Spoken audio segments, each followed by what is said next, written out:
to conduct during the election campaign. But if we can talk about the undercurrent also, some exit poll are already indicating that BJP is coming back into power in Hill State, but we have seen that contrary reactions are also coming from the people of Hill State. So today this if we can talk about this election, this has a lot of political importance even in the coming Lok Sabha elections also, and both the high stake from the BJP side also, from the Congress side also. Congress wanted to come back so that they will be able to prove their existence in Himachal Pradesh, because we have seen in other states, if we can talk about Gujarat, and even if we can talk about yesterday's election result from Delhi, Congress was not able to perform much better. So they are also having a high stake in this Hill State. And if we can talk about the tradition here in Himachal Pradesh, we have seen the 5 years of BJP is coming, and after that traditionally Congress is coming, but this time even the voters are very tight-lipped. So let's see that the election results will be very, very interesting, and whether the exit poll. Looking out for that, because as far as the Congress party here is concerned, as Gurpreet has been giving the details out, the expulsions come just a day before the counting of the votes for the assembly polls that were held last month in the state, and acting on a resolution passed by the block committee, Himachal Pradesh Congress committee, the president Pratibha Singh, who has been expelled with the functionaries from the primary membership of the party. For the moment, Gurpreet, thanks very much for joining in. We'll just come back to you later. Let's talk about now the Aadmi party now, because this is as a fact that we are talking about India's election headquarters right here on Times Now, and it's the verdict day today for the two states, and 2 hours from now the ballot boxes that will be opened up and the counting will start. Now we here at Times Now's election news headquarters will be bringing you the latest and the fastest updates with the most accurate numbers as the early trends start trickling in. Now the verdict today will also bear an influence on the 2024 outcome as well. Riding high on the civic body poll win that happened yesterday, the Aadmi party declared that it will also register a victory in Gujarat and thereafter in 2024, because it's eyeing the very crucial general elections as well. Now the claim also being made because of the reduced footprint of the Congress party. From 30 seats in 2017, the Congress came down to 9 and lost almost 10% of the vote share. Now this, coupled with the projected poor performance for the Congress party in the Gujarat as well, led all to major voices of the Aadmi party to claim that we are the alternate to the BJP. If anybody can defeat the BJP, it is AAP. तो दिल्ली के लोगों ने आज इस देश के अंदर एक बहुत बड़ा मैसेज दिया है कि पॉजिटिव राजनीति करो, नेगेटिव राजनीति बंद कर दो। 75 साल बीत गए इस देश को, 75 साल में हम पीछे रह गए। अब टाइम नहीं है, जनता बड़ी बेचैन हो रही है। अब अगर अपने को अपने देश को आगे ले जाना है, पॉजिटिव राजनीति करनी पड़ेगी, विकास की राजनीति करनी पड़ेगी। भ्रष्टाचार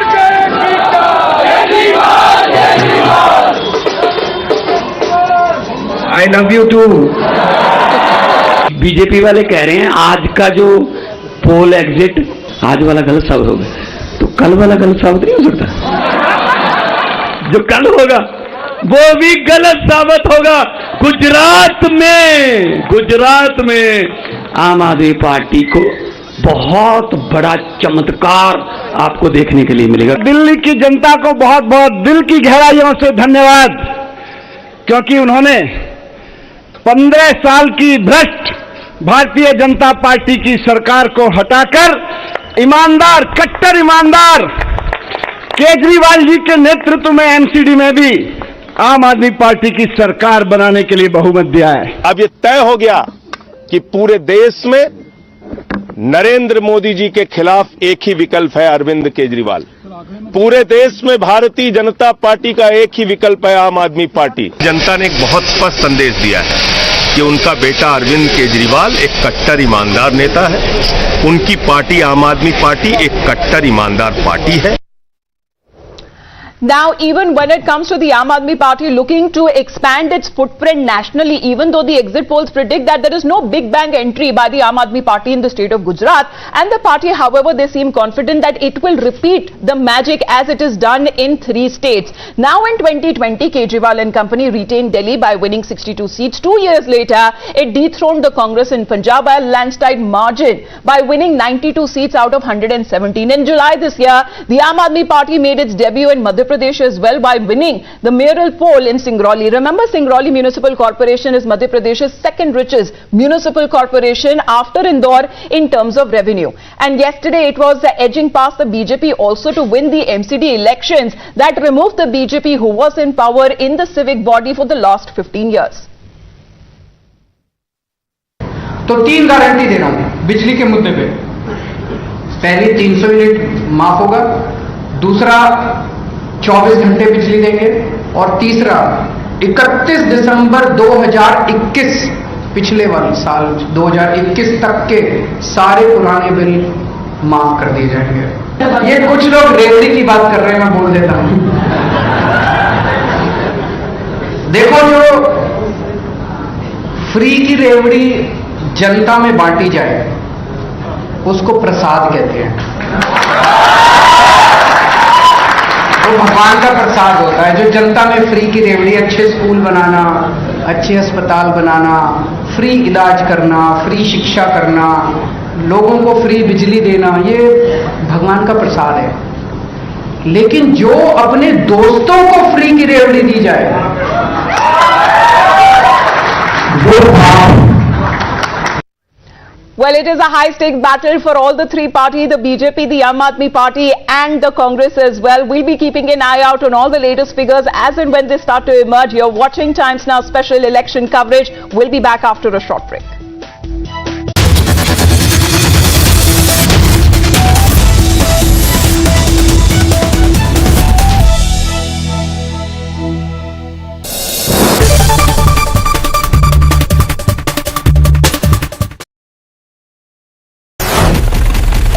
Never seen before poll tools, decoding the votes, seats and swing. Groundbreaking TV coverage, value for every minute spent. Result day live only on Times Now. Election News Headquarters. As someone who comes from the south, the southern meal starts with the sweet. So let me start with a point of agreement with Mr. Verma. On the aspect of colonization and on the impact of colonization, I don't think I have anything to disagree with at all. That it has much more pernicious and far more, let's say, far-reaching effects than the use of the sword. I completely agree with on that. And I think we are still reeling from the impact of it, which is very clear. I don't think we are wearing the Mughal clothes. We are wearing the clothes of the British man for all practical purposes, at least some of us. So therefore, I understand that particular issue. But this much is clear from the points made by Mr. Khurshid and Mr. Verma, that one believes that that was a wave of migration and the other is clear, citing material, that this was not a migration, this was a bloody invasion, as bloody as it could get in the history of humankind. Now, this is what I wish to highlight to make one point. To choose to observe a strategic silence in the interest of peace is very different from actively indulging in denial of history. And that's exactly where the problem starts. So if an entire school is established that goes about whitewashing stuff as opposed to saying, let's not touch this particular aspect of history, which I think is also not possible. How do you choose to remain silent over one particular aspect of your history? That's not going to happen. So then the only option is to speak about it. Now, why should the discussion with respect to something that has happened in the past result in acrimony in the present, unless someone relates to the invader even in the present and someone does not relate to the invader even in the present? In which case, the two-nation theory is well alive and kicking. That's one. But factually speaking, one particular trope I think needs to be busted because I think it's been sold well beyond its sell-by date. I'm sorry to say, after partition, people did not choose to stay here. The elections prior to the partition of 1946 spoke volumes. And that's a very clear decision taken at the ballot.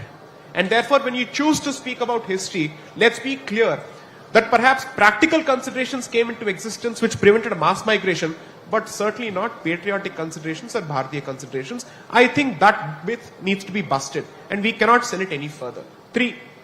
On Ganga Jamni Tehzeeb, well, while I have several reservations with Dr. Ambedkar, the one thing that he was crystal clear about in his book, Pakistan or the Partition of India, which was published on the eve of the partition, 2 books were published by Rajendra Prasad in 1946 and Dr. Ambedkar in 1946. in which he clearly says that the so-called Ganga Jamuni Tehzeeb, or the syncretic culture that is celebrated over and over again, is a product of the incomplete conversion of the converted Hindu to Islam. And therefore, multiple waves of attempts have been made on a regular basis to remove the remnants of that Hindu-ness from that particular convert, which is what has been pushed in this country as what we know as Wahhabism.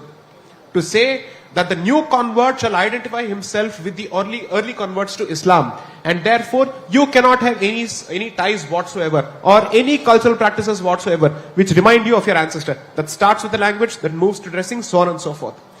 So let's be clear. If acrimony is the result, or is going to be the result of a discussion with respect to the medieval period in current day Bharat and contemporary Bharat, that is because there are still people who relate to this particular person or this particular period. Had that not been the case, why should there be a resistance with respect to the reclamation of a particular, let's say, structure that was built by an invader? Whether it's Babri Masjid or Gyanvapi Mandir or so on and so forth, these were built by invaders. Obviously, they were not built after the independence of this particular country. This is not a structure that has come into existence after 15th of August 1947. Why do you relate to this particular structure? Because the mindset that has been imposed on you at the peril of the sword and let's say at the pain of death prevents you from accepting your past, and therefore it's going to be a constant tussle each time there's a discussion with respect to the past. So I refuse to buy the fact that history is no more relevant, or that it's possible for us to have these discussions objectively. I agree with Mr. Verma on this point. It cannot be objective.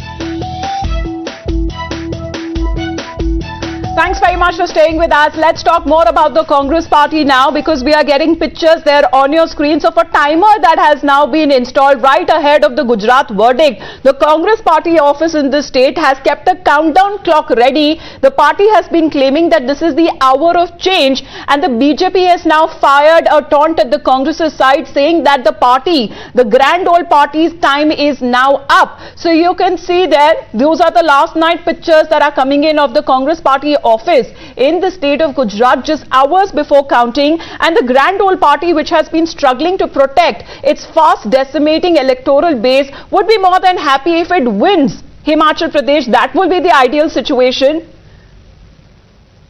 But Makran, I'm told, is joining us live right now. Makran, ये जो पीछे timer एक तरीके से लगा दिया गया है, काउंटडाउन लगा दिया गया है, इसका मतलब क्या है और क्या कांग्रेस पार्टी क्या संदेश देना चाहती है?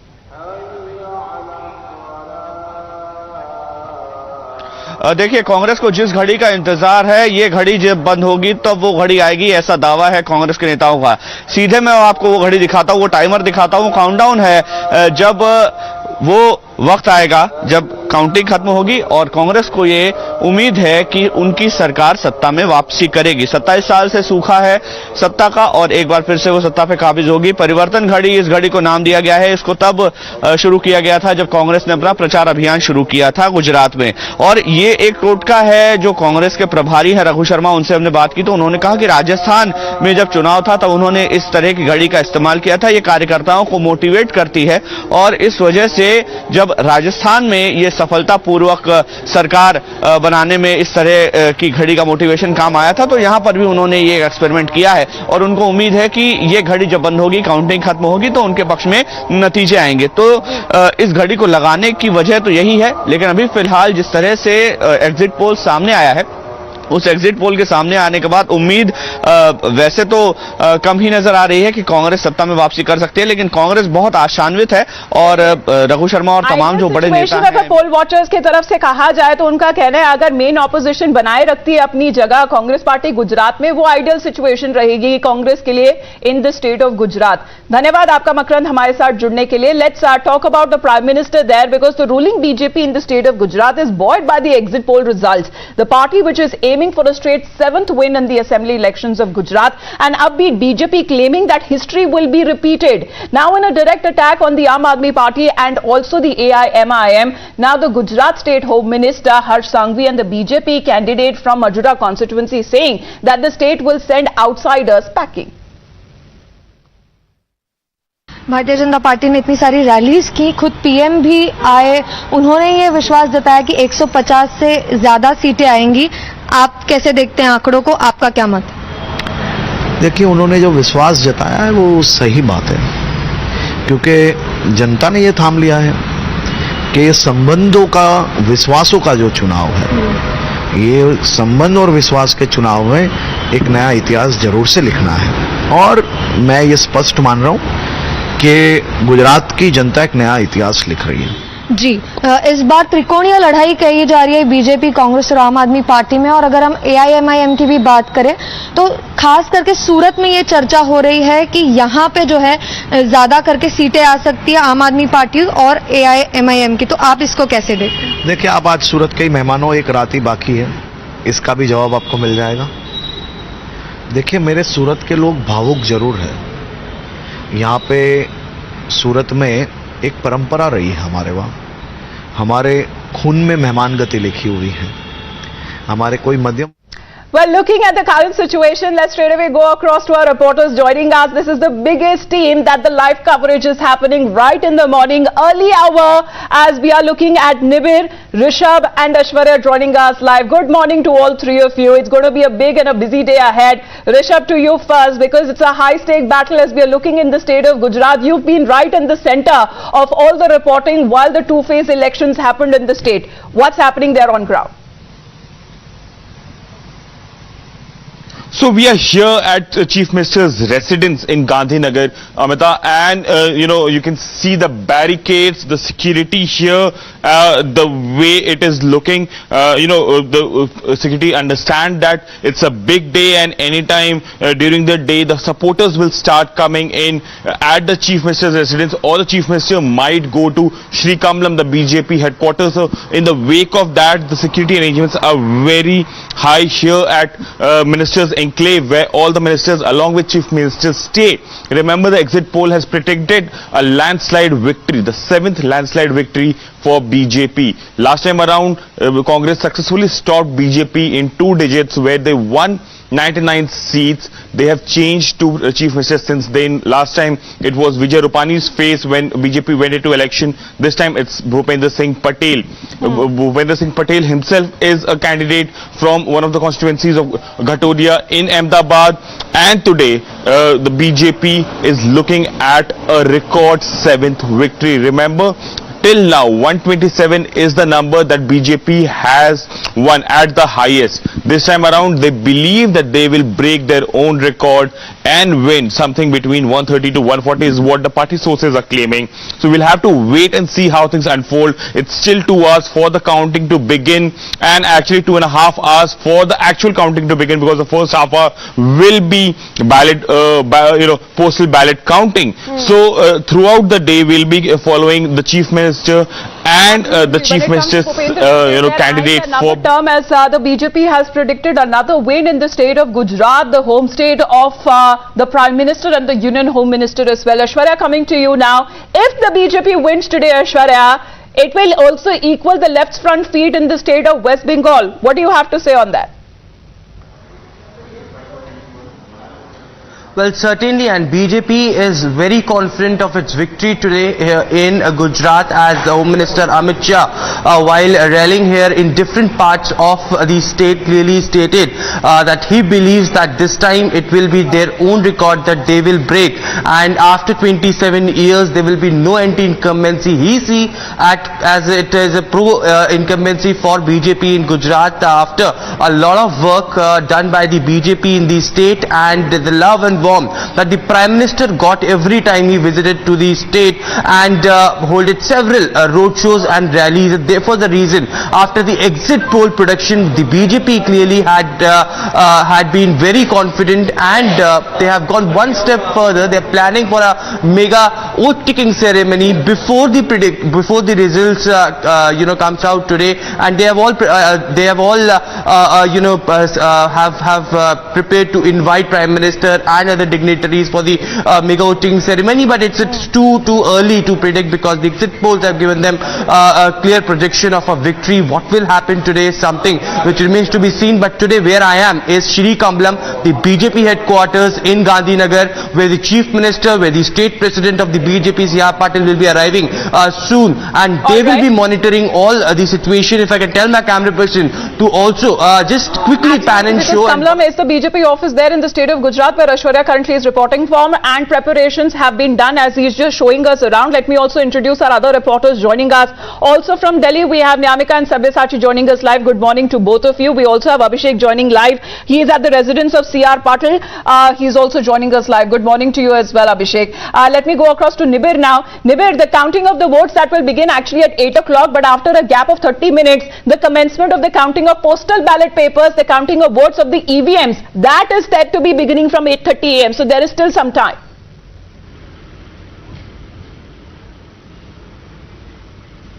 Yes, over 37 counting centers in Gujarat, 3 in Ahmedabad. We are here in front of a counting center. This is the Gujarat Polytechnic, and as you know that the counting will begin initially with the postal ballots and later with the rest of the ballots that will be counted. And this is one of the most important polling centers, as it is located in the Ahmedabad city. 16 seats in Ahmedabad city and other crucial areas will be counted here. And as you can see here, the security has been fully deployed. The security personnel are ready, and the counting will begin anytime soon. The arrangements are being made. The last minute arrangements are being made here in front of the Gujarat Polytechnic, where the counting center is situated. 3 counting centers in Ahmedabad, and overall 37 counting centers. 30 districts will have 1 counting centers each, and everything is prepared for the counting to begin. The Election Commission that has made fail-proof arrangements for security of all of the EVMs at the counting centers, both in the state of Gujarat and Himachal Pradesh. All strong rooms where polled EVMs are kept are under 3-layered security with inner cordon manned by the Central Armed Forces. Requesting our reporters to continue to be with us. We'll be back after a short break.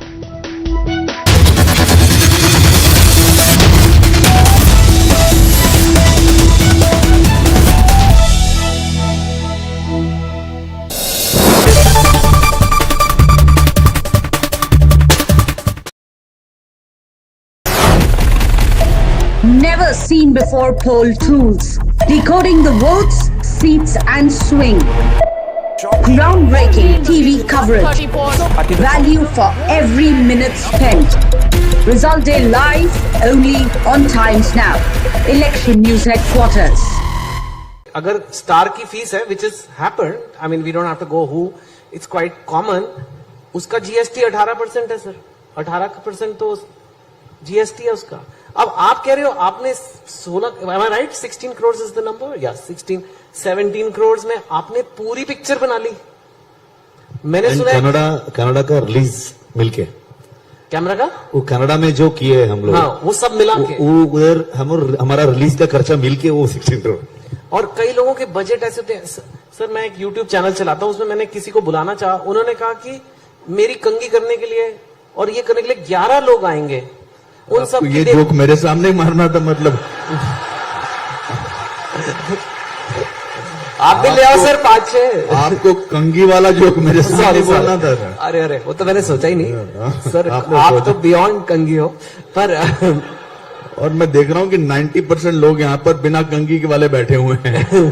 No so I am just saying, I agree with you. Makeup, not just कंगी, it was makeup, it was this. कोई पानी लाएगा, mineral water होना चाहिए. मैंने सुना है लोगों की 4-4 वैनिटी वैन होती है. These are not, so these are cost structures which are so. और एक एंड पे आजकल ऐसे भी कंटेंट बन रहा है. 15 करोड़ में आपने पूरी पिक्चर बना ली. यूट्यूबर्स तो बेचारे और भी कम में बनाते हैं, some OTT. So what is it like? क्या ये बॉलीवुड कोई, जो बॉम्बे है, हम भी वहीं रहते हैं मुंबई में, वो कोई और ही दुनिया में चल रहा है? या आप लोग कैसे, मतलब where, how can you make a film for 15 crore and they are making film for 400 crore और उनकी नहीं चल रही है और आपकी चल रही है? ये कैसे हो, कैसे रहा है? What is this? देखिए ऐसा नहीं है. अभी कार्तिक आर्यन की फिल्म भूल भुलैया 2 चली, बहुत अच्छी. संजय लीला बंसाली की फिल्म विद आलिया चली, बहुत अच्छी. तो ऐसा नहीं कि बड़े बजट की फिल्में चल नहीं रही हैं. जैसा कि मैंने बताया कि लोगों को एंटाइटलमेंट अच्छा नहीं लग रहा है. बताइए एंटाइटलमेंट किसी को समझा. मतलब कि हम आपको बताते हैं कि अभी फिल्म कैसे बनती है, हम आपको बताते हैं कि क्या होना चाहिए फिल्मों में. They are not interested in that. They are interested, they spend their money. Also change होता गया ना. पहले तो हमारे पास, हम सादे फिल्में देखने चले जाते थे, फिर डिफरेंट साधन हुए, आज लोगों के पास एंटरटेनमेंट के कितने साधन हैं। आप मॉल में चले जाइए, खाना खाने की जगहें हैं, ओटीटी प्लेटफॉर्म्स हैं, वगैरह वगैरह कितने सारे हैं। तो now they don't like anything, I will go back to the same thing, anything which smells of fakeism, if there is a word like that. They just don't understand that. They will rather go to see a Kantara, they will rather go to see a Triple R, they will rather go and see some other film. American films, क्या business करती हैं यहाँ पर? मतलब they are also equally now our competitors. तो survival तो करना ही पड़ेगा ना। पर मैं अपने 38 साल में मुझे 532 फिल्में की हैं, बहुत सारे लोग आए गए, बहुत सारे लोग आए, बट सिंसियरिटी का और हार्डवर्क का कोई ऑल्टरनेट नहीं है। मैं ये कोई ज्ञान की बातें नहीं कर रहा। तो ऐसे लगता है कि हम चलो अगर पैसे से बनानी है फिल्म, बट दिस इज, मुझे लगता है अमृत मंथन है, ये चर्निंग है। अमृत मंथन का पीरियड अच्छा होता है, इसके बाद जो आगे फिल्में बनेंगी वो शायद अलग बनेंगी, डिफरेंट बनेगी। कभी कभी सोचने पे मजबूर हो जाते हैं ना। You know, the usual opposition voices that have been repeatedly making themselves heard. I'm not saying the usual suspects. I'm not disparaging of the opposition. All I'm saying is that there are a group of leaders who did express a great disappointment at the fact that the Prime Minister didn't collar Xi Jinping or whatever they imagined he would be doing. So there's that. And there's, of course, the China question. Can we talk a little bit about that? Look, when it comes to China,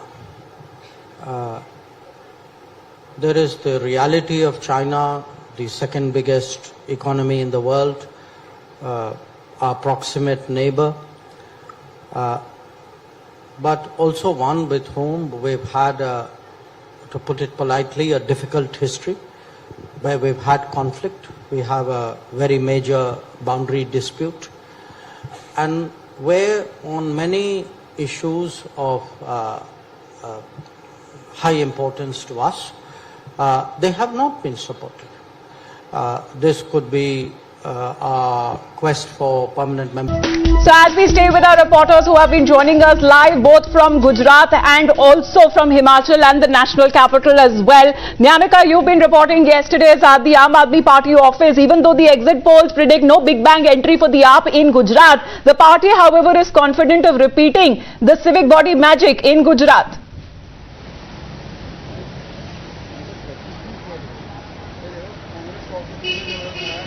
That's absolutely right, as the exit polls had predicted not a big deal for the Aam Aadmi Party, but that is being taken by the Chief Minister Arvind Kejriwal in a very positive manner, because he had reacted that it is a big deal for the debut, as he had said that if any party is getting 15 to 20% of vote share for contesting the elections for the very first time, then it is indeed a big deal. That is what Arvind Kejriwal has categorically mentioned, as the Aam Aadmi Party is basically eyeing to become a national party, and for that matter the Aam Aadmi Party just needs 6% of vote share or 2 assembly seats, and then the Aam Aadmi Party will become a national party. So that is what the Aam Aadmi Party is mainly focusing upon, and right now we are standing here outside the Aam Aadmi Party headquarters, and you can see in the visuals as well that the preparations have already started, because the counting of votes will begin at 8 o'clock. So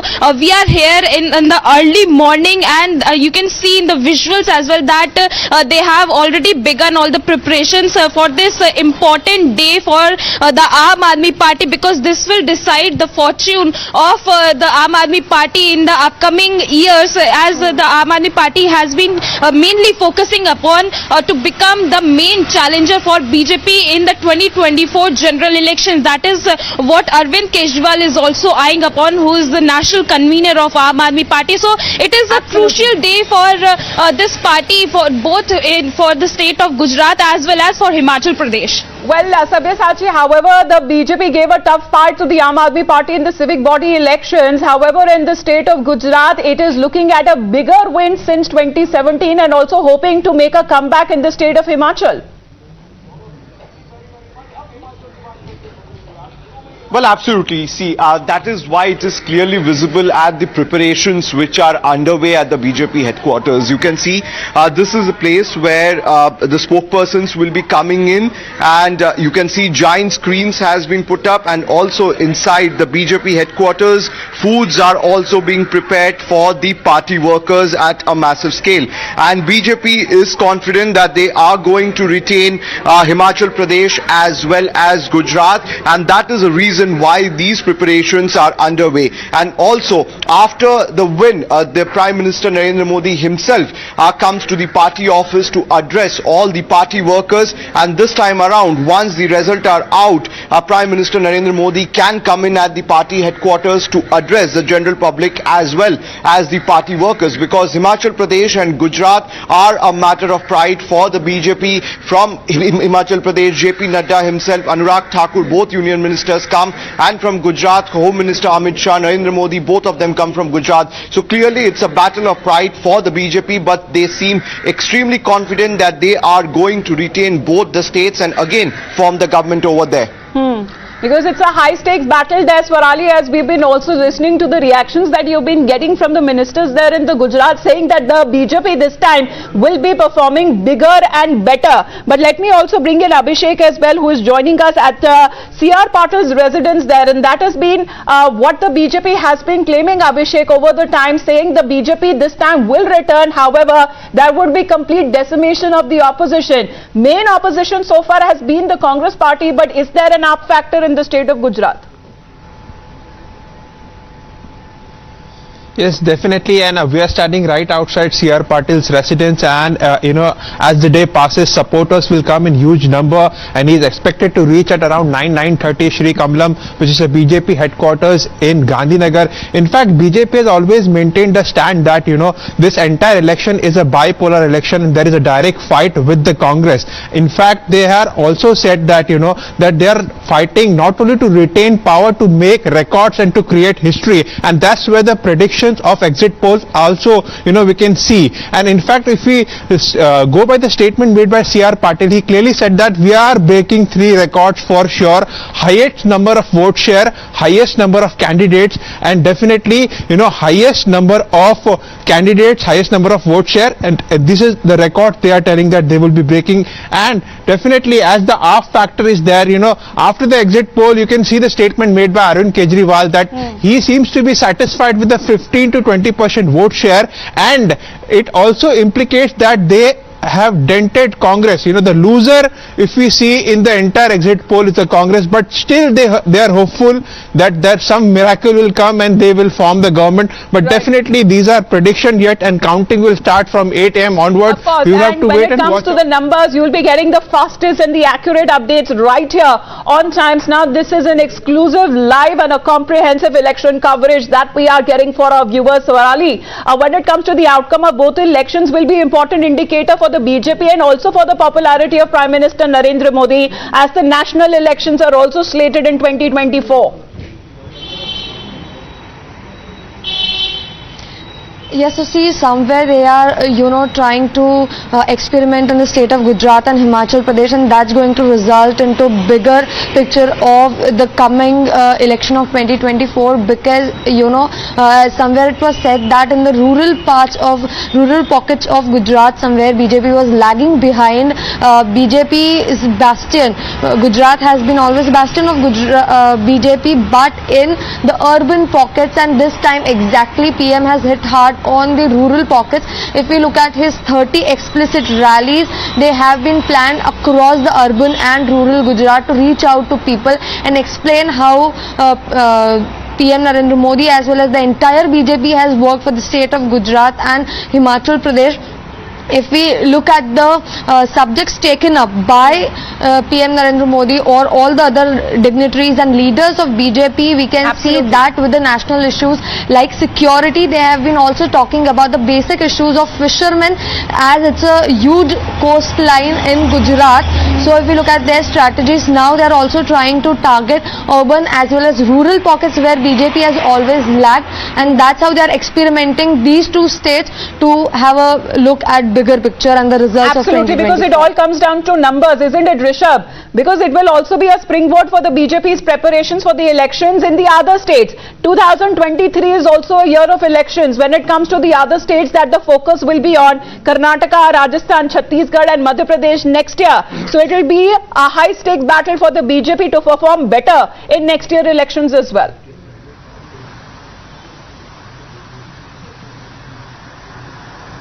Well, definitely. If you see, Gujarat is the benchmark that BJP would like to set for the upcoming year. Remember, it's not only Karnataka, Madhya Pradesh, Chhattisgarh, Rajasthan, but also one northeastern state where BJP will wrestling it out, the Tripura, where BJP right now is in power. They wrestled it out against the left parties back in 2018, and this time around they will try and retain that. Remember, things have changed in Tripura and Meghalaya as well, where TMC has entered and they are pitching really high with the help of Prashant Kishore and others, but remains to be seen what happens there. But BJP will try and retain Gujarat with a comfortable margin, because remember, this model sells nationwide.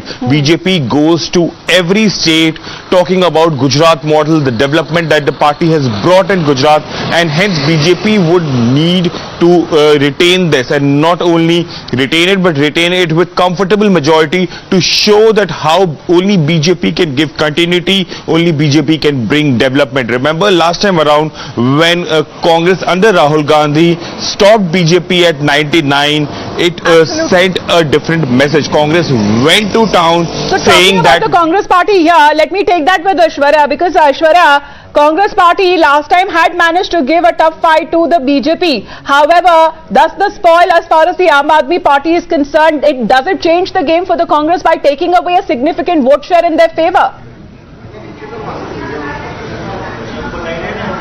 Well, many political pundits and experts have been saying that in 2017 it was partidar agitation, it was different issues that the Congress party has brought in, and therefore the reason perhaps they got 77 seats back in 2017. But now in 2022 there are no such agitation, no such issues which the Congress can rely on, and therefore the momentum has completely shifted to the BJP. If we talk about the Aam Aadmi party, then 100% it will be Aam Aadmi party will be denting the vote share and the seats of Congress in certain pockets. Remember, Aam Aadmi party is very much relying in the Kutch region, in the Saurashtra region, and somewhere in Surat as well, where they have got victory in the earlier civic polls and had made their inroads. So they will try to convert their seats. Because the first phase of voting was less than what would have been expected. However, it did pick up slightly in the second phase of polling that happened in the state of Gujarat. The counting of the votes today, that will be beginning at 8 a.m. 8:30 a.m. is the commencement of the counting of the postal ballot papers. We'll be back after a short break in this special election live coverage.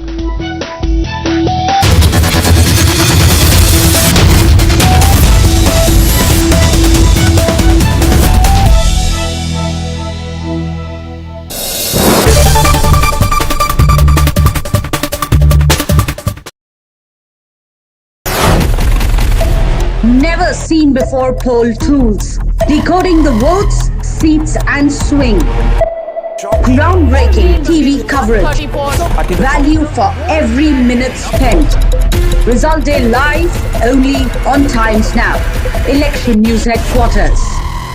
Savarkar पर, जिसे Veer Savarkar BJP मानती है, उस पर राहुल गांधी, माफ करना, BJP नहीं, पूरा देश सावरकर जी को वीर सावरकर मानता है। बिल्कुल, वीर सावरकर जो हम सब के लिए हैं, उन्हें राहुल गांधी जी कहते हैं कि वो घुटने टेक कर चिट्ठी लिखा करते थे ब्रिटिश सरकार को, योर ओबीडियंट सर्वेंट, और इसके ऊपर बीजेपी ने गांधी जी की भी एक चिट्ठी निकाली। मैं पूछना चाहती हूं कि हमारे इतिहास का जो इस तरह से रोज डिबेट होता है पॉलिटिकल पार्टीज के बीच में, इसको एक ही बार सेटल नहीं करना चाहिए? सेटल करने की कोई जरूरत नहीं है, सेटल ही है। ये वीर और अकेले सावरकर और वीर सावरकर का जो अंतर है ना, वो अगर समझ ले तो सेटल है।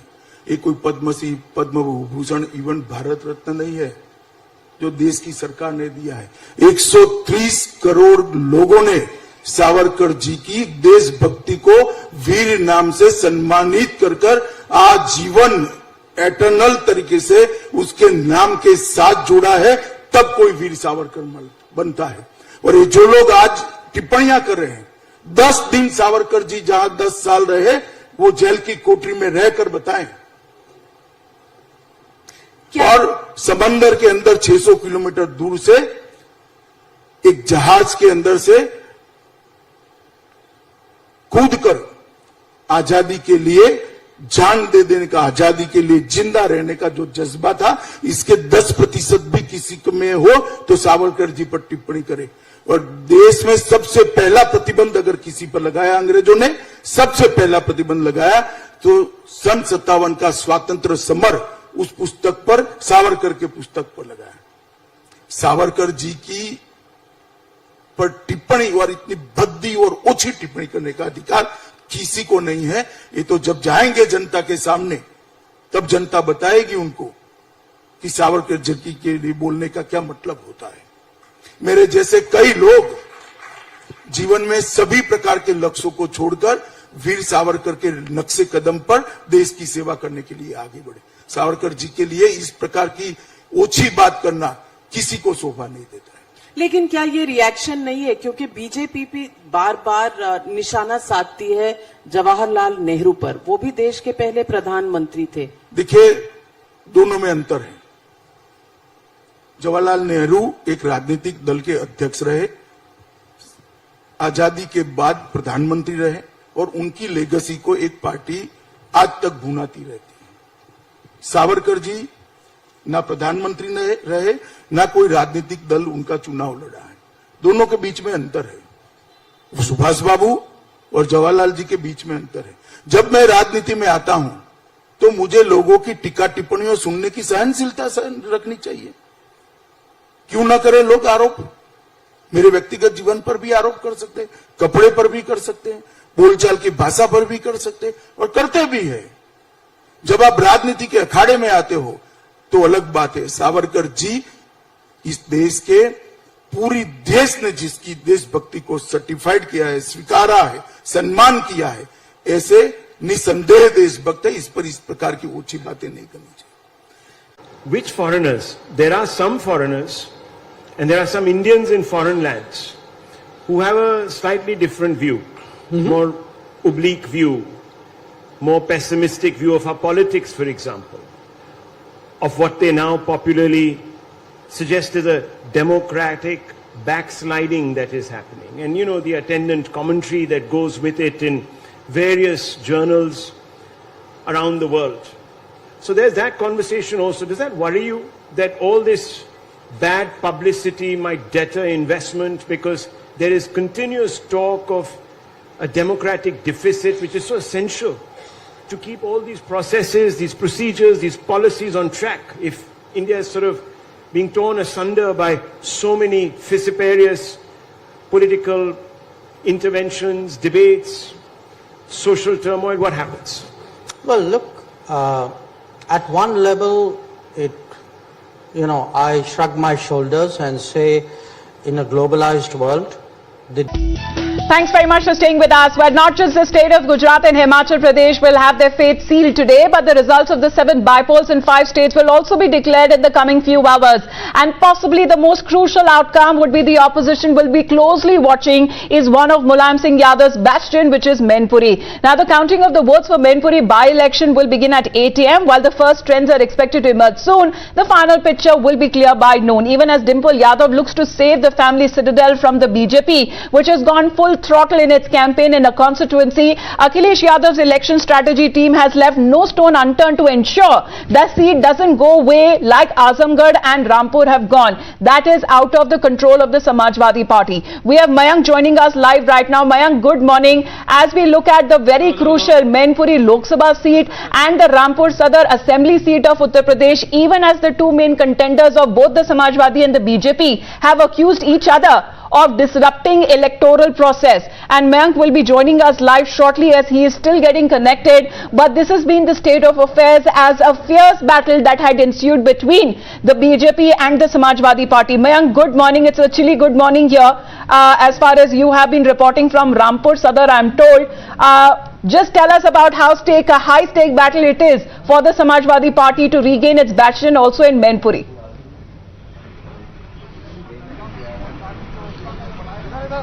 Well, good morning, Amita, and absolutely it's a matter of survival for the Samajwadi Party, because having tested defeat in the assembly elections earlier this year and then losing the bastion of Azamgarh and also Rampur in the Lok Sabha bypoll because that was vacated after Azam Khan himself was elected to the assembly elections earlier this year. Later on, when he was disqualified, again another bypoll held, and that point was highlighted well by Chief Minister Yogi Adityanath when he led BJP's high decibel campaign, and that raised the stake in Rampur between the Samajwadi Party and the Bharatiya Janata Party, because it's a very bitter political fight between the two parties. There have been multiple charges leveled both by Akhilesh Yadav against Yogi Adityanath and Yogi Adityanath against Akhilesh Yadav. Giving the context and perspective of this Rampur Sadar constituency, here counting will be happening from 8 a.m. and the votes will be counted. Remember, there was only 34% of voting done, and the Samajwadi Party alleged that police was overplaying its hand and that they were obstructing voters from the community, which were favorable on the part of the Samajwadi Party, but those allegations were denied by the police and also the election commission. One thing is particularly clear, that the BJP's candidate Akash Saxena, who was the complainant himself in the hate speech case, that got Azam Khan disqualified. So that is the stake, and against him is Azam Khan's BJP versus the Samajwadi Party or other parties also in the fray. We also have Amir Haq joining us this morning. Good morning to you, Amir. In Mainpuri, even as the two contenders from the Samajwadi Party and the BJP accused each other of disrupting the electoral process, it will be interesting to see what happens today, Amir.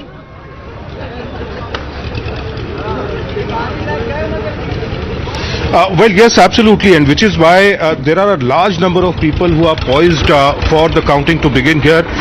It will, of course, start at 8 a.m. this morning, so there's still over an hour to go before the counting starts. But yes, the Samajwadi Party leadership had been trying to ensure throughout this period that each of the votes gets counted, and also that their agents and their party men also keep an eye on the strong room.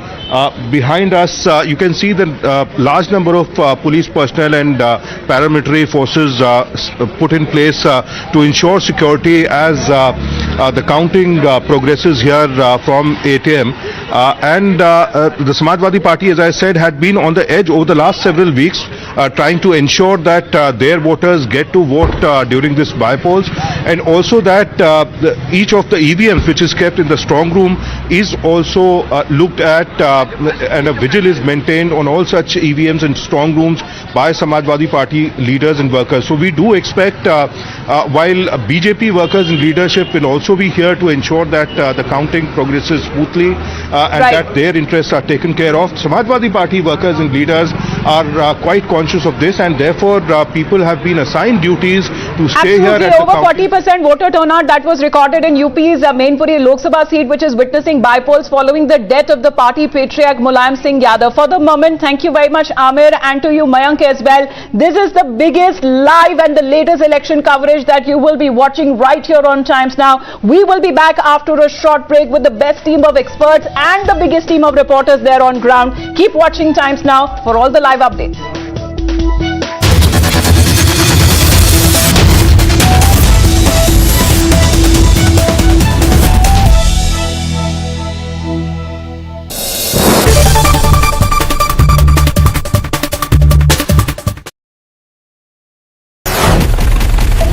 Never seen before poll tools. Decoding the votes, seats and swing. Groundbreaking TV coverage. Value for every minute spent. Result day live only on Times Now. Election News Headquarters. As someone who comes from the south, the southern meal starts with a sweet. So let me start with a point of agreement with Mr. Verma. On the aspect of colonization and on the impact of colonization, I don't think I have anything to disagree with at all. That it has much more pernicious and far more, let's say, far-reaching effects than the use of the sword. I completely agree with on that. And I think we are still reeling from the impact of it, which is very clear.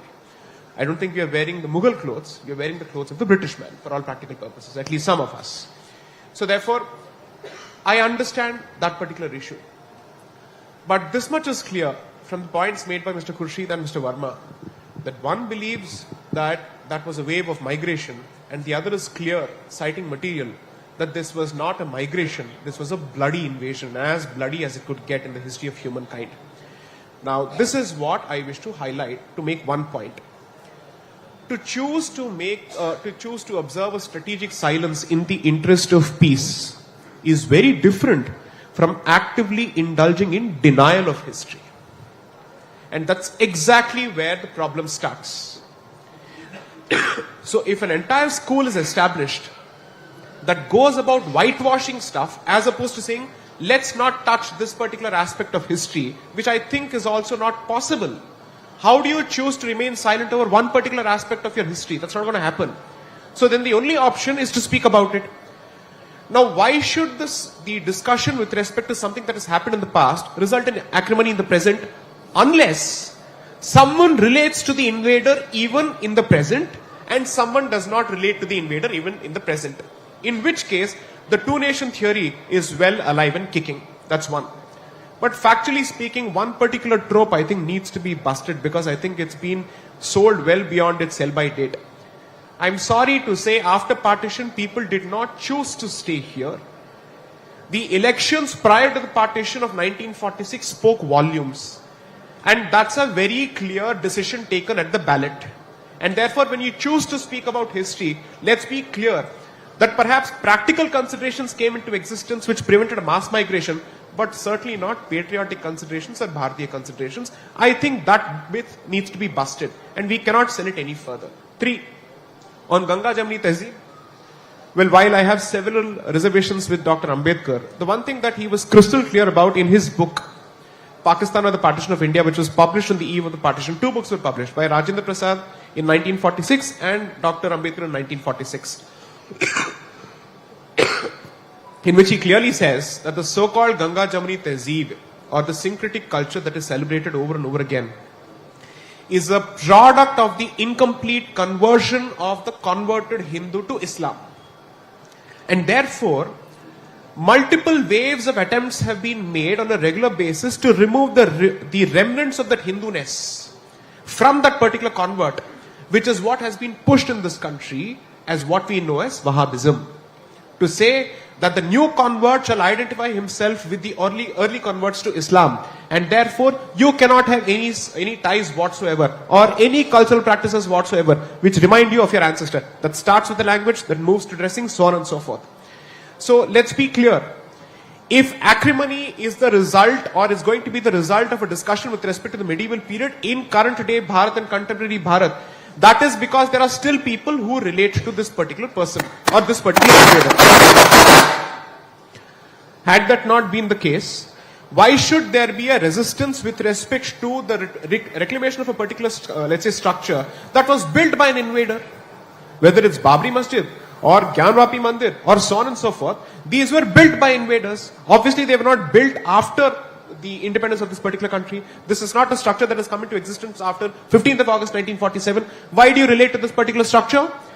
Because the mindset that has been imposed on you at the peril of the sword and let's say at the pain of death prevents you from accepting your past, and therefore it's going to be a constant tussle each time there's a discussion with respect to the past.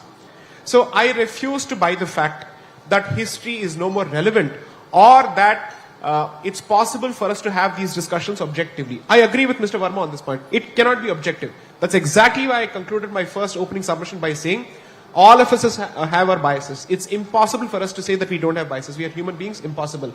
We may choose not to bring out certain proclivities and, let's say, ideological leanings to the fore for reasons of pragmatism, whatever it may be. But let the evidence speak for itself.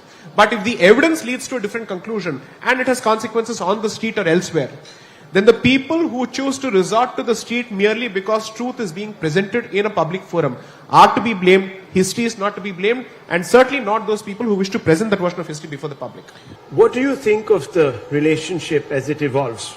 I've been reading a lot of commentary that this extension of Mr. Xi's term in power, perhaps indefinitely, is going to create more friction between the two countries. He is in a different mold from his predecessors. Do you share this assessment? Are we really headed for a fraught relationship as we move forward? No, I don't think we should approach the China relationship, and we haven't actually approached it as a behavioral or a term-driven policy. I think we have structural long-term challenges. My regret is we have... Morning, our family of viewers, a very good morning to you. And just like we have done for close to now 2 decades, viewers, we are going to be bringing you once again a very exciting day. Times Now is the election news headquarters, and it's you who have made Times Now the election news headquarters by literally voting for us, by watching us every time, every single time. And we are in deep gratitude, and we hope that through our very innovative instrumentalities, cephalogical insights, we will keep you hooked all through the day. With me is Padmaja Joshi, and also, of course, our in-house cephalogist who needs no introduction, Jay Mrug, who is with us once again after a break. Good morning, Jay. How are you? You're looking all very stripy today. Yesterday was the Katal ki raat. I haven't slept, so. I know. You've been poring over those numbers. And she's volunteered to pay my health insurance the next time. I have done no such thing, Jay. You have put your neck on the line, and today you have to earn your stripes. Sorry for an early morning bad pun. Thanks very much for tuning in. Election on election, we have brought you the fastest numbers and the analysis. In just an hour from now, the postal ballots are going to be opened. 68 seats in Himachal Pradesh and 182 seats in Gujarat. We are going to get you the numbers as these 2 states, plus very critical bypoll numbers as well, including 3 bypolls in Uttar Pradesh alone. You know, I have a question for you. We always start the coverage with the numbers coming in at 8 o'clock. And we are already telling our viewers that at 8 o'clock the counting begins and all the centers. But we always keep saying it's postal ballots, while all the numbers are racing ahead. How does this work, Padmaja? Well, initially it is the postal ballots which are opened, and those are just the initial numbers. It's 8:30 when in right earnest, you have all the numbers really coming in, Rahul. So actually the funny thing this time is that we've in the election mode from yesterday itself, because you had the MCD results in Delhi. So all of those numbers have in a way already set the stage for what we are expecting. Already the Aam Aadmi Party, tasting blood in Delhi, has claimed that it is the challenger for 2024 on a national scale. Let me tell you what's going to happen. And I predict this, and we might even start trending. On top, if you can see, there is a grid, and we are flashing numbers in anticipation. Someone's going to take a shot of our screen. It will stop at 111, 110, 105, 102, and they'll say, look, Times Now doesn't even know that there are only 182 seats in Gujarat. They've already forecasted much before anyone else has. So they will say that these numbers that are toggling so quickly up on top are the real numbers. Let's hope that that does not happen. That is definitely not the kind of virality that we want. Yeah. But it's important to understand, because as we get you the numbers in just a while from now, what are these regions that are voting? In Gujarat and in Himachal, there are very specific regions, and the way that they vote, the way that they are made up in terms of their caste makeup, the caste constituencies. Let's quickly take you through the different regions of Gujarat and of Maharashtra, and for that, let us go across and show our viewers here are the regions in Gujarat which have voted and for which counting is going to take place today. 5 major regions, and each one of the seats that are there in these different regions. Let's get the first region from Jay. Kutch, Saurashtra, you've got 6 in Kutch, and in Saurashtra you've got 48. 48. So, yeah, so all right, actually, here they are. they're treated as one unit for all practical So purposes. total of 54. This is the largest chunk of seats anywhere in all of Gujarat. It is the largest chunk. It is the actual belt which is the biggest challenge for the BJP. The fair deal of partidars here. This is practically a desert district. There is a fair sprinkling of coolies all across the coast. On the trivia side, very important. Very few people realize because of this jaw-shaped structure, they're not able to imagine the actual length of the coastline of Gujarat. Actually, it is longer. It's even longer than Andhra Pradesh. So therefore, you have a lot of communities that go along the coastline, like the fishermen, the coolies, that are actually very dominant over here. So this is the area which the BJP needs to wrest back from the Congress. It is the area where the Congress performed the best in the 2017 elections. Keep that in mind as the numbers start coming in, and we are going to give you the numbers breakdown also of the different regions. From Kutch, Saurashtra, also, the most defectors were from here to strengthen the BJP post 2000. There were 9 defectors from the Congress out of the total 13, I think, that went from the final Congress. 13 that they won, 9 were from. So after the 2017 elections, 13 Congress MLAs actually defected to the BJP, and the maximum chunk, 9, There's was beautiful from here. math behind that. Okay. More than 13, 15 resigned, 19 by-elections. The BJP lost 2, gained 1. The final tally was 13. All right, fabulous. North Gujarat that we are talking about. Now the thing about North Gujarat is that here it shares a border with Rajasthan, again a place here which is very strong influence area for the Congress J. Absolutely. This is the area where both the Congress and the BJP brought in tribal ministers and leaders. Here from you've got Rajasthan. tribals, and here you've got Dalits, a lot of milk cooperatives over here. Milk cooperatives, and something more fascinating. So I just want to ask one question. Where is this election going to be decided? Kutch, Saurashtra. Kutch, Saurashtra. Now, look, let's just very quickly, as we look at these regions, also say two things, viewers, and it's very important that you realize this. There is not just an election happening in Gujarat, but also in Himachal Pradesh. There is also a very important series of bypolls that are happening in Uttar Pradesh. Yesterday, we've already seen, of course, a result coming out of Delhi. Taken together, it gives you a fairly good idea of the mood, representative idea of the mood of voters, of electors. What is it now? About 18 months before the big election, right? Ashutosh ji, right? Raja Gopalan ji. Hey, Rahul, you brought out a very important point. When there was an upset for the BJP in 2004, in Gujarat, the Congress won a substantial number of Lok Sabha. That time, most of them were from Saurashtra. So it actually pinned the right region. If BJP starts breaking away and doing well in Saurashtra, this basic story is over for the opposition. Is that, can we hazard Yes, because Saurashtra is their hope. Okay, so Saurashtra, viewers, is the number that you need to be looking at. And Padmaja, Saurashtra has an interesting dynamic, doesn't it? There is it's a lot of three-cornered contest. Exactly. Kutch, Saurashtra put together 54 total seats in this area. In this particular region, the Aam Aadmi Party very strategically has put its strongest candidates in those seats which are either rural and there is anger against the BJP, or where the sitting MLA is that of the Congress. Remember, Arvind Kejriwal, 1 week before polling was to take place, said it very boldly. Don't waste your vote on the Congress. Give your vote to the Aam Aadmi Party if you are a Congress voter. Let's ask. Actually, that's a very good point, Padmaja. Very good point. Dr. Akashdeep Muni, what is the expectation of the AAP? Yesterday, you said that, look, we are going to win in Delhi. You have won. May not have been the most convincing victory. It might have been a very hotly contested battle. Here, is there a contest? Are you even in the contest, Doctor? Rahul, I am reminded today of what the Honorable Home Minister said, that there is no chance of a third party in Gujarat. But remember, Shakti Party, Shankar Singh Waghela, Keshubhai Patel, everybody tried in Gujarat but failed. And as per your predictions, Aam Aadmi Party is getting 24% votes. That is a huge margin, which says that there has been a third entrant, that is Aam Aadmi Party, a big dent, and taken along the vote share of Congress and some of BJP as well.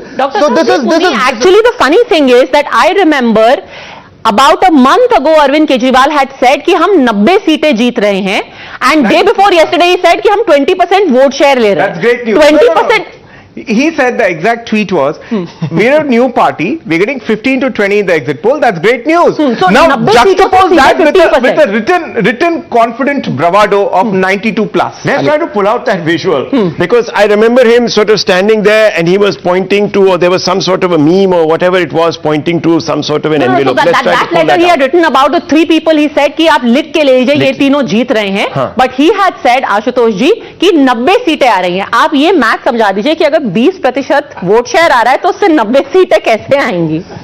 Actually, I'm reminded of a very old saying by Lalu Prasad Yadav in, I think, 2004 or 5 when the election happened. Before that, he said, we are going to sweep election, we are going to get 2/3.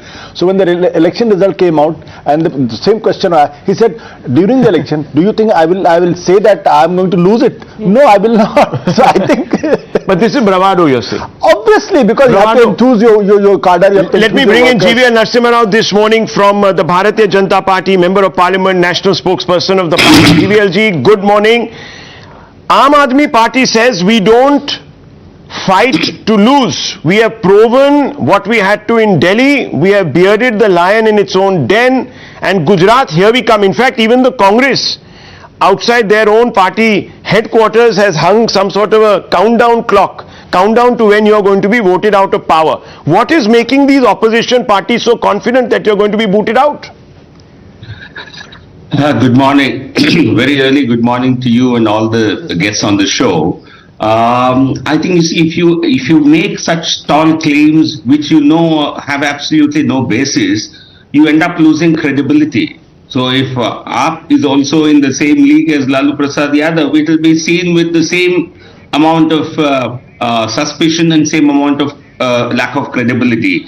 Yes, see, let me make one prediction. I will be with you possibly sometime in the afternoon or later in the evening. Yeah. You will possibly think if you can change the graphics, you will take out AAP from there, because there is nothing that there is going to be figuring out there. Oh, 0 seats for AAP. That's a big, bold prediction by the Member of Parliament and the spokesperson of the BJP. 0 seats. Who has been a psephologist. He's been a psephologist. Let's break that. Big news. I actually want to bring in Padmaja here. Rahul, just one more. Okay, one more prediction. 0 or 1, 2, 3. 1, 2, 3. Not more than that. Okay. Yes. All right. Wonderful. So thank you very much, Mr. Rao, for that heads up. We will quickly have that version also with the Aam Aadmi I want Party. to ask you, Padmaja, Padmaja, this is very important. There is a triangular fight. You've talked about it. How have triangular fights done in the past? So in the past, triangular fights have not worked out, and we've discussed this, but the important difference to mark out over there is that in the past, when we had people like Keshubhai Patel and Shankar Singh Waghela, they were breakaways. They were not, established parties with governments in other states, as opposed to an Aam Aadmi Party, who not only now is in the municipality in Delhi, they have a mayor in Madhya Pradesh in Singrauli, they've got 2 state governments in Punjab and in Delhi, of course, as opposed to these people who were essentially rebels, who had got a few MLAs and leaders who'd come away with the other triangular contest is the 1990 Janata Dal versus BJP versus Congress election. There are some similarities. The Janata Dal was also led by Vishwanath Pratap Singh, a non-Gujarati leader. The AAP is led by Mr. Kejriwal. BJP came in as the third pole. Third pole, yeah. So when people say that by a tad 4%. Exactly. So when people say that the third pole has never worked in Gujarat, BJP in Gujarat started out as the third pole in the Janata Dal versus Congress fight. So an established party has worked. We've got big news coming in fact, from Gujarat. Speaking of confidence, the BJP and sources within are telling us that already a date has been finalized for the swearing-in ceremony. What more do we know about this? Confidence, Aishwarya. Let's go across to Aishwarya for that. Aishwarya, what more can you tell us? Have the preparations already started? The date, the invitees, cards chhap gaye? Well, the BJP is very confident of its victory here in Gujarat, and therefore the reason C.R. Patil, the BJP state president, I've already stated that the preparations have begun. They will be inviting Prime Minister Narendra Modi, and the date have been decided. It will be between 10th to 12th December, and the timing of the voting ceremony have also been decided. It will be 12:39 p.m. post 12 noon on 10 to 12 between 10 to 12 December, and just not the Prime Minister, but it will be grand oath taking ceremony. All the chief ministers ministers, all the central leaders of the Bharatiya Janata Party will be invited here in Ahmedabad, and a mega show by the BJP will be conducted. BJP is confident after the exit polls prediction, and therefore Let me bring in Mr. Raja Gopalan. Is there a national message in this election? What is the national message? I mean, how can there be a national message when an election is being fought, sir, in the BJP's own bastion? Obviously, they expect. I mean, Prime Minister comes from there, the Home Minister comes from there, the entire juggernaut of Mr. Modi began from Gujarat. There is a national message. Beware the regional parties. Beware of BJP. That's one. You all talked about the number crunching, the date of swearing in. I tell you a breaking story. Is there a national message from Himachal or from Gujarat? 1 second, Rahul. This morning, 2:30 a.m., 8 telephones were busy at Amit Shah's house. This morning. A gentleman What who time? was present, 2:30 a.m. 2:30 in the morning? In the morning. Just This is 6 breaking hours news? before. No, what was happening? 8 telephones were busy. Himachal, Gujarat are their concern. And the operation man, whatever studio you make, number crunch, Padmaja, you, Jay, Vagara, everything is in Amit Shah's mind here. He does everything, and 8 telephone calls. Talking on 8 telephones at the 8 same time. telephone calls. A gentleman who saw that told me an hour ago that, up to 2:30 he was also So 2 with him. telephones are for Himachal and Gujarat. बाकी 5 phone पे किससे बात Delhi हो रही hoga, Delhi hoga. Okay. So the other 5 were, I'm assuming some of them were for Uttar Pradesh. Yeah, I'm asking you about national. You asked about national. Yes. It's a warning to DMK, it's a warning to TMC, it's a warning to YSR, it's a Ashutosh ji, warning to let's call this election out for what it is. Look, is the BJP expected to win Gujarat? Yes. I think so. Is it expected to win Himachal? I'm not very sure. You're not very. If it doesn't win, what does it mean? Where? If it's a 1-1, if it's a 1-1 scene, lost I one, think gain one. it's too early to predict anything for the simple reason, because if you look at in 2018, that year was a bad year for the BJP, because in Karnataka they couldn't form the government. In Madhya Pradesh, Rajasthan, Chhattisgarh, all three they lost to the Congress party. Still they got more than 282 seats. In fact, they improved that seat tally in 2019. Look, let me just tell you one thing. 5 people are speaking to me inside here right now as I'm beginning, and you're saying that Amit Shah ji was speaking to 8 people at one time. I don't know. I'm very confused. GV Narasimha Rao, is there a national message? Is there a national message, GV Narasimha Rao, or are we just basically, over analyzing what is an expected result? Regional parties should be careful about Gujarat. Regional parties, but From Congress to Bharat, it's become regional party Mukt Bharat. Yes, especially DMK. Aren't trying to suggest that in Tamil Nadu the BJP is going to sweep? Yes, especially in Andhra Pradesh. Telangana. Okay, are we over-projecting, GV Narasimha Rao? Over-projecting this? No, every election is important because it sets the tone for the national mode. But Gujarat election is certainly very important because Honorable Prime Minister has been Chief Minister there, and we have been in power for 27 years. So certainly a Gujarat outcome. Himachal, I would, in a national perspective, I would certainly I would not give it great importance, but every election is important. Delhi elections are important because it's the national capital. It gets talked about more than other states. Himachal would certainly be a localized outcome. Okay. But for us, winning even a 1 seat, 1 parliament seat state is very important. From that perspective, for BJP, it's of a great deal of importance. But in the national political scenario, I would certainly think Gujarat is more important. If I may just differ respectfully for just a small point, because when you talk about Himachal, Mr. Rao, it will be interesting in the national picture to see if that Raj nahi Riwaz badlenge slogan actually comes true for the BJP, because that will be quite a comment on how traditional patterns of voting have been broken by the BJP. They've done it in Uttarakhand, they've done it in Uttar Pradesh. If they manage to do it in Himachal as well, that in itself will be a message following for the Rajasthan elections. So that will be an interesting takeaway from there. For BJP, every election and the Himachal election is of great deal of significance. But as I said, in the national political context, as an analyst, if I were to look at it dispassionately, I would certainly think states like Uttar Pradesh, Gujarat, Bihar, West Bengal, Tamil Nadu. There is a fundamental question, Padmaja, and let's ask that question. I want to ask you also, I want to ask the entire panel. If the AAP today ends up losing both states, let's hypothesize. Are we saying that the AAP is over?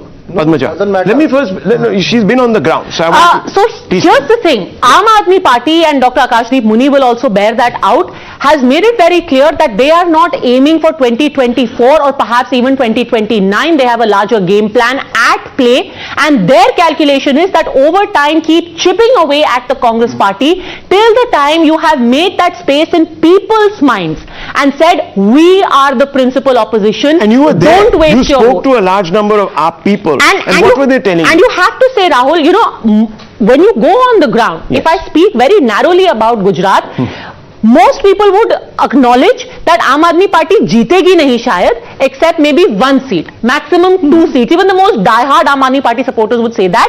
But when you see their drive, when you see the energy with which they are going out and campaigning, it is definitely more than the Congress in many, many seats. We've got big news, in fact, coming in again from Congress as well. One would think that the Congress was down and out of it, but at least in Delhi they are putting up a show of confidence. Niyamika is there at the Congress headquarters. You have the clock of Parivartan at the Congress office in Ahmedabad, but at Aam Aadmi Party, what's happening in Delhi? Niyamika, over to you. Are they saying they are winning 90 seats, 100 seats, 180 seats?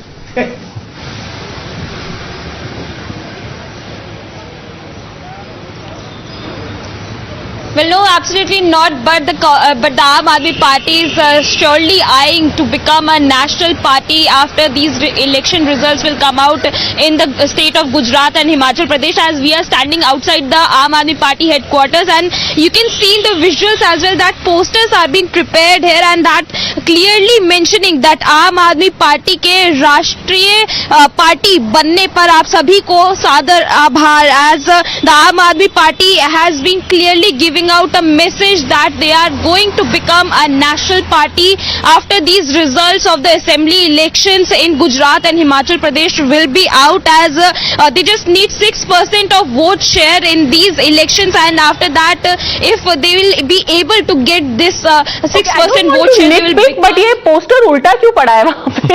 Just on a lighter note, I think the people are yet to come about in the Aam Aadmi Party and put up their posters. But we've been talking about some of the key fights, and in the key fights, Jay, here let's talk about Central Gujarat. Central Gujarat is an area which again the BJP has a stronghold. It's a rural area, tribal area, but they had a problem here with the Patidar agitation as well. Key fights, we're talking about Hardik Patel in the seat in Central Gujarat in Viramgam. Do you think he's going to win it? No, fine. It's a fairly triangulated. Hardik Patel is Hardik is speaking, yes. Gujarat के लिए है ही नहीं। जहां शादी हुई है वही रिश्ता निभाना चाहिए। गुजरात का चुनाव है और आप यात्रा भारत जोड़ो के दूसरे राज्यों में करते, फिर आप ये भरोसा रखते हो कि हमको गुजरात पसंद करेगा, कैसे करेगा? आपका विजन है गुजरात के लिए कि आने वाले 5 साल में गुजरात कैसा होना चाहिए? कोई विजन तैयार किया है कांग्रेस ने? नहीं किया, इसलिए लोग उनको पसंद नहीं करते। और आखिर में आप क्या कहना चाहेंगे, कितना आप एक्सपेक्ट करते, कितना सीट आएंगे इस बार बीजेपी को गुजरात में? 100 आपका एग्जिट पोल है, उसी हिसाब से सीट आएगा। आप टाइम्स के एग्जिट पोल से सहमत है? Yes. All the way, Hardik Patel ji. So this was Hardik Patel. He says that BJP will definitely sweep the polls this time, and he stands by the exit poll. So you've got Hardik Patel. We were talking about Viramgam. Jay, quick comment. So now the AP quite strategically has fielded a Thakur against him, who are equally numerous in Viramgam. So in a way, we don't expect it to be an easy one-way fight. Lakhabhai Barwad, who contested last time on the Congress and won, had won against a newcomer defector of the Congress to the BJP. Tejasriben Patel went to the BJP yet lost. So it's not going to be an easy seat for him. Okay, let me ask you one thing, because since Hardik Patel referred to Times Now's exit poll, 139 plus for BJP is what we have predicted, 30 about there plus for Congress, and 11 for Aam Aadmi Party. Is there a possibility, Jay, that the Aam Aadmi Party is going to bag 11 seats, and if it does, would that not be a massively good showing for a party that has come out of nowhere really? Yeah, I believe the tally would start anywhere from 4 or 5. But which are these seats that you think could have an AAP presence? Yeah, one is Garyadhar in Saurashtra, where the AP candidate is a COVID Samaritan. He's really worked there. One is that seat. The other seat we are looking at is Devgarh Baria in central Gujarat, going back to that reference. We are also looking at a couple of seats in Surat, maybe Katargam Varacha Road, and maybe one more tribal seat in North Gujarat like Khed Brahma. So 4 also or 5 like a there is a seat base. here in South Gujarat, which is the gentleman Vasava, who was Chotu Vasava's right-hand man. Chaitar Vasava from Vasava. Dediapada. So, you know, Dediapada, Rahul, lot of people there said that Chaitar Vasava is going to win only because he is Chaitar Vasava. It doesn't matter, he could have contested as independent. It is just this thing, you know, when we talk about the tribal vote, and this is where the BJP is really making a concerted push. This used to be almost like a captive vote of a certain party, like the BTP, for example. The Bharatiya Tribal Party of Chotu Vasava was, you know, a sure shot in many of these seats in South Gujarat. Now, some of their workers have broken away. We'll talk at length about the BTP and the Aam Aadmi Party later in the day. You know what is interesting, Padmaja, and I want to welcome also, good morning, Tehseen Poonawala. You talked about Rivaz. Padmaja, इन्होंने तो लिबास भी बदल लिया. आज you are today in a fuchsia color. I love this. Always make a fashion and a style statement. Good morning. GVL Narasimha Rao in his saffron. You're in your fuchsia. In the pink of health. In the pink of health. Is the Congress, I've come straight to the point. Is the Congress in the pink of health? It's amazing. And it feels odd, Ashutosh ji, that we're starting a morning on Gujarat, on Himachal, without talking about the Congress party. We are so focused on the I think we are little bit unfair with the Congress party for the simple reason because Himachal they have a good chance to come back. Good chance. Good chance to come back. Congress is winning Himachal. One of the keys will be the key BJP rebels in Himachal. They are going to split the BJP vote. The Congress has fought a good fight in Himachal, and So the Congress is not winning because of Rahul Gandhi's message. It is winning because the BJP is imploding. Number of factors. Priyanka Gandhi campaigned there a lot. So I think the Congress is winning Himachal. They raised the right issue, the old pension Congress issue. Wins Himachal, who gets credit for it? Priyanka Gandhi? The Congress party gets credit the for Congress. it. So, led by Kharge. Okay. So will you say that the march has changed the metrics in if Himachal the Congress sweeps to power? I don't think the march was meant to change political metrics at this stage. It is meant for 2024. It is meant for something larger. But yes, it has sent a positive message across the country. It is uniting people across the country. So 1 second. So you're saying you're sweeping Himachal? I won't say sweeping, but I think the Congress has an edge in Himachal. I think the Congress will win Himachal. Okay, what does that mean, GVL Narasimha Rao?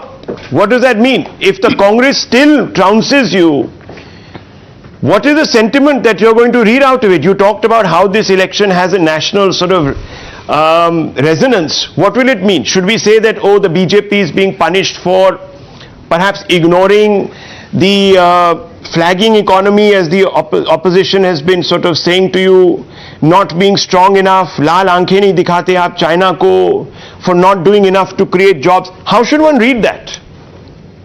Rahul, I think it's simply not happening. So I don't think it really deserves a comment. I need to. No, I need to stretch my imagination. Please, come on. Indulgence. No, I think it's Congress is not in with a chance in Himachal. No. All the exit polls are saying, in fact, there is one, Padmaja, one exit poll that says that it's winning.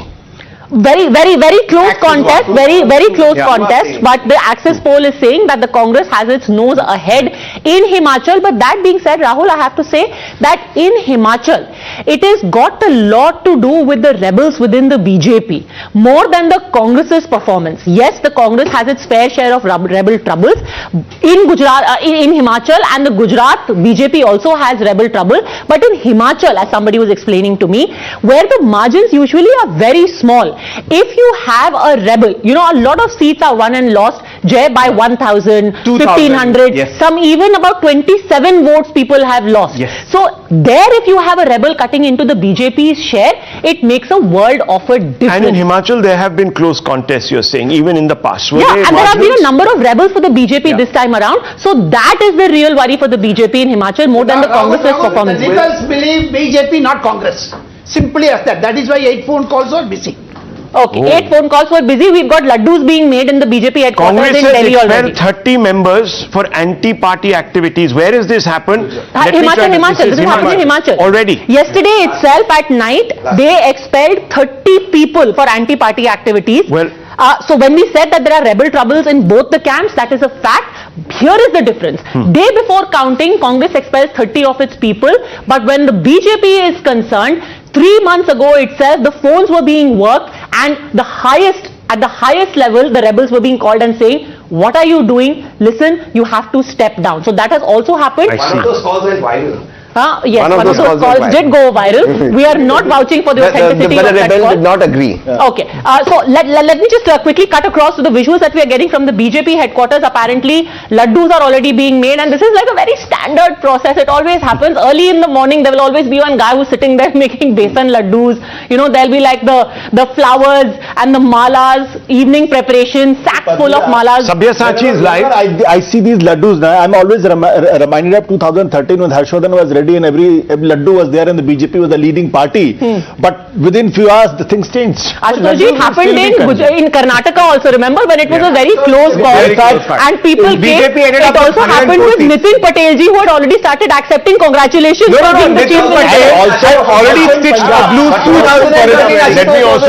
Let me also say it also happened in Bihar. It also happened in Bihar. Oh, sorry. It also happened in Bihar. Yeah, of course. And after that, suddenly, an in-swinger became an out-swinger But after 12 o'clock in the hear the afternoon. Bihar thing. There were these analysts, one very senior journalist who works for one of the publications you're not very fond of, who kept saying on one of the all publications. who kept saying on one of the Lucian's TV channels why Nitish Kumar has lost. He gave an entire spiel of why Nitish Kumar has lost, only to realize Nitish Kumar has won the election exactly 10 minutes later. GVL Rao is raising his hand. Yes, Mr. Rao. Yeah, Good therefore, morning. I think until 10:30, I think at least in closely contested elections like Himachal, I think you need to really hold your horses and not come to final. I was actually congratulated for one election at 9:30 in the morning. They said you have won, so this is a big. I said no, I'm not going to give any victory speech because I think it's too early. I'm not really going to comment on these results. And as it turned out, I think the result flipped by 10:30 or so. And in another election in Gujarat, in 2012 Gujarat election, I was by the side of one of the anchors on a Hindi TV channel. It projected at 10 o'clock, BJP is losing in Gujarat. At 2012, I said, no, I won't believe. We are winning this election. We'll need to wait until at least one round is completed. The problem with the counting process, Rahul, is it's important to know after postal ballots, machine by machine counting is done. On each round, some 14 machines are kept on tables. And what we do, sometimes the reporters send the first EVM count. And based on that, you start looking at the numbers because you might get one machine count for 182 seats, but that doesn't really, that is not representative. That's an important point.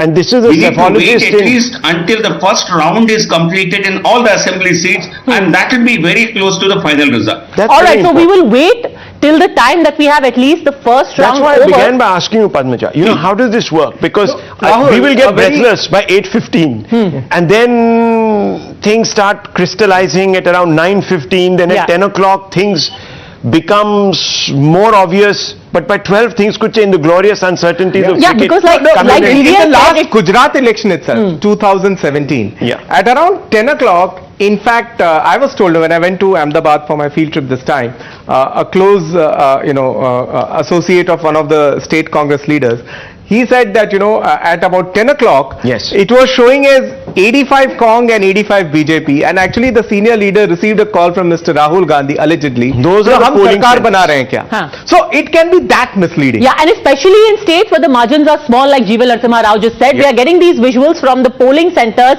and in just a while we are going to see the postal ballots being opened. These are the counting centers, from Gujarat, whose live visuals we are getting. Let's cut across to Sabyasachi as well. Like we said, we are going to wait for the first round before we make any conclusive statements. But the BJP will be hoping here at the BJP headquarters, Sabyasachi, that they win both Himachal and Gujarat, and in that way, unke dono haath mein laddu honge. Sabyasachi. Well, absolutely. The BJP is extremely confident in retaining both the states, and that is why the preparations are underway. As you can see on screens, the laddus are being prepared and also flowers have been brought in. In some time, the entire BJP headquarters would be decorated by flowers and the party workers will start to come in. So clearly the BJP has upped its ante and started decorating, and preparations are underway for the retaining of the state of Gujarat and Himachal Pradesh, and in the evening, as usual, Prime Actually, Minister let me just Narendra ask Modi you this. comes here. What is the BJP's narrative going to be coming out of these elections? If they win both, if they lose one, more importantly, if they lose one of them, what's the narrative? What are they going to say? How are they going to manage the messaging?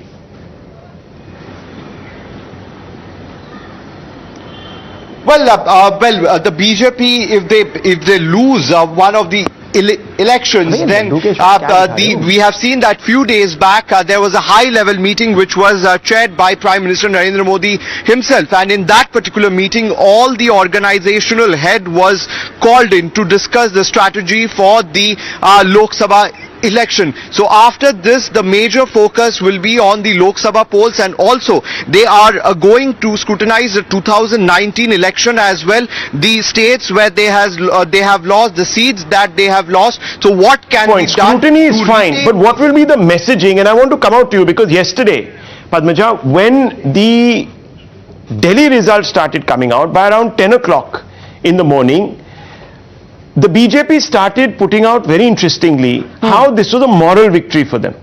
Because they said the AAP's vote share is down by X amount, it has lost in its boroughs where Sisodia and Mr. Jain, etc., are really influential. That tells you that this is a moral defeat. Corruption has caught up, etc. What do you think is going to be the messaging? So here's the thing, as far as the MCDA is concerned, the statistics speak for themselves. It is a matter of fact that when it comes to Patparganj, whether it comes to Kalkaji, which is represented by Atishi, whether it comes to the constituency of Satyendra Jain, Amanatullah Khan, who is supposed to be quite a heavyweight in Okhla, there were a number of seats, in fact majority of the seats that were lost. Kalkaji, they lost all seats to the BJP. Right. Okhla, only one seat was won by them, so that is a fact. Also, very quickly, let me recap some of the statistics from yesterday. 20 wards BJP won with a margin of less than 1,000 votes. 24 wards Aam Aadmi Party won with a margin of less than 1,000 votes. Yes. So it was extremely closely fought. So here was a party putting out a message saying, listen, we've been 15 years of anti-incumbency baggage with us. Despite that, we were not wiped out, as has been predicted. So all is not lost when it comes for the next election that Delhi is going to be facing. This was more of a localized election. If they lose Himachal, what are they going to say? 5 years and we couldn't deliver and therefore we've been booted out? Or will they say, that is a message that they will have to send out. More importantly, about why you could not manage the rebels. Just to give a little bit of statistic again about Himachal, 15 rebels are there in the fray from BJP, 8 Congress rebels are in the fray. And what is interesting is that some of the rebels are in the fray from Hamirpur, which is the most important prestige seat for the Bharatiya Janata Party. Why, Jay? Yeah, because it's the seat of the family seat of Mr. Thakur himself. Exactly. Prem Kumar Dhumal, that is his region, Hamirpur, and Amit Shah himself went to go and do prachar, election so campaigning. This question then we must ask of Naresh Darji, the rebel, is supposed to be a heavyweight and is supposed to, Naresh Darji. Okay, so let me go across to Mr. GVL Narasimhan. I'll come to you. Yeah. But Rahul, I think these rebels were over-exaggerating for the simple. Every election they are rebels on either party, whether the Congress, BJP or Aam Aadmi Party, wherever you go. See, like you take example in Delhi. Even in Delhi, there are many rebels candidates who contested against the Aam Aadmi Party. That's true. But the fact is that in Delhi, this is your borough, this is your strongest fort, and in that strongest fort, despite 15 years anti-incumbency against the BJP, you managed to win with a margin of 3% vote share. Don't forget, the Aam Aadmi Party won 67 seats in 2015, 62 seats in 2020, and if you got such a huge number where your entire leadership lips comes from Delhi, and if you manage only by 3% vote share, I think they should not rejoice. There are serious concerns for them. No, really, Rahul, this is very interesting that 1%, there has been an increase of 1% of BJP vote share, and there has been increase in Aam Aadmi Party vote share. There has been since in municipal elections, last time also after winning assembly, municipal elections were lost by Aam Aadmi Party. Still this time, for the first time, Aam Aadmi Party is able to make a mark in the municipal election. I think that's good for accolade for the Aam Aadmi Party. That's an accolade. Okay, so GVL Narasimha Rao, let me then ask you this question. We've heard Ashutosh ji saying that, look, don't overemphasize the rebel factor. You are a party that prides itself being disciplined, etc., etc. So I want to ask you, let's put that out of the equation. A loss is a loss. What is the message that is going to come out if you lose Himachal? No, Rahul, certainly in assembly polls or even local body corporate civic polls, certainly a rebel factor is an important factor. You cannot undermine this. In Lok Sabha elections, it doesn't really matter much because people tend to vote more on party lines, and candidates matter significantly less in parliamentary polls. But in assembly polls and even in civic body polls, candidates are important. So the rebel factor cannot be ruled out. That will certainly Are we seeing the creation already of an alibi, Padmaja? And also, of course, there is the history. Not alibi. I'm saying it will certainly reduce our performance. But I still expect we still expect to win Himachal convincingly. But the numbers could somewhat be less because of rebel factor. So, they are the BJP rebels even in Gujarat. Jairam Thakur's house. Absolutely. And in fact, not just that, you've got Congress rebels in the fray as well. Jairam Thakur will have his neck on the line. Interesting trivia, barring one man, Shanta Kumar, all the chief ministers that Himachal has had have all been Thakurs. So it will be up to Jairam Thakur to really prove his mettle, and we have Gurpreet outside his house. Are there any pujas happening? It's a very crucial day for the incumbent chief minister. Over to you, Gurpreet.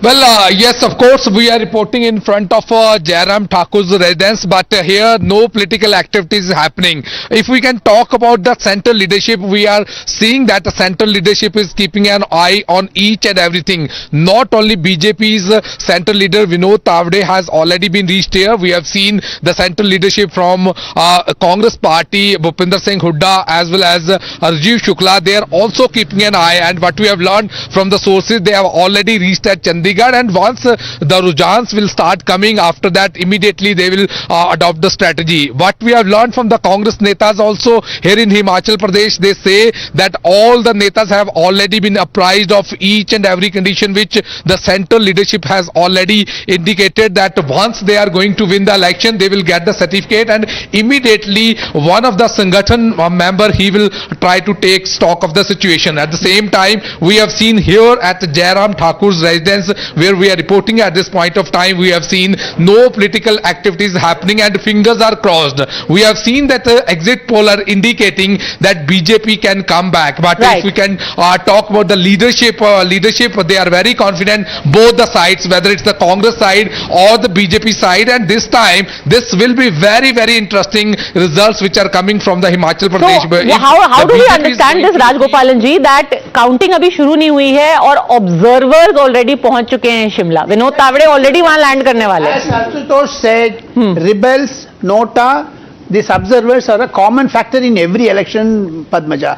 Don't take it seriously, but at the same time... So this is not an indication that it could be a very close fight and some intervention will be needed. To any other side, you know.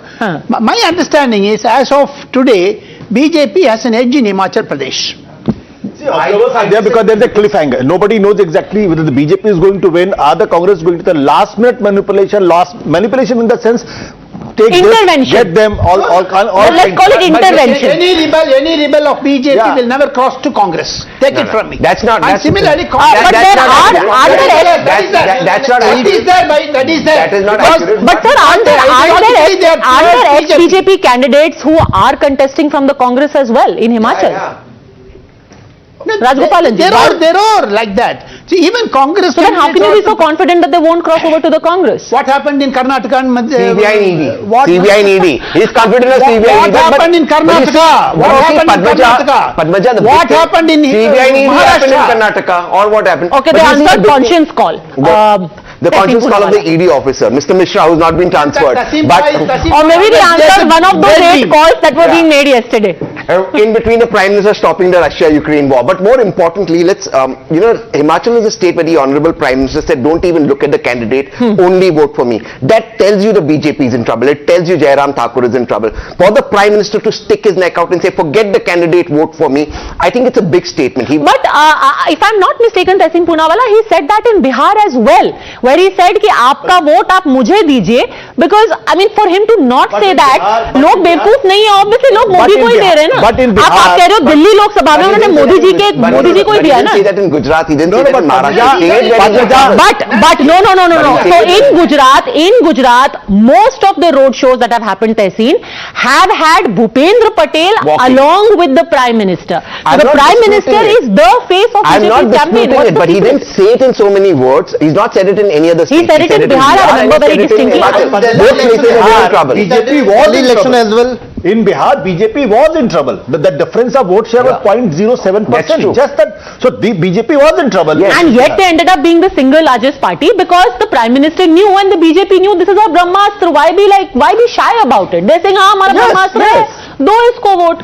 I'm not getting into the legality of it. Of course it is Brahmastra, but the morality of it, the Prime Minister saying that your MLAs don't bother who your MLA is, who your local representation is, only vote for me. Is the Prime Minister going to give you water in the house? Is he going to make the sadak outside yours? I think as a democracy we need to evolve and ask these questions. Do we want to be, and this is what Ambedkar had cautioned us about in the constitutional debates, that we cannot have a one man figure running the country. Very respectfully I say, at least very respectfully I say that at least in the BJP's posters you had the Prime Minister and Bhupendra Patel. In the Congress's posters, at least what I saw in Gujarat, other than Rahul Gandhi, people did not even know who the state president was, leave alone who the chief minister's face is. Usually there used to be a candidate and Rahul Gandhi. Let me cut across because we're talking about the Congress.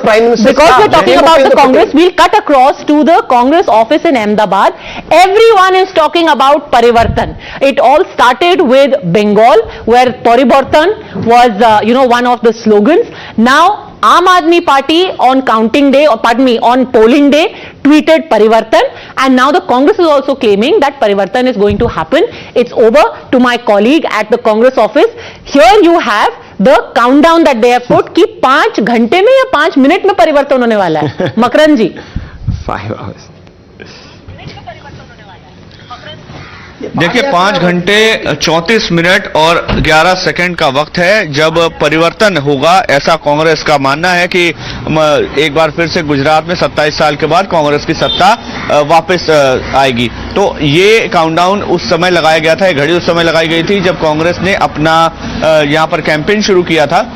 इससे पहले राजस्थान में तरीका अपनाया गया था. जो प्रभारी हैं गुजरात कांग्रेस के रघु शर्मा, उन्होंने टाइम्स नाउ से बातचीत में बताया कि राजस्थान में जब ये घड़ी लगाई गई थी, जब ये काउंटडाउन लगाया गया था, तब सफल रहा था प्रयोग और इस प्रयोग को उन्होंने गुजरात में दोहराया है. तो एक तरह का टोटका उन्होंने इस्तेमाल किया है कि शायद ये कार्यकर्ताओं को मोटिवेट करे और उससे सत्ता में वापसी हो कांग्रेस की. लेकिन अभी फिलहाल एग्जिट पोल के जो नतीजे नजर आ रहे हैं उसमें इस तरह का परिवर्तन होगा ऐसी उम्मीद कम ही है. लेकिन फिर भी कांग्रेस के तमाम नेता, वरिष्ठ नेता इस बात को लेकर के कॉन्फिडेंट है कि चौंकाने वाले परिणाम सामने आएंगे. और वो चौंकाने वाले परिणाम क्या होंगे, संख्या क्या होगी उनकी सीट की, ये कोई भी but I just want to very quickly come out to Jay, you've got some numbers on you. Yeah. Himachal? Gujarat? No. This I'm just holding the iPad. It's a prep. Okay. It's a prep. I'm just prep. getting ready for the. Okay. So I just want to ask you, Himachal, what is your basic takeaway from Himachal? Do you think that there is going to be an upset? If so, what are the regions that will determine the outcome? Or is it agnostic, region agnostic? There is only one example close to an upset in the past. It's 1998 when both the BJP and the Congress got the same tally. The Himachal Vikas Congress of the former Minister Sukhram was then the kingmaker. The BJP won them over. Now the key region in Himachal which drives this is Kangra. So whoever sweeps Kangra, it's the largest region. That's the party that takes the state. So we're really going to watch out for Kangra. All right, big news in fact coming in is that the Congress has taken a decision to shift its winning MLAs to Rajasthan immediately to avoid horse trading. That is what we are learning. The Gujarat MLA? No, but I don't understand. I'm not sorry, Rahul. I think this will be Himachal MLA. These will be Himachal MLA. No, even about that Gujarat clock, I have a little humorous anecdote. So when we are going around in Ahmedabad, It couldn't be Gujarat, it must be Himachal, right? Must be Himachal It must Congress Himachal, MLA. because, Himachal Congress MLA. Gujarat, I don't think... no, that clock, I tell you the motive of that clock, why that clock seems to be there. So now again, some nice trivia. You know, we call the AAP symbol Jhadu over here, you know, in Delhi and all across India. In Gujarati, it's actually called sourdough. The sweeping broom is called sourdough. Now, it literally translates to the English words sour, S-U-U-R, sour, and D-U-G-H. Okay. So that sourdough, the way you pronounce it, sourdough, you pronounce it. So when we're speaking to some local Congress leaders, you know, so they said, look, our hope is hung, let's hope. No, BJP may get 130, we'll get 20. No, but some survey is saying BJP is going to 80, there is going to be a hung. Then he confidently comes out in the end and says, no, sourdough pakadwa mate haath to જોઈએ. Basically translated Hindi, it means jhadu pakadne ke liye haath to chahiye. So that's the motive behind the clock. That someday the hand will hold the broom. अरे हाथ तो झाड़ू पकड़ने को तैयार है, but क्या झाड़ू हाथ के अंदर जाने को तैयार है कि नहीं है? But That will also be a key question. let me ask this question of GVL Narasimha Rao. GVL Narasimha Rao, whether it is Delhi, at around 8 o'clock yesterday, Mr. Sisodia comes out and says that approaches are being made to our cooperators. Whether it is Himachal now, the Congress already thinking about putting all its MLAs into a resort. This doesn't speak very well of the culture of BJP's politics, some people will say. They say, look... Rahul, the Congress party, which has broken 100 governments in the country and imposed president's rule, indulged in defections, and it today has the guts to paint BJP as the villain. If they are winning election in Himachal, who are not, so obviously Congress party is scared. They are certainly seeing a defeat in Himachal. If they were to win Himachal, what on earth can prevent them from forming a government in Himachal? Is this not an admission? Today, right? No, is this not an admission that no, they are losing it Himachal? Doesn't justify it. Mr. Modi promised a new India. Mr. Modi should have said new India is exactly what come on, Mr. Rajagopalan. Rahul Gandhi said 2 Indias. What is his answer? Rahul Gandhi didn't say that. We said that. 2 India, 2 India, 2 India. Rahul Gandhi said 2 India. Rahul Gandhi said 2 India. We suddenly said 2 India. We said it. Rahul, not we suddenly. We've done. Sorry, nobody wants to lose power. So by this way or that way, when the Congress was there, they did it. Now the Modi is there. He is also doing it. So why to blame only the hypothetically speaking, what do you think? If the Congress is just a little short of majority in Himachal, and if the Aam Aadmi Party say ends up winning 10, do you think that the two will come together? I think so. You think so? After that entire fiasco in Delhi saying कि मैं बच्चों की कसम खाता हूँ. In 2013, you remember, the entire Aam Aadmi Party campaign was against Sheila Dikshit. I'll send Sheila Dikshit to jail. And Congress got 8 seats. They got 28, and together they came together. They formed the government. So I think but then they got so much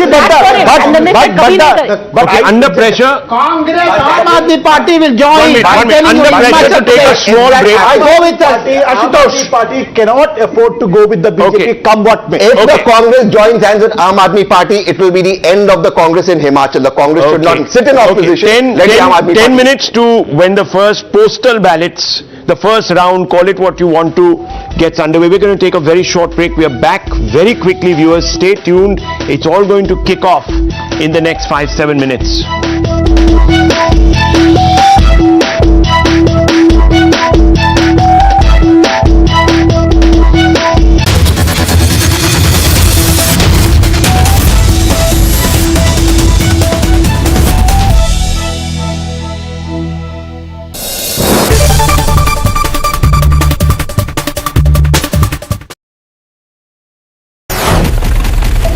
Never seen before poll tools. Decoding the votes, seats and swing.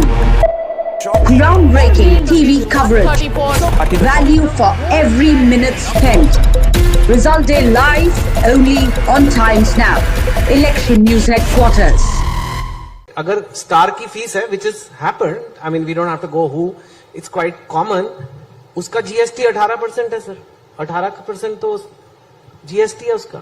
अब आप कह रहे हो आपने 16, am I right? 16 crores is the number? Yeah, 17 crores में आपने पूरी picture बना ली. मैंने सुना कनाडा का रिलीज मिलके कैमरा का वो कनाडा में जो किए हम लोग, हाँ, वो सब मिला के वो उधर हमारा रिलीज का खर्चा मिलके वो 16 करोड़। और कई लोगों के बजट ऐसे होते हैं। सर मैं एक YouTube चैनल चलाता हूं, उसमें मैंने किसी को बुलाना चाहा, उन्होंने कहा कि मेरी कंगी करने के लिए और ये करने के लिए 11 लोग आएंगे। उन सब ये जोक मेरे सामने मारना था, मतलब आप भी ले आओ सर 5-6। आपको कंगी वाला जोक मेरे सामने बोलना था सर। अरे वो तो मैंने सोचा ही नहीं सर, आप तो बियॉन्ड कंगी हो। पर और मैं देख रहा हूँ कि 90% लोग यहाँ पर बिना कंगी के वाले बैठे हुए हैं। No, so I am just But I agree with you. You are right. Makeup, not just कंगी, it was makeup, it was this, कोई पानी लाएगा, मिनरल वाटर होना चाहिए। मैंने सुना है लोगों की 4-4 वैनिटी वैन होती हैं। These are not, so these are cost structures which are so, और एक एंड पे आजकल ऐसे भी कंटेंट बन रहा है, 15 करोड़ में आपने पूरी पिक्चर बना ली। यूट्यूबर्स तो बेचारे और भी कम में बनाते हैं, some OTT. So what is it like, क्या ये बॉलीवुड कोई, जो बॉम्बे है, हम भी वहीं रहते हैं मुंबई में, वो कोई और ही दुनिया में चल रहा है? या आप लोग कैसे, मतलब where, how can you make a film for 15 crore and they are making film for 400 crore और उनकी नहीं चल रही है और आपकी चल रही है? ये कैसे हो, कैसे रहा है? What is this? देखिए ऐसा नहीं है। अभी कार्तिक आर्यन की फिल्म भूल भुलैया 2 चली, बहुत अच्छी। संजय लीला बंसाली की फिल्म विद आलिया चली, बहुत अच्छी। तो ऐसा नहीं कि बड़े बजट की फिल्में चल नहीं रही हैं। जैसा कि मैंने बताया कि लोगों को एंटाइटलमेंट अच्छा नहीं लग रहा है। बताइए एंटाइटलमेंट किसी को समझा? मतलब कि हम आपको बताते हैं कि अभी फिल्म कैसे बनती है, हम आपको बताते हैं कि क्या होना चाहिए फिल्म में। They are not interested in that. They are interested, they spend their money. Also change होता गया ना। पहले तो हमारे पास, हम सादे फिल्में देखने चले जाते थे, फिर डिफरेंट साधन हुए। आज लोगों के पास एंटरटेनमेंट के कितने साधन हैं। आप मॉल में चले जाइए, खाना खाने की जगहें हैं, ओटीटी प्लेटफॉर्म्स हैं, वगैरह वगैरह, कितने सारे हैं। तो now they don't like anything, I'll go back to the same thing, anything which smells of fakeism, if there is a word like that. They just don't understand that. They will rather go to see a Kantara, they will rather go to see a RRR, they will rather go and see some other film. American films, क्या business करती हैं यहाँ पर? मतलब they are also equally now our competitors. तो survival तो करना ही पड़ेगा ना। पर मैं अपने 38 साल में मुझे 532 फिल्में की हैं। बहुत सारे लोग आए गए, बहुत सारे लोग आए, बट सिंसियरिटी का और हार्डवर्क का कोई ऑल्टरनेट नहीं है। मैं ये कोई ज्ञान की बातें नहीं कर रहा। तो ऐसे लगता है कि हम चलो अगर पैसे से बनानी है फिल्म, बट दिस इज, मुझे लगता है अमृत मंथन है, ये चर्निंग है। अमृत मंथन का पीरियड अच्छा होता है, इसके बाद जो आगे फिल्में बनेंगी वो शायद अलग बनेंगी, डिफरेंट बनेगी। कभी कभी सोचने पे मजबूर हो जाते हैं ना। You know, the usual opposition voices that have been repeatedly making themselves heard. I'm not saying the usual suspects. I'm not disparaging of the opposition. All I'm saying is that there are a group of leaders who did express a great disappointment at the fact that the Prime Minister didn't collar Xi Jinping or whatever they imagined he would be doing. So there's that. And there's, of course, the China question. Can we talk a little bit about that? Look, when it comes to China, there is the reality of China, the second biggest economy in the world, our proximate neighbor, but also one with whom we've had, to put it politely, a difficult history, where we've had conflict. We have a very major boundary dispute, and where on many issues of high importance to us, they have not been supported. This could be our quest for permanent membership of the UN Security Council and reform of the UN. It could be our candidature for becoming a member of the nuclear suppliers group, or it could be those issues you mentioned, listing of UN terrorists, and it could be something far more basic. And this is something which goes back to the 1950s and 60s, which is their relationship with Pakistan, and how that relationship in Pakistan Hello and welcome viewers. You've been watching Times Now since the morning and thank you for that and do continue to do so. This is a big day and on big days Times Now always keeps you ahead. We will keep you ahead once again, giving you the first picture with the greatest accuracy of the numbers as they emerge. And we can tell you that the counting centers in both Gujarat and Himachal Pradesh are already buzzing. We've been showing you visuals from there. We're going to try and project those visuals right now on our screens. But let me tell you viewers, this is a very important bellwether election. There will be a lot of people in the BJP who will say that this election will set the tone for 2024 because they're expecting to sweep. They're expecting to sweep both Himachal and Gujarat. But viewers, let me also tell you that the Congress is in with a chance in Himachal Pradesh. If you just look at all the exit poll, barring Times Now's exit poll, all of them suggest that either the Congress is winning or it's going to be so close, Padmaja, that it will be difficult for anyone to call this election till the last vote is counted. Now, if that is indeed the case, what will be the message? What will be the message? So here are the 5 reasons that you should watch out for today's election results. Remember, this is not just about Delhi, about Gujarat and Himachal Pradesh, but also the by-elections which are being held in different states across the country. 3 very important ones happening in Uttar Pradesh itself. Point number 1. In Gujarat, if the BJP manages to hold on to government, it will overtake the left in terms of the uninterrupted years in government, because now they will take on 32 uninterrupted years in government. They already have 27 years in government. In Himachal, they have gone with the slogan Raj Nahi Riwaj Badaliye. So they will again break the chain of a state constantly rotating between parties after Uttarakhand and Uttar Pradesh. Since 1985. Absolutely. Right? And it will send out a message that this whole trend in Uttar Pradesh, remember, Yogi Adityanath broke many taboos. No chief minister ever comes to Noida. He came repeatedly. He said on a Times Now platform, "Main aunga na." And indeed it happened. So that will be a message that will be taken forward by the party into the next election of Rajasthan, which also has a similar trend where they'll say, it doesn't matter, these trends are obsolete now. People are voting on issues and not on trends. Point number 3, in the by-elections that are being held in Uttar Pradesh, especially those in Rampur and the one in Mainpuri, the future of the Samajwadi Party is hinging. They have already lost Azamgarh, which was a huge prestige battle. Now if they lose Mulayam Singh Yadav's seat itself, what does it mean for them in 2024? And what does it mean for the opposition space? Absolutely. And finally, who is going to be the primary challenger is going to be outcome of all of these elections, the by-polls, the NCD, the state elections for 2024. Who is going to take on the BJP for the mother of all battles that is going to happen in 2024, and that is why stay glued to the election results. They will tell us a big story. And I want to bring in another point, viewers, which is an important one. And let's just think about this and reflect. What have we been hearing? We have been hearing from Rahul Gandhi, who has been marching through very creditably through a large number of states, making an effort to suggest that India is a country divided.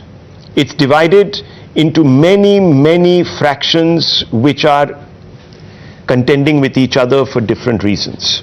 And therefore, there has been an utter failure of governance. There is the Aam Aadmi Party that says its model is perhaps the best to uplift people, especially those that are distant from all sorts of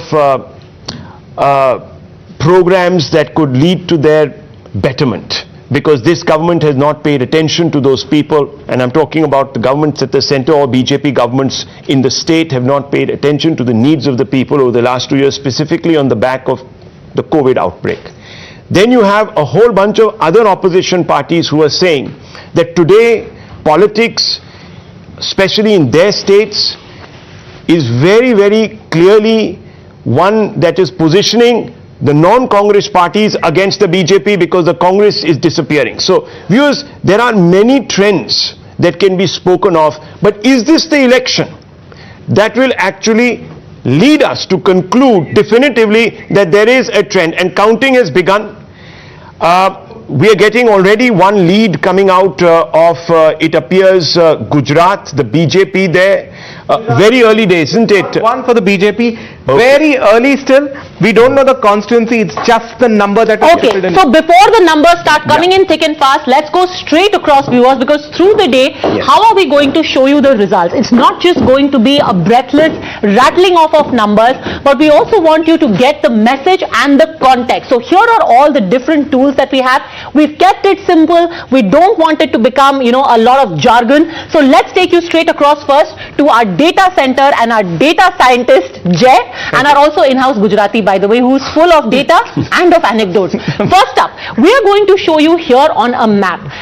What is the color coding? This color coding will essentially tell you which seats have gone to the BJP. This will fill up with saffron, with green and with blue, which stands for the BJP, the Congress and the Aam Aadmi Party respectively, and the grey, which is standing for others/independent. So this is the map. Now when we go across to the map compare. Jay. Absolutely. So there's a comparison. It's quickly going to tell you actually how the switch is going to take place. It's this very is 2017, 2022. So it will be in sharp relief. You can say, अच्छा ये सब saffron था, ये saffron footprint कम हो गया, यहाँ पर grey आ गया या blue आ गया or whatever. Absolutely. It will be visually very established for you how the seats, if at all, have shifted and vice versa. Compare with the previous election. How does this work? What is the change? So you can actually see the dip up or down in percentage points, whether it's going between 0 and 1. They just normalize the scale. It shows a dip up and down. The most interesting one is the next one, the spider web. Now here we've actually put together different cluster demographies of the state. Yeah, this is the part that you must take a look at. What we've done is, we have actually identified the key components along which people may have voted. What about the seats where the BJP has dropped its sitting candidate? Absolutely. What are the seats where key BJP rebels are there? Which are the minority seats? Which are the seats with the partidar effect? Which are the seats which are purely rural? Now, each one of these seats has voted in a specific fashion in the past. And then here on the web, we will chart out for you. Okay, so here is the U seats, which is the urban seats. You will see a chart over here like this web going up, which will say, all right, 2017, here is where the BJP stood, this saffron web. No, so this is for this election, 2022. So what it's going to do is the relief spread of each of the parties is going to be juxtaposed with the other. So within one spider, why it's called a spider web? Because the relative performance comes up as a spike or a running line below to show the difference in performance. Padmaja, so let me very quickly direct our viewers' attentions to also the screens now. 6 leads are coming in from Gujarat. Early days, postal ballots, we don't even know from which area right now, so we're going to get you more fine focus on that. So if both of you now would sort of start. So we are going to keep our screen split over here between Himachal and Gujarat. And also, of course, there is going to be the numbers now starting to come out of Himachal also. Remember, viewers, these are only leads and trends. These are not results. These are not results. These are just leads. These are just leads and trends, not results. I want us to very clearly emphasize that. And again, as you can see already, you're getting a sense, at least from Himachal, where that initial lead is coming from.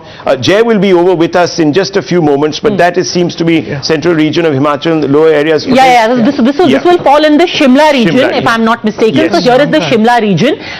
You will here also see the color coding, the one that I showed you on the map there. This will show up here as well. So you get an idea of where the initial leads are coming from. Let me just very quickly also introduce our panel. Smita Prakash, good morning to you. Thank you very much for being here.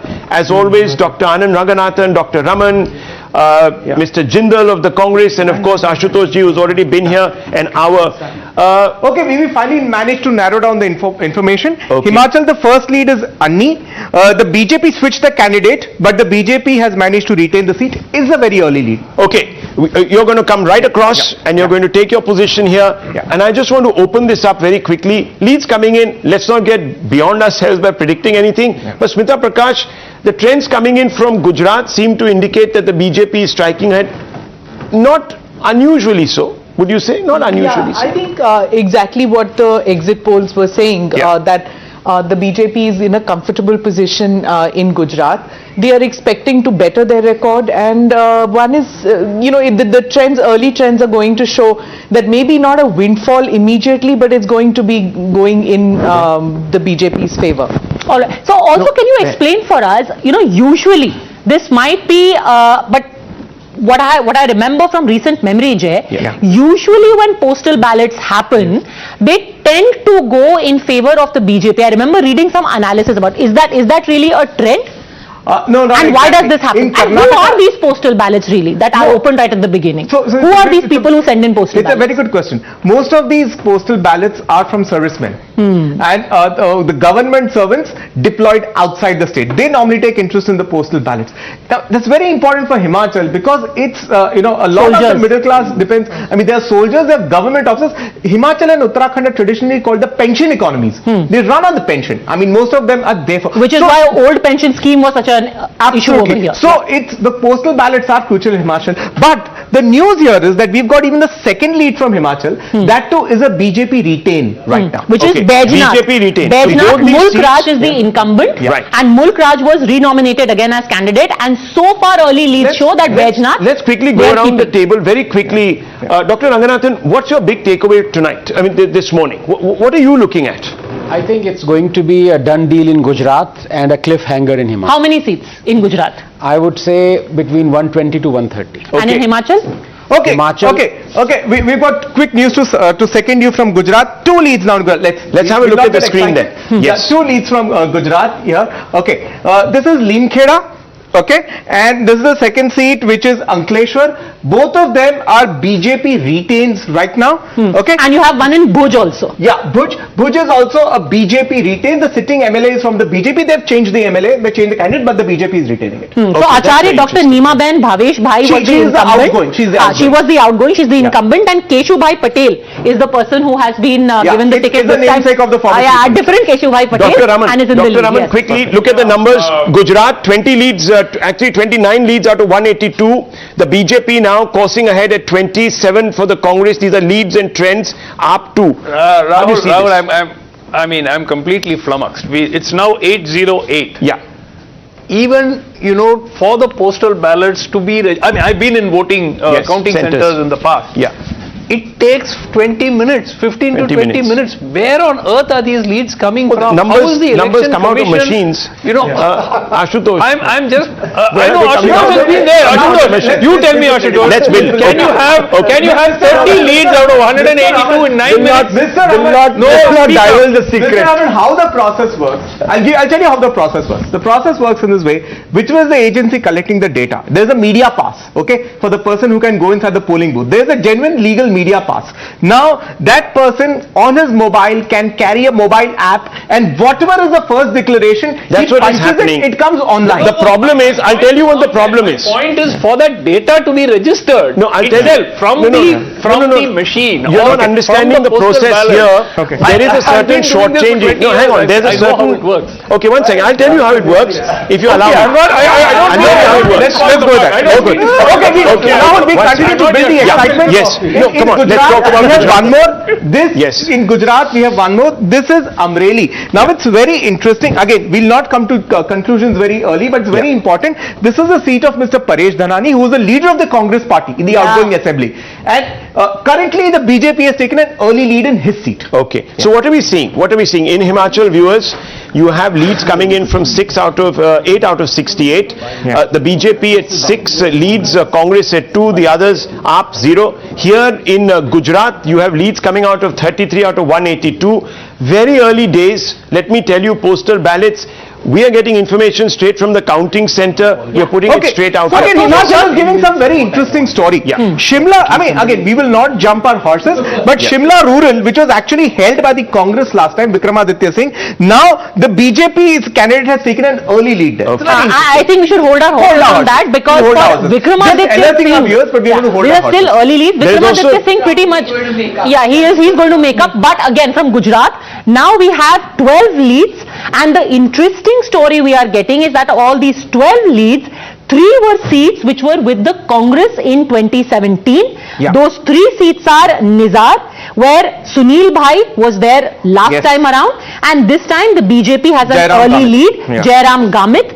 The other seat is there is another Mandvi. This is all still based on postal ballots, right? So I just want to ask you, because you made an important point.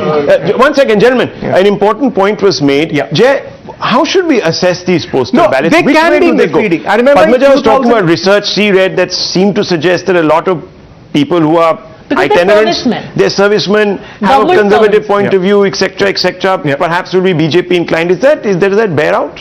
No, not exactly. In fact, in Karnataka, we had the exact opposite experience. Right. They were not BJP inclined. In the morning, I remember in 2018, when the counting started, the postal ballots actually gave a big lead to the Congress. And Axis, which had projected a Congress win in Karnataka, that time was rejoicing. And by 9:30, the whole picture turned. But in Karnataka, the postal ballot is not so many Fauji's. But in Himachal there is. Himachal is known for that your money order economy, and you're known for Fauji's who are doing the postal ballot, whereas in Karnataka it's not the case. What's the percentage of postal ballots compared to the Okay, normal? now here. It's very I need to give some very interesting story. In Gujarat, let's go down here. Okay, let's put the comparison map, guys. 22 and 17. We'll get that in just a few moments. We'll just get that in. Actually, that's where it is. You could just go across to the big wall, the data center, and you'll see that. Perfect. We are there. Perfect. Now look, again, postal ballots, we'll not comment, but if something like this happens, then it could be suicide for the Congress. I'll tell you what's exactly happening. These are old Congress strongholds. Okay? This is again a old BJP stronghold, that is Pardi. Now what's happening here is, in these places, the AP was determined to eat into the tribal vote. Let's not forget, this is Bharuch and Ankleshwar. Yahan pe bhi abhi tribal impact hai. Okay? And there, if the Congress had won earlier, and now the BJP is taking a lot of lead over there, if that sort of a trend persists, it's worrisome for the Congress. The AP could have cut it from the bottom. Now here see, when we are talking about, when we are looking at regions, Rahul, here is the Saurashtra Kutch region, which last time was a lot of green. This time around, this green seat, one single green based on early trend is showing as saffron. And that's the region you were saying also we need to be looking out for, because this election can be won or lost. 54 seats out of 54 chunk. 30 came to the Congress in 2017. Oh, I see. So if even half of them turn around to the BJP, then they are going to romp. And the story, therefore, from Gujarat will be that AAP will have damaged the Congress to the extent that the Congress was out of the picture. Now, very quickly, let's have a quick look at the numbers once again. Leads from 53 out of 182 in Gujarat. We're going to break it down in the data center in just 30 seconds. 42 for the BJP. Leads, viewers, trends, leads, call them what you want to. Congress up at about 8. Aam Aadmi Party at 1.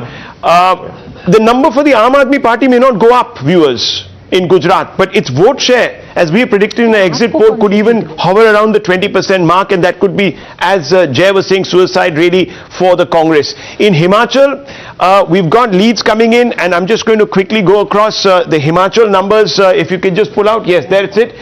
20 out of 68. Remember, here, viewers, 24 is the halfway mark, and you're already beginning to see quite a few leads coming through in Himachal. So we're going to bring you the Himachal in just a few moments. Comparison for Himachal. 10 out of 68. Let's split this screen. We'll put a comparison. Let's go straight across to the data center. Okay, so we are going to show you the comparison now for Himachal. 3 regions largely that we have in Himachal, which is Mandi, Kangra and Shimla. Now the trend so far seems to be pretty much in line of what happened last time around, except one swing that we are seeing, which is in Chamba. It's so the Chamba, Pawan Nair is replaced by Neeraj Nair of the Congress. Pawan Nair was BJP incumbent. Neeraj Nair here has the similarly, we've got one more similar trend for Himachal. It's Chopal seat, where Balbir Singh Verma of the BJP has been replaced by Rajneesh Kimta, leading again early leads right now. Alright, these are the initial leads that we have. 7 leads for the BJP, 3 for the Congress. We had shown AAP in the lead for just a second there. It has quickly gone back there.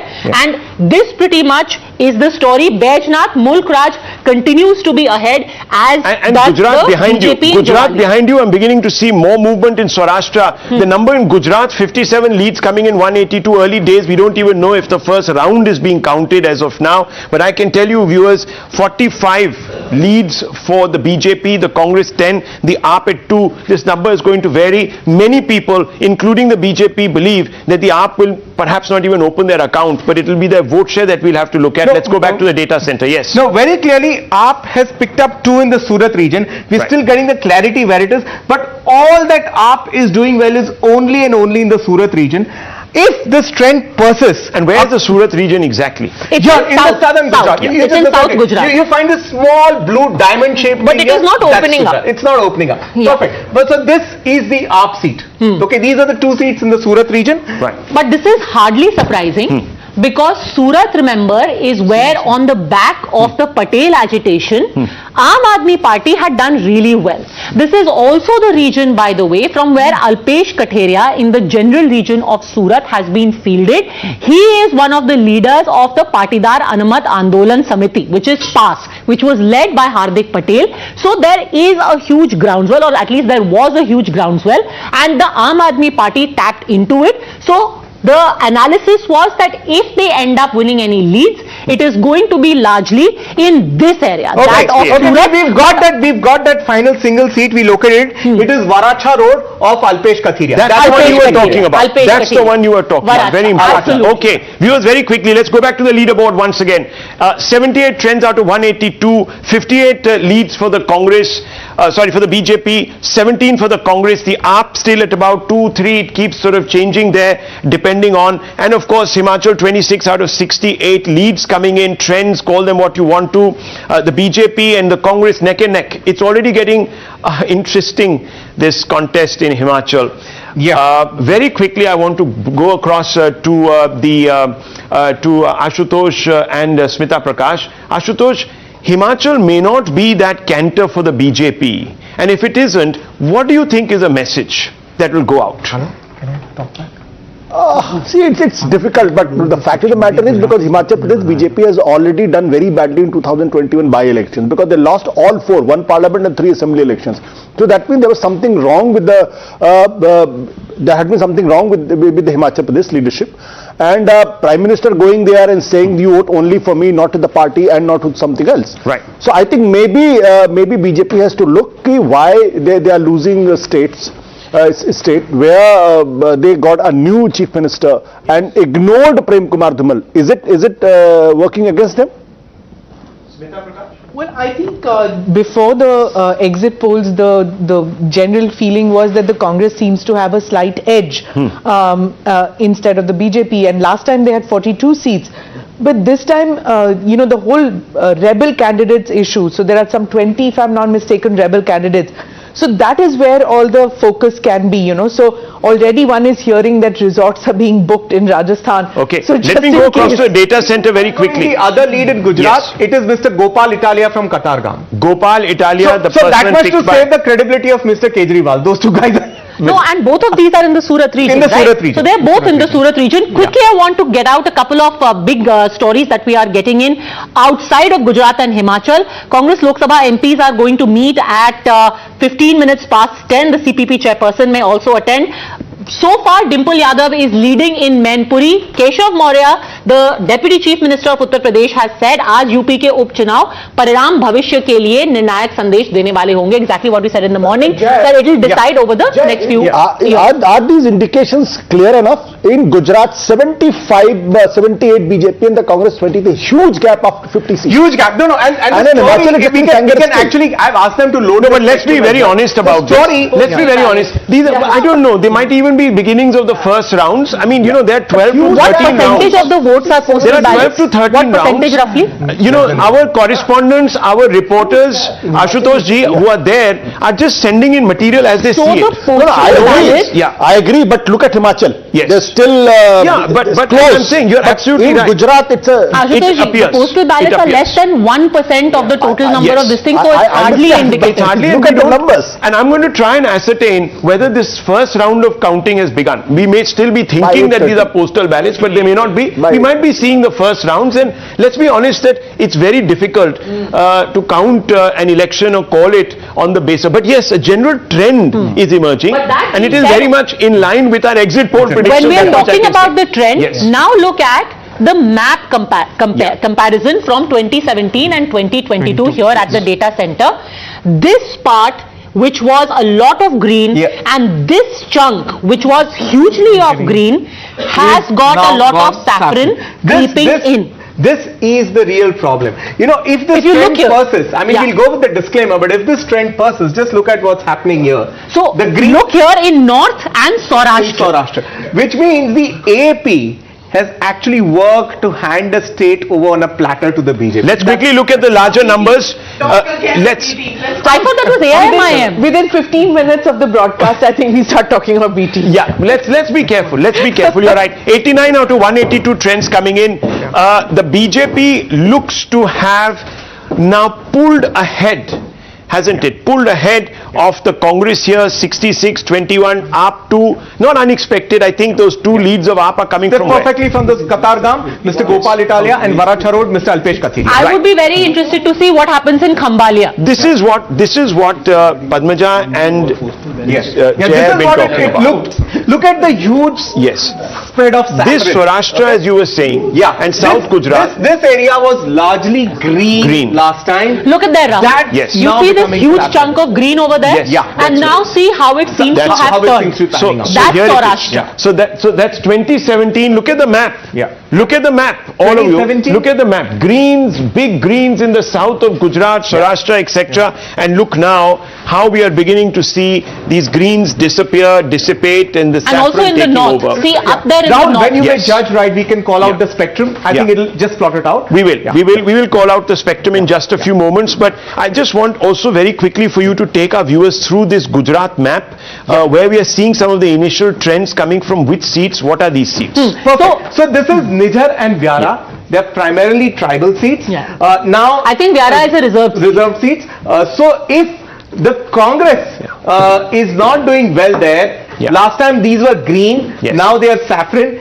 Early theory, the AAP cut into them. Okay, this seat is Pardi, where the Congress is leading. This is one case of a reverse rebel impact for the BJP. Here there was a BJP rebel contesting on an AAP ticket.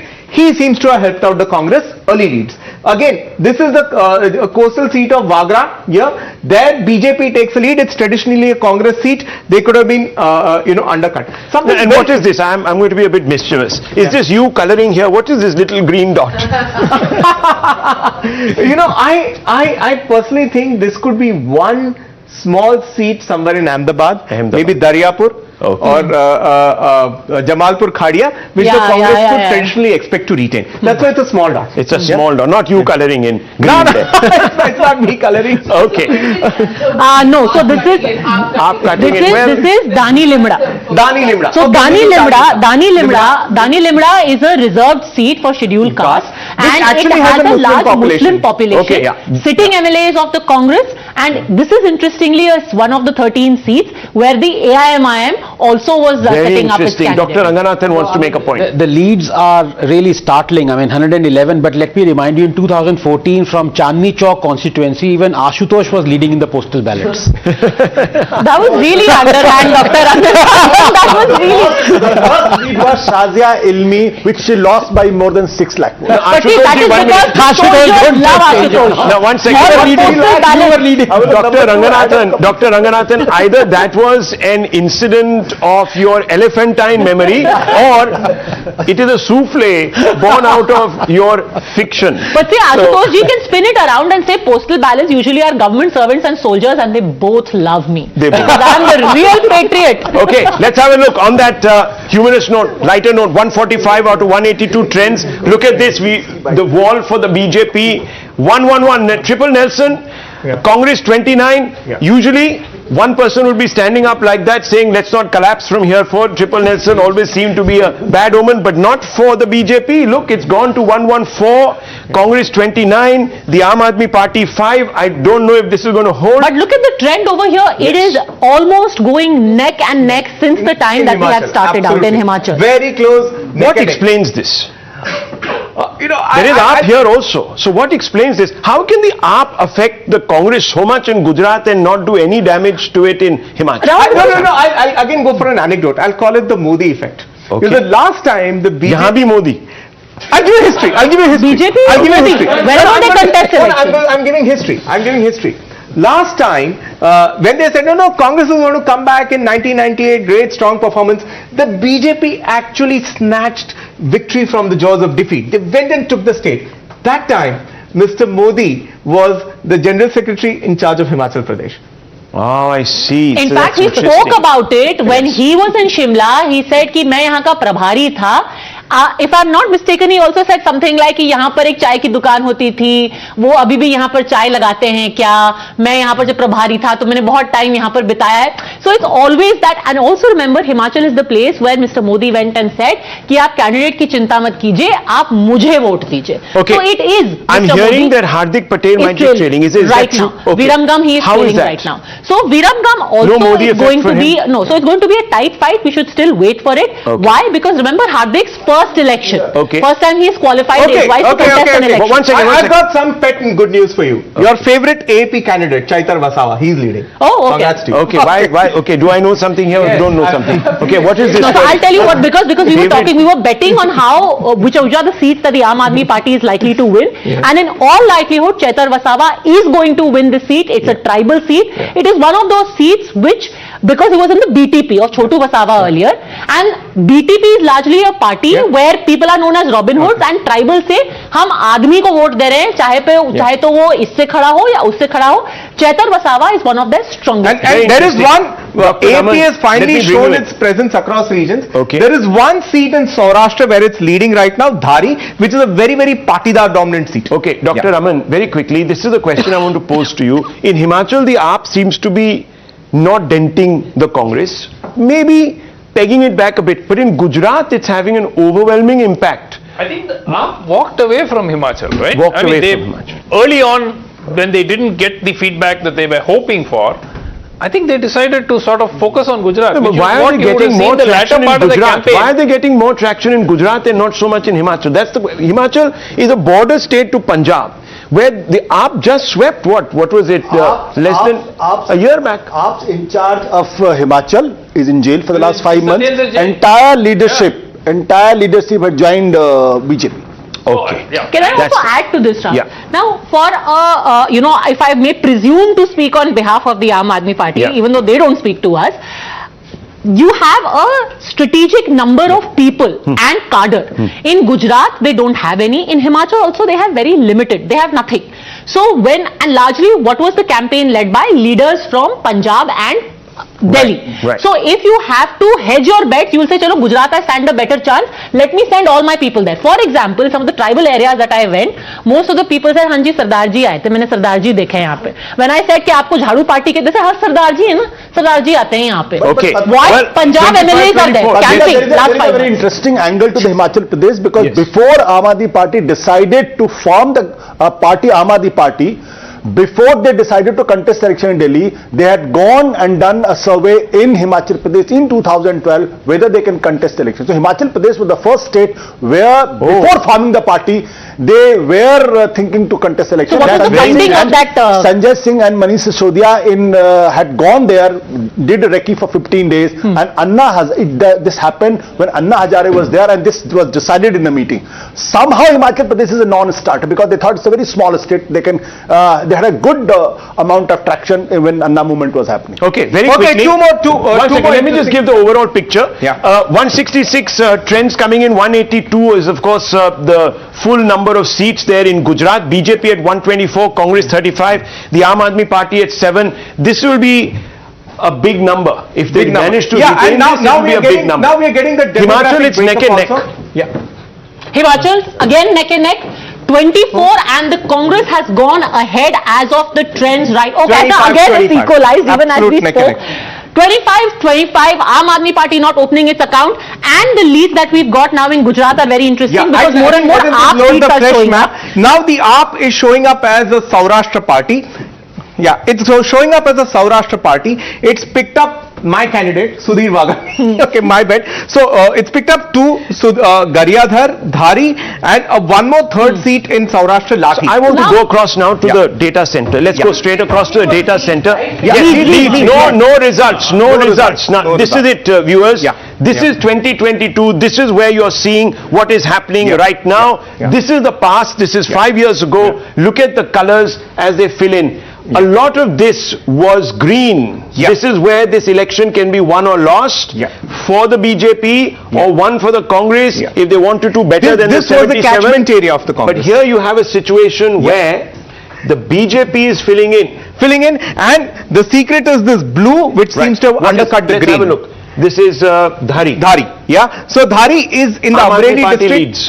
It's an absolutely Patidar dominant seat. Okay. Switched completely. Right. This seat here Yes. is Garyadhar. AAP, as we said, they actually penetrated through the NGO network. This was rated as the #1 seat for them. Okay. This seat here, it's not showing up easily. It perhaps is Bhavnagar West. That's Dediapada. That is Chaitar Vasava.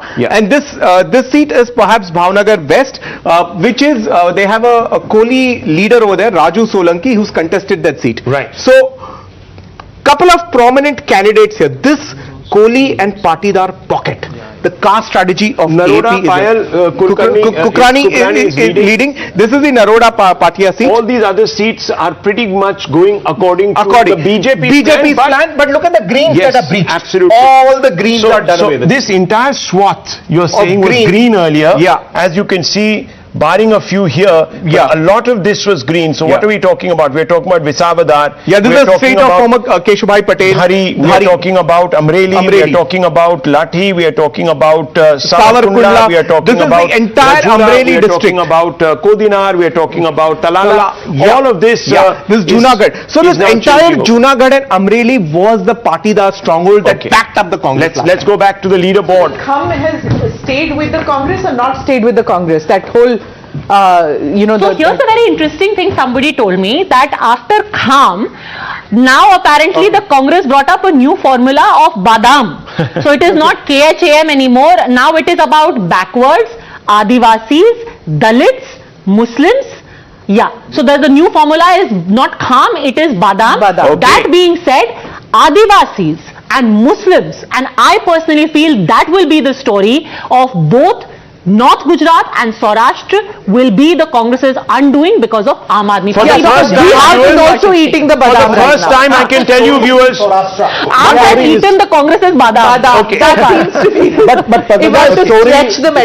the story is in Saurashtra, because I remember very distinctly in 2007, many journalists from the Delhi had gone to Saurashtra and declared that Modi is losing.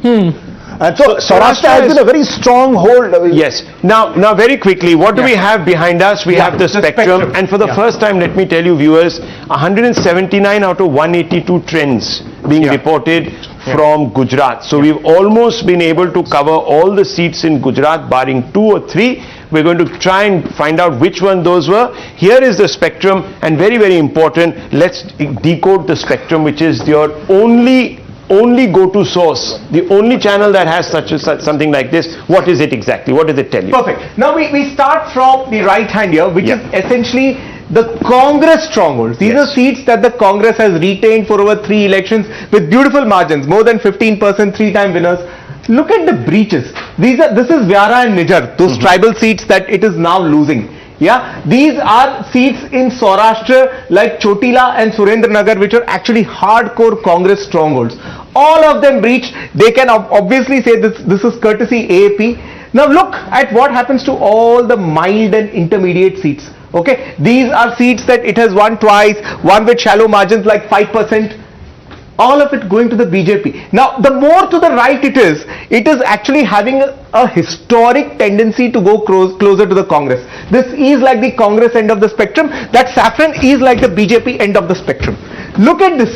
Here, there's only one breach. This breach is that seat which I said Pardi, where... So you're saying that the BJP is retaining all its strongholds, barring one here? Barring one. Here they have a rebel who's gone to the AP in Pardi in South Gujarat. That's the only one that they're losing to the Congress. And it is also beginning to consolidate its mild seats. It's mild seats. Rahul, actually... could be a runaway, and Amit Shah has said that it's going to be a 2/3. Wasn't it, Padmaja? That's what he had said, 2/3 runaway. You know, if you're looking at the seats in particular, this Rajkot West seat, if it indeed turns out to be this way, is going to be very important for the BJP, because we are saying that it is breached by the Congress in 2022. Now, Rajkot is the place where they changed all of their sitting MLAs. It is the place where you had the former Chief Minister Vijay Rupani coming from. I'm talking about the general district, not his own seat. This is actually Mr. Rupani's seat only. So maybe we should wait a little bit. Exactly. You know, this is just early leads, because here... No, but they changed all their Rajkot earnings. Yes. Not just Mr. Rupani, they changed all their Rajkot earnings. Okay, that's fine. So that is going to be important if we are saying, but this is very early lead, so let's wait on it. Also, let's wait on Jasdan. Look at this. Jasdan, okay? Deodhar, more than Deodhar, Jasdan. Kuwarji Bavalia has been like the standard bearer of the Congress in Saurashtra, very tall Kohli leader. Now, Kuwarji Bavalia is with the BJP. 2017 Congress, it's breached. There are two phenomena, Rahul, that have taken place. One, the AAP undercutting the Congress. Second, all the leaders that the BJP got over to its side after 2017. But are we overemphasizing this AAP factor? My only point is, wherever the Congress loses, wherever the Congress is losing, are we going to say that the AAP has suddenly dented it to the extent, even in its strongholds where it has margins of, that means the Aam Aadmi Party is getting anywhere between 20 to 15 to 20% of the vote share. That's an amazing start. That is what our exit polls said, because they are getting 25% vote. Yes, look at this, Padmaja. I mean, these are strongholds of the Congress. And if they are being breached, and it's all coming down to the AAP, then it seems that the Aam Aadmi Party is outperforming everybody except if you see this map, Rahul, if you see the comparison map of Gujarat in just a second, we will go. Most of those, let's look at the data center before we go across to Niyamika. And since you're talking about Aam Aadmi Party and whether we are overemphasizing their importance, let's show you on the map that this is not an overemphasis. Why? Take a look at this area and how it has changed. Now, this was the major chunk that went to the Congress, and if this green, especially these areas and these areas, why is this important, Rahul? This is the Saurashtra Kutch region, which was deprived of water for the longest time and which has benefited the most from the water of the Narmada. Now, this parched region gets water. They are anyway have a little bit of resentment from the Congress. Then that whole Medha Patkar thing happened, and general listlessness of the Congress. With the result, this green, because of this blue, has turned into saffron. That would be the pop analysis at present, and that is the importance of the Aam Aadmi Party. Even data-wise, looking at it, this is the only region in the state, Saurashtra, where the blue is showing up. So it does mean that they have a measure of strength over there. And the measure of strength contributes to the resurgence of saffron and the dumping down of the green. And while we are talking about three colors entirely, I want to point out the two greys and the interesting story about it. For our viewers, it will be interesting. You see this grey over here. This is a seat called Kutiana. This is in Porbandar. And you must have seen this very famous movie called Godmother.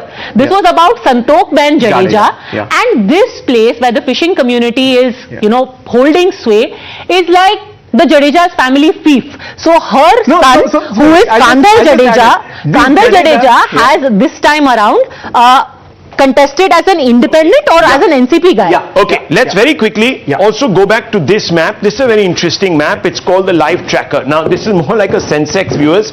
What it tells you is how, when the election got underway, within the first 10 minutes or so, everything looked as if all the parties were sort of neck and neck. But as the number of seats started being projected, you could immediately see the BJP's sort of escape velocity, its graph constantly rising to the point where it is almost double or triple of the other parties. And it just tells you how the BJP is just going to go further up in this metric, which tells you how obviously from the very beginning, this mandate is overwhelmingly pitched towards the BJP, and they're going to come back with a record number in Gujarat most probably, because if this continues, it's Rahul, we'll complement that understanding with the spider web. We'll quickly load it at the data center. And while you do that, let's quickly cut across to Niyamika as well, because already you have the Aam Aadmi Party putting up posters saying that we have a national footprint now. Quick look at Himachal also over here. And we'll draw up a comparison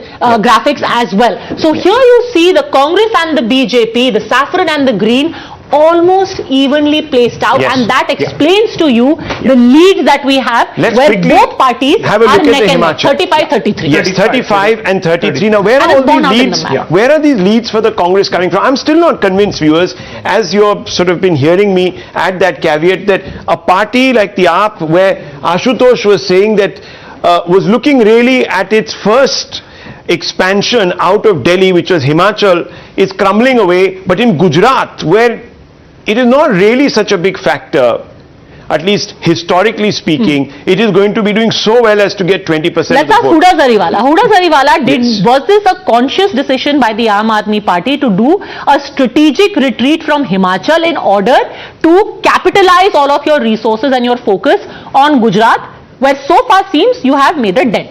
Huda Zariwala.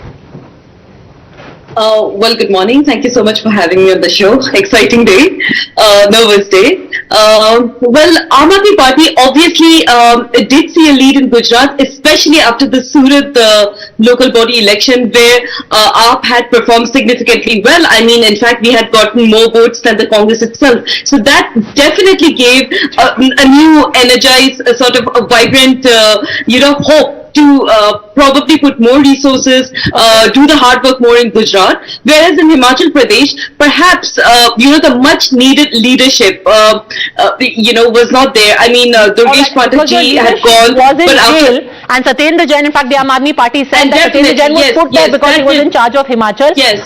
Niti Jain? Absolutely, that did cause a dent. That did cause a dent. Yes, yes. Niti Jain, did you absolutely. I mean, put that factor Satyendra Jain cannot in be- jail because this is the result you wanted in Himachal? Yeah, but the courts did not keep him there, right? So that is a completely illogical kind of an insinuation that is being put on the BJP. He is there because of what he did, not because of the Himachal elections or any other elections for that matter. So let's not bring in Satyendra Jain in this entire scenario. You left Himachal for reasons best known to you, and the result is obviously showing that. So tell us this, for Gujarat, when I you're think looking at the impact of the Aam Aadmi Party in Gujarat as well, do you think now there is going to be a race between the AIMIM and the Aam Aadmi Party to be dubbed the B team of the BJP? Because in the end they are ending up denting your principal challenger, the Congress.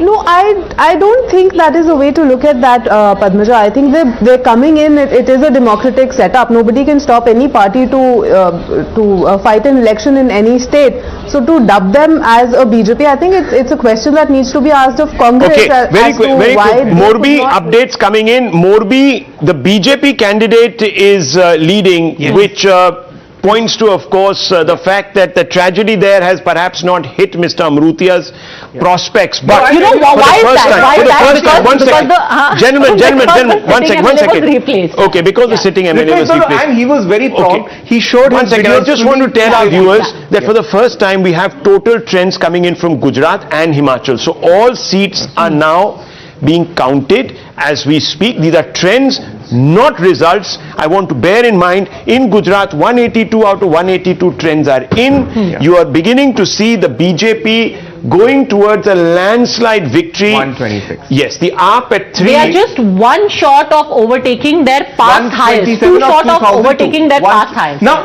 they've gone ahead. Okay, they've gone ahead. 120. This can keep sort of going back and forth, but will it actually cross to the point where the Congress will come down below 50? In one of our exit polls, we have sort of given them about 45, 50 seats. So this is where the Times Now exit poll right now looks to be absolutely spot on. Perfect. In Himachal, this would, if this number holds, then again Times Now's exit poll viewers would be absolutely spot on, because we said that the BJP would make a wafer thin by about 3. The majority mark, which is of course at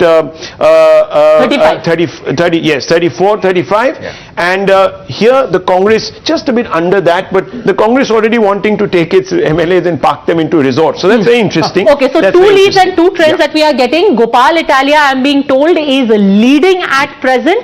And as far as Morbi is concerned, here's two things about Morbi. One, The sitting MLA was replaced by the BJP. Second, you have Kantilal Amrutia, who the first visual, I still remember because we were in office that day, was of him and he was swimming. He swam out and he pulled out people who were there in the water. He was almost immediately, I think the list was released the week after. He was rewarded and he has been a two-time MLA before that as well. He's been a two-time former MLA. He's been a two-time MLA of the BJP. Let me go to the data center. Let's go to the data center once again. This is an important point of inflection here in this election story now, for Gujarat. If we just load the spider web. Yes, we'll come to that. Just have a quick look at the map, viewers. Swaths of green gone. Swaths of green gone. Doctor? Swaths gone. I think a couple of things here that I think Jay could also focus on, which is in 2017, not many people give credit, but in constituencies, more than 32 constituencies where the Muslim population was more than 20%, BJP actually did quite well, surprisingly well. They won 12 seats. Okay. So, you know, this kind of thing that... Yeah, sorry, just one point. I mean, there was some kind of talk that the Aam Aadmi Party may not pull its weight in Saurashtra as much as they would in South Gujarat.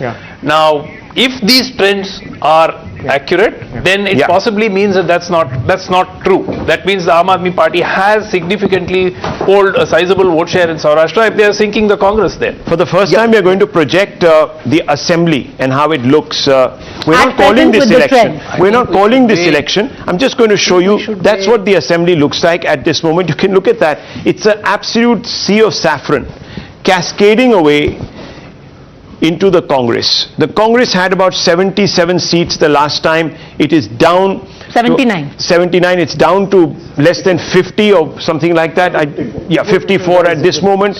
And the AAP opening its account, I don't know if that number is going to hold. Many people from the BJP, and we had an MP with us who said that the AAP either zero or maybe 1 or 2 at the very most. So here's the interesting thing. Even though the makeup of the assembly looked very different in Gujarat and Himachal last time around, the actual voting percentage, interesting trivia, was exactly the same for the BJP and Congress. It was 49% for the BJP in Himachal, 49% for the BJP in Gujarat, and in 41 for Congress in Gujarat and 42 for the Congress in Himachal. So the vote share was almost the same. Prakash, initial thoughts. See, I'm very interested in looking at Aam Aadmi Party because they need to have those at least 10 seats to be declared as a state party, and if they come across as a state party, then it becomes a national party. So their entire aim in Gujarat is not to form government. They are realistic enough to know that they can't form government. Whatever resources they had, they decided to back out of Himachal and give it all in Gujarat. So Kejriwal has this single focus. He wanted to breach Gujarat in some manner and make the BJP feel that here we are a contender. We are the ones who are going to make you uncomfortable in Gujarat. He's not forgotten that in 2014 he took on Modi. He lost miserably, but that smarting was still there. So he's gone out there and so he wants to. It's personal. It's personal. Everything about Kejriwal is personal. It's personal. It's personal completely. I mean, Ashutosh would know this. Lokesh Jindal, is it impersonal for the Congress? Rahul Gandhi still walking? Does he need to continue to walk? What's happening? Bharat Jodo. As he is walking, even the Congress seats are rising. It's 55 now, and over a period of time, as time will pass on, I think 65, 70, 75 is what we can. As he is walking away Let me complete. I am still hopeful. I am still hopeful for gains in Saurashtra. Okay. It's too early. It's too early. Are we getting beyond ourselves? Lokesh Jindal says, relax. It's only 2 rounds of counting. Why are you getting all excited, whipped up into a frenzy? We are coming back. Certainly, we are. I think the story is. Okay. We have let Dr. Ranganathan finish his point. Of course, Rahul Gandhi might be walking, but he's walking on a treadmill. He's not going anywhere. But couple of points that are very important here. You know, every one of us since morning has been taking the postal ballots with a pinch of salt, and reasonably so. And many people would say, if you look at Gujarat, you would have to take the but you see the control. Scientists always say the control is spectacular in Himachal Pradesh. So it's not one-sided. They're very close to what the exit polls have predicted. So, you know, I'm not going to just throw out irrationally what the leads right now are. Okay. No, I have 2 important points. Yes. Okay. 2 important points. Jay coming up. Yes. First, look at this. What the spider web says in each demography, how every party is doing as compared to the other party. Now the saffron line, the BJP, is completely enveloping the green of the Congress and the blue of the Aam Aadmi Party, which means in every demography that matters, the BJP has surged ahead. That's point number one. That's an amazing result. Amazing thing coming out. I want you to, do we have the vote shares right now? We don't. We don't have vote shares. We'll have vote shares after half an hour. About half an hour, 45 minutes, viewers, because that will tell us really the story in Gujarat, whether the AAP is actually the factor or Congress is losing because of its own self. And in Himachal, yes. One hint, Rahul, that AAP could be the factor. We have a surprising upsetting lead from Viramgam, where Hardik is trailing behind the AAP candidate. So maybe AAP is a factor. Because he is a Thakur candidate. And Hardik is a Patel there. Thakur community very sizable. And of course the agricultural. Very quickly, Rahul, my interest was whether the BJP could get 149. As in the morning, it appeared that they might get that. I think there are some around 115, 120 seats in Gujarat. Yes. But Himachal is, I'm telling you, very, very interesting. And BJP will have a very tough time there. Let's have a very quick sidebar. Dimple Yadav is leading by narrow margin of 1400 votes so far. From what does that mean? Let's open this up. What does that mean, Smita Prakash? Dimple Yadav squeezing ahead right now. If she loses, what does it mean? Yeah, in fact, the strange thing is that the exit polls were saying that she seems to be trailing and she will not do well. There was a lot of crying which was going on and writing off the Samajwadi Party. So regional parties can never really be, but we don't know. She's just squeezing ahead. We don't know. So she might, early days. exactly. There's a lot of tough election for the Dimple. For the simple reason, the demography there, 4.5 lakh Yadav, 70,000 Muslims, but Shakya is 2.5, Kshatriya is around 1 lakh, Brahman is 1 lakh. So the social composition of both are pretty solid. And also they're going to be they were harping on, on being Mulayam Singh's constituency and his optics his matter and things like that. And a very large population of Dalits as well. So if you put together Brahmin, Dalit and Shakya, then they overtake the Yadavs and the Muslims, which is basically the MY of the Samajwadi Optics Party. matter very much in politics, viewers, and I can tell you this, that the BJP, if they manage to wrest the Yadav stronghold from the Samajwadi Party, they will say that this is a vindication in India's biggest, most electorally significant state of the BJP's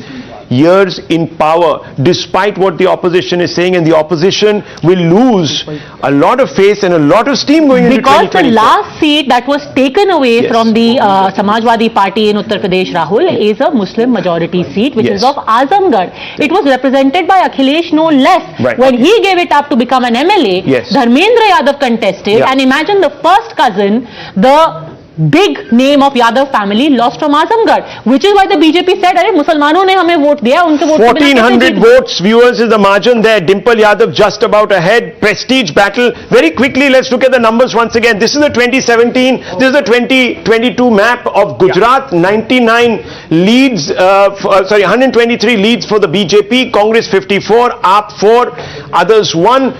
Look at the numbers and look at how it's related. With our sunburst, we can break it down region-wise. Very good. Let's go to the sunburst. One quick Himachal numbers, 68 out of 68 trends. Look at this race, viewers. The Congress squeezing ahead of the BJP. What does that mean for the national narrative? We'll tell you. But first to the data center. Now let's look at, we've loaded the sunburst for the Kutch Saurashtra. Last time this number for the BJP was 23. Let's look at it here. It's here. Last time this number was 23. Now it is 33. We are almost 10 up for the BJP. Okay. The Congress last time was at 30 in this region. It's at 18. It's 12 down. The culprit is here, the AAP, which has actually picked up 2 seats in this region. This is one, the godmother seat. One which is on the Samajwadi Party. Now, interesting snippet for the viewers. It is told that on this seat, the BJP and Congress had done a deal that they would not leave a seat for the godmother party, that is for the SP. The Congress would hold one, the BJP would hold it, but the SP has held through. Okay, perfect. Let's go back. We can now quickly go back to our next region here. Let's go to South Gujarat, the other one where all the story is coming from. Look at this. AP just left to the city. This one seat is the city of Surat. It is Katargam. What the AAP has done in this process of trying to push into South Gujarat. Katargam is Gopal Italia. In the process of pushing into South Gujarat, it has actually jacked up the BJP's tally. The BJP was 25 here last time. It's 4 gains. It's up to 29. All the vote undercutting done by the Aam Aadmi Party. All right, so this is interesting. Now let's look at the next and the final region that we're going to look at, which is Central Gujarat. Yeah, because perfect. in Central Gujarat, you've got the BJP at 30, Congress at 10, and the Aam Aadmi Party making no inroads. But there. again, there is a damage. In this Central Gujarat last time, the BJP guys was at 25. So again, 5 bonus. Let's switch focus now to Himachal. Look at the spectrum. Jay, come in here because the spectrum is important. This is a very tight contest in the war of narratives. Very tight. In the war of narratives, viewers, Himachal is going to play a big role today. Let me tell you. Here it is. This was the BJP stronghold seats, and they have lost a few to the Congress, isn't it? There are 4 of them. There are some seats in the Kangra region that the BJP has lost to the Congress here in Himachal. Now, if you come to this end, this is the Congress end. Guys, look at this story. These are seats like Roru, Thiog, which are actually strongholds of the Congress. Thiog is with the CPM. CPM, yeah. It's a left seat, It's an opposition seat. Yeah, perfect. So, now look at that. Here, you are suddenly finding Saffron. So, I think the story, Rahul, is while at that end of the spectrum, anti-incumbency plays up. But I think the story here is it's actually all across. No, the story is that miles are here. There is no loyalty right now. In NDA, anywhere mild seats, the major gain for the Congress. Exactly, there are major gains. So, viewers, this is a razor-sharp election, and I think it will be very difficult to call this for the next 2-3 hours. So we've got a few seats, names also from Himachal, where of the trend so far. The 4 seats in Una district, BJP is leading in all of them. In Sulai and Palampur, BJP is leading so far. In Kutlehad, Congress is 800 ahead in the first round, and in Kasauli, Congress is also leading. Vinod Sultanpuri is leading from Kasauli. Let's take a look at the comparison, the map comparison that we have in Himachal between 2017 and 2022, and largely if we look at the Congress's gains, you will see it happening in this belt, the middle belt of Himachal.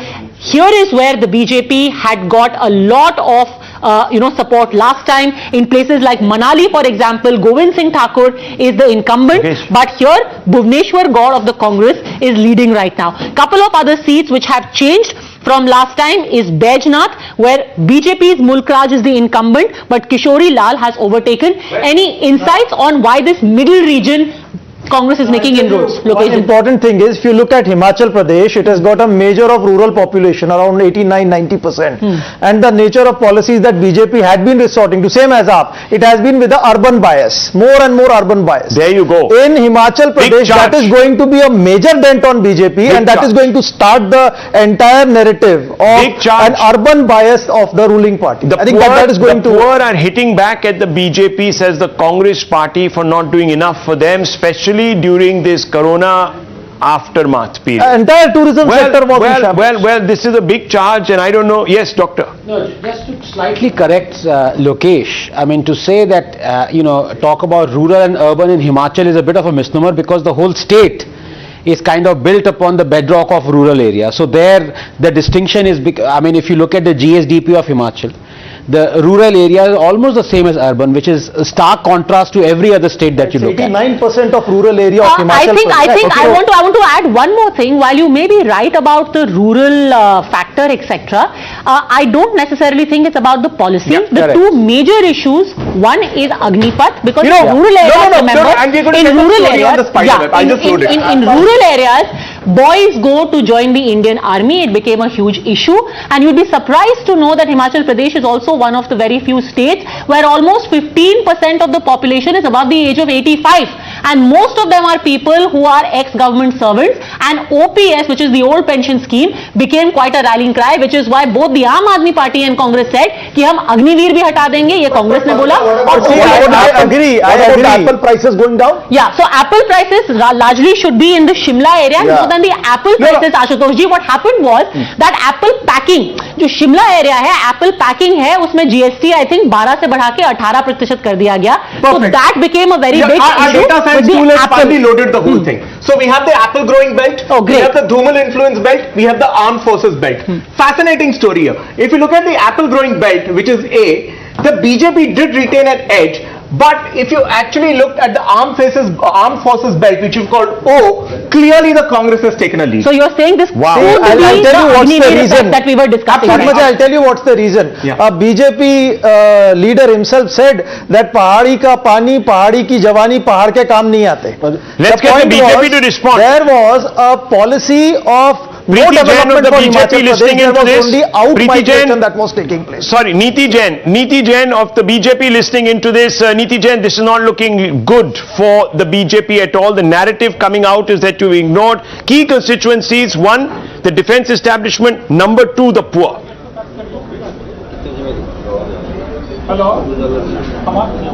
Neeti Jain. No, I don't agree with that, Rahul. First of all, these are very early trends, and you know that as well as I do. The early trends can change. It looks like a very neck-to-neck kind of a fight, but let's just wait before calling it right now. I think for the defense forces, the BJP has come up with the different agenda. So, for example, the one rank, one pension scheme, that was something that had huge benefits for the defense forces as well. So, there is the defense spend and all the initiative that has been taken by the government. Well, it's not bearing out. It's not bearing out, Neeti Jain. You'll have to come up with a bigger one. Yeah, the bigger, trends better right explanation. now are telling us a story. Before we go on to the next trend, let's quickly get in Mr. Harish Rawat, former Chief Minister of Uttarakhand and somebody who's also campaigned extensively in Himachal Pradesh. Before we go across quickly the story you were talking about, Jim. So and by the way, let me quickly give an update that Vikramaditya Singh is now leading in Shimla Rural, which is why Smita was saying let's hold off on that, because that is the former Chief Minister's Pushteni seat. Yes. Absolutely. Now you look at the OROP belt here, okay? If you just look at the envelope of the saffron color, it's below the green, right? So here in the OROP belt, the Congress actually has taken a lead, 14 on 25 seats. The Okay, Harish Rawat there with us, smiling away. Harish Rawat ji, खुश तो बहुत होंगे आज आप. अभी Congress neck and neck चल रही है बीजेपी के साथ साथ. किस तरफ पलड़ा भारी होगा थोड़े देर में. अभी आपको आंकड़े बता दूं, कांग्रेस 32 पे, बीजेपी 36 पर. 36 का आंकड़ा. हरीश रावत जी. हेलो. हरीश रावत जी, आपको आवाज आ रही है? हेलो. हाँ, BJP 36, Congress 32. Himachal will win. Congress will win the Himachal poll, and I'm confident that we'll cross 40. We'll get the comfortable majority. Himachal was in a complete mood for the change, and because of what factors? Because of what factors? Largely, let me tell you about the trends. The trends that we are mapping so far, sir. बदलाव के लिए vote दिया है. किसने vote दिया है? हिमाचल ने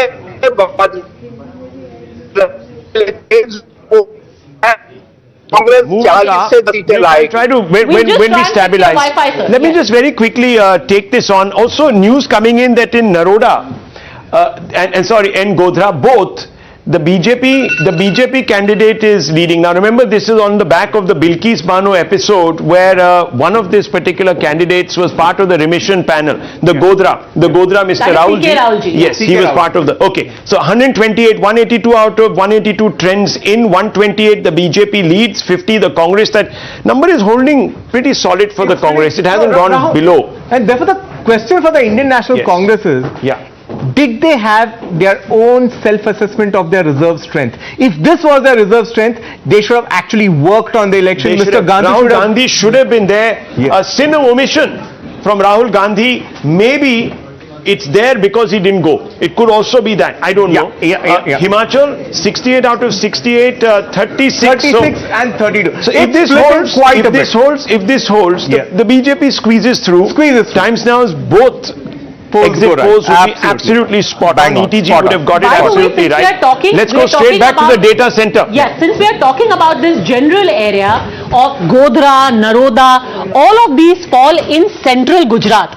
And central Gujarat, also remember, and a very small aside about C.K. Rahul ji, since people are talking about how C.K. Rahul ji, you know, he said that ye Brahman hai, inka character acha hai. Yes, he is a BJP MLA. But he was in the Congress and has switched just a few years ago from the Congress to come into the BJP. That's point number one. Point number two, we are talking about the general Ahmedabad area. And if you see Ahmedabad here in central Gujarat, again, whatever remaining spots of green were there last time around, here you see the seat that we've opened up, Godhra, C.K. Rahul ji, he is retaining that seat. And the rest of Ahmedabad has also now turned saffron Jai. Absolutely. A couple of interesting About points. 20 seats, by the way, fall in Ahmedabad, which include urban and rural. Can we quickly take a quick glance with our panelists on the national picture? Quick comments, opening comments. We have a whole fresh set of panelists that have entered the studio. Tehseen Poonawalla, look at the numbers. What's the national picture emerging? In Himachal, you might get pipped to the post. It's a very close contest. But in Gujarat, you have been eviscerated. I don't know whether it is through the AAP right now or your own doing. But if this, as Jay was saying, is your reserve strength of 50 and you're holding on, did you underestimate your own strength? Should Rahul Gandhi have come in there? Should he have galvanized the party? Is this a failure of the leadership to seek an opportunity? I think Himachal Congress is still winning. I'm still standing by that. Himachal is set for a change. As so far as Gujarat is, the Congress took a different strategy. Their senior leaders did campaign, it was Khargeji, Ashok Gehlotji, Sachin Pilotji, etc. And I think that the AAP factor, we'll have to see how much percentage of vote they get, because if this is 38 right now, the Congress will end up at about 60. Okay. I still believe it. Sanjay Jha, bad news for the opposition. The AAP hammered into pulp. The Congress, even in the state where there was a green shoot, it might be slipping back. Very early days, I don't want to preempt, but it doesn't look healthy. This entire narrative that was built upon about mismanagement after COVID, this, that, the other, the voter doesn't seem to have bought it. Well, as far as Himachal is concerned, that could be actually, in my opinion, the big story for the Congress in case it manages to finally triumph. But at this moment, it's not. It's got, for the last 10 minutes, unfortunately, the Congress has begun to sort of not move anywhere beyond that mark, and that's worrying. Now, even in Gujarat, in fact, it's fallen from 50 to 39. And it's falling behind a little bit also in Himachal. It was at about 34, about 15 minutes back. Now it's at 31, pretty much out of the race. You know, Rahul, for me, Gujarat is really the bad news for the Congress, and I'll tell you why. In the last election, the Congress actually fought to get to 77. In a normal, world, the Congress should have actually built on it and tried to form the government in this election. Okay. Instead, it seems to have got devastated. Well, the Congress is gone. The opposition is going. Dr. Raman, this is an absolute abnegation of, and if Dimple Yadav is only ahead by in the Yadav bastion, it tells you that the BJP must be doing something right. Its policies, its program, its leaders are all connecting. No, I want to point out one contradiction. If the Congress is doing so badly in Gujarat, AAP can't be doing badly. So either the Congress is doing badly and the AAP is doing better. No, I'll tell you what. No, you can't. I'll just tell you. I'll tell you. Yeah, one second. If Congress is going down to 35 I'll tell you or what 40, it is. I'll tell you what the problem is. If not Gujarat, 1 minute. There's another way. 1 second. Tehseen, please. 1 second. 1 second. There is another way. Let me just give me 30 seconds. There is another way of looking at it, and it's not very far from where you are. All I'm saying is that there is definitely anti-incumbency in Gujarat. No doubt about it, because you will see a proportion of the vote share, which we will just see in a few moments, going away from the BJP. Absolutely. But they may not have lost in absolute terms because the opposition vote is fractured. But look at this. The voter doesn't have confidence either in the AAP or the Congress. Can I make another submission? I mean, why should we not assume that? Mr. Rajagopalan, no confidence in the AAP model. No, 1 minute. No, I'm sorry. No, that is extremely. And the AAP would concentrate on Gujarat. That is an extremely. This is a deal between Mr. Rajagopalan. You know, Pat bhi meri, chit bhi meri. ये कैसा हो सकता है? How is this? I'm telling you this. Rahul, what Amit Shah was made in the house of. Rahul, you must hear me also. Why you are talking him? Okay, please. You must hear me. What is that? बार-बार बोलते रहते हो. Tehseen, 1 second, नहीं, please. Rahul, what Amit Shah said that Congress is the main opposition, not Aam Aadmi Party in Gujarat. That stands now. Because whatever the number Congress is getting, BJP is indirectly encouraging Congress. We have the first story from the vote share.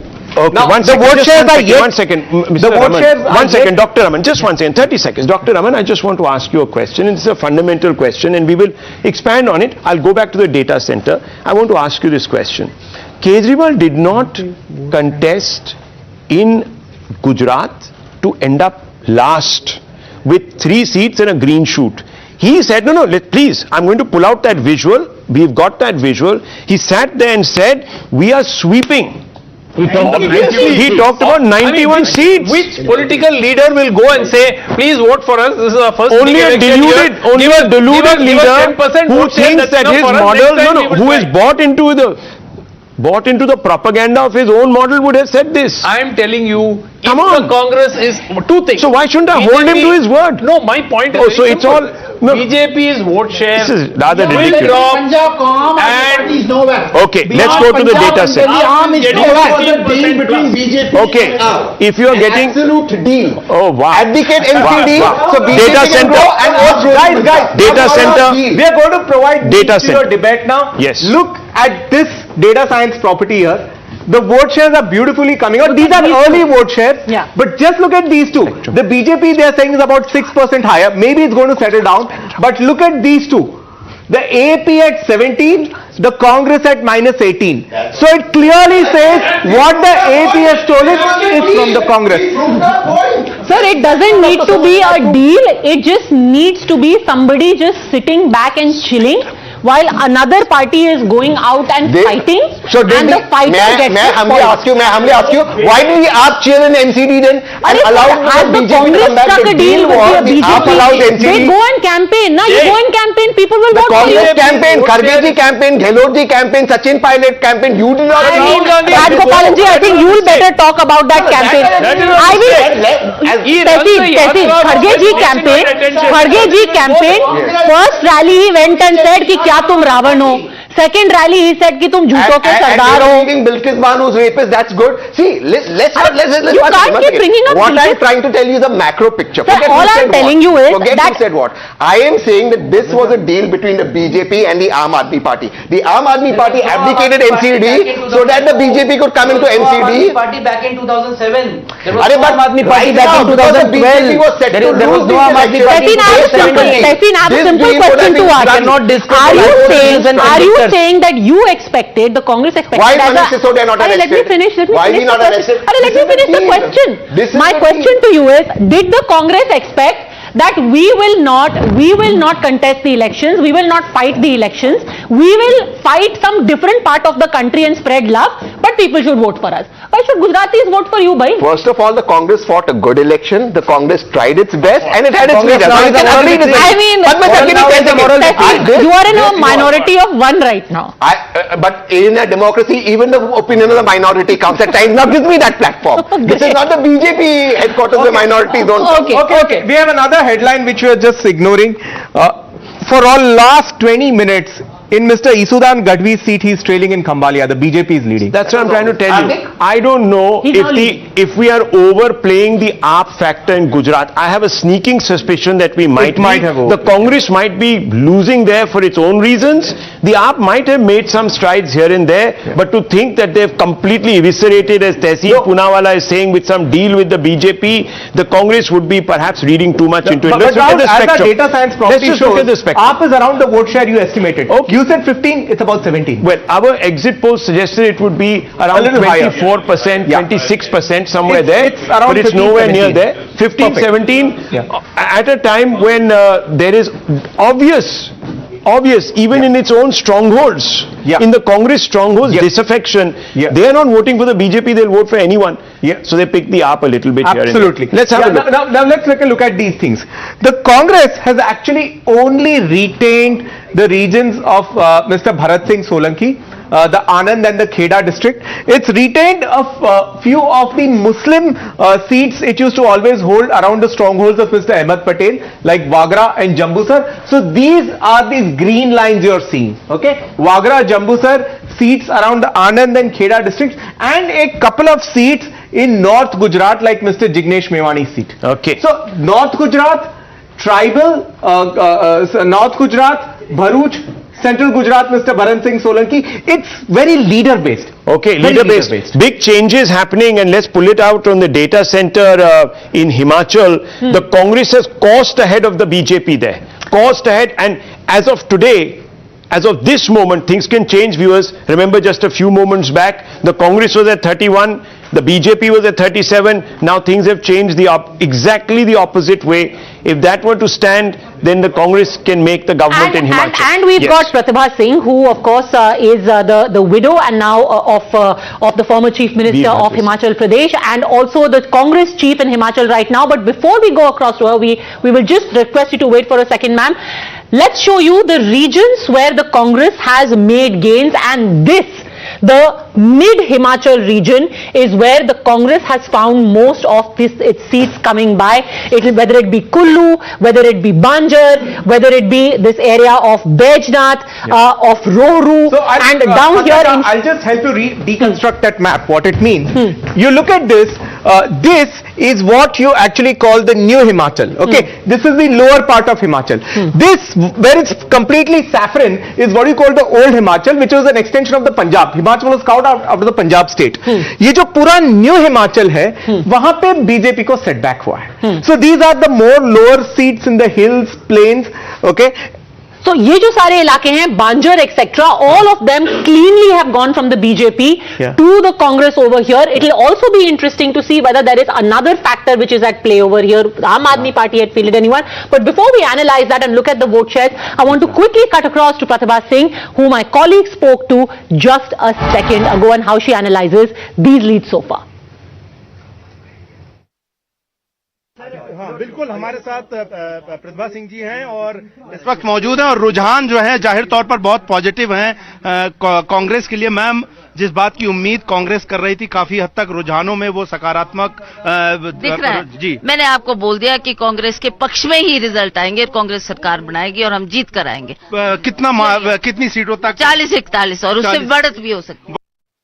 Okay, so Pratibha Singh has called it at 41. 41, she says. That's, look, anything can happen, viewers, and remember, in the game of glorious uncertainties that is Indian politics, at the end of the day, it is the voter and his opinion that matters, nothing else. But let me tell you, in Gujarat, viewers, the story seems to be veering towards a landslide, and when we get the vote shares, we'll be able to tell you a little bit more about the quality of the BJP's domination and why the Congress is exactly lost, where it has lost, and whether it is because of the AAP factor, the much wanted AAP factor, and what it actually means. But here it is, the leaderboard, 141 for the BJP. 141, that's the ballpark area that the Times Now exit poll had projected the BJP. The Congress at about 28, so that number going down. No wonder perhaps the Congress gave up on Gujarat.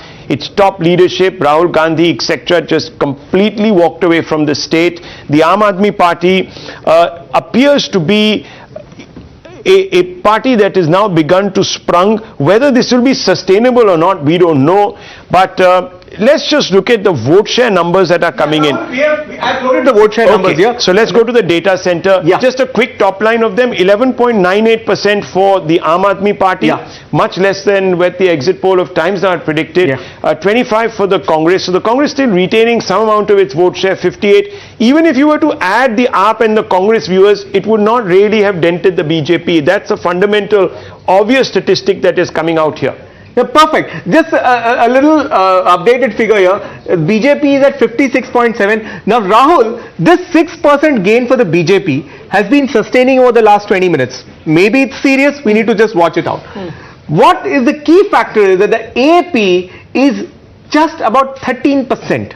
The Congress has lost 16%. Yeah, but we need to know. But Mr. Kejriwal said 20% they will do. Yes, I also want to find out, Jay, where are these losses from the Congress, and what is the AAP voting percentage in those seats that the Congress lost, especially its bastions, because if the AAP there is insignificant and the Congress has been actually trounced by the BJP, there's a very different conversation that comes out of Gujarat. Absolutely, that is that the AAP didn't even have an impact. So it didn't have an impact in Himachal, and if it hasn't had an impact in Gujarat, then viewers, the AAP story beyond Delhi looks to be stumbling. Remember, in Goa it stumbled. Remember, viewers, in another particular state where it fancied its chances, apart from, yes, Uttar Pradesh it stumbled, Haryana it stumbled. It obviously has won Punjab, very creditable, but because there was a massive problem there for the BJP, it has never really had a organization there and could not perhaps sweep up the anti-incumbency against the Congress. Rahul, before all of it goes on a graphic, the vote share data are available. Manoj Tiwari. Okay, we have Member of Parliament Manoj Tiwari joining us now. Gujarat में BJP comfortable दिख रही है मनोज तिवारी जी, पर हिमाचल में बहुत कड़ा मुकाबला अभी चल रहा है. कांग्रेस अभी लीड्स में आगे है. आम आदमी पार्टी ने आपको डेंट किया, मतलब बीजेपी को डेंट किया दिल्ली में, पर आपको फायदा दिलाया गुजरात में. मानेंगे आप?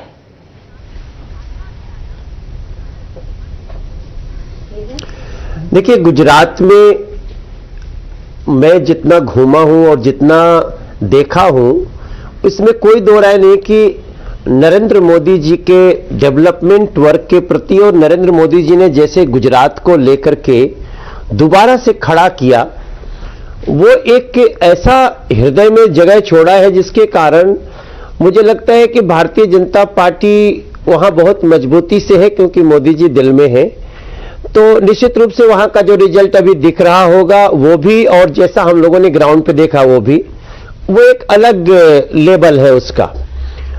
हिमाचल की जहां तक बात है, हम अभी इंतजार कर रहे हैं, लेकिन आपसे एक और सवाल पूछना चाहूंगी. आज आम आदमी पार्टी के दफ्तर में पोस्टर लगे हैं कि हम हैं राष्ट्रीय पार्टी. अब होगा दो तरफ का मुकाबला, भाजपा आम आदमी पार्टी आमने सामने. क्या कहेंगे?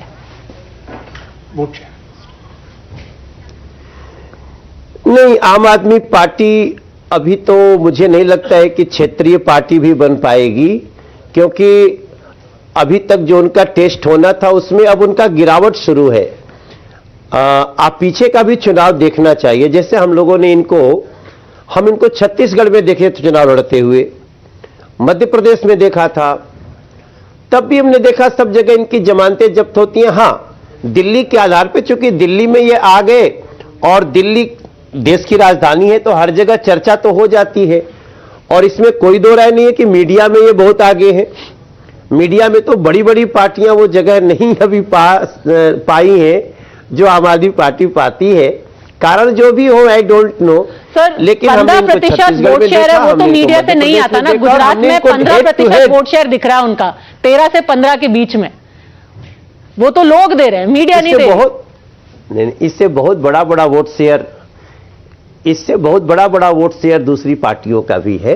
ये एक अलग बहस है, उसमें हम जाएंगे नहीं, ठीक नहीं है. लेकिन गोवा में भी हमने हेड ऑन देखा इनको, सामने सामने. हम वहां भी स्टार प्रचारक थे.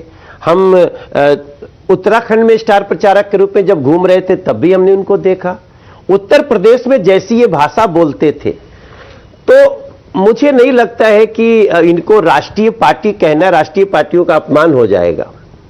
चलिए, आपको लगता है कि अभी वो वक्त आया नहीं है जो राष्ट्रीय party? Let's look at this AAP phenomena. Many people have said that the AAP is actually the breakout party of the last few years. Is it really breaking out of Delhi? Maybe the BJP's member of parliament has an actual valid point, and I want to go across to the data center. Let's have a look at the quality of the AAP's performance there. Yes, Jay. We'll just first vote shares have started settling down. We'll do that and we'll explain it with the chord afterwards. Now what's happening is that in North Gujarat, now Rahul, there are 2 points to today's vote share story. Okay. If this vote share trend continues, first, there is a genuine accretion of votes to the BJP. I mean, that should be a headline. For a party which was said to be battling anti-incumbency, there seems to be a genuine accretion of votes. And 6% increase in vote share. And Padmaja, don't forget that this party, as you have yourself said, has been in power and it's going to break a new sort of political if 27 years later, you are increasing your vote share by 6%, that is the headline. Even the left dominance in Bengal was not this. Not this, absolutely. Yeah. And the other side of the story is, so while the BJP seems to have a net addition to its kitty in terms of vote share, the Congress, we have got stabilized vote shares for two regions right now, North Gujarat and South Gujarat. The Congress has actually lost substantial vote. In South Gujarat, it's lost close to 11% of the vote. In North Gujarat, in the seats that we have data, it's losing in excess of 20%. But not to the Aam Aadmi Party, which is interesting. It's actually almost three quarters. Aam Aadmi Party gaining. Wait. So in North Gujarat, the Aam Aadmi Party is about 17%. Exactly. In South Gujarat, 13 only. That's my point. No, What the Congress loses, the Aam Aadmi Party. No, BJP, there is an anti-BJP wave in Gujarat, clearly in Himachal, but this is how pathetic. This is a deal. Don't arrest Manish Sisodia. We allow you NCD and you allow us. Okay, Gujarat. This is the deal. No. This is the deal. One second. Gentlemen, one second. Gentlemen, please. Okay, Raja Gopal, one second. Please, gentlemen, please. Congress is winning Himachal. Okay, please. 1 second. I think we are making it a bit frivolous. Just 1 minute, please. 30 seconds. Let's just bring some order. Sanjay Jha, look, we can today find an alibi, a ghost in the room, an elephant in the room, and say it looks like the AAP. And the AAP has brought us. But look at, are we overemphasizing the AAP factor in Gujarat? 11% vote.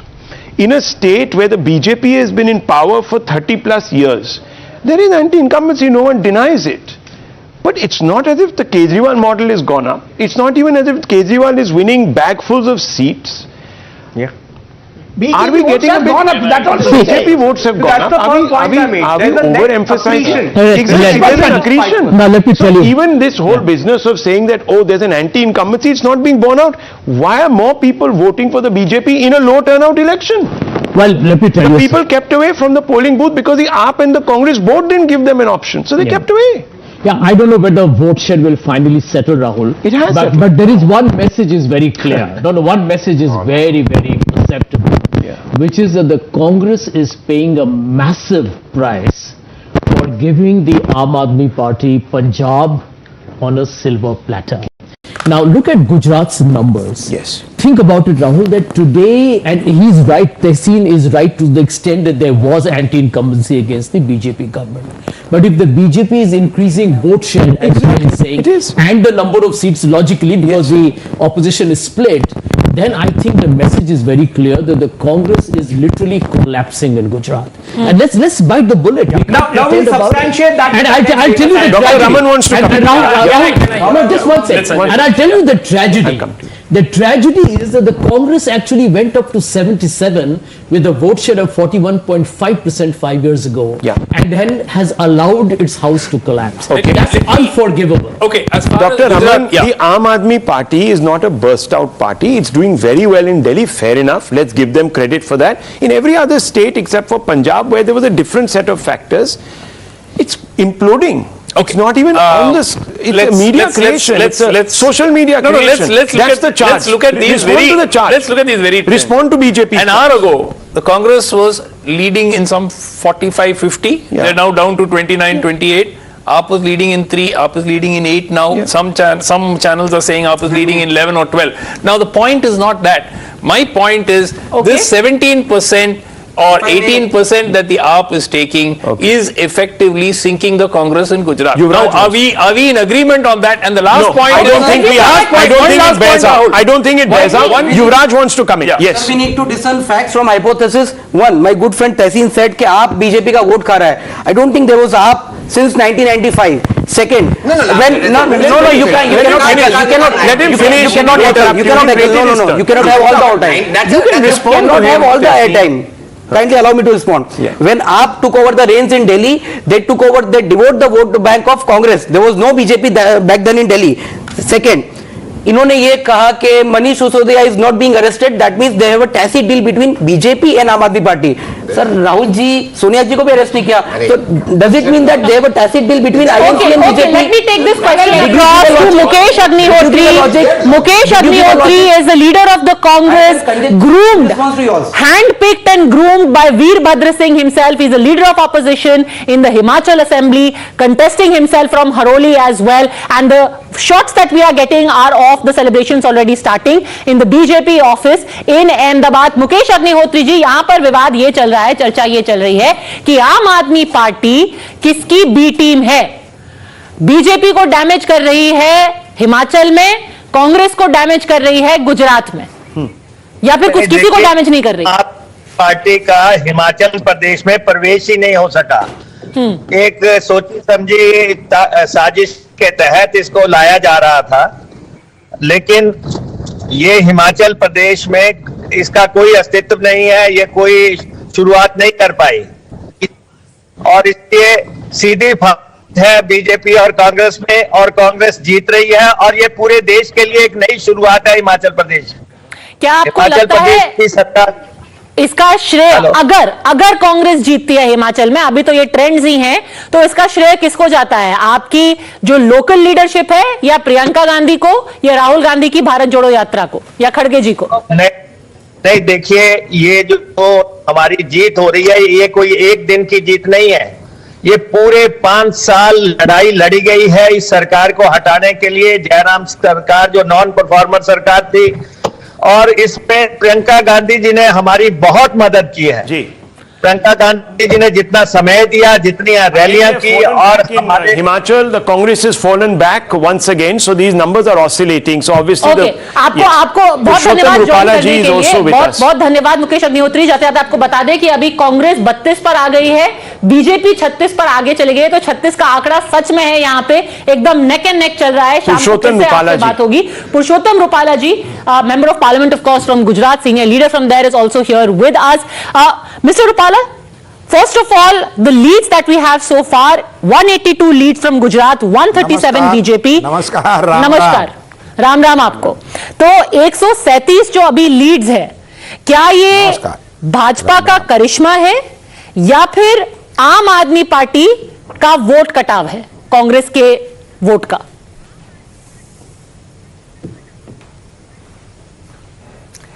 नहीं, मैं उसको श्रेय भारतीय Janata party के हमारे प्रधानमंत्री जी के द्वारा जिस प्रकार से हमारे इस देश को नेतृत्व दे रहे हैं, हम गुजरात के कार्यकर्ताओं का नेतृत्व कर रहे हैं, और गुजरात भारतीय जनता पार्टी प्रदेश की इकाई ने जिस प्रकार से बूथ से लेकर राज्य स्तर तक के कार्यकर्ताओं को श्रम में लगाया था, इन तीनों चीजों का मिला जुला असर इस परिणाम के पीछे कारगर है। अमरेली में, क्योंकि आप खुद उस रीजन से आते हैं, अमरेली में आप थोड़ा स्ट्रैटेजी के बारे में बताएंगे, क्योंकि हमने देखा है कि अमरेली क्यों, डिस्पाइट द फैक्ट कि परेश धनानी वहां पर इतना बड़ा फैक्टर थे और सारी सीटें 5 की 5 सीटें पिछली बार कांग्रेस को गई थी, इस बार बीजेपी ने वहां पर इनरोड्स बनाए हैं। We'll let Mr. Rupala complete himself, but look at it in Amreli, all these states, the Congress is losing. Congress to BJP. तो 5 की 5 सीटें कांग्रेस से बीजेपी में जा रही है। All across the district, Amreli, Dhari, Savarkundla, everywhere we are seeing. क्या ऐसी स्ट्रैटेजी थी, या आपको लगता है कि पाटीदार आंदोलन का इफेक्ट एकदम खत्म हो गया है कि 5 सीटें जो अमरेली की पूरी कांग्रेस के खाते में थी, अब बीजेपी में जाती हुई दिखाई दे रही हैं? नहीं, अभी तो उसकी वजह सिर्फ ये ही मैं कहना चाहूँगा कि पिछले चुनाव में जो सोशल डिस्टर्बेंस था, ये इस बार था नहीं। सारे उम्मीदवार नए तरह से, नए और युवा उम्मीदवारों का चयन किया गया था, पार्टी एकजुटता से लड़ी, और पूरे गुजरात में जिस प्रकार का माहौल था उसकी असर अमरेली में भी थी। तो इसलिए अमरेली में भी भारतीय जनता पार्टी और हमारे सारे कार्यकर्ता बहुत उत्साह से काम में लगे थे। आपसे आखिरी सवाल मैं पूछना चाहती हूं, आखिरी सवाल पुरुषोत्तम रूपाला जी। बहुत लोग बोलते हैं कि ये जो शक्ति केंद्र वाला जो पूरा आपका कॉन्सेप्ट है कि एक एक वोटर को बूथ तक लेकर के आना है, आप बाकी पूरे देश से अपने कार्यकर्ता बुलाते हैं, हर बार हम इस बारे में सुनते हैं कि पन्ना प्रमुख है, शक्ति केंद्र है। अगर वो गुजरात में काम करता है, यूपी में काम करता है, तो फिर हिमाचल में काम करता दिखाई क्यों नहीं दे रहा? बंगाल में क्यों काम नहीं किया?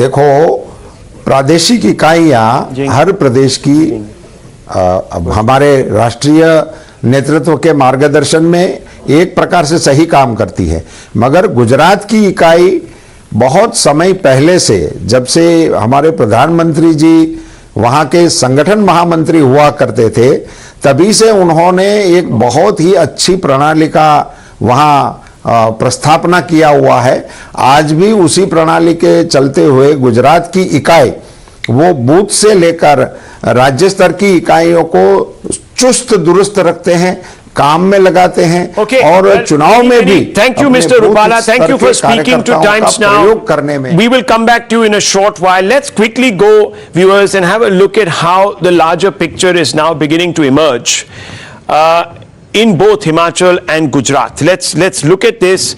We have state-of-the-art technology to try and put all this together for you.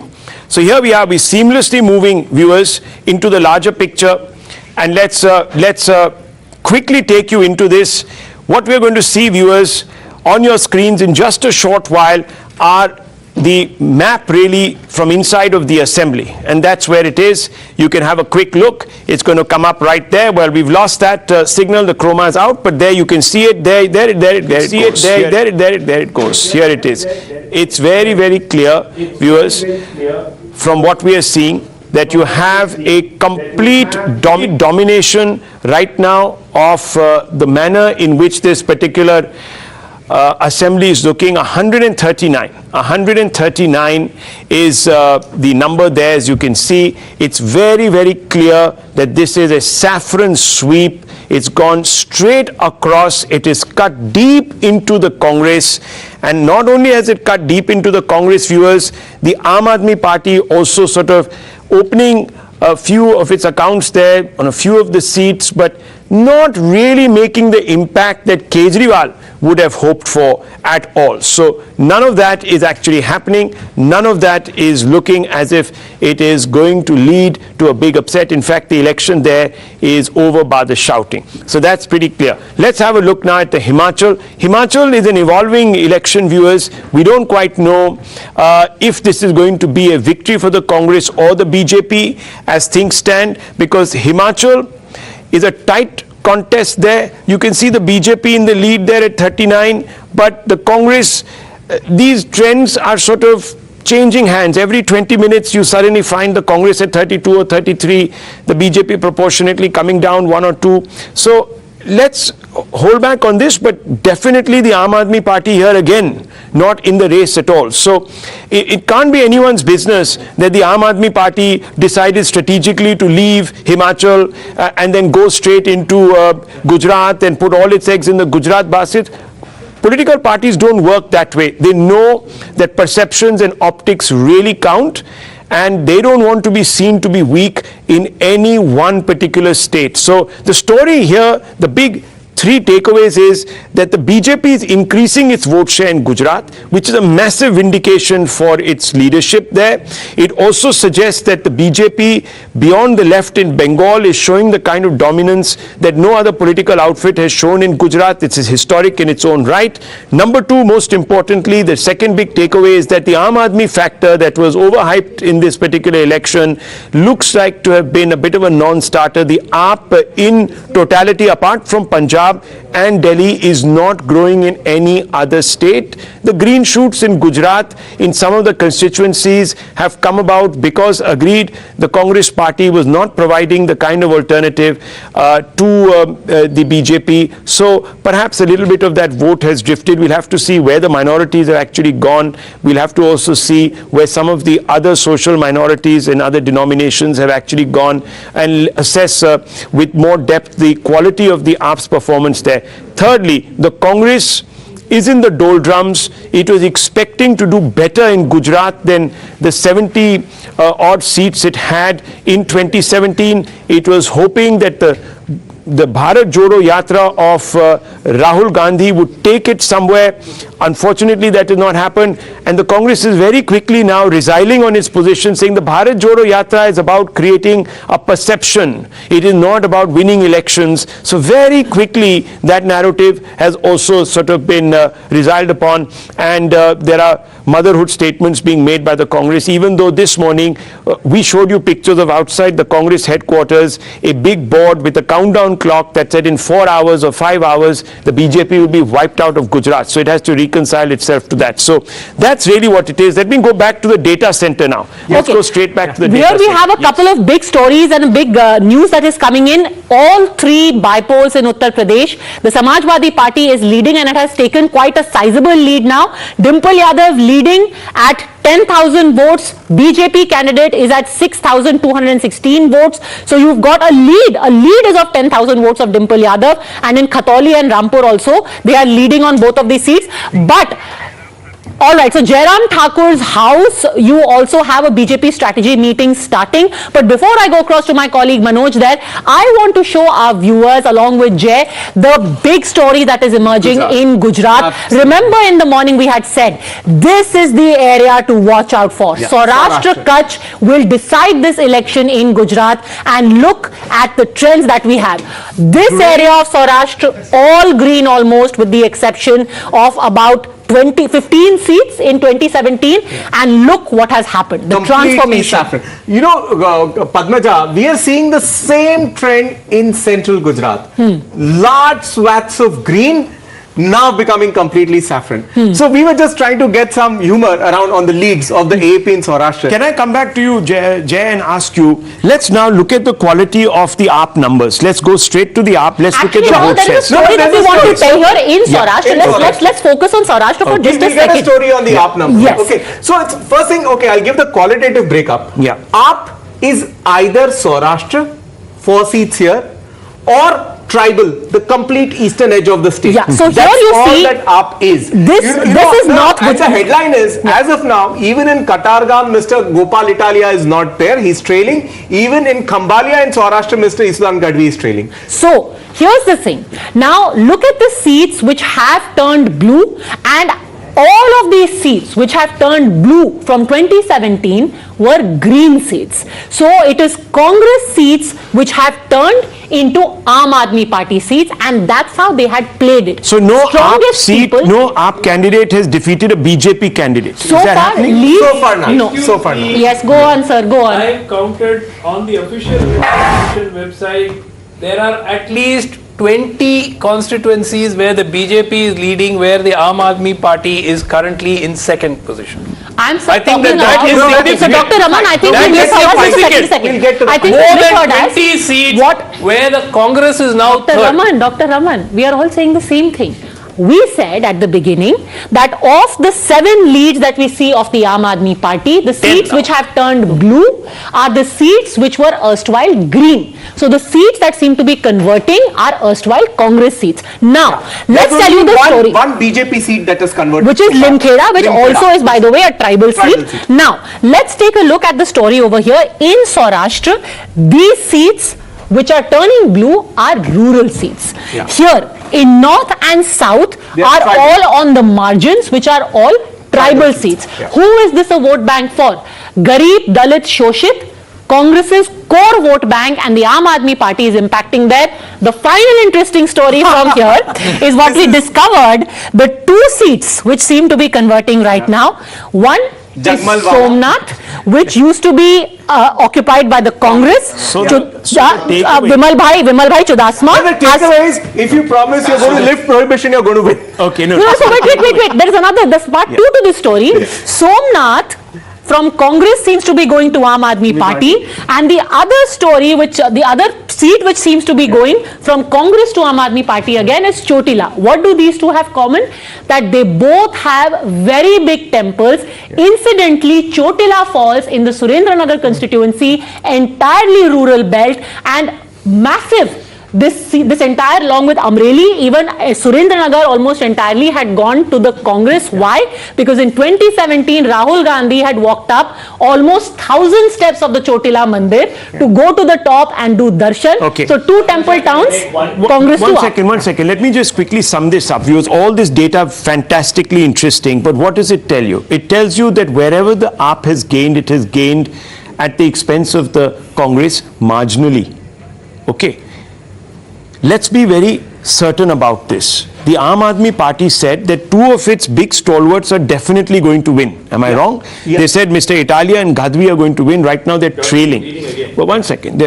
Look, I'm just going by our data. I don't know where you're fishing out. So, okay. Yeah, okay. So, 3,295 one second. I don't know how quick they're updating, etc. I'm giving you Times Now data, and I hope they win for the AAP's sake. Because if they don't, the AAP is really right now existing on the digital space. Well, whatever. Number two, most importantly, I don't think the BJP is actually hanging its election fortunes on how the AAP is performing. I think the BJP is in Gujarat, going in there to win that election, just like it is doing in Himachal. It's not really bothered too much about the AAP, and the AAP has not even made a dent in Himachal. We'll look at the Himachal numbers once again. But I just want to very quickly put this on record, viewers. Maybe there is an overemphasis through the morning on the Aam Aadmi Party. It seems that there is an obsession, except in Tehseem's mind, who wants to find a scapegoat. 1 minute, allow me to finish, gentlemen. I'll allow you all. Please, I'm only putting my hypothesis. You can contradict it all you want. I'm only saying, viewers, there might be an overemphasis on the AAP factor because the AAP happens to have an effective communications department that permeates a lot of chat rooms. Very quickly, people want to listen. Yes. That Jay is putting out, the fact that the AAP is taking Congress seats and thus helping BJP take a gain shows very categorically that AAP is helping the BJP. We should quickly cut across to Aishwarya, because in the midst of people where Modi chants have already started. Over to you, Aishwarya, take it away. Well, that's right. This is the BJP headquarters here in Ahmedabad, and people over here are cheering as the BJP is heading towards the historic victory. And we'll go across to the people. Confident है आप पूरी बड़ी जीत के आगे भारतीय Janata party बढ़ रही है। पूरे गुजरात में दादा का बुलडोजर चल गया है। पूरे गुजरात में दादा का बुलडोजर चल रहा है। क्या कहेंगे आप, बड़ी जीत के आगे पार्टी बढ़ रही है गुजरात के अंदर, क्या कहेंगे बड़ी जीत के आगे गुजरात के अंदर? भारतीय जनता पार्टी बहुत बड़ी लीड से जीतने वाली है, मगर अभी थोड़ी देर के लिए राह देखिए। सेलिब्रेशन जिस तरीके से चल रहा है ऐसे ही जारी सर 11 बजे के बाद सेलिब्रेशन शुरू होगा। 11 बजे के बाद चालू होगा। आप क्या कहेंगे?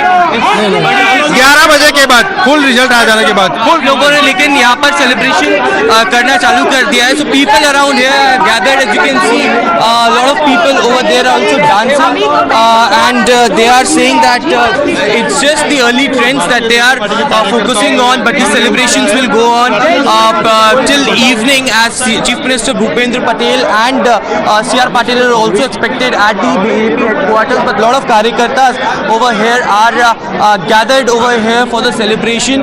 There were chants of Modi here at the BJP headquarters as Prime Minister led the entire campaign for them, and they are heading towards the big victory. Clearly, people over here are very much excited as to, the early trend suggests that BJP will be eyeing towards a big victory in the state of Gujarat. आप लोग अभी early trends आ रहे हैं और आपने मान लिया है कि बीजेपी एक बड़ी जीत है।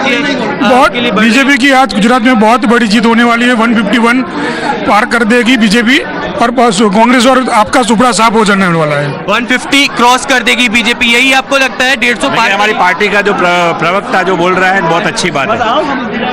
So the Karyakartas believe that 150 will be the number that BJP will be crossing over here, but the Karyakartas have started gathering over here at the BJP headquarters, and in a short while we are expecting C.R. Patel and CM Bhupendra Patel to also arrive. Back to you.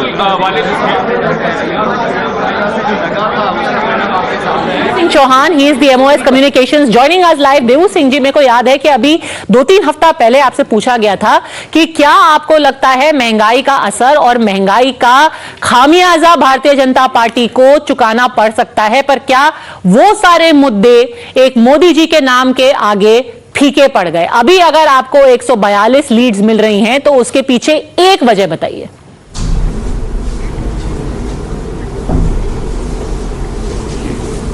Hello देवू सिंह जी, आपको आप क्या सवाल दोहरा सकती हैं? जी, मेरा सवाल ये है, से सुन नहीं पा, महंगाई का आवाज आ रही है लेकिन ब्रेक होता है। हाँ, महंगाई का मुद्दा था जो ग्रामीण थे वो कह रहे हैं कि 24 घंटे बिजली नहीं आती है, पानी भी रुक रुक के आता है, उसके बावजूद 142 सीटों पे लीड दिखाई दे रही है।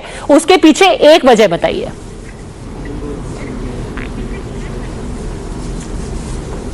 आपका शुरू में आवाज आती है, महंगाई की कुछ बात कर रहे हैं आप ग्रामीण क्षेत्र में, जो आज में आवाज नहीं आ रही है, पता नहीं क्या हो रहा है। Singh ji, we'll just try and fix the audio and come back to you in just a second. 2 minute में ऑडियो फिक्स करके आपके पास आते हैं। But Rahul, for Himachal, there is actually a story in the data. Though it's a neck and neck fight, in terms of vote share, the BJP is 3 percentage points ahead. 3 percentage points ahead. So again, viewers, there's growth both in Gujarat of the BJP by 6% and in Himachal, where it has been in an incumbent position in a state that usually throws out the incumbent party every year since 1985. This has been happening. But Rahul, the BJP is ahead of the Congress, but their vote share has gone down in Himachal. So 3% vote share ahead of Congress, fair enough. Overall vote share gone down by 4%. And the Aam Aadmi Party is at 1%. 1%. 1%. 1%, viewers. I'm just putting it out there for you. Yes, Sanjay Jha. Rahul, my point is on Saurashtra. Now, Jay, you know that in the last elections, the Congress did better than the BJP in Saurashtra. Okay? Today, if the Aam Aadmi Party is doing well in the place where the Congress was formidable just 5 years ago, it tells you that there is a significant impact happening for Congress's decimation, and where AAP, by the way, will treat this election as a semi-final. You see, AAP is now a player. You can't ignore it. But Sanjay Jha, let me just tell you, that hypothesis would have stood, and I'm not denying it. And but that is true. That is true. One second, please, one second. Yeah. That is true of the Congress in a large number of states where they've lost to a third alternative, usually a regional party there. Right. I think where we are making this mistake, and again, Raja Gopalanji, I don't know if you'll agree with me, Dr. Raman, where you agree. I think we're over-analyzing the impact of the AAP on the BJP. We need to, it might have had an impact on the Congress, but not on the BJP. The fight between the AAP and the BJP is about models. Kejriwal says, my model is superior to the Modi model. Kejriwal model is better. That's not being borne out, even in a state where the BJP is in power for 30 plus years. But Rahul, you are absolutely right. But the truth is that the Aam Aadmi Party sees the Congress as a low-hanging fruit. Naturally, but that they is are not treating the BJP. That is true of the TRS, that is true of the YSRCP, that is true of even the DMK, ADMK, that is true of any political party. Rahul, one second, let me come. Aam Aadmi Party's takeoff or national picture about that takeoff is about that. It looks as if there is a problem. In Gujarat, it is Hindutva which played very well, not any other, Narendra Modi Hindutva. 2 chief ministers changed, Vijay Rupani and Bhupendra Patel. Still they won with 7-8% extra. How? What does it mean? It means. So what? Bhupendra Patel is there. This is a big breaking news. Bhupendra Patel is going to be changed. Okay. Hold on. No, I think that is very unlikely because the Prime Minister and Amit Shah before the elections have said unequivocally कि हमारे मुख्यमंत्री भूपेंद्र सिंह पटेल ही होंगे, भूपेंद्र भाई पटेल ही होंगे. Anyhow, I really want to go across. Dr. Raman wants to come. Cannot be magically won without having an organization on the ground. The Aam Aadmi Party has started its journey. It may work, it may not work. But 5 years down the line, go to the data center. Let's go to the data center. 1 second. Yeah. I think we are missing the biggest story that has emerged so far, because mind you, it is now close to 10 a.m. and I think by now round 1 must be over. Oh, definitely. And we have the BJP at 145, which means that it has already overtaken Mr. Modi's record of 2002, and now they are set to break the highest ever. If they get another 5 seats, they will break the record of the Congress that was held in 1985. Devil Singh Chauhan, MOS Communication, is with us now. He's a member of Parliament from Kheda as well. सबसे पहले आपसे यही पूछूंगी sir, आप शर्त लगाने को तैयार हैं कि 127 का तो रिकॉर्ड अभी लगता है कि टूट गया मोदी जी का, क्या कांग्रेस का भी रिकॉर्ड तोड़ देंगे? बिल्कुल हमारी यह उम्मीद है कि इस बार हम कांग्रेस के 149 रिकॉर्ड को तोड़ेंगे। हाँ, ये जरूर है कि हमें शर्त लगाने की आदत नहीं है, इसलिए मैं आपसे शर्त तो नहीं लगाऊंगा, लेकिन मेरा ये संपूर्ण आत्मविश्वास बोलता है कि हम इस रिकॉर्ड को तोड़ेंगे। अभी अभी आम आदमी पार्टी ने ये ट्वीट किया है, मनीष सिसोदिया ने, कि हम अब नेशनल पार्टी बन गए हैं, डिस्पाइट द फैक्ट कि उनका अभी वोट शेयर करीब 1% से 10% के बीच में स्विंग कर रहा है हिमाचल और गुजरात में। क्या कहेंगे इस क्लेम के बारे में? देखिए, आम आदमी पार्टी एक क्लेम जरूर कर रही है, क्योंकि उनको पता है कि जब कोई एक पार्टी किसी स्टेट में वीक होती है तब उसको बेनिफिट होता है। आप जानते हैं कि पिछले 27 सालों से गुजरात में जिस तरीके से भारतीय जनता पार्टी के संगठन शक्ति और जिस तरीके से सरकार चलती है, उसके सामने Congress day by day weak हो रही है। जब कांग्रेस वीक होती है तो उसका सीधा फायदा कहीं ना कहीं आम आदमी पार्टी जैसी पार्टी को मिलता है, और ये उम्मीद वो करते हैं कि उनको वोट शेयर बढ़ेगा। हाँ, हो सकता है उनका वोट शेयर बढ़ेगा, लेकिन हम ये नहीं मानते हैं कि उनका इतना वोट शेयर बढ़ेगा कि वो नेशनल पार्टी बन जाए। आप क्योंकि खेड़ा से आते हैं सर, अभी हाल ही में एक घटना हुई थी और बहुत वो चर्चित भी थी कि एक गरबा पंडाल से कुछ मुसलमानों को निकाल करके उनको पुलिस ने पीटा था। वहां पर बॉयकॉट भी हुआ था, कुछ इलेक्शन का, कुछ मुस्लिम बस्तियों में इलेक्शन का बॉयकॉट भी किया गया था। क्या आपको लगता है, बहुत लोग ये कह रहे हैं कि गुजरात की राजनीति ऐसी हो गई है कि अब मुसलमान जो है, मुसलमान वोटर, उसकी आवाज अब सुनी ही नहीं जाती। एक मुस्लिम ने बॉयकॉट किया, फिर भी उसका कुछ असर नहीं हुआ। क्या कहेंगे?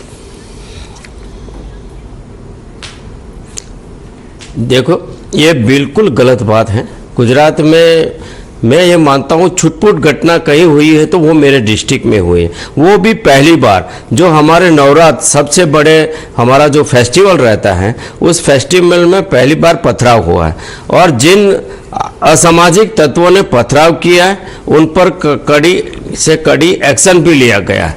और जो कांग्रेस का कोशिश रहा है समग्र घटना के दौरान, क्योंकि वो जो इम्पीचमेंट की पॉलिटिक्स करते करते कांग्रेस ये भी भूल गई कि कहीं हम इस सामाजिक सौहार्द के वातावरण को खराब कर रहे हैं, और इसका खामियाजा कांग्रेस को भुगतना पड़ा है, चाहे वो खेड़ा में हो चाहे देश में हो। जी, आप कह रहे हैं कि अपीजमेंट का ब्लोबैक ही हुआ है। देवू सिंह जी, आपका बहुत धन्यवाद। आप कह रहे हैं कि 149 का तोड़ा जाएगा इस बार record. 489 votes, another significant election taking place in Uttar Pradesh, viewers.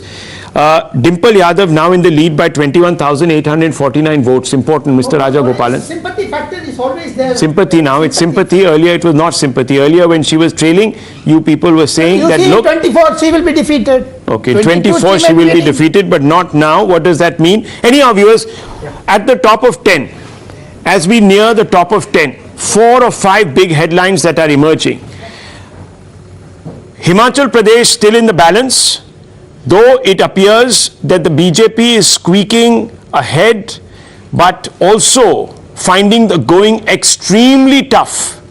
It might have gained vote share over the Congress party, but it is not translating into a massive gains of seat, so much so that the lead there in the state is changing hands every moment. It's 32-33 in favor of the Congress there right now. The Aam Aadmi Party, a non-starter in Himachal Pradesh.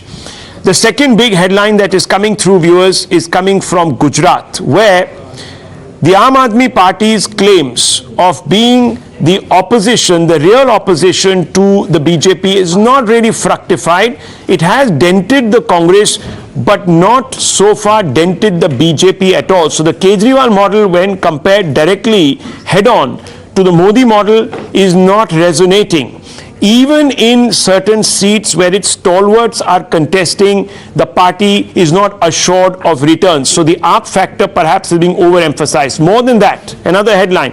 The BJP, even though it has been for 3 decades in power, close to 3 decades in power in Gujarat, has improved its vote share, viewers, by 6% or thereabouts.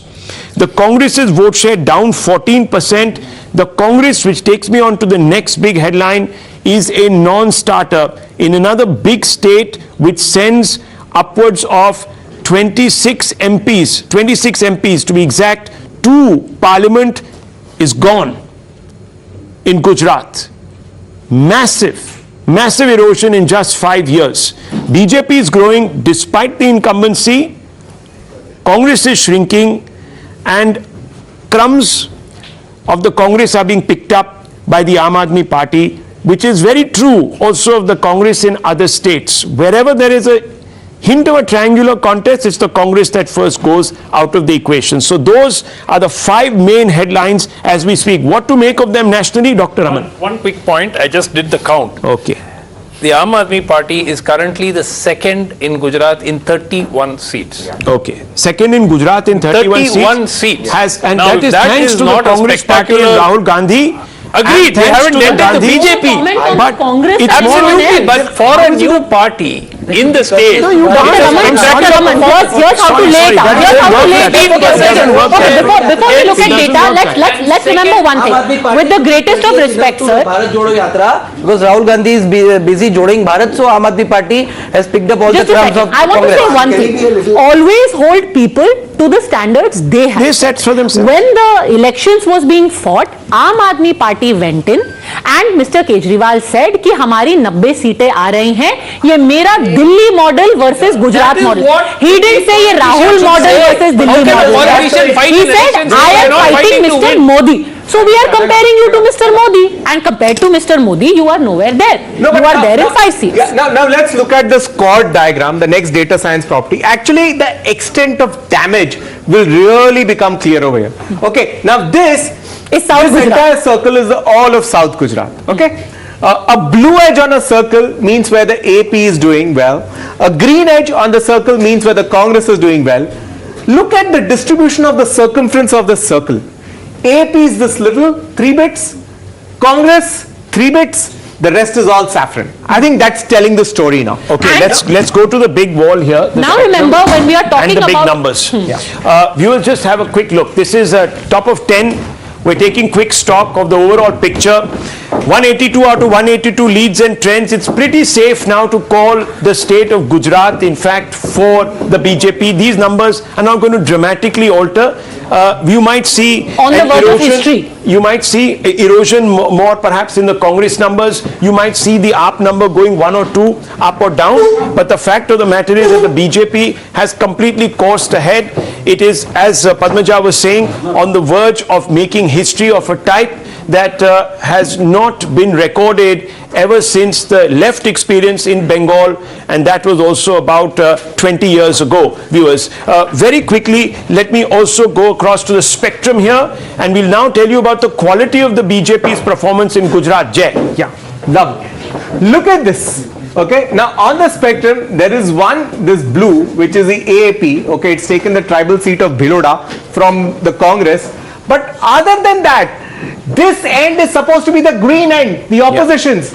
Look at the swath of saffron in the green. This must be all Saurashtra Kutch. All of Saurashtra Kutch, parts of north, central. I mean, we will load the chord immediately next. It's even lost in strongholds of Bharat Singh Solanki, tribal areas of central Gujarat. It's a complete disaster. And even the mild seats where the opposition had won by narrow margins, the BJP is just eaten up. Completely. It's like an orange cake here. Like. So one would have expected, the AAP to have held back the Congress here a little bit, and you can see some of the AAP gains are in the opposition mild seats. They are not in any of the BJP strong seats. Viewers. None in the strong. Look at this. The BJP has retained its saffron almost verbatim as it is saffron. Yes. In the mild, it's lost 2. Yeah, that is the tribal seat that you're talking about, which is really party agnostic. Agnostic. So the AAP gaining this or losing this doesn't really make much of a difference. The Congress getting one here. There's only one upset here in the spectrum. Yes. There's a tribal, and in between, if there is one blue switch, there was one upset. Rivaba was trailing in Jamnagar North 2 minutes ago. Okay. So maybe that could be one upset. Well, we'll have to see.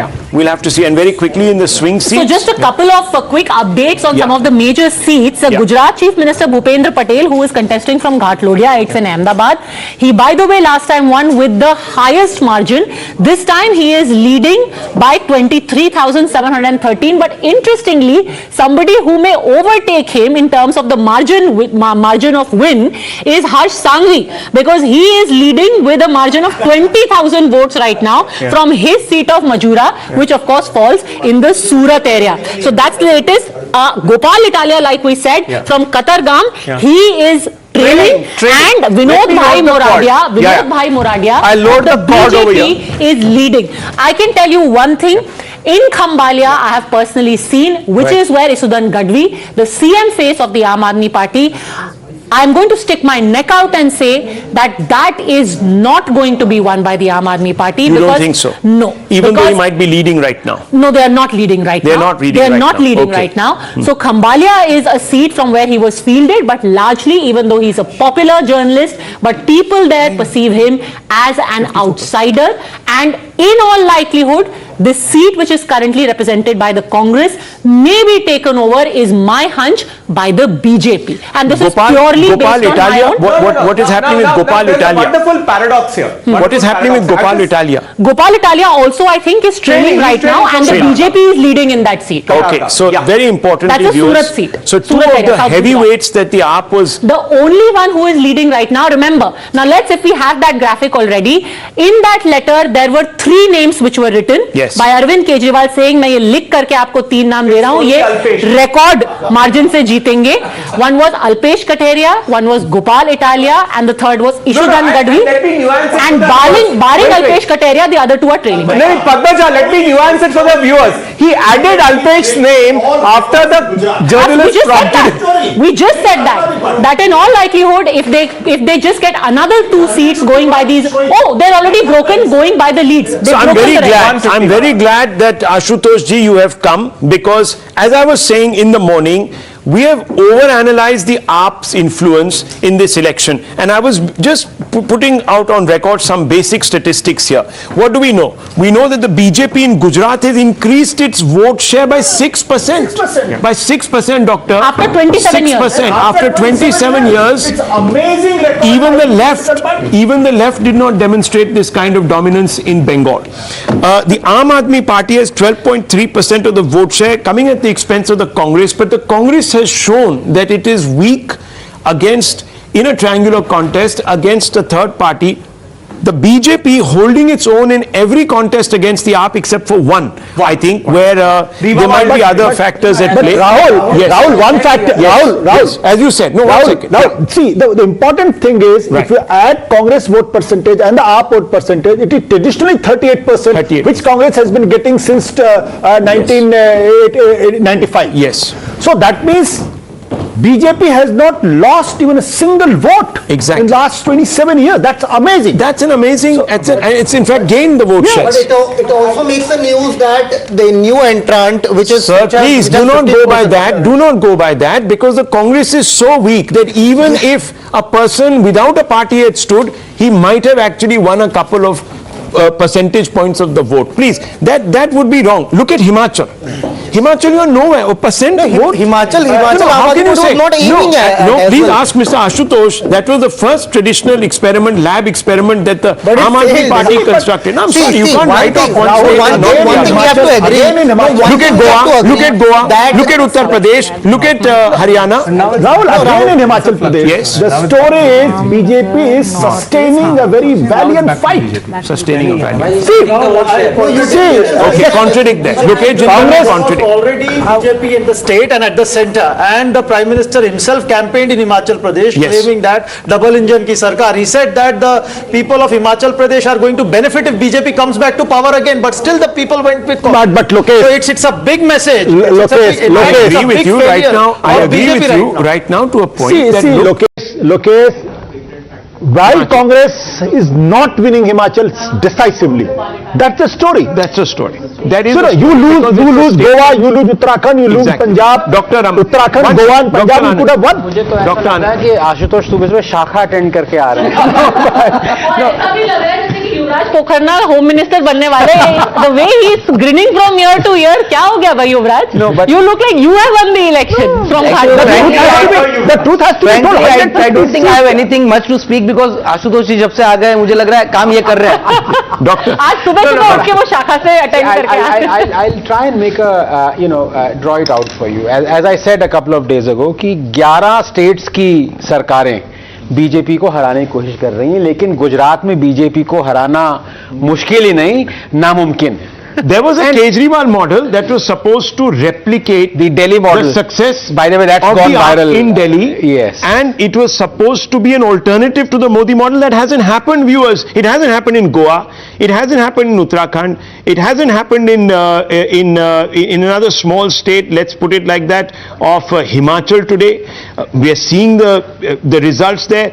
The Aam Aadmi Party can say we abandoned Himachal, but that's their very problem. good point. I agree with you on this. That building trust, building trust is not one day, and this Aam Aadmi Party has to understand so that's that they another cannot day. come in. But the model is not converting people. very important. They cannot do that. I want to make it very clear. Just one second. Because one has to understand why is it that BJP keeps on winning in Gujarat. Now you take another example. For example, and I'm talking of Bastion. You take Amethi.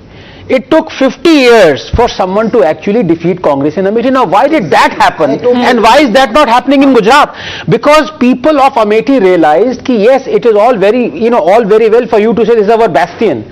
But development to karo. Yes. If BJP was not doing any development in Gujarat, they would not have gotten these results. Please understand that. And Revdi is what the Prime Minister said. Do not fall for Revdi. Yes. The Gujaratis are pragmatic. They are capitalistic outlook there. They are not going to fall for Revdi because they know what happens. Two things that I want to say. Yeah. Since we keep talking about Revdi, this term was used on the election campaign duration not by somebody from the BJP, but by Montek Singh Ahluwalia and by Praveen Chakravarti, who said कि ये जो आप old pension scheme promise कर रहा है कांग्रेस और आम Aadmi party, this is the real Revdi and it is going to be suicidal. Praveen Chakravarti was publicly shut down by the rest of the Congress, saying कि it's his personal opinion, and here are economists who were calling the shots in the Congress government, and they are saying, what are you doing? You are going to turn into Sri Lanka if you bring this back,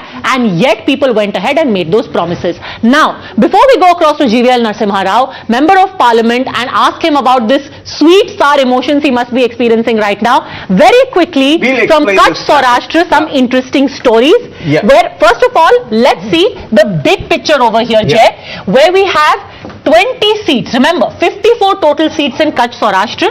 BJP has retained 20 I'll complete the story. and gained 22. So out of 54, so it had 20. Wait, hang on. It had 23. Just go back to that, please. Yeah, it had 23. Okay. Now. Okay, now we can load the same thing here if you want that. No, let's see it here. Yeah. So now what's happened is, it had 23, it lost only 3.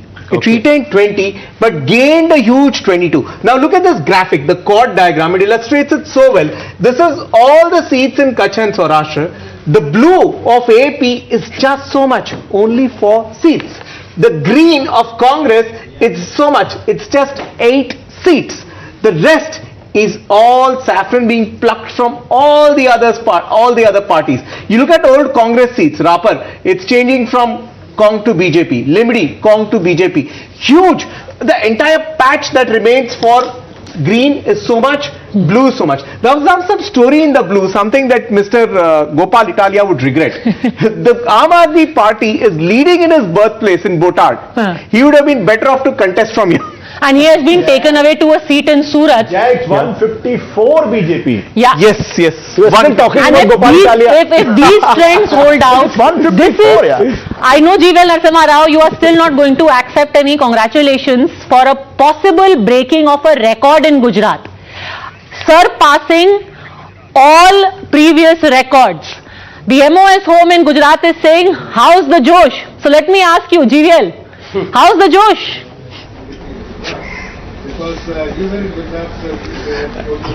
Padmaja, good morning to you, all the guests on the show and the viewers. We are really delighted about the manner people of Gujarat have blessed BJP, and I'm really not surprised. This was a prediction which I gave in the month of July.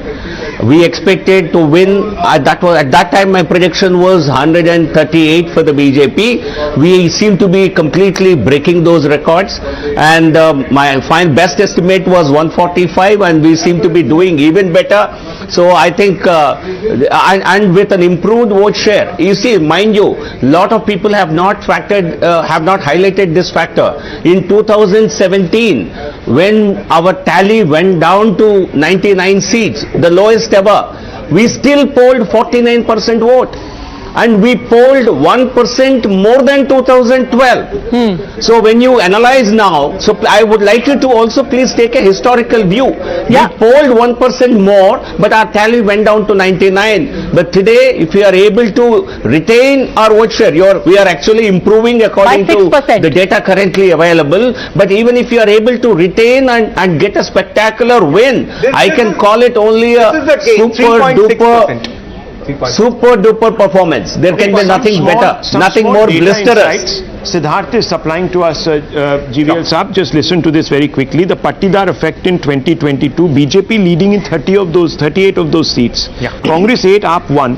2017, the BJP had only 29, Congress 17, AAP 0. The vote share of the BJP in 2017 in the Patidar seats was 50%. Now it is actually, now it is at 53.86%. So the swing is a positive of 3.29 in Patidar. So this is one area where if anyone hoped to make a gain, it would have been here, but that's also not happened. Congress vote share 25 in Patidar areas in 2017. Today, it is. Perfect. You read it. We just loaded that graphic. Okay, you loaded the graphic. Let's have a look. Yeah. Yes. Yeah. So 2017, in the Patidar dominant seats, the BJP was 50.57% of the vote. Now it's about 55.12. Okay. Now let's go to almost all across. You look at whether the coalies. Okay. The BJP was 44.54 in 2017. Now it's 47.36. Minority dominant clusters. BJP was 45.75 in 2017. Now it's 49.25. You go to Saurashtra rural, which was actually the Achilles heel for the BJP in 2017. There it was 43.8, now it's 48.19. But here I want to point out two data points that we must take away. This is, classic. It may sound, people may mock it and say, oh, what a plug. But when you say a slogan like Sabka Saath, Sabka Vikas, look at these two sections here.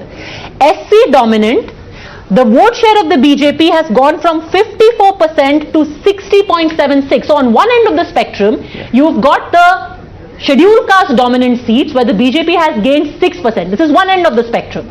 And on the other end of the spectrum are seats which are purely rural, whether it be Bharuch, whether it be Surat, whether it be Ahmedabad, whether it be Gandhinagar, Rajkot. There the vote share has gone from 60% to 67%. That shows that the BJP is carrying with it. You have gained 6%. Yeah, in urban seats, you have gained 7%. The most marginalized. Two ends of the spectrum. The most marginalized are today and socially dominant. And GVL Narasimha Rao raising his hand. Yes, GVL Narasimha Rao. Before I open this up, yes, GVL Narasimha Rao, why are you today raising your hand and saying this is a massive indication for us? Yes. Yes. No, you see, tell me, Rahul, as a student of politics and psephology, tell me which election in this country, or how many occasions in this country a party won a mandate with close to 50% vote? We could actually end up beyond 50. Most elections are won with around 35 to 45% vote share. So an election victory. So we have been overemphasizing the factor of the vote cutoff party, as you call it, or look at the BJP's vote share increasing and going beyond 50 is I think a history in Indian electoral history, is a record in Indian electoral history. I would like Jay or somebody in the studios to please look at all the assembly elections in this country so far and look at which elections have been won with 50% popular vote. You will hardly have a handful, not even 3-4 elections. So many years in power.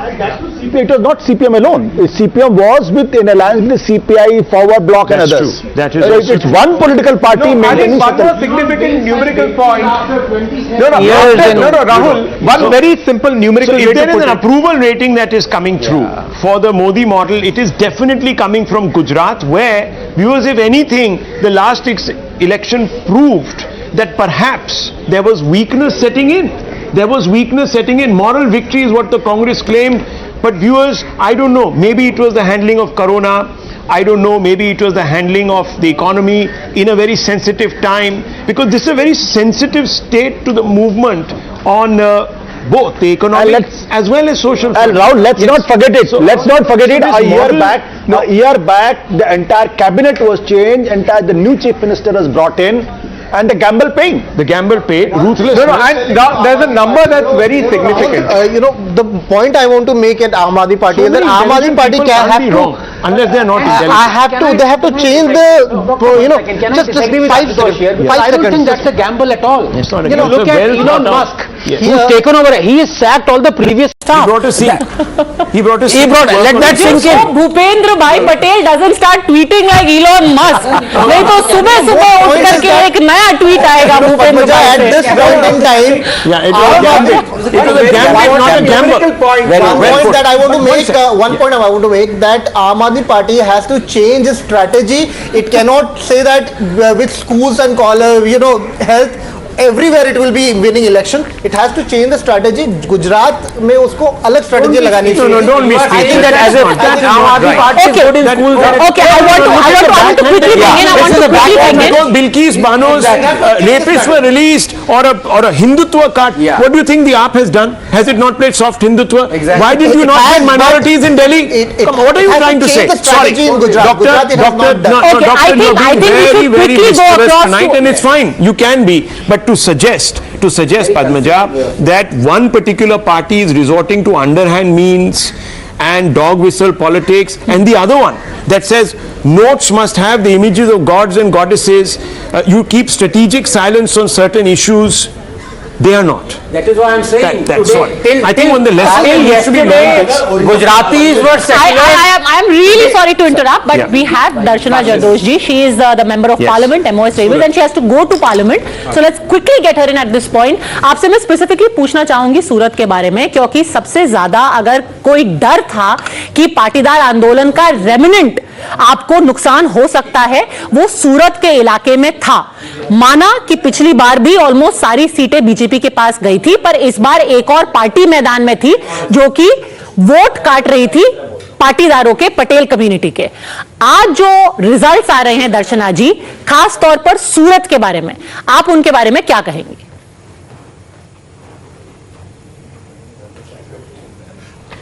सबसे पहले तो मैं सभी को नमस्कार करूंगी और बताऊंगी कि ये गुरुवार की सुबह हमारे लिए रिकॉर्ड तोड़ होने वाली है, और हम लोगों ने कभी भी ये बोला नहीं कि सूरत में एक भी सीट जाएगी. हम लोग 100% श्योर थे कि ये पूरी सीट हमारी रहेगी, क्योंकि जो कॉरपोरेशन के चुनाव के बाद के हालात हुए थे, पटेल आंदोलन के बाद के हालात हुए थे, हम इसके ऊपर हमारी पूरी नजर रहती है, क्योंकि हम लोग जितने भी नेता है, या तो सांसद है, मंत्री है, एमएलए है, कॉरपोरेटर है, सब लोग जमीन पर रहते हैं, ना तो राजनीति करते हैं और डेवलपमेंट करते हैं. Surat is the fastest growing city of the world, और जो डेवलपमेंट है यहाँ दिखता है. कोई भी, अगर आप जितने के मीडिया के मित्र आए होंगे, जितने भी पॉलिटिकल पार्टी के लीडर्स आए होंगे, उन्होंने कहीं पे भी राजनीति की शुरुआत करी, उन्होंने वहां जाने की कोशिश करी कि भाई कॉरपोरेशन में थोड़ी सी सीटें हमारी चली गई है, तो उसका कारण भी हमने ढूंढ लिया था, क्योंकि BJP is party with the difference. तो हम लोग हमेशा ये चर्चा करते रहते हैं कि ये क्यों हुआ, और इसके बाद में उसके सॉल्यूशन में लग जाते हैं. तो पूरे 2 साल हमें मिले कॉरपोरेशन के चुनाव के बाद. जी, 2 साल जो आपको मिले हैं उसमें आपने कई फेरबदल किए. एक चीज ये भी की गई थी, और ये 2017 में जो हुआ था जीएसटी के जी बोलिए जीएसटी के कारण जो हालात हुए थे कि पूरे देश की नजर उधर उस समय भी सूरत पर थी और उस समय भी सूरत ने क्लीन शिप दिया था, क्योंकि जीएसटी जितना बड़ा मुद्दा था, वो लोग जो रोड पे थे वो आज ये बात नहीं थे। और इसके कारण ये दोनों चीजें अलग हम लोग सोचते थे कि 2017 के अलग है, 2022 के अलग है, क्योंकि 22 के हालात जो उत्पन्न हुए हैं इसमें कांग्रेस एग्जिट ही नहीं करती, कि वहां कहीं पे भी थी ही नहीं। और आप पार्टी ने जो उनका रोल चालू किया था वो कॉर्पोरेटर के चुनाव से आधार पे किया था। तो ये कॉर्पोरेशन, जहां हम लोग ट्रिपल इंजन की सरकार बोलते हैं कि भाई कॉर्पोरेशन हमारा, एमएलए हमारे और संसद भी हमारी, तो ये उसको कैसे हम लोग पिरामिड की तरह सेट कर ले। तो ये कॉर्पोरेशन की जो भूल थी, या तो कह सकते हैं कि हम लोगों का जो पिष्ट पिंजन था कि हम लोगों ने निकाला था कि भाई क्या इशू रहे होंगे, तो बहुत माइनर इशू थे और उसको सॉल्व करते चले गए, और इसी के कारण हम लोग श्योर थे। आपको दो सवाल और पूछूंगी। पहला सवाल ये है कि एक फेरबदल ये भी किया गया कि जब कैबिनेट रीशफल हुआ, बहुत से लोग ये कह रहे थे कि खास तौर पर इसी गुस्से को एलिविएट करने के लिए गुजरात को ज्यादा रिप्रेजेंटेशन दिया गया, मनसुख मंडाविया जी को लाया गया, आपको लाया गया काउंसिल ऑफ मिनिस्टर्स में। क्या वो भी एक फैक्टर था कि रिप्रेजेंटेशन गुजरात का और प्रबल किया गया काउंसिल ऑफ मिनिस्टर्स में?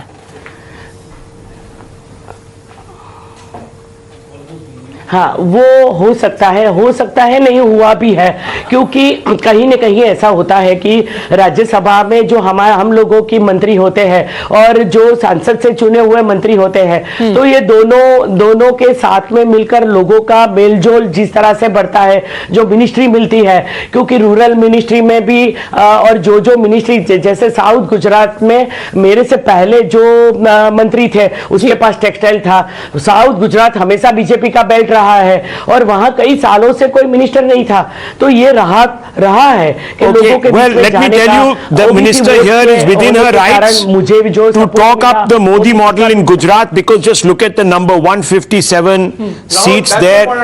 You are now talking of a 87% strike rate. 87% strike rate. Let's pull out the strike rate. Let's pull out that strike rate chart. Quickly Let's have a look at show that. the numbers. दर्शना जी, आपका बहुत धन्यवाद हमसे जुड़ने के लिए। जब आखिरी figures आएंगे तो हम दोबारा आपके पास जरूर आएंगे। अब आपको पार्लियामेंट के लिए देर हो रही है। धन्यवाद। 86.26 is the strike rate. That means of all the seats that the BJP contested, it's 186 point. Now, if someone is saying that the AAP was going to dent the BJP, viewers, that's not happening. Rahul, no, today the story is very clear. It's not AAP versus Congress. The story is the BJP's accretion. Absolutely. There is no other way of saying this. The EVMs have been hacked. You must immediately head to Jantar Mantar even as we speak. Immediately troop out, head to Jantar Mantar and sit on an anshan. But he may not be the only one. There might already be a race there. Some people might. Are you going, Lokesh? Lokesh, are you going, Dr. Muni? No, come I want on. to make a point over here. I mean, the story here is that it's the BJP that was contesting against the BJP, really. Rahul, I want to just make a point over here. Whenever we are talking about a political party contesting the elections, it all depends upon the organization. No, let me tell you, the Aam Aadmi Party and the Congress are letting down Indian democracy. It's very clear. We need an opposition. That's not fair. Because of course I'll tell it is. you one thing. Where are you? I'll tell you one thing. At the grassroots level, congressmen, they put up the best they could do. As an Indian patriot, I want the health of my democracy. You see, the only way you can have a Himachal- healthy democracy is when you have Congress is the going to form opposition that government. They have can stand up performed really well. on Sir, two feet and ask some questions. एक second. When you say the party is about the organization, as an organization, you are much older than the BJP. The BJP was formed in the 1980, the year 1980. You have been around since independence. Point number one. Point number two, ये सारे states हैं, इसमें आपकी सरकार थी. BJP तो कहीं नामो निशान नहीं था. दिल्ली की बात कीजिए, पंजाब की बात कीजिए, हिमाचल की बात कीजिए, गुजरात की बात कीजिए, ना सिर्फ आपकी सरकार थी, आपकी अनकंटेस्टेड सरकार थी. What are you talking about? The result, the record that the BJP claims to have broken today, sir, was created by your party, not by the BJP. And the BJP so far hadn't been able to do it. So let's not blame the organization for the faults of the leadership. Even the Congress, I am supporting you. Even the Congress, I know his point. Even the Congress is going to break the record because the last time it got the lowest number of in Himachal Pradesh. 33. Let him speak at least. No, I won't let him speak because I. No. Let him finish. Okay, Dr. Raghunath, finish. The actual democracy is going to show that BJP, which was ruling the state and at the center also, Prime Minister himself came up with double. I'll tell you something, viewers. In Latvian studios, in a large number of Latvian studios, there is the conversation that, well, look, the Congress has got dented by the AAP in Gujarat, and that's why we are seeing this landslide victory. That is not true, viewers. The BJP's own vote share is increased. It hasn't decreased, it is increased. It has not lost one seat. Massive. It's not massively, 7% almost now. And the overwhelming number of seats that it has got and lost almost zero to anyone else tells you that this is a pro-incumbency wave. This is a wave for the Modi model. Now, why has it come? We can debate that, viewers. And you know, one name that we have to mention in all of this is that of C.R. Patil. Not really somebody who is on screen much, who talks to the media much, but what was said about Amit Shah in Uttar Pradesh when he was camped in Uttar Pradesh before 2014 and was doing a man-to-man marking Rahul is the same thing that C.R. Patil has done for all of Gujarat. And a lot of these changes which were said कि अरे ये तो BJP डूब जाएगी, ये rebel हो गया है, from telling people please stand down to choosing the candidates to calling up. There is, for example, a man called Vipul Chaudhary. He is somebody who would be in jail. Very strong following among a community which has got the dairy cooperatives. Unofficially, Amit Shah picked up the phone and talked to this man. He was planning to stand as a rebel or, you know, go to the Aam Aadmi party. So many people who could have rebelled otherwise. C.R. Patil called up, said, "Kya kar rahe ho?" And this is how it was. Well, very good insights, Padmaja, very informative. It's 10:30. 1 second. Give me 30 seconds. It's 10:30. Let's just take our viewers through the larger picture. So you've seen just the beginning of the lovely tools that we have to try and show you the numbers and how they stand right now. Now we are going to show you what the assembly looks like in Gujarat at this point. This is mandate 2022, and of the 182 seats in the Gujarat Assembly, and it's a rather majestic building. Here is what you have the makeup of the building like. 157 at present is with the Bharatiya Janata Party. The Congress is at 16. This really could be the kind of record that the Congress does not want to ever hold. The Aam Aadmi Party at 6. I'm just saying, is this a situation where there is going to be a race to the bottom between the Congress and the Aam Aadmi Party in Gujarat? Can you imagine a situation, and this is the Sheila Dikshit kind of situation in Delhi, where a party that was almost unchallenged for years altogether is now reduced to 16 seats out of 182. 10%, less than 10% of the seats as per these leads are with the Congress party. It's a very, very serious figure that the Congress will have not just to think about, but also to explain to their cadre. This is not about the cadre. The Congress has a very strong cadre. It's a very old party in Gujarat.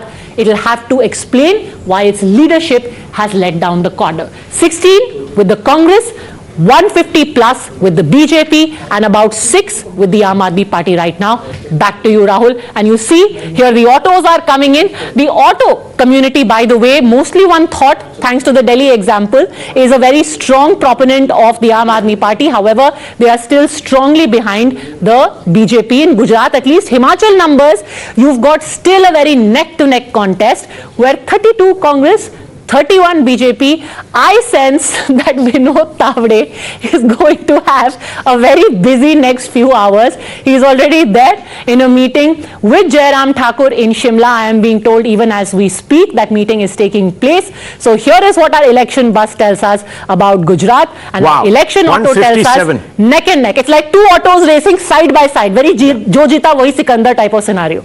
Okay, Rahul. let's very numbers and let's go back to the plasma. But before that, let's go back to the data center with Jay. Jay, you wanted to show us some numbers behind you. What are these numbers? And then we'll go to the big wall and look at Himachal and focus on the Himachal.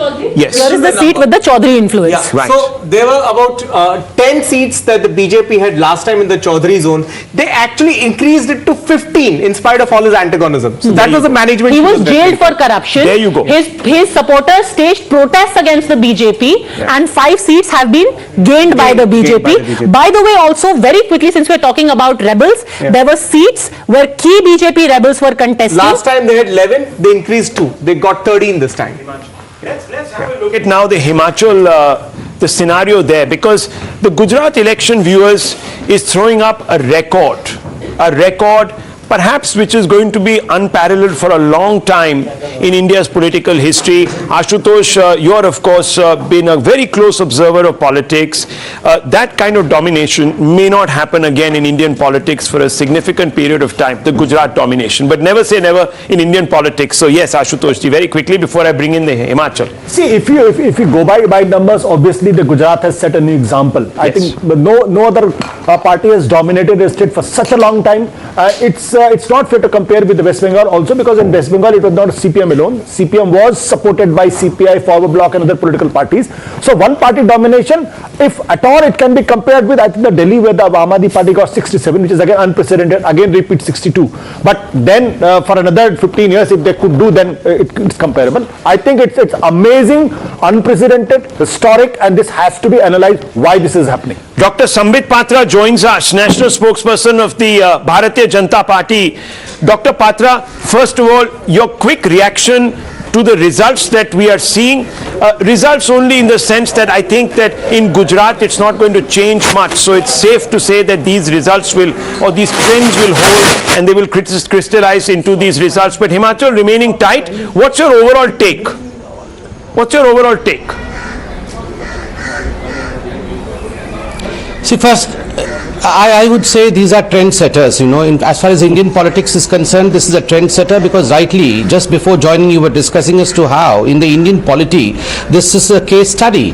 Despite being in power for 27 years in Gujarat, yet again repeating itself, and this kind of majority that we are seeing is something which is phenomenal, which is humongous.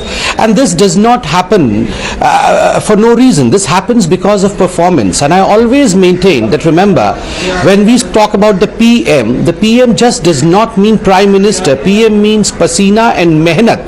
Just imagine, I was there in Gujarat and I was flabbergasted. I was observing the Prime Minister at this age, the kind of hard work that he has put in, the pasina and the mehnat that he has put in. It was almost akin to as if he was a booth level karyakarta. Despite the fact that there are other leaders in other political parties who claim themselves to be youth leader, we did not see youth leaders campaigning, but we saw our Prime Minister campaigning day in and day out. This is a trendsetter in Indian politics, that you have to perform, and despite the performance, you have to campaign, you have to work hard, pasina bahana padega.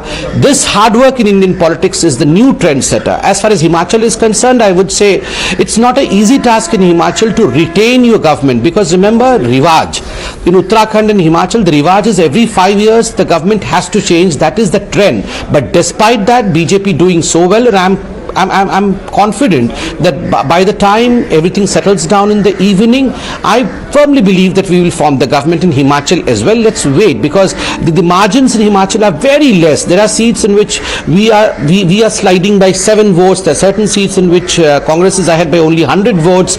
So I believe we have to let things settle there for a while, and then the outcome would be clear. Okay, so the big claim that, and look, a large number of journalists who are analyzing elections in some other studios, in Latyan's studios, etc., are saying that, look, the BJP should not become overly confident about what has happened in Gujarat. It's basically their B team, which is the AAP, that is working very hard to undermine the Congress. And a large number of Congress leaders are also saying this.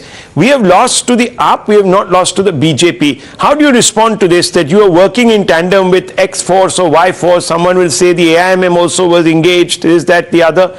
How do you respond to those journalists? Because if you look at Gujarat, you've increased your vote share by 7%. You've increased your seat share. You haven't lost a seat to the so-called Kejriwal model, i.e.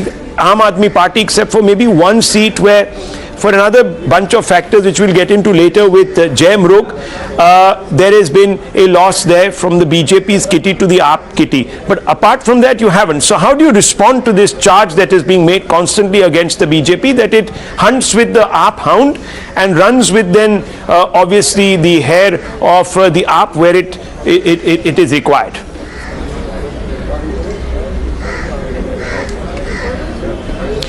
See, I believe that we should not even respond to these kind of queries which have been put by quote-unquote the Latvians journalist, because, well, they have to criticize Mr. Modi, they have to criticize politics based on performance, and they have been doing that since, I would say, time immemorial. Right from the very beginning they have been doing this.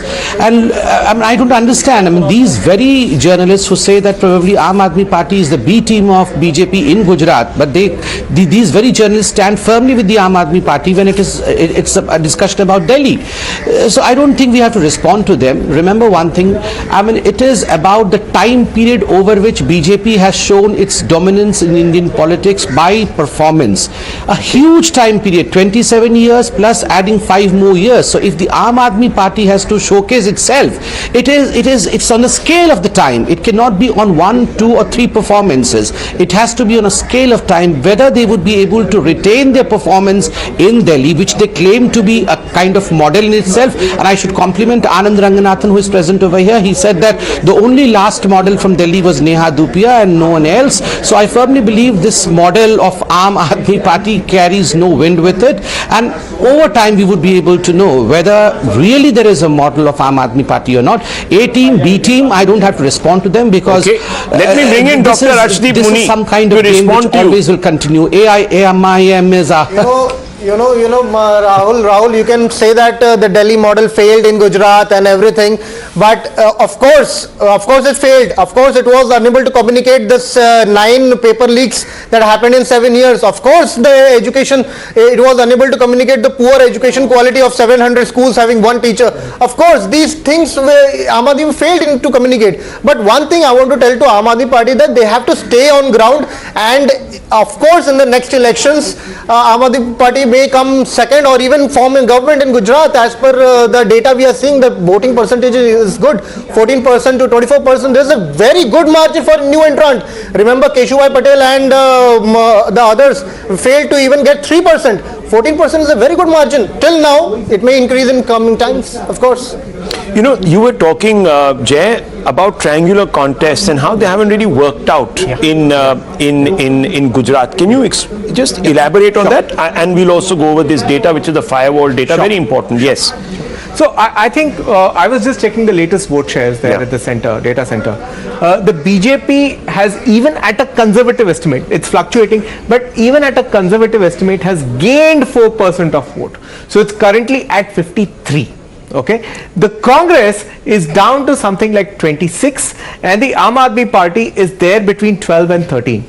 I think the story is the very theory of triangular contest holds water if the leading party is at 35-40 and it's taking a benefit of the Westminster model. That's not happening now. First past the post model.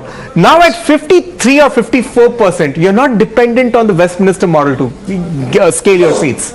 So clearly it's surprisingly that is being borne out. Look at these firewall breaches that have taken place. Just talk us through this. Yeah, this is Gujarat, it's Dani Nimda. They should talk about the Congress firewall breaches, the Congress firewall grain. Now breached by BJP. Yes. So look at it, 14,658 votes. Dani Limra is actually a Muslim and Dalit dominant seat in the heart of Ahmedabad. Now over there it was treated on par with other Muslim dominant seats like Daryapur and Kazipur. You know, another one coming up. Talala. Now this Talala is in Saurashtra. It is a heavily Patidar dominant seat. The Congress won it with a very handsome margin last time. Look at what's happening now. the BJP has taken it up. That means, on a theoretical level, when the BJP leaders claimed, Mr. Rupala himself claimed that the social discomfort of the Patidar agitation had actually calmed down. He was right. So very quickly, I want to quickly bring in again Dr. Muni and Dr. Patra. Dr. Muni, had this been an AAP-driven election, had the AAP done very well, then in these seats where there was a certain resentment amongst Patidars against the BJP, you would have done fantastically well. You would have taken the position of the Congress and perhaps breached and won those seats, but you haven't. And that's what you have to look at. And you can't keep saying that. Seats, but even in the South Gujarat, Aam Aadmi Party was really hopeful in the South Gujarat to get a huge margin there, but not able to getting it shows that the Aam Aadmi Party especially failed to communicate their actually model to the Gujaratis, and Gujaratis really did not acknowledge. Now you can say about Delhi model and Gujarat model. Yesterday, so the communication failure, Dr. Patra, it's a communication failure. That's all. We'll get our communication right, says the Aam Aadmi Party, and this is a party that excels at communication. Here's a thought. Let's take a look Let at me just this quickly map. let Dr. Patra to finish his question. Sorry. Dr. Patra, quick response to what Dr. Akashdeep Muni has said. Yes. Yeah. Akashdeep Muni has put it very simplistically. He says that this is a communication failure by AAP. Just imagine to say that this is a communication failure from the AAP. Aam Aadmi Party is all about propaganda. It is all about communication, nothing else. They're communicating morning till night. I mean, you open the newspaper, the front pages of Aam Aadmi Party, you open the television, it's always Arvind Kejriwal with his double XL shirt speaking about what he has done, in fact, which is not existing on the ground. So it's all about communication. AAP, all about propaganda and nothing else. And then Mr. Muni, my good friend, still says that it is not about communication. Let me tell you one thing, people did not buy what the Aam Aadmi Party was trying to sell. That's, okay, wait, Ashutosh ji will respond. Ashutosh ji will respond. You cannot fool us. I think another factor. Kejriwal was saying that according to Intelligence Bureau, we are winning. तो ये उनके कौन से sources हैं IB में, ये please बता दें डॉक्टर मुनी. व्हाट्सएप ग्रुप पे. बिकॉज फर्स्ट टाइम उनको इंटेलिजेंस ब्यूरो से निकालो. नहीं रघुनाथ जी, कल तो सुबह बहुत लोग बोल रहे थे एमसीडी में सरकार भी नहीं बनाने वाली है, और आज सुबह बोल रहे थे जीरो से. नो आज सुबह इसी चैनल पे बोला गया कि जीरो से आगे नहीं बढ़ पाएगी. जीरो से आज सुबह, अरे भाई साहब, आज सुबह बोला गया था जीरो से आगे नहीं बढ़ पाएगी. अभी तो 6 पे है, जिसमें नोबेल वाली खबर है. See, another important factor which has to be understood and analyzed, and I'm saying, because this has always been said that there is always a gap between the state election and the national election. In Gujarat, the BJP has been getting more than 55% vote share in parliamentary elections. And is it this, now in the state election, if they are getting more than 50% vote share, if this model is replicated in assembly election, in coming Karnataka, in Madhya Pradesh and Chhattisgarh, then there is a serious trouble for the opposition. I think, because this has been said, Modi, when Modi is the issue, he sweeps.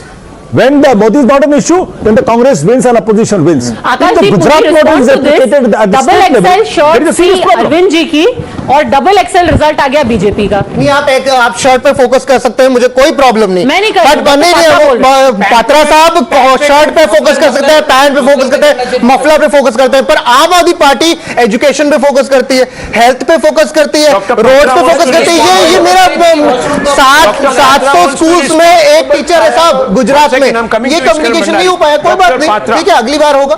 Doctor Patra.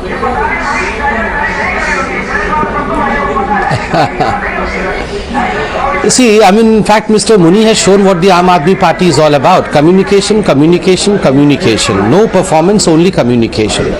See, remember, let's not consider people as fools. People are Janardhan. That's what we call in Hindi. Janardhan means God. They are the ones who can see through everything. They decide. And it's a decision of the people of Gujarat. Remember, it's a state in which people have a third eye as far as business, as far as economy, as far as development is concerned. They are aware, and that's the reason as to why when you say that it is a failure of communication of Aam Aadmi Party, I would say please continue with your, I would say, continue with your communication, no issues. Bharatiya Janata Party has set its record with 155 and going strong. It is that, it's actually a case study as far as Gujarat is concerned. We may debate here till the cows come home, but we have performed, we have shown. You have performed, you have been but very cruel, I think. It's okay you defeated AAP, it's okay you defeated Congress, but what will happen in Lutyens studios? How will they say if the opposition had come together, you would have lost? Why have you breached 50% threshold? How will the Lutyens media have a debate today? I want to ask you. This is very cruel. This is very cruel.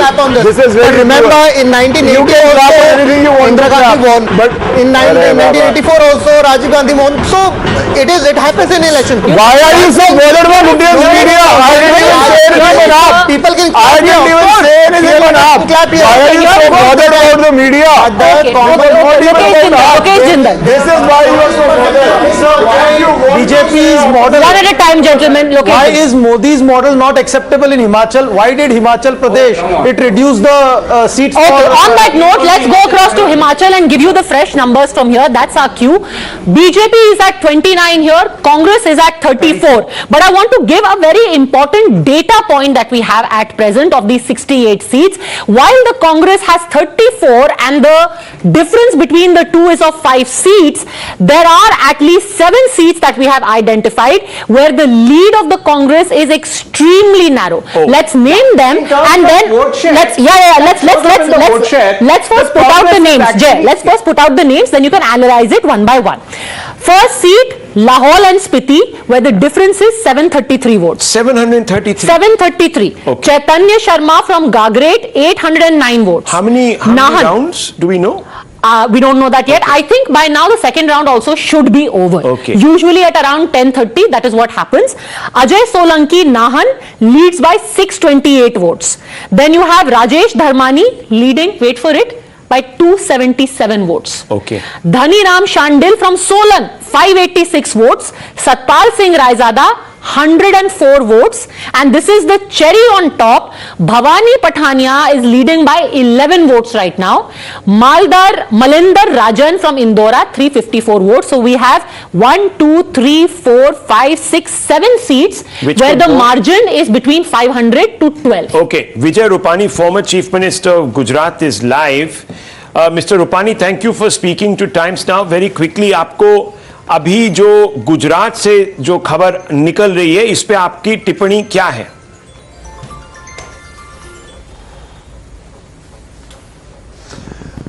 वैसे नरेंद्र मोदी जी के प्रति गुजरात के मतदाता और गुजरात की जनता 7वीं बार anti incumbency की जो चर्चा करने वाले लोगों को एक रिसर्च करना चाहिए कि गुजरात में क्यों इतनी नहीं, आपने इतिहास तो बनाया रूपानी जी, मगर कई लोग कहेंगे ये इसीलिए बनाया गया क्योंकि जो प्रभारी हैं वहां के, और अमित शाह जी हैं और नरेंद्र मोदी जी हैं जो भारत के प्रधानमंत्री और होम मिनिस्टर हैं, उन लोगों ने सोच लिया था कि जो करंट लीडरशिप है उसको रिप्लेस करना पड़ेगा, नहीं तो हमारा कुछ नहीं होगा. सो जीत तो मोदी मॉडल की है, देखिए, but unfortunately state level leaders ने बीजेपी को थोड़ा जी जरूर यस आप उसका जवाब दीजिए.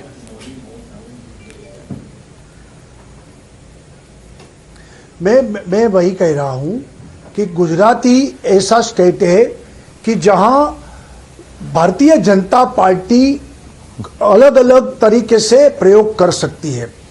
जैसे हमारी हाई कमांड ने बताया कि पूरी लीडरशिप चेंज करना है और नए लोगों को व्यापक तौर पर स्थान देना है. हम सब लोगों ने उसमें पूरा सहयोग किया और आपको बताऊं कि अगर इस बार भी हम सब लोग जो सीनियर लोग लड़ते तो 1-1 लाख वोटों से जीतते, उसमें कोई शंका का कोई सवाल ही नहीं था. लेकिन पार्टी ने जो स्ट्रेटेजी तय की थी उसमें हम सब लोगों ने अपनी तरफ से सहयोग दिया है और इस स्ट्रेटेजी के तौर पर गुजरात की जनता आज 155 सीटें बीजेपी को दे रही है. इसका मतलब यही है कि भारतीय जनता पार्टी के प्रति पूरा भरोसा गुजरात की जनता को है। नरेंद्र भाई मोदी के नेतृत्व में सब लोग आज भी प्रसन्न है और उनका व्यक्तित्व भी बरकरार है। बिल्कुल। Just to give a background to our viewers, Vijay Rupani ji of course comes from Rajkot. He relinquished his own seat and he said that this contest I am not going to have, I am going to step back. Rajkot की जो शहरी सीटें थी सब में जो sitting MLAs थे उनको रिप्लेस कर दिया गया और ना सिर्फ वहां पे आपकी जीत हुई है, जो रूरल सीट्स उस वक्त कांग्रेस के पास थी वो भी अब बीजेपी के खाते में आती हुई दिखाई दे रही हैं। Because it appears that the party has won not in spite of the leadership there, but despite the leadership, which, and perhaps the question can be asked to Mr. Rupani, this is not a great reflection on the second rung or even the perhaps the first rung that he belongs to. Which is what I was coming to, कि अभी रूपानी जी सबको बदल दिया, तो कहते हैं कि सब बदल डालूंगा। नरेंद्र मोदी जी वहां पर सबसे प्रबल चेहरा रहे भाजपा का। ठीक है, मोदी जी के नाम पर वोट पड़ा, 150 से ज्यादा सीटें आई, पर 10 साल के बाद क्या जो लोकल लीडरशिप है वो डेवलप क्यों नहीं हो पा रही है? 3 मुख्यमंत्री बदले गए, पूरा कैबिनेट बदल दिया गया, थोक के भाव में कैंडिडेट्स बदल दिए गए। 10 साल के बाद क्या स्ट्रैटेजी रहेगी भाजपा की?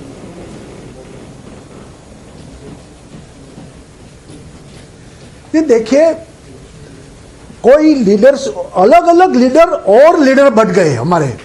जैसे हम सीनियर लोग थे, आज भूपेंद्र भाई के साथ अलग टीम भी बनी, तो भारतीय जनता पार्टी ने अलग अलग लीडरों को और बढ़ावा दिया है। लीडरशिप में भी बाकी लोग इंक्लूड हुए हैं, तो मैं मानता हूं कि उसमें लीडरशिप खत्म नहीं हुई है। श्योर नरेंद्र मोदी के नाम पर चुनाव लड़ा गया, नरेंद्र मोदी के नाम पर लोगों ने आज काफी सीटें भी दी है और विकास की राजनीति प्रस्तापित की है। पिछले 2 दशक में जो विकास हुआ है और पिछले 5 साल में भी हमारी सरकार ने जो। But Mr. Rupani ji, would you accept that you have let down? No. Will you accept, Rupani Saab, that you have let down the BJP in the state by actually still being dependent on brand Modi? No one has created a identity around themselves in the state of Gujarat, and this will become a problem going forward. That is why Kejriwal says, मैं 24 की लड़ाई नहीं लड़ रहा हूं, मैं 29 की लड़ाई लड़ रहा हूं। यहाँ डॉक्टर मुनी बैठे हैं, वो कह रहे हैं कि हम तो अब शुरुआत कर रहे हैं, अब हम जल्दी से परास्त कर देंगे बीजेपी को। वहां पर कोई नहीं है, ब्रांड मोदी है, बस वो ब्रांड मोदी अभी थोड़ा सा में चलेगा, उसके बाद वो भी गया।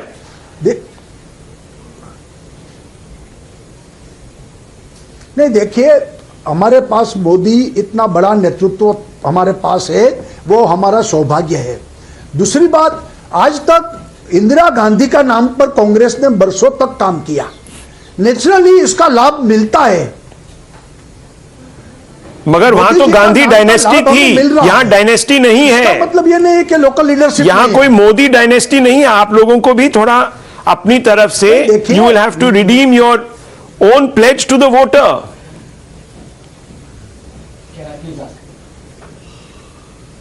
देखिए, मोदी का नाम भी बहुत बड़ा है, पूरे देश में नाम है उनका। और गुजरात तो काफी मोदी के नाम पर, क्योंकि गुजरात के हमारे सपूत है, मोदी जी को सब जानते हैं और डायरेक्ट मोदी जी सबके साथ कनेक्ट भी है। Okay, I think Dr. Ranganathan has a question. Yes, go on, Dr. Ranganathan. ये रूपानी जी, फर्स्ट ऑफ ऑल कांग्रेचुलेशंस, आपकी बहुत ही ऐतिहासिक बीजेपी। लेकिन आपसे मैं थोड़ा डिसएग्री करता हूं। जैसे आप कह रहे हैं कि लोगों ने काम किया लेकिन फिर भी हमने रिप्लेस किया न्यू ब्लड लाने के लिए, तो मेरे ख्याल से इट डिफाइज लॉजिक। अगर कोई अच्छा काम कर रहा है तो उसको रिप्लेस नहीं कर सकते। बाय दैट लॉजिक मोदी को रिप्लेस क्यों नहीं किया गया? क्योंकि मोदी अच्छा काम कर रहे थे, आपको रिप्लेस किया। आप अच्छा काम कर रहे थे, क्यों किया आपको रिप्लेस? Why not? देखिए, मोदी जी अब हमारी पार्टी का हाई कमांड है, संपूर्ण उनके नेतृत्व के आधार पर पूरे देश में ये पूरा हम पार्टी आगे बढ़ रही है। गुजरात में हमारी जो रिले रेस है उसमें सभी लोगों ने अच्छा काम किया है। केशुभाई से शुरू हुआ था, मोदी जी ने काम किया, बाद में आनंदीबेन और बाद में मैं था। हमारी भी सरकार ने 5 साल अच्छा ही काम किया है और पार्टी ने इसलिए रिप्लेस किया कि नई टीम काम करे जी और नए लोगों को जिम्मेवारी दे, इसलिए हम सब लोगों को रिप्लेस किया है। जी, आपका बहुत बहुत धन्यवाद विजय रूपानी जी। आपने अगर सैक्रिफाइस किया, then that sacrifice in the larger interest of your party has paid off. I think Dr. Sambit Patra wants to make a point, and I want to quickly get a reaction in from the Congress. Digvijay Singh has just spoken to us. Dr. Patra, yes, 30 seconds.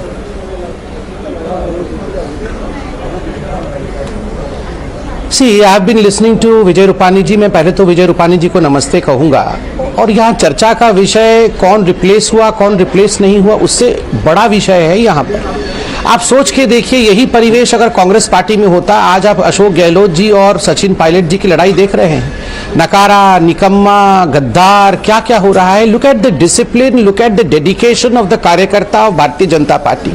मैं तो रूपानी जी का चरण स्पर्श करता हूं। आज ये इस प्रकार का कार्यकर्ता होता है बीजेपी का। आप सोच के देखिए, एक फॉर्मर सीएम है, कितना इनका भाव देखिए, क्या सादगी है, कितनी सिंप्लिसिटी है, क्या कार्यकर्ता का भाव होता है। इन्होंने क्या कहा, मुझे रिप्लेस कर दिया, मुझे कोई परेशानी नहीं है, पार्टी की जो इच्छा है मैं इच्छा का पालन करूंगा। ये कहना आसान नहीं होता है, ये करना आसान नहीं होता है। लोग पीछे भीतरघात करते हैं, लोग पीठ पे छुरा चलाते हैं, लोग हराने के लग जाते हैं। मैं सैल्यूट करता हूं भारतीय जनता पार्टी के ऐसे नेताओं को जिनके कारण भारतीय जनता पार्टी की जीत होती है और जिनके अंदर कार्यकर्ता का भाव होता है। मतभेद का नाम ही लोकतंत्र है। आप जिसे कह रहे हैं कि चुपचाप स्वीकार कर लेना और आदेश का परिपालन करना, इसे डिक्टेटरशिप, तानाशाही कहते हैं। अरे सर, मतभेद का मतलब अपने डेप्यूटी को गद्दार थोड़ी ना बुला दोगे। वो गाली गलौज होता है, वो मतभेद नहीं होता है। कारा बोलना होता है। मतभेद है तो वे आपस में डेमोक्रेसी की भाषा में अरे उस बात का निवारण करते हैं। डेमोक्रेसी कौन बात हो रहा था? कारा बोलना, निकम्मा बोलना, ये भी डेमोक्रेसी होती है। इस तरह का कोई भी लोकतंत्र में नहीं party member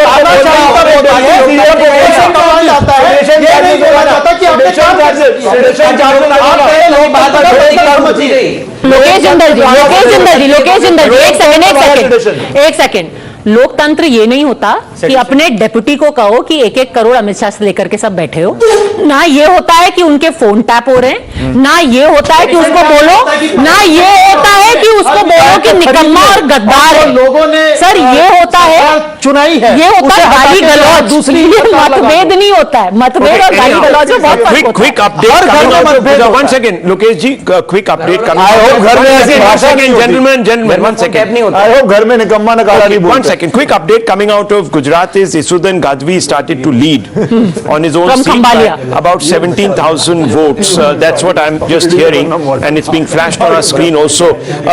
Yes, Jay, you wanted to come in with a data point as we open up this conversation actually, further. Himachal is much more narrower than we are assuming. Okay, let's open Himachal. There are about 16 seats which are currently less than 1,000 votes. So, we are looking at, the situation completely changing in the next half an hour in Himachal. Interesting. Yeah. For who? For the BJP? Yeah, it could be in favor of the BJP. Okay. Well, it could be anyway. Yeah. It could be anyway, as you were saying yourself, that there are about 8 seats where 7 it's a seats, wafer, very close, wafer less thin, than and one 500. there was about what, double 27. digits or something, double digits. So it'll be very interesting, viewers, to see that. And I would like to get Dr. Sambit Patra's response on Himachal. Dr. Patra, while we all agree with unanimity that BJP in Gujarat, powered by the Modi model, call it double engine, what have you, has caused ahead, why isn't the Modi model clicking with the voters of Himachal for a second time? You have obviously defeated that cycle in Uttarakhand, but here it seems to be a problem. Why? Dr. Patra, are you there? See, Rahul, as far as Himachal and Gujarat is concerned, go ahead. Yeah, I'm there. Can you hear me? Yes. See, as far as Himachal and Gujarat are concerned, let's have a comparison between both of them. It's not that the Modi magic is not working in Himachal. The magic is working everywhere. The issue is Himachal is a small state, ये एक पहाड़ी इलाका है, पहाड़ी state है, तो it has its different semantics, compared to Gujarat. Here the individuals also matter. These are small constituencies, small voter base, so of course every individual who has a personal connect with the voters, it does matter. So if you have a dissident, I mean, number one, we have 16 seats over here which have a margin of 1,000 votes, so I think within 1 hour or half an hour the picture would be more clear than what it is now, number one. Number two, because we had certain dissidents in certain seats, we were doing good, expectations were more from Bharatiya Janata Party, we had more people expecting tickets, so there were certain dissidents in certain seats. I believe that has eaten into a chunk of our vote share, which is in fact reflecting in the result right now, but I still would be waiting for the final results to come. I firmly believe that by the time it all consolidates, Bharatiya Janata Party will do considerably well and we can form the government. That in the evening the parliamentary board members will reach the BJP office, and at 6 p.m. the Prime Minister is also expected that they will be there at the BJP headquarters in Delhi. So 6 p.m. is the time, the entire parliamentary board will gather around and Mr. Modi will also be there. Himachal is the story we are talking about. Yes, now. let's have a quick look at the big numbers on Himachal. 68 out of 68 trends coming in. Viewers, the scenario is for the BJP delicate, to say the least. Also for the Congress. While the Congress numerically is in the lead here, 35 seats there in obviously the first trends that are coming in. The problem for the Congress is that some of its leads are as slender as 70, 80 in one of the seats, and less than 700. There are about 6 seats which are bunched between that number. So those can change hands. One second, again, 30th BJP, 30 and 34. Again, these numbers change, right? Just a few minutes back, we were showing you how the BJP was in 28 and now suddenly it's gone on. Now let's just go quickly here at the vote share. And if you see that the vote share, and this is very, very important, viewers, in 2022, the vote share for the BJP has reduced by about 5%. 2017 it was 48. The Congress vote share increasing just a little bit in comparison. But viewers, the Aam Aadmi Party at just 1%, the others at 12, the others significantly have 4 seats. So in tight contests such as this, where the halfway mark may either be short by 1 or 2 or maybe just over by 1, the others can play a big role in the end analysis. So this is a tight contest, but history will be made if the BJP can swing back. Let's go to the data center now with Jay and Padmaja. So now, according to the Election Commission figures, let's quickly talk about Election Commission figures. Congress is leading right now on 35 seats and the BJP is leading in 30 and independents on 3. This is according to the Election Commission figures. Let's quickly also tell you that Jairam Thakur has won his seat. According to the Election Commission, the Chief Minister has won. Over to you, Jay. Perfect. Now, let's look at the two maps. 17 and 22. The entire territory of the old Punjab, which is actually called the new Himachal, more or less going in favor of the Congress. Huge green swath here. But the lower hills, that is where the Congress has pockets, but BJP has retained a huge section of the Kangra district almost completely. Now, what does that actually say, if you're going to look at the vote shares? Now, that's where the really interesting story is. The tally between the two parties is actually fluctuating between 30 and 35 only. The BJP is not slipping below 30 for the last 20 minutes. The Congress is not going above 35. I think the real cliffhanger story comes from two numbers. There are about 18 seats which are less than 1,000, 16 seats less than 1,000 votes, in which 7 of which the Congress is leading, 9 of which the BJP is leading. So even if they swap, they're going to come to 30 to 32. Now, there is another question I have. If you go back to the comparison the vote share, which is a still interesting number. The vote share still says that the Congress is about half a percentage point behind the BJP.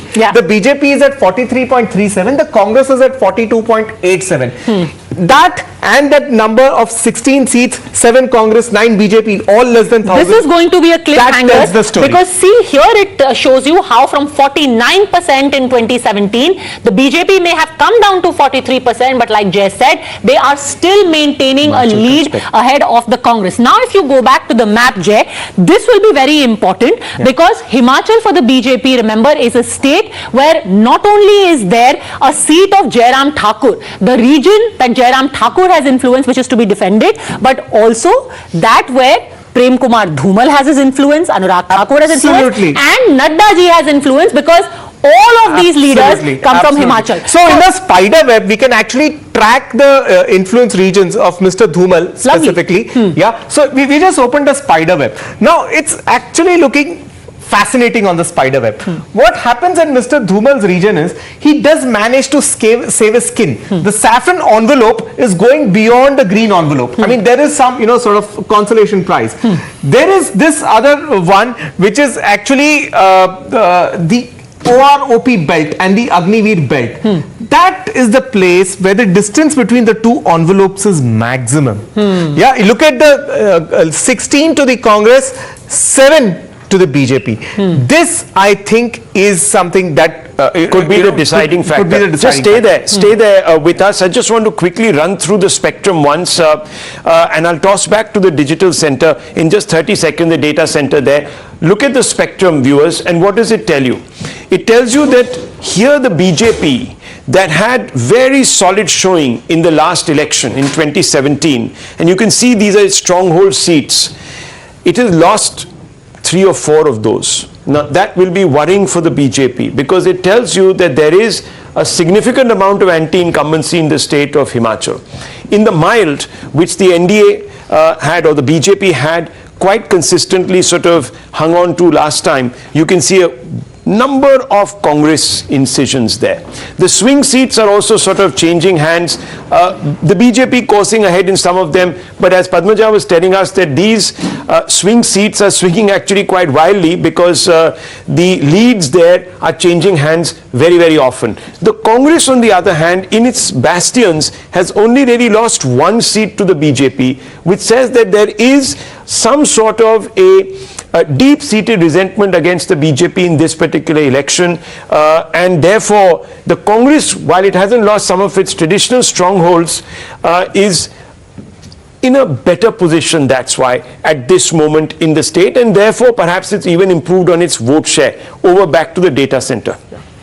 Perfect. All right, so here was the Agniveer factor that Jay was talking about, and this is the one factor which, at least from the plotting of the seats, seems to have done the maximum damage to the BJP. I mean, now let's look at the vote share in the Agniveer belt. Had that, sort of an issue not come up, then perhaps they would have done that. Now look, all across the state, the vote share difference, the average is just 0.5%. So very here close. When you see but the in the Agniveer belt, Armed Forces belt, we are talking of a 3.7% vote share lead for the Congress.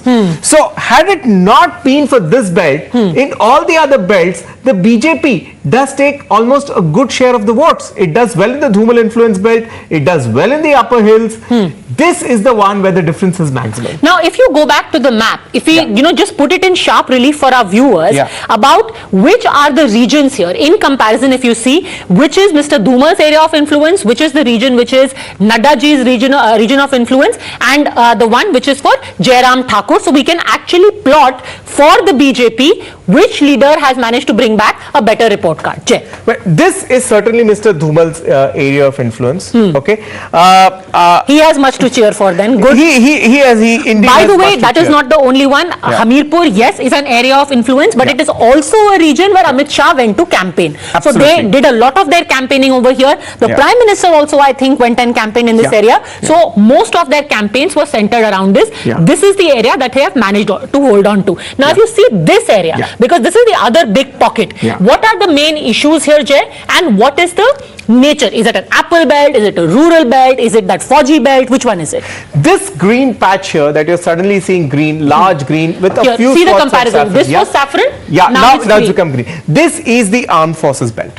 So this is where not only the Agniveer agitation, even the OROP agitation, which was before the previous election, it was these very districts which were impacted. So maybe the next elections that follow, Rahul, Karnataka, this may not be such a big factor, but also we have Madhya Pradesh, which sends a considerable amount 10 of past 11 in the morning, viewers. Let's try to get a sense of what to make, the top headlines, takeaways, etc. of this particular exercise that we have been reporting on since 7 in the morning. Let me start with Smita Prakash. Your top 3 takeaways, Smita Prakash. See, as far as being a reporter or a journalist, I think I will always look at where the upset is. So I think one is seeing a predictable thing in Gujarat, so nothing much of interest there. I mean, everybody knew that the BJP is going to sweep, but then of course the numbers. But what people didn't know, Smita Prakash, was that it was not going to happen because the Congress party was going to implode. No, I think the BJP has done much better. See, in Gujarat, they never got over that vacuum created by the loss of Ahmed Patel. They never got their act together. They didn't get a replacement for Ahmed Patel. They had nobody to do their strategizing. They had nobody who was going to get in the votes. So they were completely at loss as far as Gujarat is concerned. But that is the interesting part, Smita ji, and because then also in Gujarat, actually, even had the Congress and the AAP not been in the exercise, the BJP actually was not depending on them in any which way. Their fortunes have not been dented. In fact, the BJP has gained some 3 or 4% over last. 4% gain. It's also, what I feel about the BJP advantage. is, and remember here, you've not seen any kind of accusations of booth capturing, poll violence, nothing of that sort which you saw in West Bengal to see that. You're seeing in Gujarat a complete swing in favor and, beating even West Bengal's record now by the end of this tenure. So I'm asking you, was this entire AAP hype over, sort of... No, see, as far as the Aam Aadmi Party is concerned, the fact that they are coming, inching forward, that they are making a dent. They have taken away, not for the BJP, but taking away from the Congress. But it's the Himachal factor which you were talking about, and it's really sad that, the Fauji belt, which was completely in favor of the BJP, now seems to be disgruntled and has voted against the BJP. And now the BJP trailing behind the Congress. I mean... Let me bring in Sudhanshu Trivedi on this point. This is an important point. That is a sad thing that one is seeing. Sudhanshu ji, good morning to you. Congratulations. Records being shattered by the BJP in Gujarat. Perhaps we haven't seen dominance of one particular state like this since the left years. But very, very quickly coming to you, what is your first impression of what has happened in Gujarat? Give us your assessment and then we'll talk about Himachal also.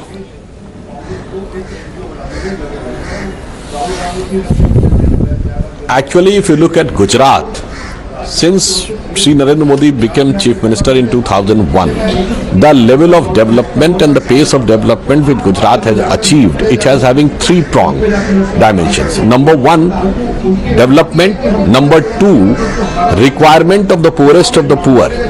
And number three, Gujarati Asmita or the Gujarati pride and Gujarati Gaurav. All three were combined. And one more thing, after he became Prime Minister, 2017 Gujarat election was in, you can say, a little bit unnatural conditions because of the Patidar movement, the socio-political situation was different and the GST was implemented. This was the first election in which a normal, usual situation was there.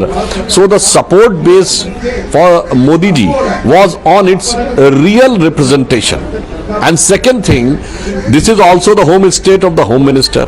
Third thing, our Chief Minister was working and Modi ji has said कि नरेंद्र का record Bhupendra के नेतृत्व में टूटेगा. And the organization was working so meticulously that we were having 78 lakh workers on booth level, which were having the mobile verified 78 lakh some thousand workers. So it means if they are capable of converting just 2 or 3 votes more, then we were in the position of crossing 50%. And as Smita ji was saying, on the other hand, Congress was first time contesting without Ahmed Patel. और मैं तो ये कहना चाहूंगा कि Congress has got 23 or 24 seats whatever they are getting. It is an achievement because for the first time in the history of India a party is getting some seats without fighting the election. मतलब इस पे तो मुझे वो बात याद आती है कि एक आदमी ने बहुत अच्छी हाई रेपुटेड कंपनी की गाड़ी खरीदी और वो कुछ ही किलोमीटर चलने के बाद रुक गई, तो उसने कंपनी को फोन किया तो उन्होंने कहा साहब हमारी गाड़ी कैसे, हमारी कंपनी की गाड़ी कैसे रुक सकती, इतनी पुरानी कंपनी है. जब आके खोला तो उसने बोनट खोला तो उसने कहा साहब इंजन लगाना तो भूल ही गए थे. तो उसने कहा फिर ये चल कैसे गई, कहा इतना तो वो रेपुटेशन पे चल गई. तो मुझे लगता है वैसे ही हुआ, कांग्रेस ने तो इंजन लगाया ही नहीं था. हम तो डबल इंजन की बात कर रहे थे, वो मैदान छोड़ के खड़े थे. तो ये 22-23 सीटें जीतना, ये मेरे विचार से एक पॉइंट होना चाहिए कि कैसे जिया. And one more thing, MIM has contested on 13 seats, and all the intellectuals and the left-oriented political analysts have given an impression that this was the reason of defeat of the Congress party. Now Aam Aadmi party has made a severe dent in the vote base of Congress party, but I have not seen any of such interpreter or intellectual or analyst is saying that Aam Aadmi party has become a vote katwa for Congress or the reason of the damage or other things. But that's why I am saying there is a requirement of understanding the things in real perspective and the ground realities. And lastly, I would like to say Gujarat has given a message. This is the place from where Mahatma Gandhi came, who led the freedom movement. This is the place from where Sardar Vallabhbhai Patel came, who united India. And this is the place from which the most popular Prime Minister of the independent India, Shri Narendra Modi, came. And in the 21st century India, I think Narendra Modi is okay, let me bring in Rashid Alvi. Rashid Alvi ji, the Congress losing language used against them has also given and furthermore the Congress losing emotional thing in against Gujarat. The Congress, I think, which is being seen in the decimated performance of the Congress in okay, there you go. Rashid Alvi, respond to Dr. Sudhanshu Trivedi. Important points he has made. It's not looking good for you at all, the national level. Yeah, it is all. We are not very strong in Gujarat, and but at the same time, opposition votes are divided. Not so much, sir. Please. Awaisi. No. Don't blame it on anyone else tonight, because the Aam Aadmi party has not damaged you in the way that you would have thought, or anyone else in Lutyens media is hoping that they have, because they would have given you this alibi. Unfortunately, that is not the case. We have the statistics here. Yes, please give the statistics. What was the Congress vote share last time? 42 point something. As of now, as of today, the Congress and AAP put together is 3 percentage points less than that. I mean, so AAP is also not an answer. It's not the complete answer. Sir, the fact of the matter is that the BJP, AIMIM first of all is a non-starter. 13 seats that they were contesting on, आपने उनका एक candidate भी चुरा लिया, उसके बावजूद आम Aadmi party का खाता नहीं खुला है। अब बात करते हैं जो आपका वोट शेयर कम हुआ है। वोट शेयर चलिए आप आम आदमी पार्टी को ब्लेम कर दीजिए, बट द फैक्ट इज आम आदमी पार्टी का वोट शेयर हटा भी दें आपकी कमी से तो भी एक गैप बच जाता है, which means that some of your vote share has actually gone to the Bharatiya Janata party. Explain that. ये कौन से कट्टर कांग्रेसी थे जो कि प्यार की राजनीति करते करते भाजपा के प्यार में पड़ गए?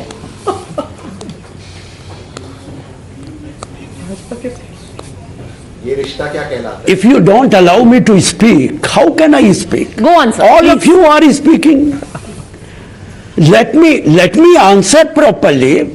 Have patience. Listen to me. Go on, sir. Aam Party and Awaisi, they have been put by Bharatiya Janata Party in Gujarat. It is beyond doubt, but I am not blaming them. I am not blaming them. My first sentence was that we are not strong in Gujarat, but the way Bharatiya Janata Party has played its role in Gujarat, it was very unfortunate. They have not contested this election on the basis of developments. Dr. Trivedi, would you like to respond? विकास पे आप नहीं लड़े, इसीलिए कांग्रेस हार गई। Listen to me. Let me complete. If Home Minister of the country, he has said, हमने 2002 में सबक सिखाया था, बदला लिया था. Do you approve it? Whether how can you justify it? Bharatiya Janata Party, he is the Home Minister of the country. He is not Home Minister of Bharatiya Janata Party or one community. Okay. As a citizen of this country, so parochial politics, scratching at the wound of Gujarat is the reason why BJP has won. Dr. Sudhanshu Trivedi is what Rashid Alvi Bhai is saying. Could you respond to him?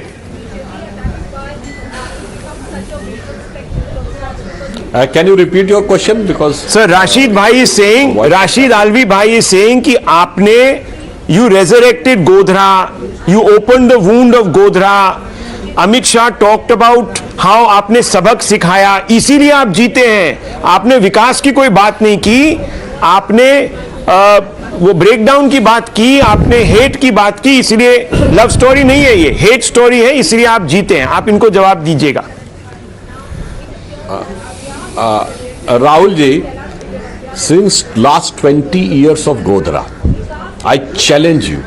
You take all the documents of media and all the documents available in the digital domain. How many times Congress has taken name of Godhra from 2002 onward? Every election. 2007, what was the meaning of that sentence, Maut ke Saudagar? Remember, sir, 2007 Banerjee Commission report. For the first time you have seen that riots have been judged by a committee of the railway.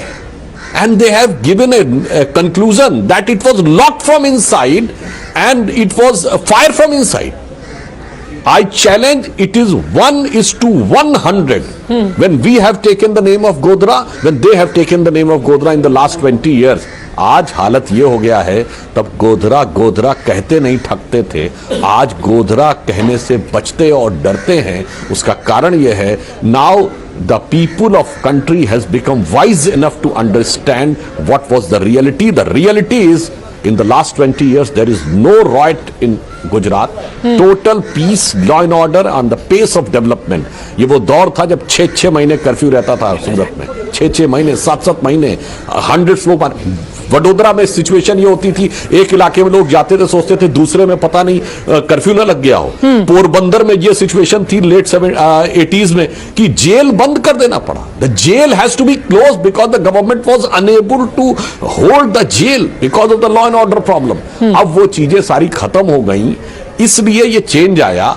इसीलिए मैं कह रहा हूं, आपने गोधरा का जाप किया और गोधरा के जाप का ताप आपको अब दिखाई. राशिद अल्वी साहब, simple data point, Naroda, Godhra दोनों जगह बीजेपी का कैंडिडेट बहुत आगे है.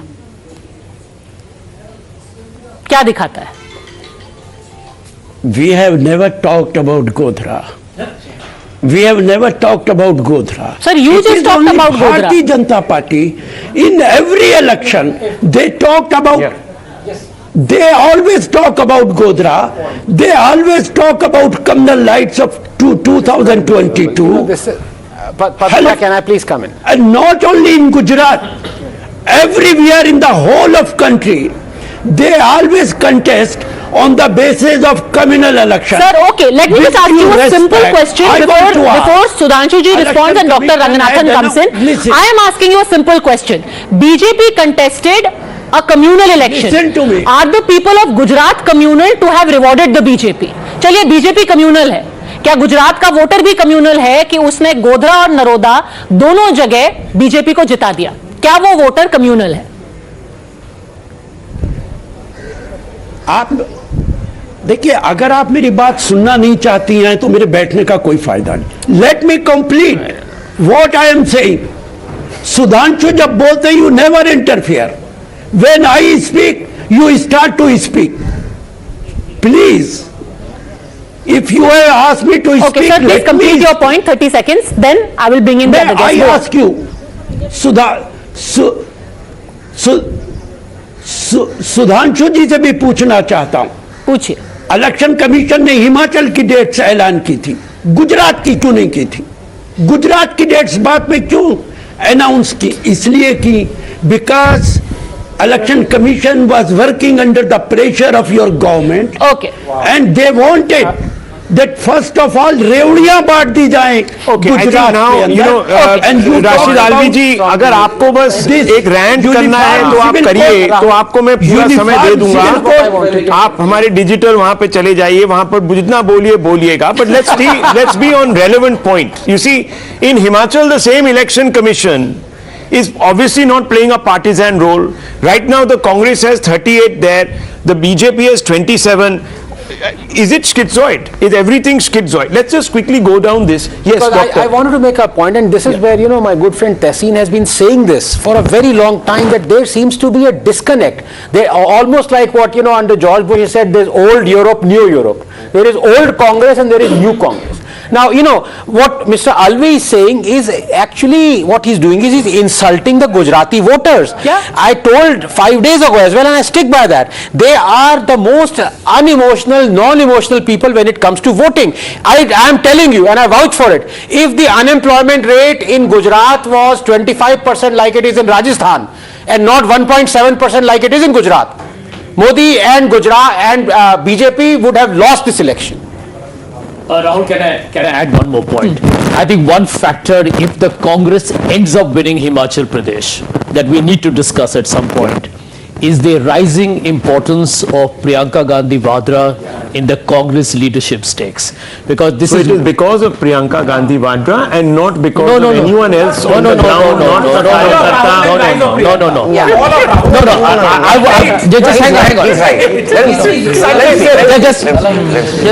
Let me finish my point. So you're saying that he's winning because of Vadra, not Yatra. Hear me out, Rahul. Uttarakhand was also a swing state that the Congress lost. And the odds were heavily stacked against the Congress in this particular election because, as we all know, the Bharat Jodo Yatra has diverted a lot of Priyanka Gandhi Vadra was the Prabhari of one part of Uttar Pradesh, the most electorally significant part of the next. There's a difference in that. There's a difference in that. The difference in that is the Congress did not have resources or an organization in Uttar Pradesh yet she fought. The fact was in Uttarakhand.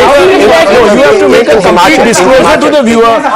You are a relation of the Vadras. You have to make that disclosure. I'm not. So let me finish. Anand just talked about the old Congress and the new Congress, and after listening to Sanjay and Tehseen giving all the credit to Priyanka Gandhi for this, or some credit or whatever credit to this victory, and it's the Gandhi family all over again getting the credit. It's the same old story. You know, when Gandhi mein ladki hu, lad sakti hu bombs. Gujarat will never be Gandhi's problem. When मैं लड़की हूँ लड़ सकती हूँ bombs, then it is the ladki's problem. The ladki who contested. When Himachal does well, she took Uttar Pradesh. No, I'm sorry. Hold on a second. Why aren't you giving credit to Pratibha Singh? Why are you giving it to Priyanka Gandhi Vadra? You have to give Pratibha Singh is Let's ask the BJP. Let's ask the BJP. Dr. Trivedi, अगर हिमाचल प्रदेश में कांग्रेस जीतती है तो हमारे यहाँ कांग्रेस वाले कह रहे हैं कि Priyanka Gandhi Vadra, Priyanka model is now coursing ahead. Okay, Vadra model की जीत है, तो आप इस पे जरा रिस्पॉन्स कीजिए.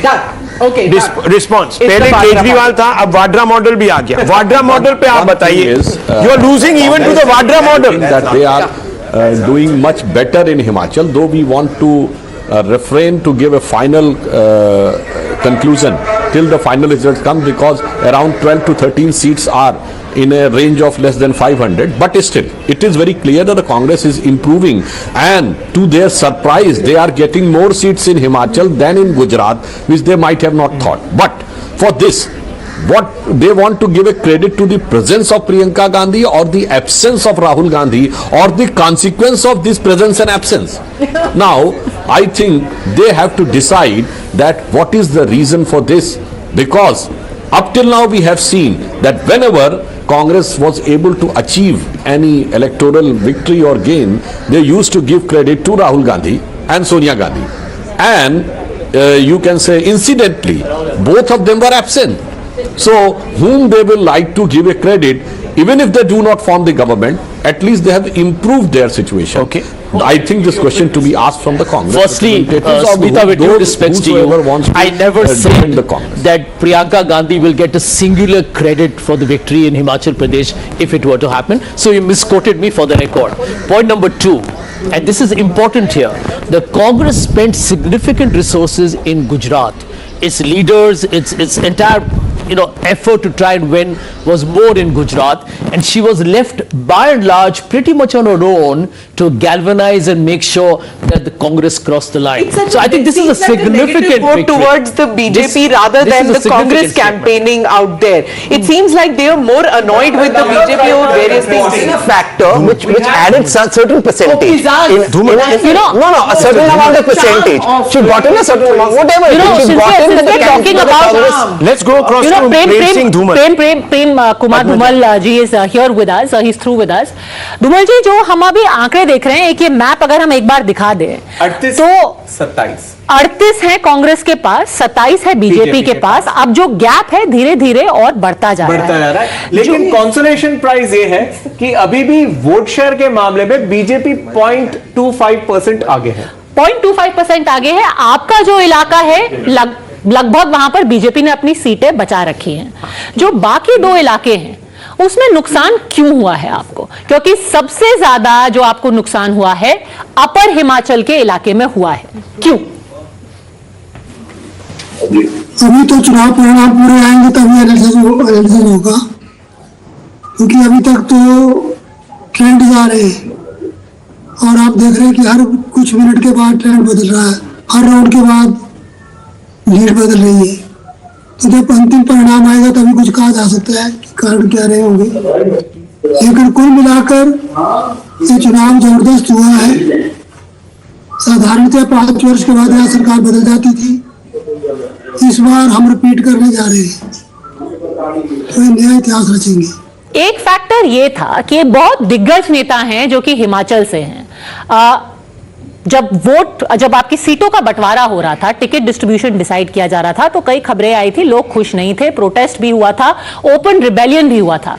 क्या ये too many cook spoil the broth वाला सिचुएशन हुआ है भारतीय जनता पार्टी के साथ कि बहुत बड़े बड़े नेता टिकट डिस्ट्रीब्यूशन में थोड़ा सा झगड़े की वजह से सही तालमेल नहीं बैठ पाया? इन सब बातों पर चर्चा होगी जब प्रत्येक सीट पर चर्चा करेंगे, पूरा परिणाम आने के बाद ही. नहीं, धूमल जी, रूपानी साहब से हमारी थोड़ी पहले बात हुई थी और उन्होंने बोला था कि वहां पर जो सीनियर लीडरशिप है, they sacrificed everything for the party.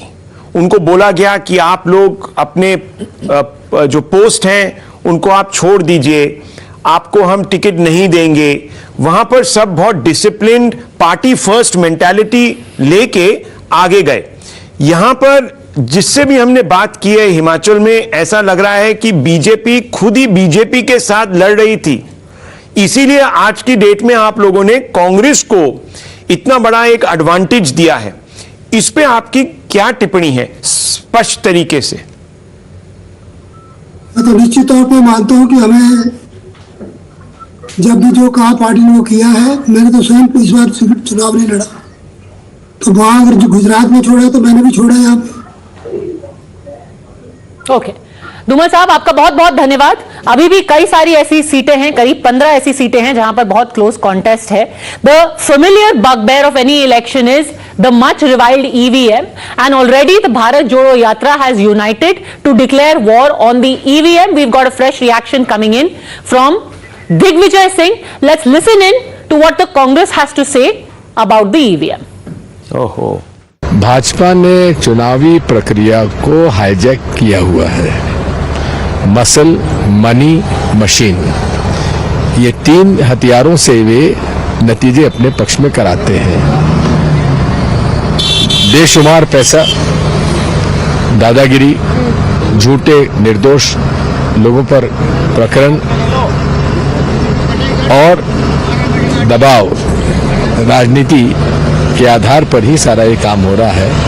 दोनों जगह भाजपा की सरकारें थीं और दोनों जगह पर उन्होंने जिस प्रकार से पुलिस, पैसा और प्रशासन का दुरुपयोग किया है, वो उसके भी कारण है. हताश होने वाले लोग नहीं हैं.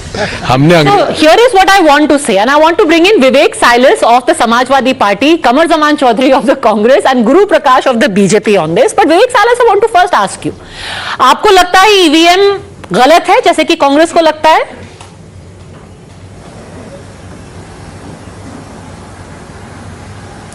Ma'am, as far as the Samajwadi Party is concerned, very good morning to all the viewers and the panelists, and to you. Good morning. We have always opposed the EVMs. Okay. And even today we say that the okay. Now just pause for a second, because this EVM has given the Samajwadi Party's Asim Raja a lead of 6,177 votes ahead of BJP's Akash Saxena in Rampur Sadar. The same EVM has given Dimple Ji a lead of 65,752 votes ahead of Mr. Shakya of the BJP in Mainpuri. अब ये EVM अगर गलत है तो आपको तो फौरन कहना चाहिए कि जो मैनपुरी का रिजल्ट है, रामपुर का रिजल्ट है, हम इसको खारिज करते हैं, भाजपा दोनों में जीतनी चाहिए, क्योंकि ईवीएम तो गलत ही दिखाती है। देखिए मैम, सबसे पहले तो गुरु प्रकाश जी को बधाई दूंगा गुजरात के लिए। अरे आपने क्वेश्चन को क्यों बोल कर दिया? अरे देखिए, या तो ईवीएम गलत है या फिर मैनपुरी का नतीजा गलत है। ऐसे नहीं है, अब आपको बधाइयां याद आ रही हैं। अभी तो ईवीएम को आप गाली दे रहे थे, अब आपको बधाइयां याद आ गई। ऐसा थोड़ी ना होता है। बताइए ना, ईवीएम गलत है या मैनपुरी का रिजल्ट गलत है? मुझे बोलने तो दीजिए ना। चलिए बोलिए।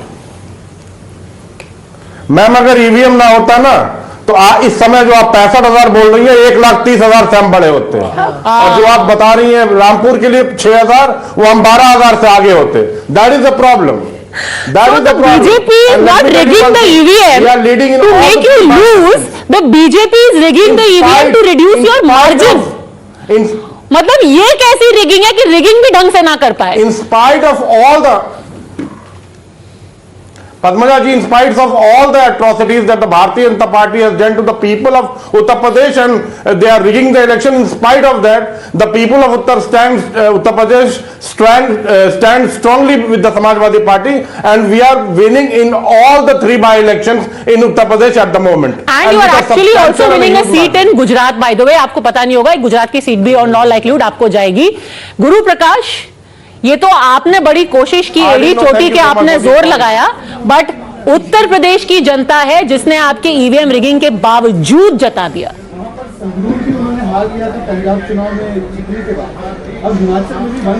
पद्मजा, कुछ बातें समझने जैसी है।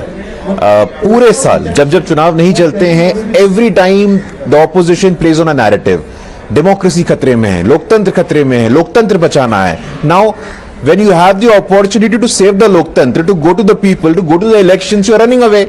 लोकतंत्र क्या है? लोकतंत्र की परिभाषा क्या है? What is democracy? And for God's sake, I request Mr. Digvijay Singh with folded hands, please don't raise question mark on the institutional integrity of constitutional bodies, of the Constitution of India, Election Commission, sir, Judiciary, sir. These are some very crucial and critical institutions that hold democracy on their shoulders, and you're raising question mark on them. This is a very dangerous trend. But we have to understand, the so-called Bharat Jodo Yatra, since its outset, has been questioning those very factors that have united India. Okay, we'll quickly get a rebuttal from Vivek Silas, then Kamal Zaman Chaudhary, please. These gentlemen have waited very patiently. Gentlemen, you're in the studio.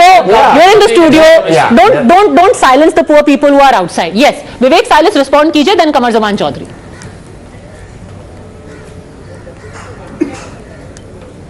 Yes, ma'am. It's a very, it's a very clear thing, and it's good for the democracy also. The Bharatiya Janata Party should know that neither they are invincible nor they are impregnable. They can be defeated. We have seen in the MCD polls yesterday, and today as your TV screen is showing, today in Himachal Pradesh, definitely the Congress has an edge at the moment. But Gujarat, definitely Bharatiya Janata Party holds strong, and bring in Mr. Guru Prakash. Mr. Guru Prakash, 3 by-elections in Uttar Pradesh, prestige battles. Yogi Adityanath ji was campaigning there, yet it seems that Mulayam Singh Yadav ji's legacy is still, at least in these bastions, resonating. How do you explain this? Because this was a golden opportunity for you to take the narrative forward that dynastic politics has no future. But quite clearly, Dimple Yadav ji and others seem to be in the lead.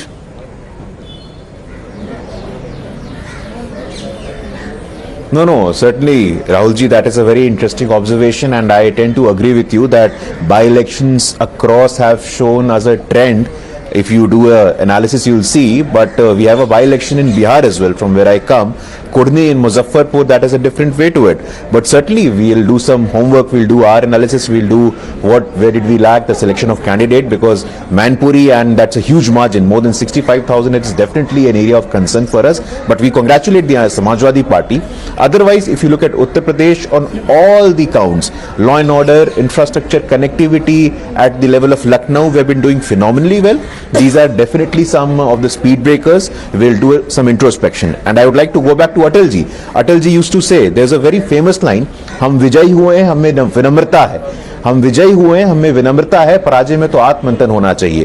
तो जहां हम विजयी हुए हैं, हम विनम्रता के साथ स्वीकार करते हैं. जहां हम पराजित हुए, हम आत्ममंथन करेंगे. इसमें कोई दो राय नहीं. कोई बुराई नहीं. How do I square this? Just very quickly before I bring in Kamruzaman ji, that is definitely a cause. I want to ask you this. Have a discussion. There have been a number of elections. In Delhi, you had, of course, the municipal election.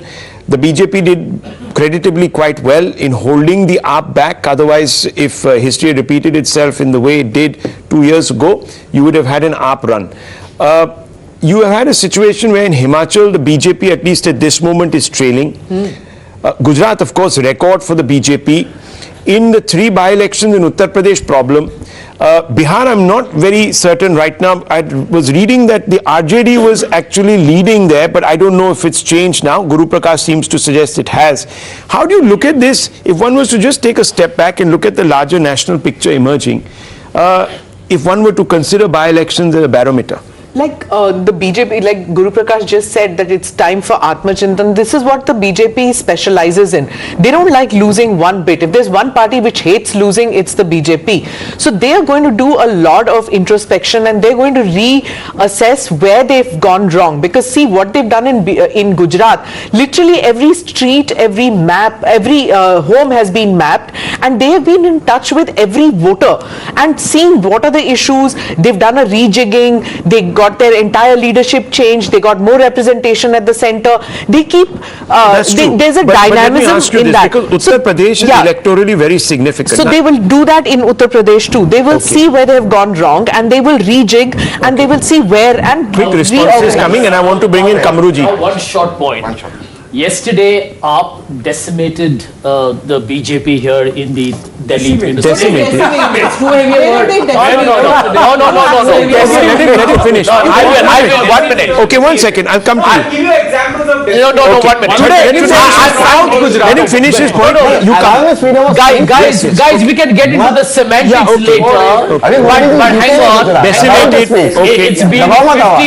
It's been a 15-year in power and they have not lost for a long time. It is a decimation of sorts. Number 2, you have a Congress probably wresting Himachal Pradesh away from the BJP, and don't forget Mr. Modi himself invested a lot of his political reputation while campaigning.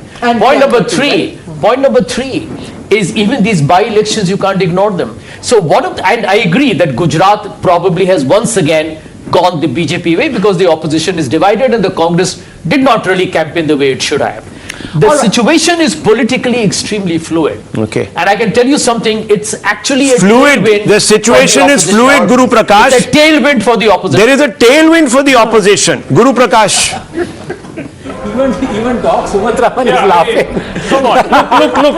Let's. There is a tailwind for the opposition. Things are a bit in Bihar. I think at some point everybody needs to wake up, particularly the opposition, and smell the coffee. Yes, but Himachal Pradesh. Coffee is decaffeinated. Yeah, I know, but Himachal Pradesh, yes, has been a good result so far for the Congress. Of course, it remains to be seen whether they will still form the government. No, why do you disagree with Sanjay Jha? Why are you busting his balloon? No. My point is. It looks good at the moment. No. One moment. Sanjay Jha, on a lighter note, I hope this tailwind is not going to take the opposition ship straight into a reef or something. So let's just hope that this tailwind is given I think we should quickly go to some data because we've been talking for a bit. Some very interesting data is coming. One second. He was just making an important point. Okay, sorry. Disagreeing with Sanjay Jha, I want to understand why. Disagreeing in the sense that, look, what has happened in Gujarat is a debacle for the Congress. I mean, if they can't see, if they don't see that, I think it's going to be very difficult for them to come back in the near term. 24, forget it. 27 also is going to be difficult. The point I'm trying to make is the by-election results, which are being touted as some kind of a referendum, green shoots for opposition revival. Where is it so? I mean, Congress is ruling Rajasthan, they are holding the seat in Rajasthan. They are ruling Chhattisgarh, they are holding a seat in Chhattisgarh. Except, 1 or 2 seats in UP. Again, Maipuri is a Samajwadi Party seat. It's a family bastion. It's more than a party seat. It's a family bastion. So I can't see this. What I do see, however, is that if you run a good campaign and in a sustained manner, at least the state level Congress did run it.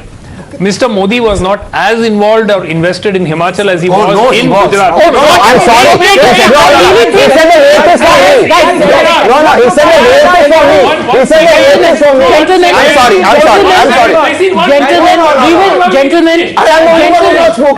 Gentlemen, Mr. Raman, just as he was in Gujarat. I am not saying he wasn't okay, invested. I think in it's Himachal. important to return to data now, because when we are talking about decimation, let's take a closer look at Gujarat, region by region now, and let's see what the story is, starting with South Gujarat. Now here we actually personify decimation today. Of the 35 seats, Rahul, the Congress is won. It starts its regional tally with 1. It's got just 1. Virtually the whole of, it's retained just 1 tribal seat. The whole of South Gujarat, 1 tribal seat for Congress, 1 for AP. The rest is all saffron. Let's go to the next. We go to the central Gujarat region. Here again, Congress is decimation personified. There's just 1 seat, Lunawada, a tribal seat. The rest of all, I mean, what should be indeed shocking, Tessin, for all the congressmen, strongholds of Mr. Solanki like Anand and Kheda, complete rout. Zilch. What happened to one of the biggest leaders, Jignesh Mevani? North Gujarat. Let's see North Gujarat. Region by region. Okay, now we are going to see North Gujarat. Here is it. There's some saving grace. Yet single digits, only 9, not into double digits. The BJP 42. Look at this. So Vadgam, others to BJP means even so Jignesh Mevani is losing. He is trailed in Vadgam. Jignesh Mevani is losing Vadgam to the BJP, and here also the Aam Aadmi Party is gaining 1 from the. See, it's actually a sorry story in North Gujarat. Vadgam, the star campaigner, Mevani losing to the BJP. What was a Congress hard stronghold, a firewall, Bhiloda, being lost to the Aam Aadmi Party? I mean, that's not a story to write home at all. It's true. And now finally let's take a look, because again keep reminding our viewers that we had said at the beginning, if you want to get the story of Gujarat, look at Kutch Saurashtra. We've already shown you central, north and south, and here in Kutch Saurashtra, 19 retentions by the BJP, 24 gains. Last time, do you know how many seats did they have? 20. No, they had 23. So they're actually gaining as much as they had. More than that. So they had 23, all 23 decimation. seats. They have gained 24. Look at the Congress. They have retained 4. They have got 2, and they are 6. Where were they last time? So 30. can I ask you a question based on this 30 data? to 6. The Congress can't even blame the AAP or the MIM like Rashid Alvi has been. How much has the AAP gained over here? 4 seats. Just 4 seats. 4 seats they have gained. How much has the Congress lost? The Congress has lost more than the Aam Aadmi Party and what has would gained. this translate into vote share terms? Do we have that? In Saurashtra, I just saw it a while ago. In Saurashtra, the BJP's vote share is 50. The AAP is 16. And the Congress is at 26. That was in Saurashtra. So that doesn't even add up to 50. That doesn't add up to 50. It doesn't even add up to 50. Yeah. It is how Congress, which has lost to the BJP, has lost because of AAP. That is the real point. That is the real point. I don't know if you can say that exactly. That is the vote share factor. If you add 26 of Congress and 16 of AAP, you are 42, which is still way short of 50. That's his point. So how is the Congress was losing, was fighting a losing battle from word go. The AAP has only taken away what, academically speaking, a few of the votes because it's no longer even an option against the BJP. But one second. What this also shows is that the Congress voter has not come out to vote, but not shifted his allegiance to the BJP or the Aam Aadmi Party. With a 50% vote please listen to what doctors. I agree with what Dr. Singh. I completely agree. Not the sarcastic doctor, but the good doctor. The good doctor. Wake up and smell the coffee. Wake up and smell the coffee. He said it was decaffeinated. That's why you're not waking up. Okay, doctor. That's why I called him the sarcastic point. This one. And Rahul, just by the way, I'm not spoken only. No, but it also shows how the Congress should fight its elections, especially with Himachal. I again go back to the point I've been making and you've been supporting me. In Gujarat, the campaign was led by left loonies, by people who came up with bringing about. You were trying to shoot from my shoulders. No, I'm not shooting from your shoulders. And Himachal was a nationalist campaign. You had issues, you had a policy. You can be against the old insurance people's policy or for it. You had something concrete. You can be for Aadmi, you can be against it. You had a policy. You told the people, should we come in power, this is what we do. And we are deferring to you now because it is the rule of the Vadra. It needs to be centrist. Gandhi is over. Nehru was centrist. Yes. Patel was centrist. If I may. There is only one quick point. Patel was right of center, but not center. I think Yuvraj has spoken in very long. Look, Yes. there is the biggest story of the Gujarat election is very simple. Dr. Raman, last time I said damn Yuvraj. No, just 1 second. One more point after. Sure. When did you check that? Look, 1 second. Few seconds ago. The biggest story for me on Gujarat is when a party after 27 years in power is able to increase its vote share. I think that while it may be a great positive for that party itself, it speaks extremely eloquently about the state of the opposition. One. Okay. And second, I never, honestly, I expected the BJP to win comfortably, but I thought, in fact, at the start of the show, I was mentioning to Anand that they would probably lose 2 to 3% or 4% or even up to 5% of their vote share from 49 to 44, 45. But that was my hasn't prediction. They're now up above 50. Yes. Okay. That is the story. Yuvraj. Frankly, when it's about Saurashtra, it's not at all Aam Aadmi Party in the picture, not even in the fray. I'll tell you why. The defections that BJP managed, somewhere 20 to 21, out of which 14 to 15 defections were of partidar leaders, and that too from Saurashtra region. So I predicted it a couple of months ago that this is going to be the best rally in Saurashtra that BJP is going to have this time. Okay. Doctor, very small point. पहले तो अपना नाम change करो because युवराज का आज band बजा हुआ है. Number 2, I want to make this very important point because Tehseen on your show, Rahul, 3 days ago, he said the voter turnout is 5 to 7% less in Gujarat, so BJP is going to lose. Will you please concede now? No, please. Congress is going to lose. You think I'm some leftist cephalogist like Mr. Yadav who's not a... No, come on. Please don't. You have to accept that. Tehseen, you really have a huge axe to grind with the people you call left loonies. He's taken on Medha Patkar. He's taken on Swara Bhaskar. What is the point he's making? Let's listen. What is the point, Doctor?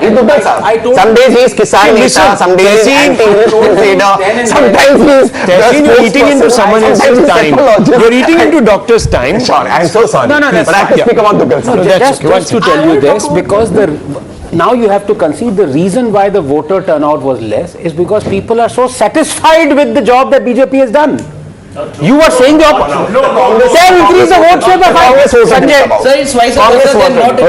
Okay, I want to bring in Guru Prakash at this point, and before that, a quick sidebar to just remind viewers that, remember, I had said an hour ago that I'm going to stick my neck out on Khambalia and say that the Aam Aadmi Party, in all likelihood, its CM face is not going to win it. Right now, it shows that it's going from the Congress to the BJP. Remember, I said that Aam Aadmi Party, Isudan Gadbi, is going to split the vote, and the Congress strongman from there is actually going to give his seat to the BJP, and that is what is happening in Khambalia right now. When we were talking about voter turnout, Guru Prakash, everyone argued कि BJP का voter घर पे बैठ रहा है because they are very upset with the BJP. How do you, in hindsight now, as a professor, analyze किसका voter disgust होके, disillusion होके घर पे बैठा?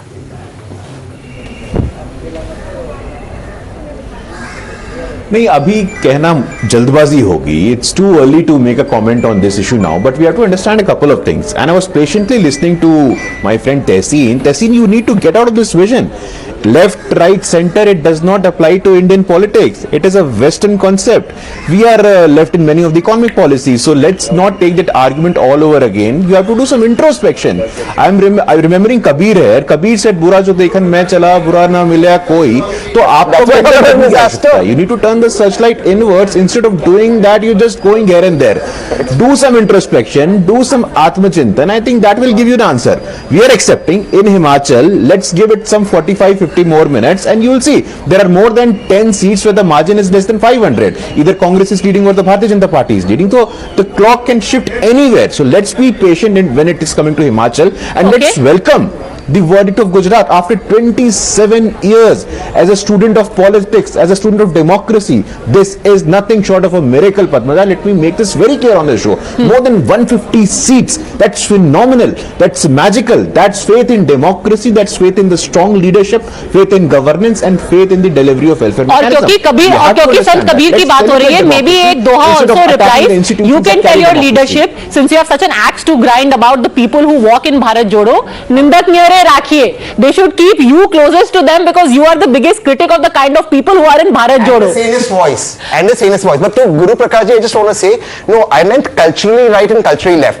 Culturally, economically, you all are left. Everybody knows it. Abhijit Iyer Mitra said it on your show, and that's why your government economically is a disaster. That I'm not getting into. I am right of the center economically, and I'm very clear on that. Sir, the UPA government had all the leftist economists and right from your planning commission and the same to your kitchen cabinet. The same left loonies, along with the rowdy right, wanted to destabilize the government to not allow the nuclear deal. This is how. Sir, this is the same left loony concept that wants to bring back old pension scheme in Himachal Pradesh. No, I think the old it's the same economy model. I think with the old pension scheme, they also have a certain economic model of how to fund it, and I think that we are a welfare state. I do agree with the fact that we have to be a welfare state. फिर left अब ये क्या है? अभी you said left are loonies, now you like welfare state. Yeah, thank you, please, Okay, please. Okay, one by one. Who will go first? 1 minute. After you. After you. अभी एक और बात, you just said कि युवराज का bad बच गया. युवराज का bad नहीं बचेगा. He will continue to do the Bharat Jodo Yatra. He will continue to do it, and everybody will say that what a phenomenal Smita, ये बहुत डीप बात है. आपका देश का कल्चर है, आप इसको समझिए. Since there is a lot of left bashing happening, including by my friend here, in a country where 300 million people live below the poverty line. We should one minute. If anybody sitting out here believes that to have a left of center economic policy let me finish. I mean, I can see a lot of people who are free market fundamentalists sitting across the table. I just want to make one point. This really escalated. They're not fundamentalists. But with the greatest respect, this is not about left economic model or otherwise. 30 seconds, Dr. Ranganathan. I really must bring in the latest visuals that we have and of course some more data. 30 seconds, please. Yes, I am a fundamentalist because I believe in the fundamentals of science and economics. You can't go wrong there. The reason why we still have 300 million people living on 30 rupees a day is because of the left policies. Sanjay, I am not against welfare state, but a welfare state cannot be sustained in a social Okay, the latest that we are getting is from the BJP office in Ahmedabad. The celebrations have started. We in fact even had MPs of the BJP from Gujarat today in the Lok Sabha who were distributing sweets. The speaker said आज लोक सभा का माहौल बहुत अच्छा है. We spoke to them. We'll play that out in just a bit. But if we can go across to our colleagues who are there on the ground in the BJP office, this is the very latest visuals that we are getting from Ahmedabad to talk about the data point now. Since everyone is saying what exactly is happening in Himachal, what's the very latest in terms of vote share? It's very interesting. For the past 20 minutes, 37 to the Congress and 28 to the BJP, that tally has sort of stabilized. We still have about 9 to 10 seats which are below 1,000 votes, but this tally is stabilizing. In terms of vote share, finally the Congress has taken its moral lead over the BJP. It's got 0.26% votes more than the BJP now. Okay, so from 42% vote share earlier, the Congress has climbed up to 43.24%, and from 49, the BJP has gone to 42.98%. 0.26% lead, a sort of a moral lead over the BJP. All right, now quickly let's take a look at Himachal and the different regions, and just as a map, see what really is the story that we are getting out of Himachal Pradesh. The comparison that I want to show you is of last time and this time around, and the earlier trend that was emerging has pretty much held. The fact that new Himachal has, these are the areas here, the old Himachal areas. Punjab, the new Himachal. The new Himachal, right? Yeah, the new Himachal area is where the Congress has made maximum gains. So you see, even a seat like Lahaul Spiti has gone to Ravi Thakur of the Congress party. The major seats, Manali has gone to the Congress party, as has Baijnath. These are the larger seats, Keval Singh, Shahpur and Banjar. All of these seats, Kinnor, these are seats which have changed over from the BJP to the Congress, and that is why, Guru Prakash, this should also be something that should be studied by the BJP, and there need to be answers, Mr. Tom Vadakkan. What went wrong over here? It's not like Modi ji did not campaign here. It's not like Modi ji did not go here and say ki mujhe vote dalo. But was the bad performance of the past government and infighting something that the BJP or even the Prime Minister's charisma could not overcome? Well, there are certain things you have to admit. We'll have to go back to the drawing board and examine what went wrong. There are very many factors that you have mentioned may have been obstacles for us, but believe me, we will study it very closely and address these issues and bounce back in an organic manner. That is what I have to say at this juncture. Certain factors, already you've got a meeting that has gone on for at least 3 hours, Mr. Raj Gopalan. If you have such a spectacular history being made in Gujarat, then why is there a come down in Himachal? Something doesn't add up. You wait and watch, Himachal will go to BJP. You wait and watch, because others, rebels, Nota, Kota, sab kuch hai. Wait. Don't jump to any conclusion, Padmaja. It is neck to neck, and let us not. I meant actual results. मैं independence और NOTA की बात नहीं करी, मैं actual results की बात कर रही हूँ. Whatever the results, तो वो हो गया कि भाई आम आदमी पार्टी जीती, but मेयर हमारा होगा. will be BJP. She meant trading, not horse trading. Yeah, take it. Okay, so how is the assembly looking right now?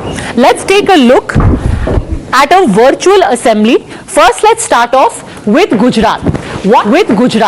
What is the Gujarat Assembly? Remember, today at 6 p.m. the Parliamentary Board is going to meet. The Prime Minister, in all likelihood, is going to be there. He's obviously going to be there, and there is going to be, of course, a celebration of the kind of performance that we have seen in Gujarat. Out of 182 here, a huge swath of saffron, 154 of the BJP, 19 from the 18 earlier, one leg up.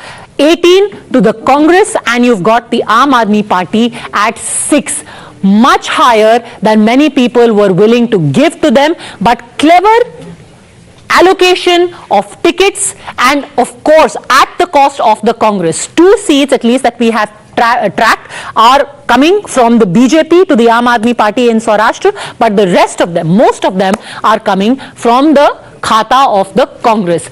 This is the picture of Gujarat right now. In Himachal, of course, the Congress is ahead. Let the auto rickshaws roll out so we can see what the tally of Himachal is. Now it seems to have stabilized in favor of the Congress party, and it is maintaining quite a comfortable lead of about 9 odd seats ahead of the BJP. There it is, 28 for the BJP, 37 for the Congress, and yeah, so my math is right, a lead of 9, and a vote percentage lead of just about 0.6%, right, Jay? 0.6, 0.7%? 0.26, not even 0.6, it's 0.26% vote share lead that the Congress has in Himachal over the BJP. This, viewers, is the picture as we see it right now, and it's more or less stabilized pretty much along the lines that we had told you, but history definitely made, and this is the story of the day. If you have a party which has been 27 years in power, Gujarat for very long was known as the laboratory of Hindutva.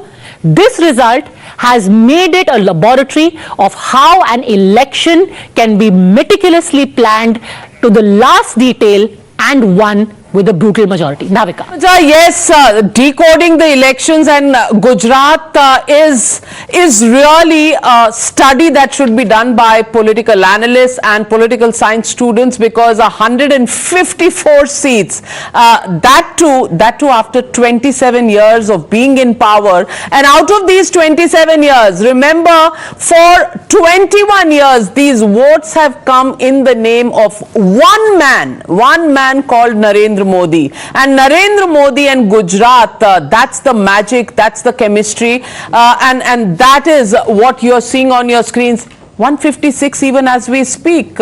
Is it Hindutva alone, or is it because, and Jayamrug, I want your views on this, because 19, and those were the seats which we discussed yesterday, 19 seats which held the key, 19 were Muslim dominated seats in Gujarat. We kept our eyes on that, and out of these 19 seats, 14 seats have gone to the BJP. And if you can look at that cluster of the Muslim seats, isn't there a story we have to tell?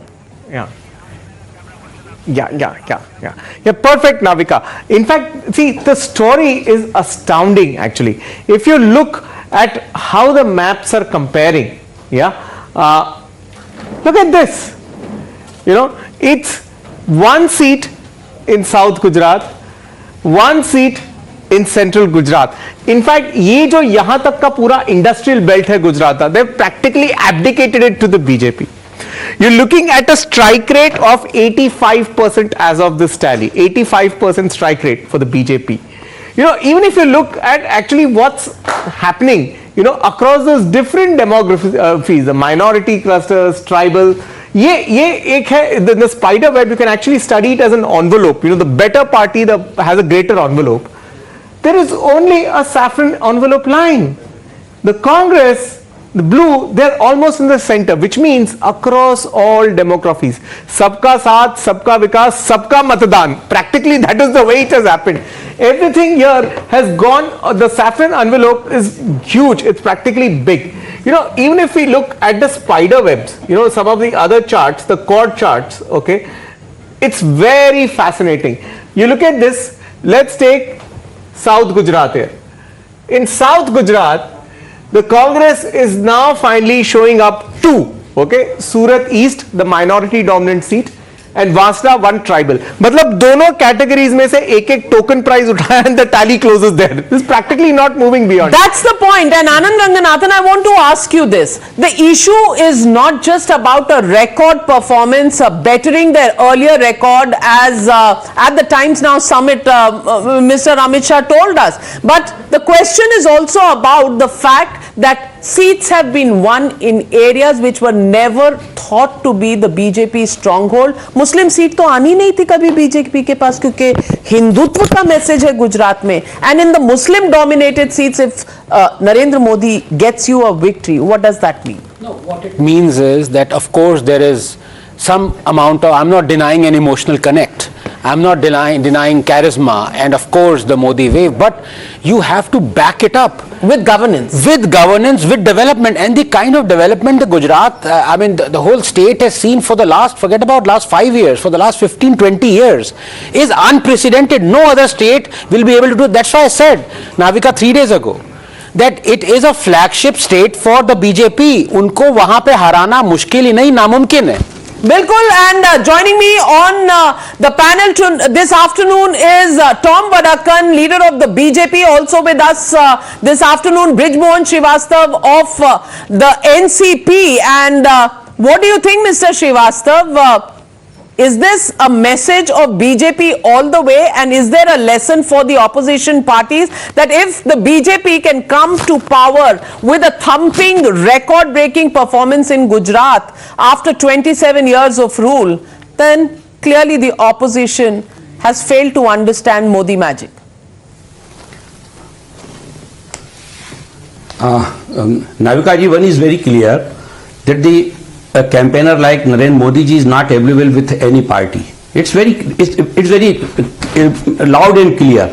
And what immense labor he has done in that in Gujarat, where he worked more than 27 years, but still he has not taken a second to rest.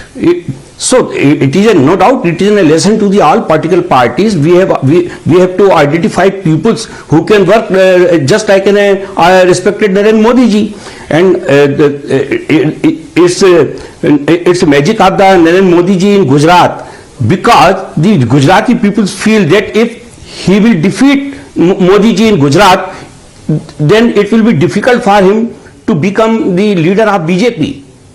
and if we discuss regarding the vikas, तो आपकी advice क्या है Congress party को? क्योंकि Congress party Gujarat में they are below 20. What is your advice as an opposition friend of the Congress? What is your advice to them? Not we are.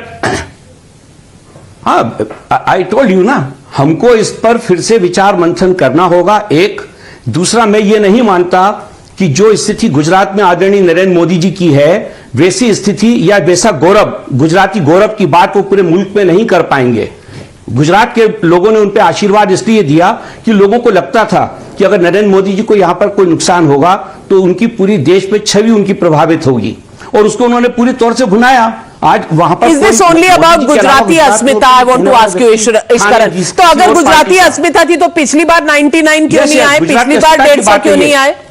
It is not only because Modi ji is a tireless campaigner, which is what they seem to be saying. It is also because this campaign is backed by 5 years of governance, 5 years of development. I mean, last from election to election. Yeah, 27 for that matter. 27. It's such a mind-boggling number. From 27 years, and to increase your vote share after 27 years is unprecedented anywhere in a democratic world. But let us be very clear on two aspects of this.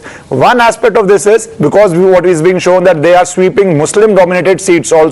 That shows that fake secularism as a narrative in which you do not give women basic rights. You have laws like triple talaq, in which Shah Bano, a judgment which give women basic right of maintenance, gets overturned by the brute majority of parliament. When you do things for women, when you do things on development for Muslim community, they vote for you, which is a lesson which these fake secularists also need to learn, because I think that is a huge talking point which we are not covering. Lokesh Jindal जी, ये तो बड़ी दिक्कत की बात है।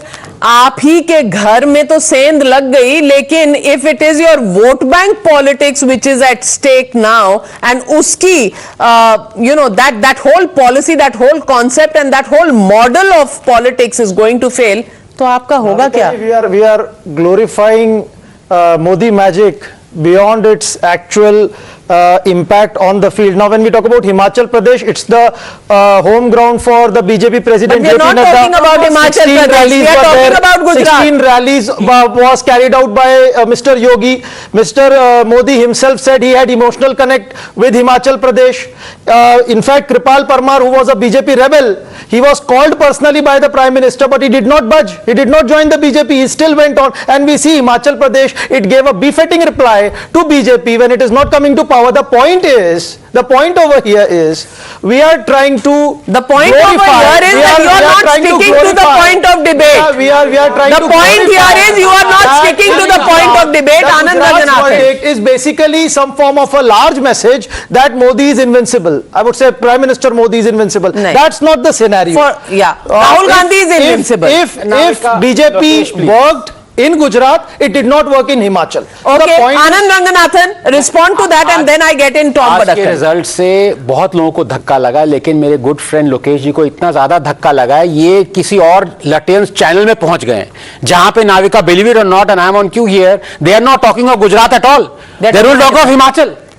तो आप time now में है, Is Himachal not a state of India? आपने क्वेश्चन गुजरात का पूछा था। The point is, आप कह रहे हैं elections, we are talking about politics. 182 have happened. The result is out today. So why not Himachal? Why only Gujarat? The point is, why should not only ignoring Himachal? Tom Badakkar, Congress's problem is they want to discuss Himachal today. They don't want to discuss Gujarat because उनके narrative को suit नहीं कर रहा है. And Acharya Pramod Krishnam on Times Now Bharat just 5 minutes ago told me that the Congress party today is going to do more samiksha. They will set up more committees, and he said that Rahul Gandhi is walking on the path of Vinoba Bhave and Swami Vivekanand and Mahatma Gandhi. Do you think that's the disconnect between the Congress's political existence and Mr. Rahul Gandhi?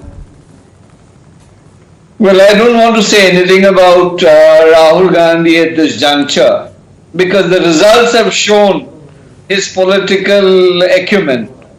What Gujarat has shown after Ahmed Patel, the situation in Gujarat is so miserable that I don't want to go into it. Now, the only fig leaf they have is Himachal Pradesh. The situation in Himachal Pradesh can be compared because it is not. Now look at Gujarat, for example. You have a strong presence of the minority, and why not have that as a flagship? Because that's where the magic has worked, not just with the majority community, but also with the minority community. That's the message that this is going out. And Himachal Pradesh, we have our problem.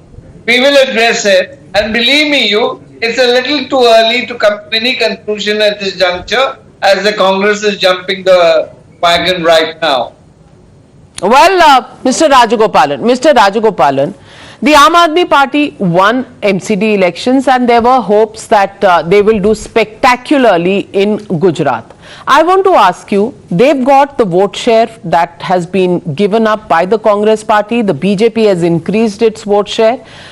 Do you think the statement as far as national politics for the Aam Aadmi Party is as clear as it should be ahead of 2024? Aam Aadmi Party is like PSLV.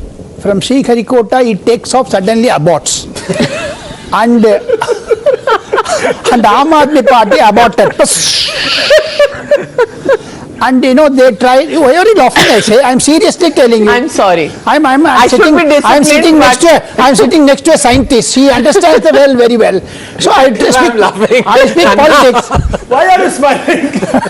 He yourself is laughing. I asked him not to do that. But every rocket has three stages. Let me be serious. Anna, every rocket has 3 stages. What were the 3 stages of AAP? Politics are science and rocket science. And the Aam Aadmi Party's trial balloon burst because of his double standard. Aam Aadmi Party speaks 4 tongues, not 2 tongues. Because Aam Aadmi Party is a political party. They started with anarchists.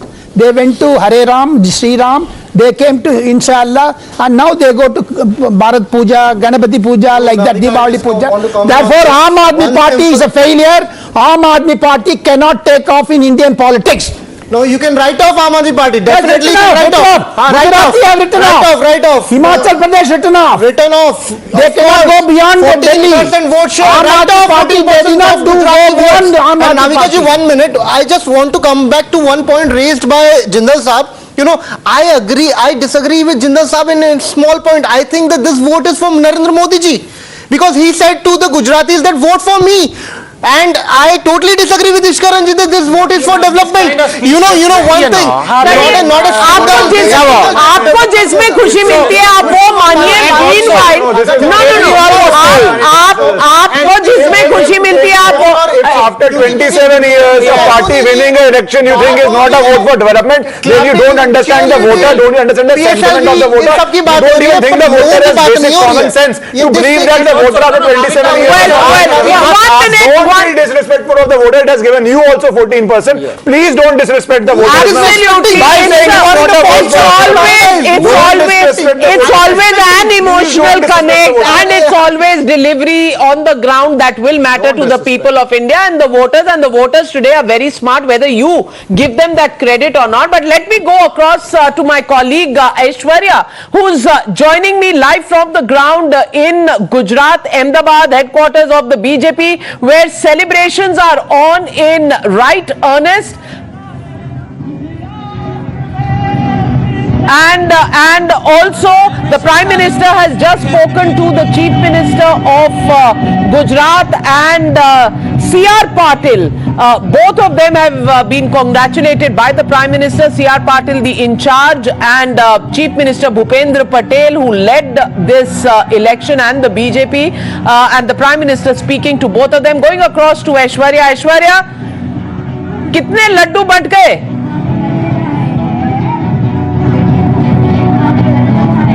देखिए लगातार यहाँ पर लड्डू बांटे जा रहे हैं BJP के द्वारा, क्योंकि आप देख सकते हैं the visuals over here at the BJP state headquarters here in Kamalam. The celebrations are in full swing. Namo Band is performing on one side, Garba is being performed on one side, and sweets are being distributed on the other. Firecrackers are being busted, and clearly BJP Karyakartas have gathered over here as we just breaking down this story that now the Prime Minister have also congratulated C.R. Patil as well as Bhupendra Patel on the huge victory that the BJP has got. There you can see now Pradeep Singh Waghela over there congratulating and meeting the Karyakartas of the Bharatiya Janata Party. Clearly this is huge mandate for the BJP, and therefore the reason perhaps celebrations have begun since morning. We'll go across and speak to the leaders of the BJP who was waiting for such kind of mandate. Pradeep जी क्या कहेंगे? इतना बड़ा historic mandate मिला है, गुजरात की जनता ने आपको दिया है, क्या ये एक्सपेक्टेड था? बिल्कुल, जिस तरह से मोदी जी ने गुजरात का विकास किया है, तो विकास के आधार पर और विकास की राजनीति करते करते आज देश भर में जो भाजपा की स्थिति बनी है और गुजरात में मोदी जी के लिए जो जनता का प्रेम है, ये परिणाम गुजरात के जनता के आशीर्वाद से मिला है। आज सभी रेकॉर्ड टूट चुके हैं। आज गुजरात में बनाए हुए एक नारा था, इस नारा को गुजरात की जनता ने एक अपने एक वोट की ताकत से गुजरात का जो डेवलपमेंट हुआ है, एक वोट की ताकत से मोदी जी को समर्थन दिया है। एक वोट की ताकत से मोदी जी ने इस गुजरात को डेवलप स्टेट बनाया है। आज उस डेवलपमेंट पॉलिटिक्स को एक मजबूत मोहर। Let me get in Ashutosh ji. Ashutosh ji, we were discussing whether this vote is for Narendra Modi and the governance model, or is there a separation between the two? And of course, the Aam Aadmi Party has its performance been up to the expectations or the sound and fury that had been created, or is it a little underwhelming? I think we're still discussing Aam Aadmi Party. I'm really baffled because this election is has to be analyzed by years in the coming years, that why after 27 years a party being in the government could manage such a spectacular victory. Getting more than 150 seats is something which is magical. Everybody has been talking about that 149 seats which the Congress got in 1985 under Kham and the Madhav Singh Solanki was unbeatable. 1 minute, let me interrupt you. Those are visuals coming in of the Gujarat Chief Minister Bhupendra Patel leaving from the Gandhinagar Chief Minister's residence going to the BJP headquarters in Ahmedabad. Let's cut across. Okay, so those were the shots coming in. Go on. I'm saying that this victory, does it have any reflection? I don't see. I'm not an astrologer who will say this, because listen. Why I'm saying so? In 2017, in 2018, that year, if you look at, the BJP was loser in Karnataka and Madhya Pradesh, Rajasthan and Chhattisgarh, and unexpectedly Congress won Madhya Pradesh, Rajasthan, Chhattisgarh, and in Chhattisgarh, BJP Congress won by 2/3. Look at what happened in the parliamentary elections. So we should always have a separate opinions about the assembly election and the parliamentary election. In another 3-4 months time, there will be a Karnataka election. Can BJP repeat the same magic there? No, BJP could not repeat the same magic in Himachal Pradesh also. So it will be unfair to compare just because of this. Are you saying that the state elections will have no bearing on the central election? Is that what you're saying? If the Gujarat had a bearing, then Himachal Pradesh, why BJP is losing? Why BJP lost MCD election in Delhi?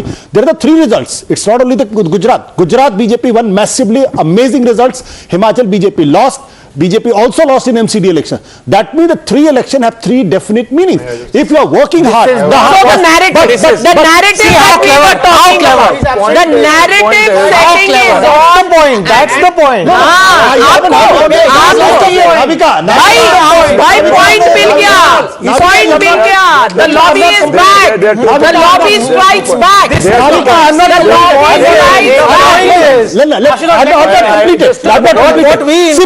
One thing with the opposition should learn is simple. They lost MCD, but they did not lose miserably. They fought, and they fought well. They should have lost Himachal Pradesh badly But again, they fought and fought well. No, I need to come in. This is the point Please. everybody should There is learn. a reason why I- no, now the BJP gives everybody a run for their money even in their victory. And that is the point. Lobby से midway तो आ गए हैं. Anand, you should congratulate. He is out of the lobby and he's come in the waiting room of the right lobby. मैंने कहा ना सुबह आशुतोष ऐसा लग रहा था शाखा अटेंड करके आ रहे हैं, इनको कॉल आ गया बीच में, क्या कर रहे हो भाई, तो अब थोड़ा सा यू टर्न लिया है. That is the reason Navika. No please, I'll have to interrupt all of you because I'm just going to go across to Union Minister for Water Resources Gajendra Singh Shekhawat, but in the meanwhile the lobbies are being dismantled. As I was saying, there is a reason why I asked this question specifically, because Ashutosh, I am old enough to remember when you were heading a channel and were a journalist. Every time a state election BJP lost, you said this is going to have a massive repercussion for the central general election. Now you are saying it has no. अभी उनको याद नहीं आ रहा. Video निकालिए. Without evidence, you can't make us. Video निकालिए. आप video इतने पुराने वीडियोस आशुतोष के होंगे भी नहीं ना. No, to fellow journalists you cannot say this because video निकालना पड़ेगा, एविडेंस देना. उसको बोल देंगे मॉब कैसी है वैसे भेजो. उसको कौन सा मानेंगे? He wrote a book on RSS. I did not write a book on RSS. I wrote a book on Modi government's 5 years. Well, let me go across to Mr. Gajendra Shekhawat joining me this afternoon. And Mr. Shekhawat, unprecedented victory for the BJP in Gujarat after 27 years. Of course, a Herculean job, and the vote percentage also rising up. What do you think is the message, not just to the people of Gujarat, but to the entire country as far as the opposition parties are concerned, Congress and the Aam Aadmi Party?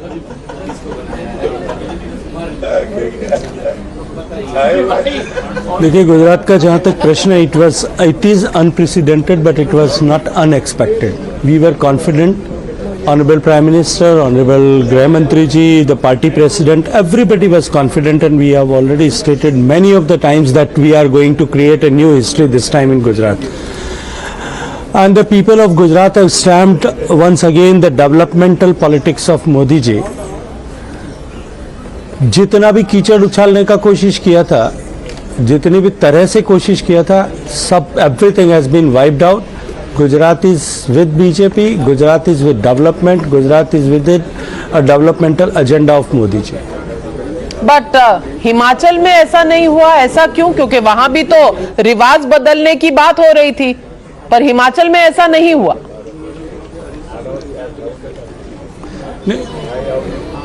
देखिए, हिमाचल का अभी पूरा परिणाम आ जाने दीजिए, थोड़ा सा इंतजार करिए. एक बार पूरे परिणाम आ जाते हैं उसके बाद में. और भारतीय जनता पार्टी हर तरह के परिणाम से, सकारात्मक परिणाम, नकारात्मक परिणाम, ऑल टाइप सॉर्ट ऑफ परिणाम से हम आगे समीक्षा करके उससे आगे बढ़ने के लिए काम करते हैं. फिर करें. लेकिन गजेंद्र शेखावत जी, लोग कहते हैं कि भारतीय जनता पार्टी के पास एक ऐसा फोन है जिसमें ऐसा स्पीड डायल लगा हुआ है विपक्षी दलों के विधायकों का कि आप हारी हुई बाजी भी जीत सकते हैं और बाजीगर बन सकते हैं. क्या ऐसा कोई अंदेशा है हिमाचल में? चलिए, मुझे लगता है कि इन सब विषयों पे अभी टिप्पणी करना बहुत जल्दबाजी होगी. Still let the results announce. अभी तो पूरे परिणाम आ जाने दीजिए, उसके बाद में इस विषय पर हम चर्चा करेंगे. आप भाग रहे हैं. सवाल सीधा है, सटीक है, और ऐसे सवाल अक्सर बीजेपी उठाती रहती है. लेकिन आज आप थोड़े से शर्मा रहे हैं, थोड़े से बच रहे हैं इस सवाल से. ऐसा क्यों?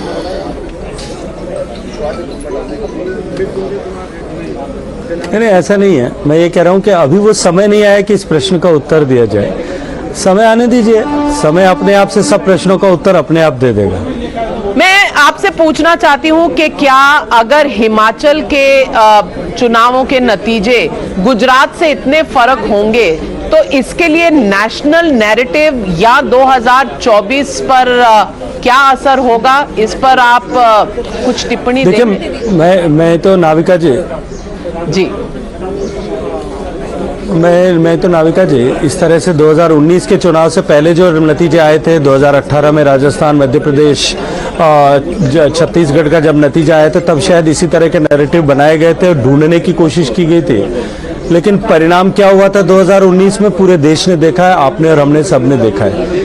जहाँ तक हिमाचल का प्रश्न है, मैं तो इसको इस दृष्टिकोण से लेता हूँ, गुजरात से सटा, दिल्ली से सटा हुआ, पंजाब से सटा हुआ राज्य, जिसको लेकर के आम आदमी पार्टी ने इतने बड़े बड़े दावे किए थे, एक भी विधानसभा में अब तक जो परिस्थिति है उसके हिसाब से वो जमानत बचाने की स्थिति में भी नहीं है। गुजरात में जहां लिख करके दावा किया गया था कि अब की बार गुजरात में आम आदमी पार्टी सरकार बना रही है, वहां शायद जो है उंगलियों पर गिन सके इतने भी शायद नहीं जीत पाएंगे।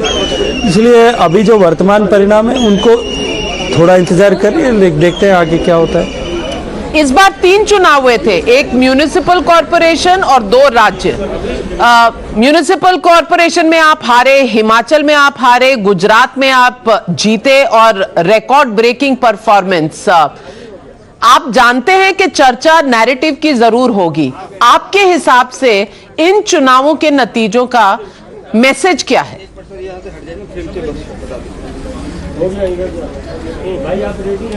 देखिए, दिल्ली के नगर निगम चुनाव में भारतीय जनता पार्टी का वोट शेयर बढ़ा है। हिमाचल प्रदेश के चुनाव में जिस तरह के वादे और बातें की जा रही थी उससे बहुत अच्छी परिस्थिति अभी तक वर्तमान तक है, परिणाम आने अभी शेष है। गुजरात का मैसेज देश के सामने क्लियर है। मुझे लगता है कि अब इसके बाद में इन सब विषयों पर चर्चा की गुंजाइश ही समाप्त होगी।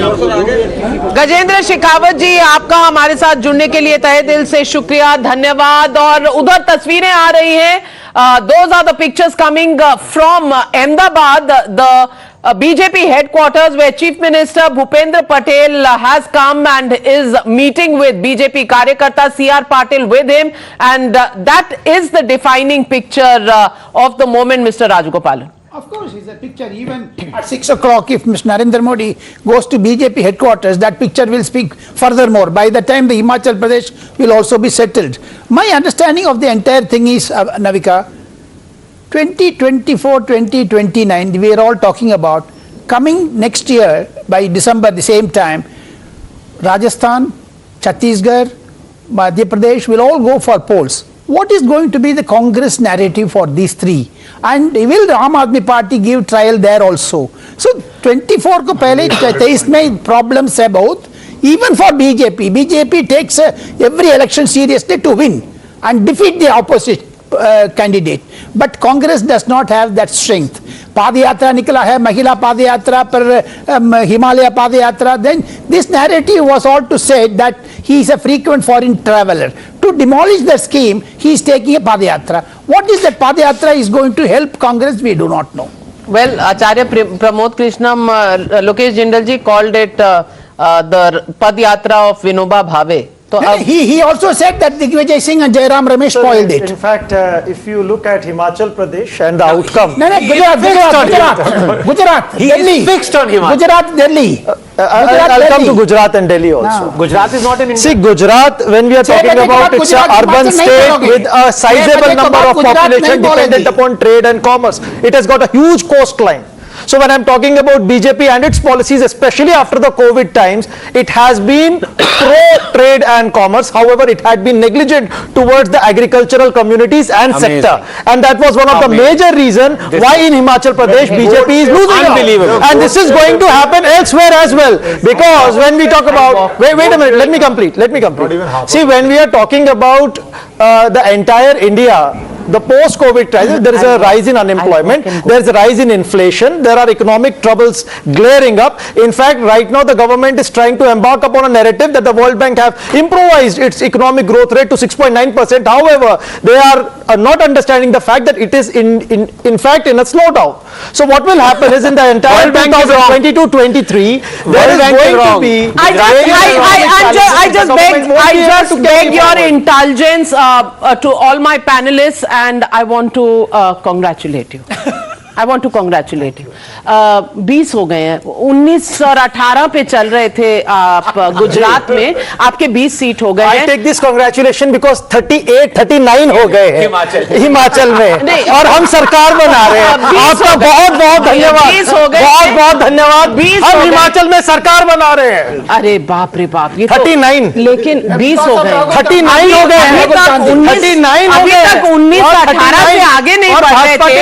आनंद रंजन रंगनाथन, आप बहुत कठोर दिल के हैं, थोड़ा सा आप कांग्रेचुलेट कर दीजिए कि 20 इज मोर रिस्पेक्टेबल देन 90। बिल्कुल, बहुत ही एकदम कांग्रेचुलेशन। पहले लीडर ऑफ ऑपोजिशन बनने के लाले थे, वो नहीं होंगे अब।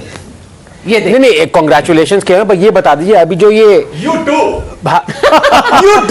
अभी जो ये यात्रा निकली है, ये अभी नेक्स्ट स्टॉप क्या थाईलैंड तो नहीं है इसका? देखिए आपका ज्योग्राफी बड़ा अजीब है। अब मेरे को Anand Ranganathan ji is a scientist, somebody show him the map of the world. Rajasthan के बाद थाईलैंड कहां से आएगा? अब आप मुझे ये समझाइए। नो यात्रा थाईलैंड आएगा, भारत जोड़ो यात्रा, भारत जोड़ो पद यात्रा है। हमारे प्रधानमंत्री की यात्रा नहीं, हवाई यात्रा हो कि थाईलैंड जाए, फिर जापान जाए, राज्यवर्धन राठौर पद यात्रा है। Rajyavardhan Rathore joining us from the BJP. आप इस चीज की फिक्र मत करो। देखिए, जब आपको मुबारकबाद दो, आपसे पचता नहीं है। You cannot digest, you cannot digest when we say good things to you. So Rajyavardhan Rathore of the BJP, former minister, is joining us. Rajyavardhan Rathore, the big debate in the studio at this point is that Congress has managed to get a respectable number in Gujarat because they were hovering around 18 and 19. They've now come to a respectable 20. How would you respond to the numbers of the opposition in Gujarat, given the fact that vote share of the BJP has gone up and some seats like Harsh Sanghvi's seat, which is the Home Minister's seat in Gujarat, the vote share of the winning BJP candidate Harsh Sanghvi is 87.5%. What's the message?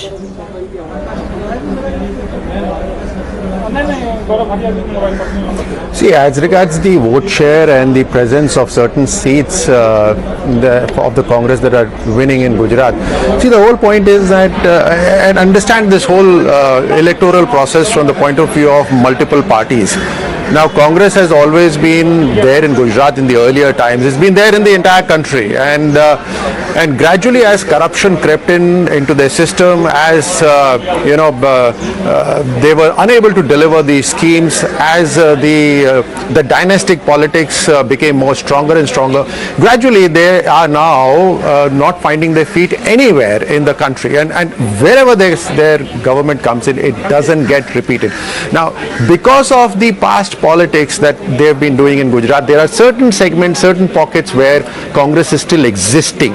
Mind you, my words, this is not because of their present policies, it's not because of what Congress is capable of doing, but because of existing pockets earlier, existing loyalties of people earlier, or those few people who are perhaps doing well in their constituencies.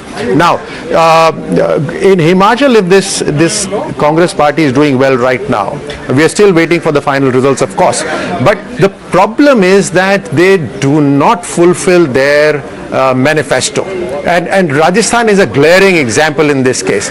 They are constantly bickering, constantly fighting amongst themselves, unable to deliver any schemes, unable to create an ecosystem where people can develop along with the other states. That's not happening. And if 18 states in the country have reposed their faith, Rajasthan is a demonstration of how you get power and still you fritter it away, because Ashok Gehlot and Sachin Pilot are at loggerheads from the day the victory was announced. It's laughable. It's laughable. Before that, the Himachal MLAs have to go to Rajasthan. Congress decided to send them to Chhattisgarh. They don't have confidence in Gehlot. No, sir, you are missing the larger point. In fact, he said that Congress does not fulfill its manifesto. Then why is it that in Himachal BJP didn't come to power? And when you're talking about our cadre rebelling, what about Kripal Parmar? He didn't even listen to your Prime Minister, who telephoned him not to go, not to rebel.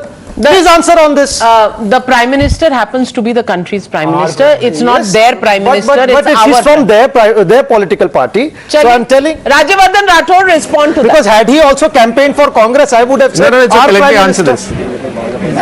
Yes. This is objective. How do you say that? It's all right. Let me answer to that. It's hilarious, absolutely.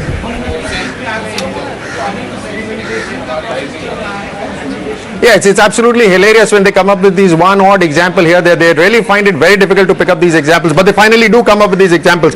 Now listen to me. You have two people who are supposedly your biggest leaders in Rajasthan. For the 4 years they have been fighting with each other. You cannot even compare any other state, any other example with this.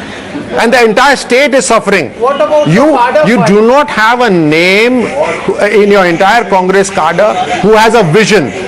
Who has a vision? There is nobody who has a vision. The entire Rajyavardhan Rathore, the question to you is, आपके जो बागी नेता थे, have they done you in Himachal Pradesh? Simple question. Respond to that. आप सोचिए एक तरफ 5 साल बाद एंटी इनकम्बेंसी की बात होती है. So at this moment I cannot say this, but yes, that could be a factor. We're going to analyze everything later. It's certainly not because of the policies of Congress that Himachal they're doing well in Himachal right now. It's certainly not because of that. It's all because of their individual leaders where they're winning. Yes, collectively they win, perhaps, but what are they going to do after that? They have no vision at all. Question, and Lokesh Jindal, you may want to return. They cannot even stay together. They cannot even stick together. You may want to return the congratulations because you are back down to 19 now. In Gujarat. We are 39 in Congress, and we are going to in Himachal, and we are going to cross 40 now. Now, one question. So now the point. Okay, 1 minute. Himachal question coming from him. Exactly. It mystifies me as to the state where that has most resorts is actually Himachal. So why are you taking your MLAs to Chhattisgarh? No, why is BJP hell bent upon taking MLAs to Guwahati? So now answer this: why are MLAs in the Maharashtra taken to Guwahati? First, you answer this question. So you tell me. Assam is a good resort. Your response to my question is a question. Why Rajasthan? You are because Gehlot is there. You are setting forth examples. Gehlot will work for BJP. For BJP. No. Let me answer. In Rajasthan, in inception level. They can't. It's tourist season. The apartments are very expensive there. So that is why nobody will go to Rajasthan. BJP, after the COVID crisis, rather than increasing social security net such as MG Narega, increasing the food subsidy, coming up with some form of a relief measure, BJP, it reversed the entire policy. The outlay for MG Narega was reduced in the national. We can't let this. 2022 budget I'm talking about. We can't. 2022 budget I'm Anand talking about. Ranganathan is fact checking you. Anand Ranganathan is fact checking you on facts. On facts, we will never compromise. No compromise on facts. Anand Ranganathan is objecting to the facts you have stated. Anand Ranganathan, what are your facts? I did not object to your saying whatever you were saying, your opinions and all, but please do not lie on a national channel. Manrega funds have been increased. Please apologize. No. And on the floor of the house will back me up. No. You ladies Nitin Patel, former Deputy Chief Minister of Gujarat. Gentlemen, Nitin Patel. 1 minute. Nitin Patel, former Deputy Chief Minister of Gujarat, joining me live. Nitin Patel ji, congratulations to you. Record-breaking performance by the BJP in Gujarat, 154 seats. Did you expect this, and did you expect the opposition to virtually fold up, corresponding the BJP? सबसे पहले तो आपका धन्यवाद कि आपकी channel के माध्यम से पूरी गुजरात की जनता का जो मैसेज है बीजेपी की जो ये भव्य जीत है वो आप पूरे देश को और दुनिया को पहुंचा रहे हो। आज हम सबको खुशी है कि गुजरात ने आज पहली बार बीजेपी को एक रिकॉर्ड तोड़ बम्पर जीत दी है और इसके लिए भी हम गुजरात की जनता का धन्यवाद करते हैं। आप सब जानते हैं इस प्रकार प्रधानमंत्री नरेंद्र भाई का ये होम स्टेट है और नरेंद्र भाई के नाम से, नरेंद्र भाई के काम से और गुजरात की जनता ने जिस प्रकार से पिछले 27 साल से बीजेपी को लगातार सपोर्ट किया है, इसी प्रकार इस चुनाव में भी अगले 5 साल के लिए बीजेपी को बम्पर जीत दिलाई है। ये हमारे लिए बहुत खुशी की बात है।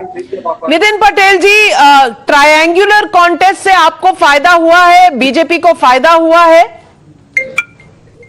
कि आपकी कॉन्टेस्ट से मैं पूछ रही हूं कि ये जो आम आदमी पार्टी और कांग्रेस में वोट बटे हैं, इससे बीजेपी को कितना फायदा हुआ है?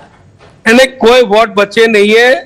दोनों का वोट जो मिले हैं उसका साथ मिला लो तो भी वो हमारे करीब भी नहीं पहुंच सकते।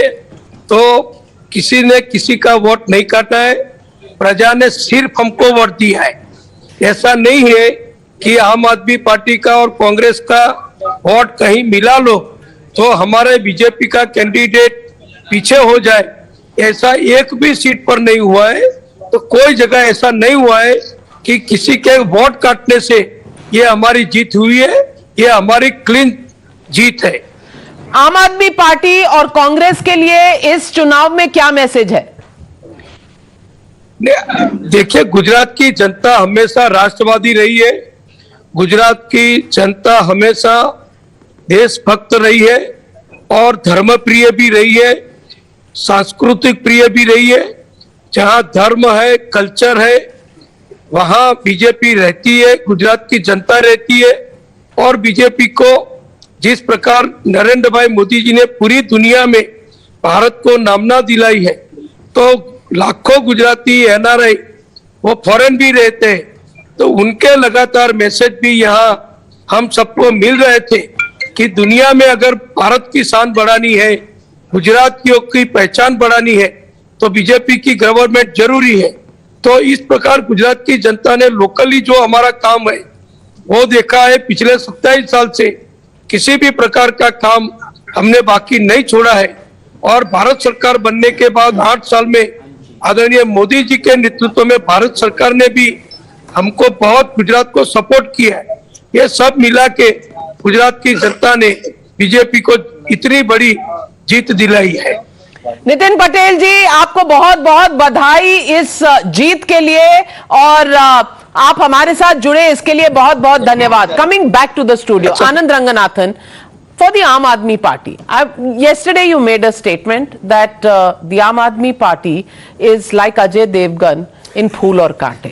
I want to tell you, where do you stand with respect to that statement yesterday?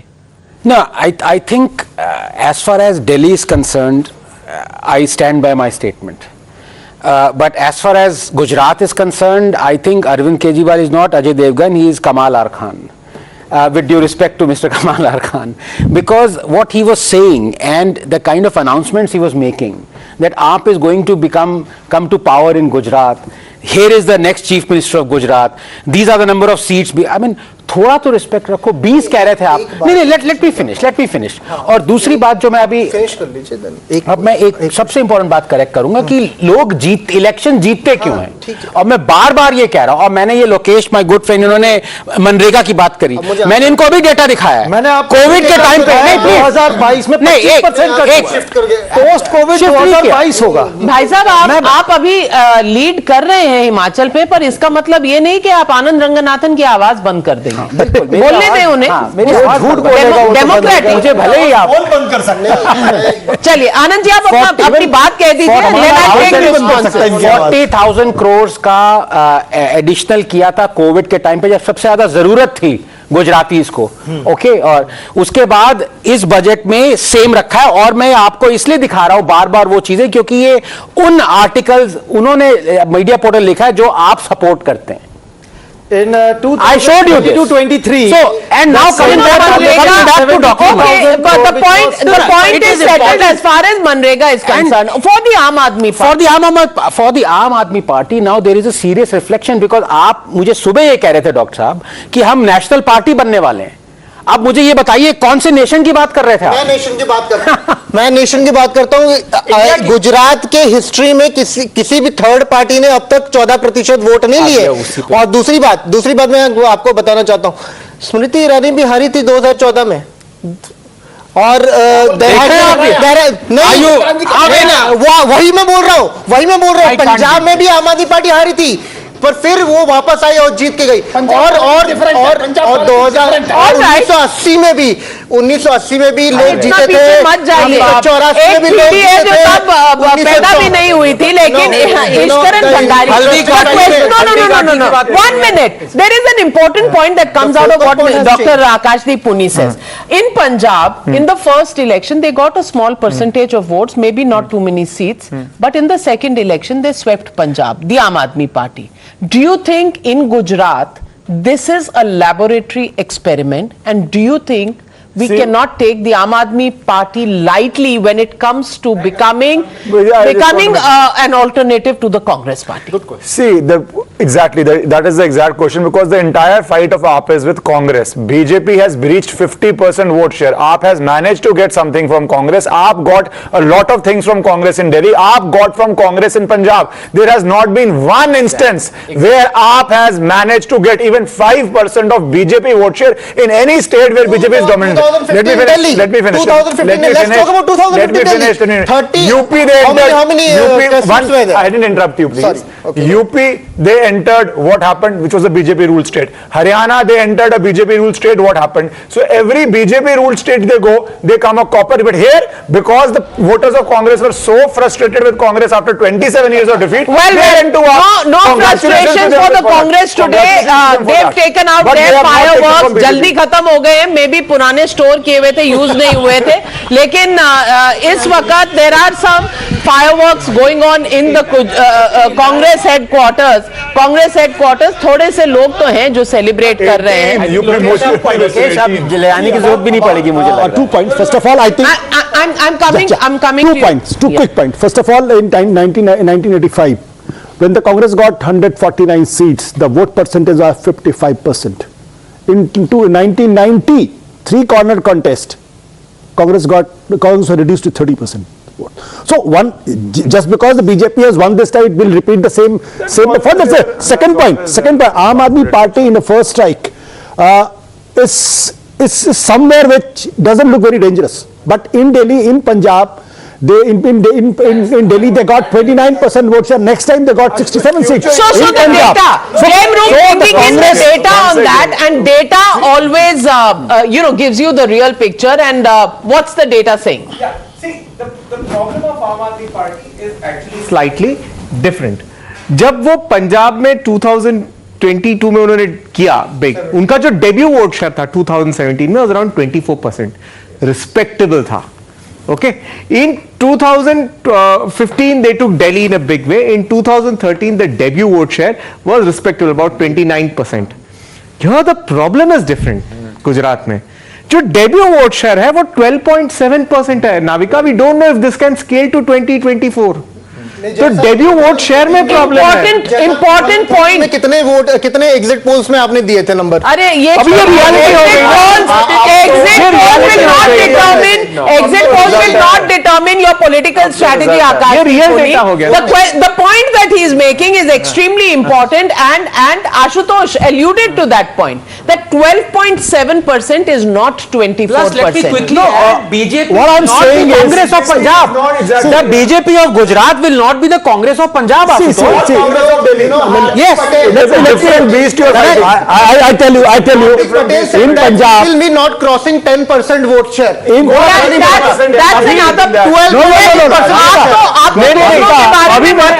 बेहतर है क्योंकि आपने तो बयान में you said 92 seats. I'm going back to Rajyavardhan Rathore. From 2001, when Mr. Narendra Modi took over the reins of Gujarat till today, Gujarat has voted again and again and again for the BJP, and many people, and this was a question we asked the people in our survey, how do you vote for the BJP in Gujarat? And they said Narendra Bhai doesn't even need to come. 54% of the people of Gujarat said that they will vote regardless of whether he campaigns there or doesn't campaign there.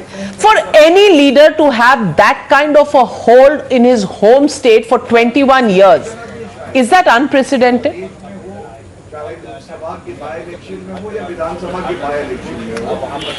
Absolutely, that is unprecedented, and I was listening to the whole debate that was going on. I'll make 2 points in Navika.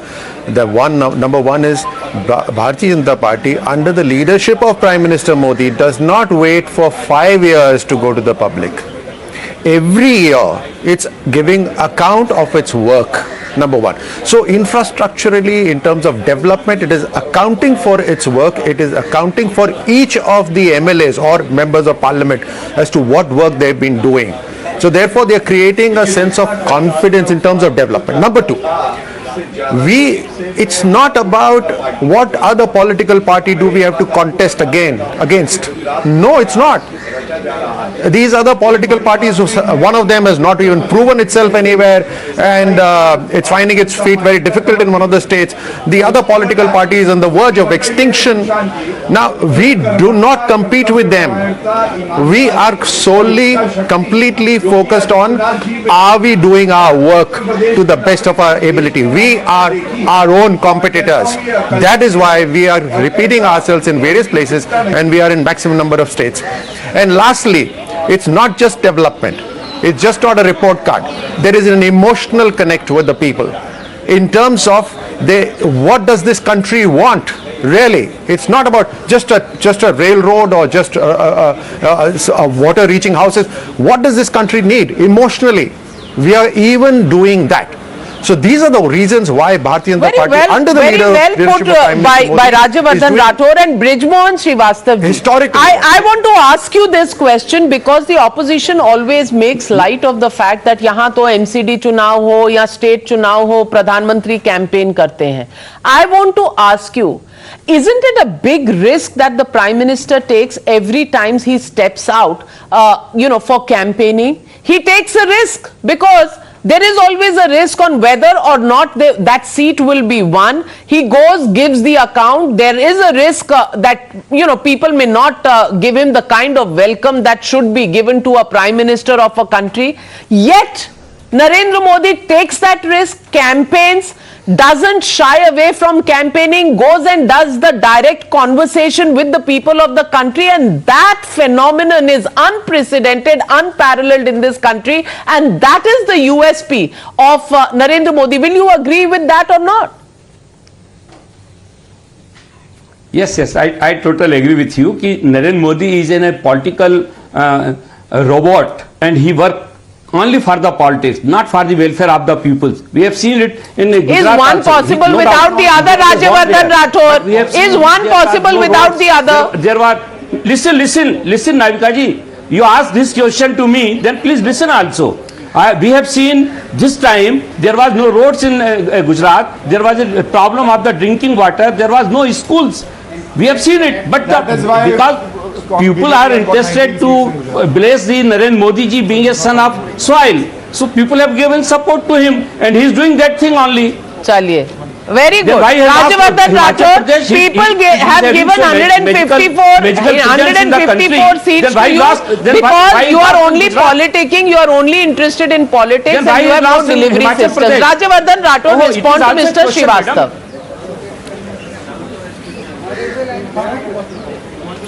Politics को हिंदी में कहते हैं राजनीति, right? सो इस तरह की नीति बनाना ताकि जनता की सेवा हो सके, देश का विस्तार हो सके.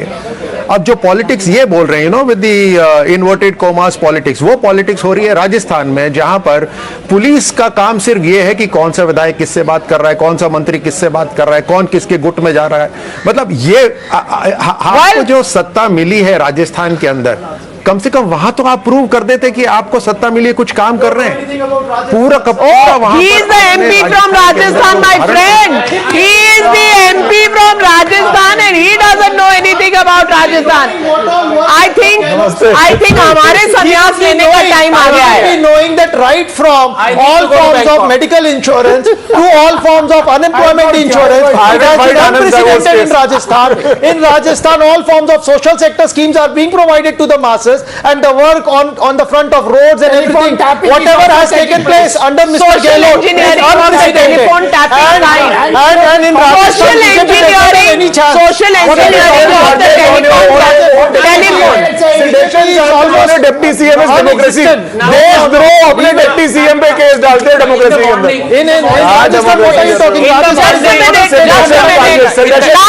Last point before Rahul Shankar walks in, Anand Ranganathan, I have to give you the final In the morning, my good friend Lokesh here promised me that if I ask him a yes or no question, he will actually answer yes or no. So did Mr. Gehlot file sedition charges on Sachin Pilot? Yes or no? Yes. See, when you're talking, you want the answer. No, you have to give me time to speak. How much time does yes or no take? Bhaiya, your time is limited to the assembly strength of Himachal Pradesh. It's an institution where there are disagreements, where there are fights. Fair to him. BJP is equally divided in Rajasthan. Of course, correct. Vasundhara Raje Scindia. But they are not in power right now. But they are not in power right now. If Congress is divided, BJP is equally divided. अरे भाई, but they are not in power. No. Power में रहके divided है. How can we say that? Rajesh Pilot साहब, point is something like Sachin Pilot Well, I just want to say one thing. Mr. Lokesh Jindal, you need to return the congratulations back because you are at 19 in Gujarat. 39 in 19 in Gujarat. 39 in Himachal down Pradesh. from the 20 for which I congratulated you. But I'll keep that while you chew on that, while you chew on that, Rahul Shivshankar, over to you. Thanks indeed. Navika, you're always where the debate is happening and hot. So I am going to bring you back to the reality of the numbers for just a few moments. It's 12 o'clock, time to take stock, viewers. Let's have a look. 68 trends out of 68 from Himachal, and the Congress very comfortably placed, would you say? But there's a hidden story here. Hidden story. The Congress's vote share is only 0.74% greater than the BJP. Okay. So it's, again, the first past the post model gifting them something. Oh, you're not being charitable, are you? Are you being charitable? Are you being charitable? No, I'm just being technical. I'm just being technical. You're being technical. Okay, so this is a technical victory that the Congress is scoring, says Jai Mrug. Let's have a look here at Gujarat. 182 out of 182 trends. Some of them are crystallizing now into results. But look at this, 154. This is record-breaking, viewers. This kind of dominance was last seen only in a state like Bengal, where the CPM for at least 28 years was in power, if I'm not mistaken. No, Rahul, even in Bengal, their best tally was about 227 or 230 on 294. That is close to 80% strike rate. This is an 84% strike rate. 84% strike rate. So what Jay is telling us is that the BJP has outperformed even the machine that was the left. The machine which was treated as the gold standard machine for winning elections. Gold standard machine for winning elections. Viewers, thank goodness these days we call that the EVM, because democracy is of course flourishing in our country. That's the real gold standard machine on which you must win your election. But fundamentally speaking, when we are talking about party organizations, the left at one time boasted perhaps the greatest ability to organize its cadre, and the BJP is outperforming that. This is the story. Even this story now, there is something that needs introspection. There's always a talk that if in one election AAP gets into a state, the next election is the winner. What the people forget is that when it did a debut in Punjab in 2017, it was 24% of the vote. A debut in Delhi in 2013, about 29 or 30% of the vote. And then in the next election, it leapfrogged. Here we do not know if 12.7 is even a quantum threshold to be able to leapfrog to the next level. I'm so glad that you're saying that because, Jay, I've been hearing Congress spokesperson after spokesperson, Congress sympathizers, a large number of editors and journalists in Latvian studios. What are they saying? They're constantly emphasizing the point that the Congress has been done by the Aadmi Party. That is the B team of the BJP that is at work. And you have a completely different psephological insight. I'm not talking about rhetoric. On times now, we do not base an argument without the hard fact, and I'm going to take you now across to our data center, where Jay will test his hypothesis against the facts. So let's go and have a look. Let's have a look. You're saying that the AAP has hit a wall of sorts in this election. In Himachal, 1% of the vote. And in Gujarat, it is not the miracle debut that the AAP was thinking. In Delhi MCD, it lost about, what was it, 10, 12, 13% of its vote? Yeah, or maybe yet even in more. Delhi MCD, it's scaled up from 17 to 40. 40 odd. But here... But it lost. If you compared its performance in 2020 in the Vidhan Sabha, it came down by about, what, 15, 18%? Easily 15% of the vote. Easily 15, 18% of the vote. Okay. So here in Gujarat, you're saying that it's the BJP that was actually outperforming the BJP. It's the BJP that has not just swept, but has actually taken a pro-incumbency advantage. Absolutely. It's an incumbency advantage. This is not in any way an election that it has not lost any vote shares. Absolutely. It has gained. Now look at this. The BJP's gain is 3.11%. Okay? That's the change. That's the change. So there's a vote after all these years of 3%. It's a for pro-incumbency vote. Pro-incumbency. Now, this is commendable because even all the exit polls hinted at a minor anti-incumbency vote. There was a low turnout. Low turnout. People said this is a now sure sign. We stuck our neck out saying that a cadre-based party would pull out more, but everybody said, low turnout means they're going to lose. That did not happen. Quite the opposite. Okay. Now, the issue here is, look at this 12.7. Yes. This is a vote share at which even prospective future MLAs are not going to find your party attractive. I see. So this is the AAP's vote share. 12.8. It is capped at about, let's give them 12.8. That's the change. And this is a negation of the vote for the Congress by 15. So even if you add these two, it still doesn't make up that number. No, it which doesn't is make up 53. 53. If you add them also, you are still looking at something like 40. You are 13 percentage points behind the BJP, both of you put together. Both of you put together. That's why, viewers, that's why we are constantly telling you that let us not, and I've been saying it since the morning, I'm not being uncharitable. I am by no means taking away from the performance of the AAP, which today has very much the right to feel that it is the only party that's growing beyond its traditional two bases of Delhi as well as now There is Punjab. another problem that the AAP faces. See, in Delhi, AAP was born out of the India Against Corruption movement. So it already had an organic momentum. cadre. An organic cadre. In Punjab, also the fact that they were growing post 2014 Lok Sabha, they were growing. People were joining, the cadre was growing. So when they hit that threshold election in 2017, they had an organic cadre. The problem here is twofold for AAP in Gujarat. One, it's not hit that threshold vote share of 2024 to look reasonably, a challenger. The second problem is, here even the cadre is not organic. What we've been saying repeatedly, or what I've been jokingly saying, it's a BCD cadre, Bhajapa, Congress, Dharamshala. They're going to go back. So neither the vote share nor the cadre, it might just face an existential crisis after having pumped in so many resources. And let's just flip that. Yes, Dr. Ranganathan. Very briefly, you're absolutely right about the credit where it's due and to give it or not to give it to AAP. But let me tell you, can you name any other opposition party other than the Congress and the AAP that are ruling more than one state in India? There aren't, if I'm not mistaken. So there is credit due to AAP, there is no denying that fact, and they were trying desperately to emulate Congress, but it's just almost impossible because I'm sorry, they chose the wrong state. Is it really the wrong state? I mean, don't forget, there is another opportunity.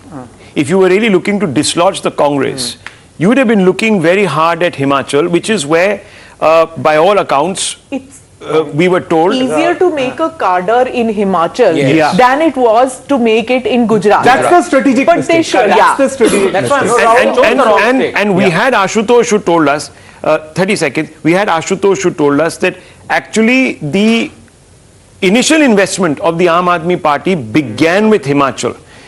Why over the last 10, 12, 15 years they haven't been able to build is a question that must be answered. Rahul, there is, sometimes you make a mistake by assuming that a small state is a much easier capture. But look at Aam Aadmi Party, it struggled in Goa for a long time, right? So there is no guarantee that just because you have... in urban areas, it was looking as the breakout party. So I think Aam Aadmi Party was playing for big stakes in Gujarat. Remember, they have got massive headlines. That is the state from where the Prime Minister comes. The Congress has been struggling. And I think Aam Aadmi Party's move was strategic. It's a smart move. It may not have worked. It might work in the future. Please remember that 6 times in a row, Congress has lost to the BJP in Gujarat. Okay. And each time the BJP's vote share has been around 47 to 48%. Also, so they saw an opportunity. While credit to AAP for getting in a 10-year journey, it's a good credit. But the problem they face is they get votes from Congress. Delhi was a Congress government, they swept it. Punjab was a Congress government, they swept it. Exactly. Gujarat was a BJP government, they are 13%. The problem that AAP faces, it gets Congress vote. In Gujarat, it got the vote because the voters were fed up with Congress, those who don't like BJP. That 27 years Congress cannot displace. Last time was the entire effort. 3 big caste andolans were going on. They gave their all. Still, it was 9% below BJP. So probably the voter fed up with Congress. Can I play devil's advocate? Not that I'm wanting to take away anything, Dr. Raman. Not that I'm wanting to take away anything from the Aam Aadmi Party. Neither am I trying to be, in any way uncharitable. I just want to ask you a question. Apart from Delhi, where the BJP is a factor, where has the AAP outperformed the BJP? In which other state? Punjab, the BJP was never really a factor to the B team of a incumbent called the Akalis. It was always a junior partner. And they didn't have the confidence to project, neither did they have leadership, neither have they had the confidence to go it alone in some ways. And when they did, you've seen the response. So can you explain this to me? Because Dr. Ranganathan is right. Obviously, on paper, the party looks to be growing, but let's analyze the quality of the growth. Let's look at the normal strategy that any political party that wants to grow would adopt. Yes. You look for the low-hanging fruit. You look at places where you can make inroads. Now, for the Aam Aadmi Party, as they have said many times, both the BJP and the Congress are their political rivals. They have not differentiated between the two. Yeah. If they feel that they can grow faster by taking the Congress vote rather than, and then saving or building up a kind of an army to take on the BJP later, you can't blame them. But in Gujarat, that might be failing for the reason that Jay is pointing out. He says, had the threshold vote share been as much as the vote share that accrued to the Aam Aadmi Party when it began in Delhi, in the first failed experiment, when it couldn't make the government, or it did. No, I'll tell you. Or in Punjab, the reason you for could that be is saying very that there simple. was. The reason for that is very simple, and Jay knows it too. Look, in a smaller state, with a smaller amount of resources, and with a smaller organizational structure, you can make a bigger impact. He's in contradicting you. Gujarat, Amit Malviya also there are with seats us. where Yes. the Aam Aadmi Party candidates are getting 2,000 and 3,000 seats votes. No. Your problem is similar to that of Goa, actually. Exactly. Before the election, you pull in a lot of people. You try to create, a sort of a steroidal cadre. You just pumped in some injection. Yeah. Moment you don't perform to the threshold, the cadre pushes off, which is what happened in Goa. Now that is the risk you have in Gujarat. Yeah. The cadre will just push off. In Gujarat, in Goa also did the same thing. The TMC tried to build a cadre, they moved away. It didn't Let me get now BJP perspective. I also want to say, one second, gentlemen. One second. The biggest risk for the Aam Aadmi Party, as I see it, is a reverse migration to the Congress at some stage. We saw it in Delhi yesterday. It's already happening in Delhi. That's exactly what talking about that. Now can I make one point? Yes, I want to bring in Amit Malviya. Just one point very quickly. Yes. Aam Aadmi Party can see this reverse migration that he's talking about in the Lok Sabha elections. I believe with this kind of a vote share in Gujarat, when it comes to Lok Sabha in 2024, the voters who have left the Congress to go for AAP in the Assembly will probably return to the Congress in the Lok Sabha. Possibly. And the AAP has not been able to register the impact in Lok Sabha even in Delhi. But after forming an that's assembly. data of MCD is showing that Muslim votes and Dalit votes have gone back to Congress from AAP. So AAP runs the risk of voters going back to Congress. If AAP cannot defeat BJP. I want to open this up because this is an important conversation, and we must also look at the BJP in an objective way, viewers. We're talking at a time when we have analyzed 2 election state results, but there are a whole lot of by-election results also, which are very significant, because every election is a barometer of the public sentiment. Let's not forget that. So you've had 6 by-elections today, out of which the BJP had a stake only in one of them. That also, it seems to be losing today. The others, two seats in Uttar Pradesh, which it could have gained out of the Samajwadi Party, it's not. So in all the 3 Uttar Pradesh seats, no gains for the BJP. In Chhattisgarh, it goes back and the Congress retains. In Rajasthan, where the Congress is perhaps right now at its weakest organizationally because of a tussle between the 2 most visible faces there, the Congress still retains.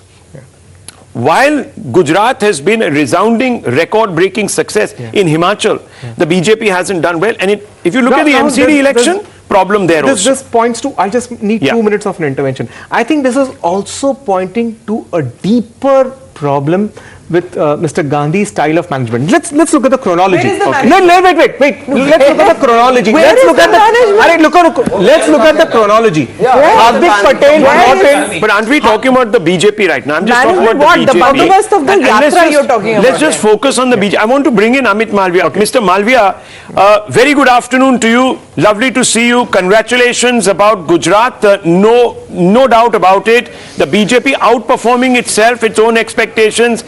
And it shows that you're obviously doing something right, that even in a low turnout, more voters have voted for you than any time in the past. And you are sitting today at an obviously enviable record. In Gujarat, perhaps, I don't know if this feat will be replicated by any political party for a while to come. But very quickly, there have been a series of other setbacks also. How do you see the BJP's performance at about 12:15 today? If you look at the overall performance, how do you see it?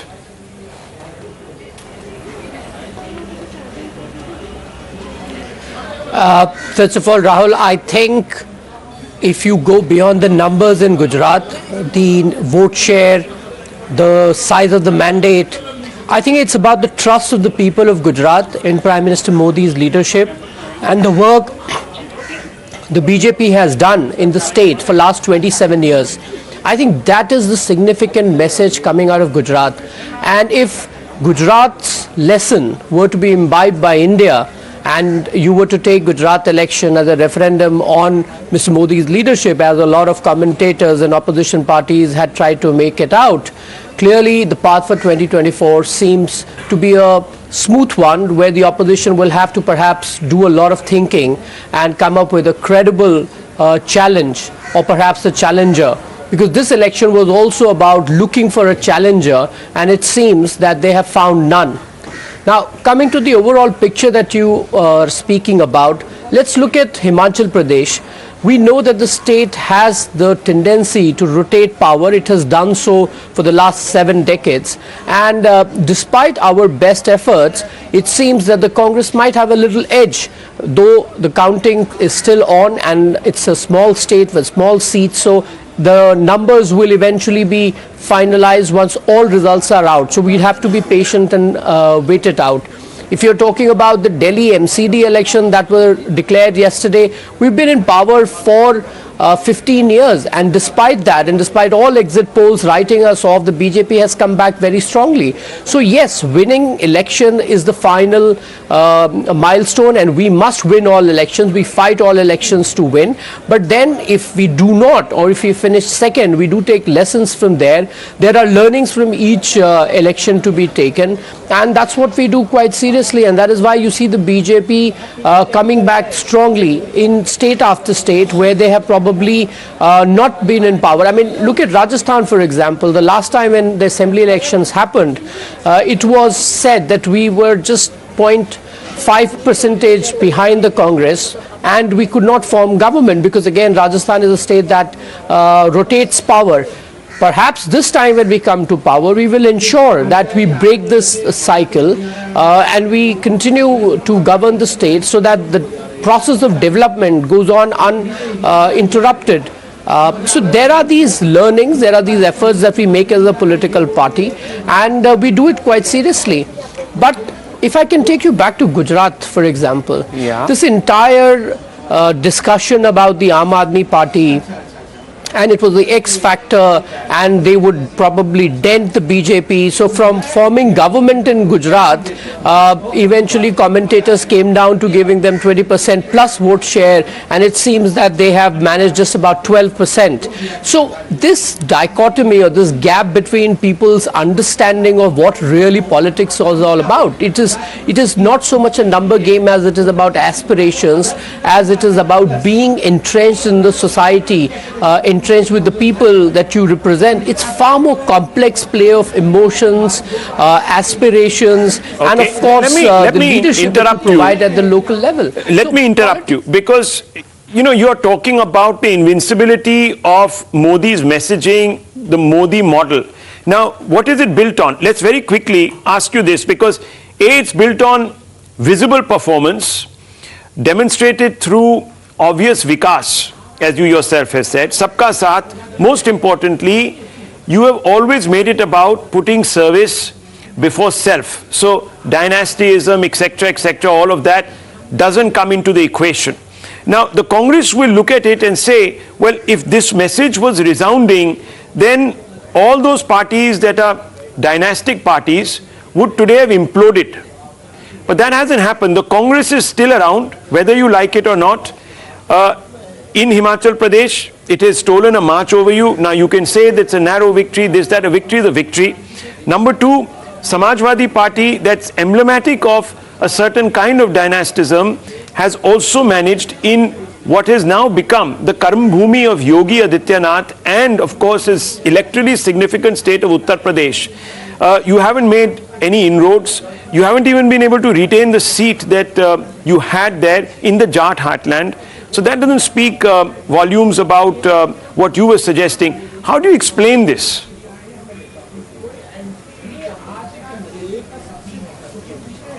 Well, first of all, political parties do not disappear overnight. Okay. So you're right that the Congress is still around despite 4 generations of the Nehru-Gandhi family presiding over it, but it is a much weaker force today.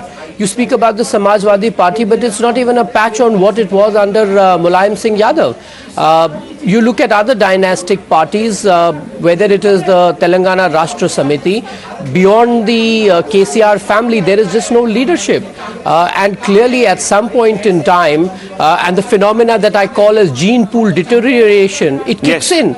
The Gandhi family is seeing that. Let me get Mr. Moily into this conversation. But generally world over, 3 generations Let me get him. later, Okay, so you're saying that there is intrinsic strength in certain parties, and from time to time they will leverage that strength. Mr. Moily, how do you view the results today? The Congress party decimated in Gujarat, and you can't blame, if you just look at the statistics, you can't blame the B team, so-called B team of the BJP, which is the Aam Aadmi Party, because it's not been a factor, to be very honest. You've done fairly decently in Himachal. You probably had wanted many more seats, but nonetheless, it looks like it's going to be a victory for you there. How do you see, 18 months before the general elections, the Congress party, how is it placed right now?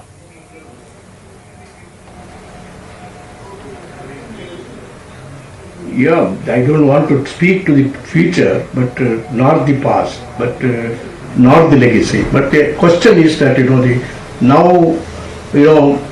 having seen the many elections, I must tell you that it is not the performance of a government of India or the state government or the skill of any leader. It is the skill of winning the election. I think in that the BJP has really mastered the skill of winning elections. And this is what the counter that we need to build in the Congress party. And every seat will have to be fought, every vote we have to gain after fight. And nothing comes on a platter for any political party through speaking on legacy or anything. But the question is that we have large number of cadre, and people are large number of voter base for the Congress party. That is not just enough. I think we need to work on the skill of how to win elections, how to fight elections, and put appropriate managers to manage it. The grand old party of Indian politics is saying that it doesn't have the skill. That's a very important point that Mr. Moily is making. Let me quickly bring you in, and then yes. Yeah, I think what Mr. Moily is saying, it's quite a pointer to say that the cadre is not enthused enough to win an election, doesn't have a plan in process in management to win, and to call it a skill that the BJP has to win an election. The point is, it's not a skill. You win an election because of what you do, your track record, your messaging, your track record of providing the wherewithal to win an election, not because of a skill.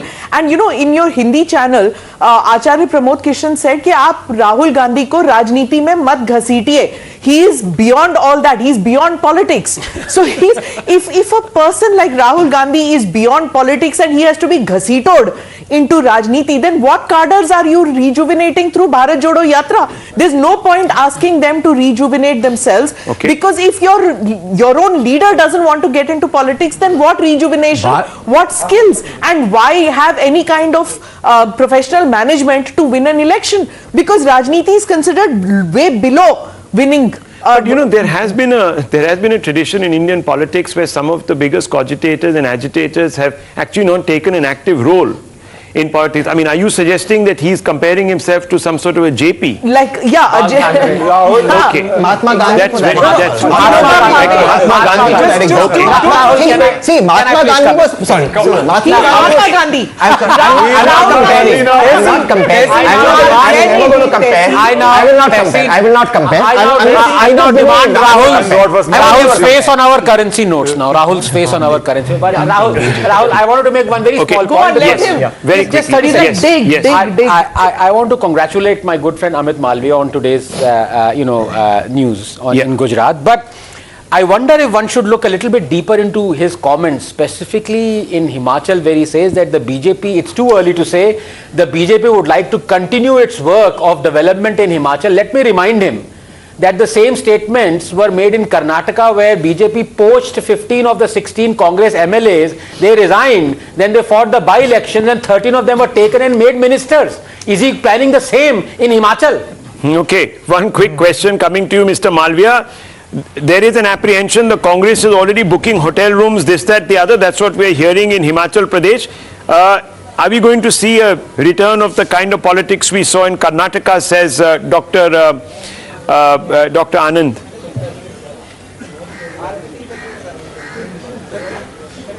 Well, I feel bad for the Congress party that they don't trust their legislators, and what is worse is that they have nothing to keep them glued on to the party. But as far as we are concerned, we'll respect the people of mandate of the people of Himachal. And being out of power does not mean that you cannot contribute to the development. Unfortunately, the opposition that we have at the center is a petulant one, which is nothing but destructive and obstructionist. I believe that opposition parties have a very important role to play, and we will play that role if the mandate of Himachal suggests so. Okay. Before Tehseen comes in, I think in the Congress performance in Gujarat, 2-3 points to note.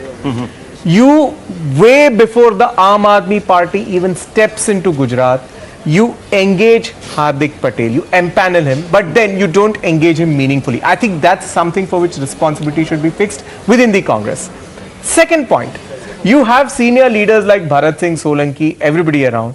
You engage Jagdish Thakur, who's actually more like a North Gujarat leader. And again, or even if they're of the same caliber, there is great dissonance. There is no effort by the Congress leadership to manage the dissonance.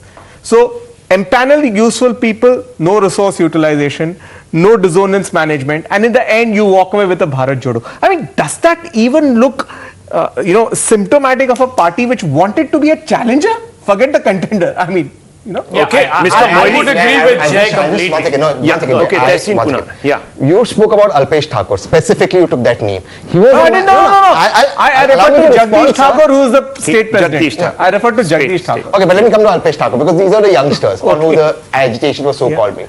Alpesh Thakur used the most abusive language against the Honorable Prime Minister. Most abusive language. He made the most nasty personal comments about the Prime Minister. I am referring to the Congress's management. Alpesh was not even my point of reference. I agree, but if I may, today is in the BJP, respectable member of the BJP, just like who? Naresh Agarwal, who said the most derogatory things about gods. No, you're not getting his point. You're saying it's about resource utilization. You have some good resource. If the BJP does it, it's Chanakya Niti. And it comes back to where Smita Prakash was making that point. Smita Prakash is talking about an erosion of skill, and we took that point out from where? From what Mr. Moily was saying.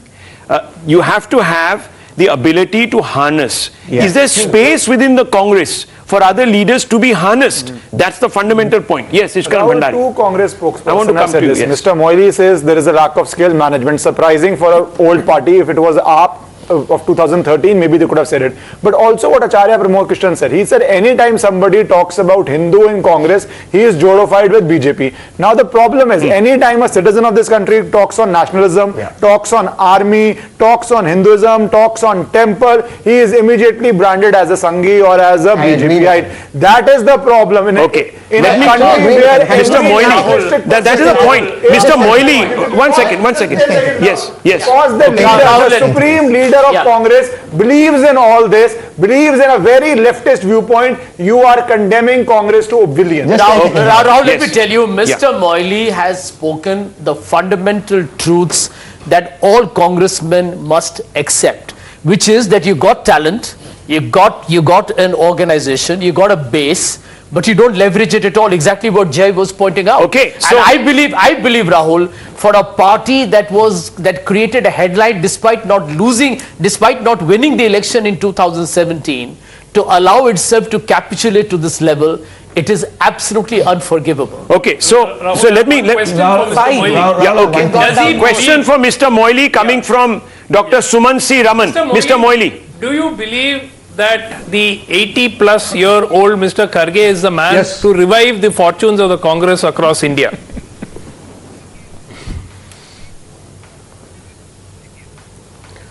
It's quite possible, he is quite resourceful leader, and he knows the skill and everything. Now question is that not one leader or two leaders or a group of leaders can deliver goods. Say every worker and every leader, we have plenty of leaders in the Congress party. Only putting the people together and energy together and mobilize those resources with the appropriate skill. You have leaders, this is the answer. Is there space and we have a challenge for leadership? We have a challenge in the parties like AAP. We have a challenge like challenge from the BJP, and we have to work out a counter challenge. And I don't think it requires but Mr. Moily, you many need more somebody leaders. who can But stand up to the Prime Minister's charisma. Manpower, resources, leadership, every level, and broad-based party workers. Look, and it is only the question of post is what Dr. tuning up Suman C. Raman seems to be suggesting. Sanjay Jha has also pretty much echoed that point of view. Why are we not realizing that? We are not realizing People have voted for Mr. Modi, and you don't have a leader to stand up to him. Look, I think the Congress needs to learn from its win in Himachal. What did the Congress do right in Himachal that it did wrong in Priyanka Gandhi. One second. No, forget Priyanka Gandhi. The Congress did not allow either the BJP or the AAP who ran NGOs. Only question is energizing them, put them into action. That's all. Okay, energize and put into action, but that's the responsibility of your leadership, which it perhaps is not being able to do, as Jay has explained in the case of Gujarat.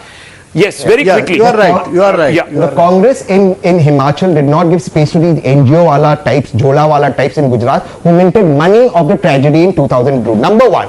Number two, in Himachal, the Congress is not seen as an anti-Hindu, anti-national party. It in fact fought on Agniveer as a nationalist issue. The BJP seemed compromising the country on bringing in Agniveer. I'm making a very important point. To defeat the BJP on nationalism and Hinduism on Devbhoomi and in Himachal is a very big thing for the Congress. Mr. Moily, respond to Tehseen Poonawala, please. Centrist party and must you have can't be a agenda. party of left loonies, as he is saying. Left reactionaries, left loonies, strong words by Tehseen Poonawala, sir. That is where you are being branded by a large number of electors. Mr. Moily, quick response to Tehseen Poonawala.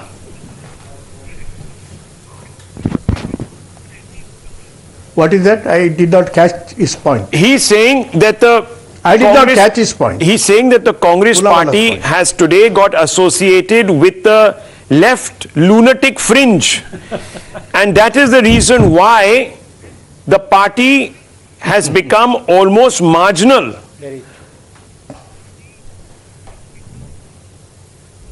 Yeah. No, such, that means he has not understood Congress, or he has not understood the congressmen, and he has not understood the fund of, the energy which the Congress has. But only question I told you that we have to energize it, and it takes no time. And we have to put everybody on the job. If that is if the party is in the right hands, Mr. Malviya, Mr. Malviya, very quickly, I want to come out to you, and this is an important conversation we are having. How do you see the next 18 months? If we were to take all these elections as an agglomeration of little referendums, how do you see the next 18 months? Where is the BJP placed?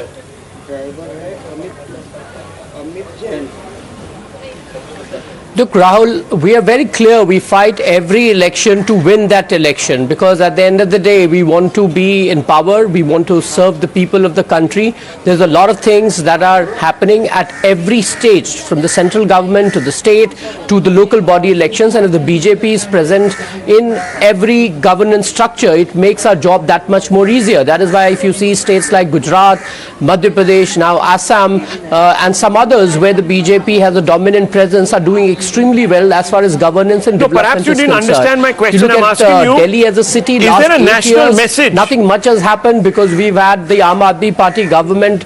No, perhaps you're not understanding Well, my of course question. there I'm is only a asking you, national what is the message, and national like I said, message if that the what BJP is Gujarat's taking away? mandate today is like. Yeah, go ahead. Well, the national message for the BJP very clearly is that if Gujarat can vote the way it has voted after 27 years of BJP being in power, there's no reason why India can't do that for several decades to come ahead. And we are going to work to ensure that the credibility of the party, the charisma of the leadership, the local leadership is so well entrenched with every state, The BJP with feels every that it has a constituent tailwind of that state, coming out that of this round. BJP becomes the natural power, Natural party of governance. Sorry, Natural party of governance. the BJP becomes the natural party of governance. That's what he's saying. And that He's is saying- what we are aiming to. And this particular election result has actually cemented that impression. That is what he's saying. Is the IB director resigning today?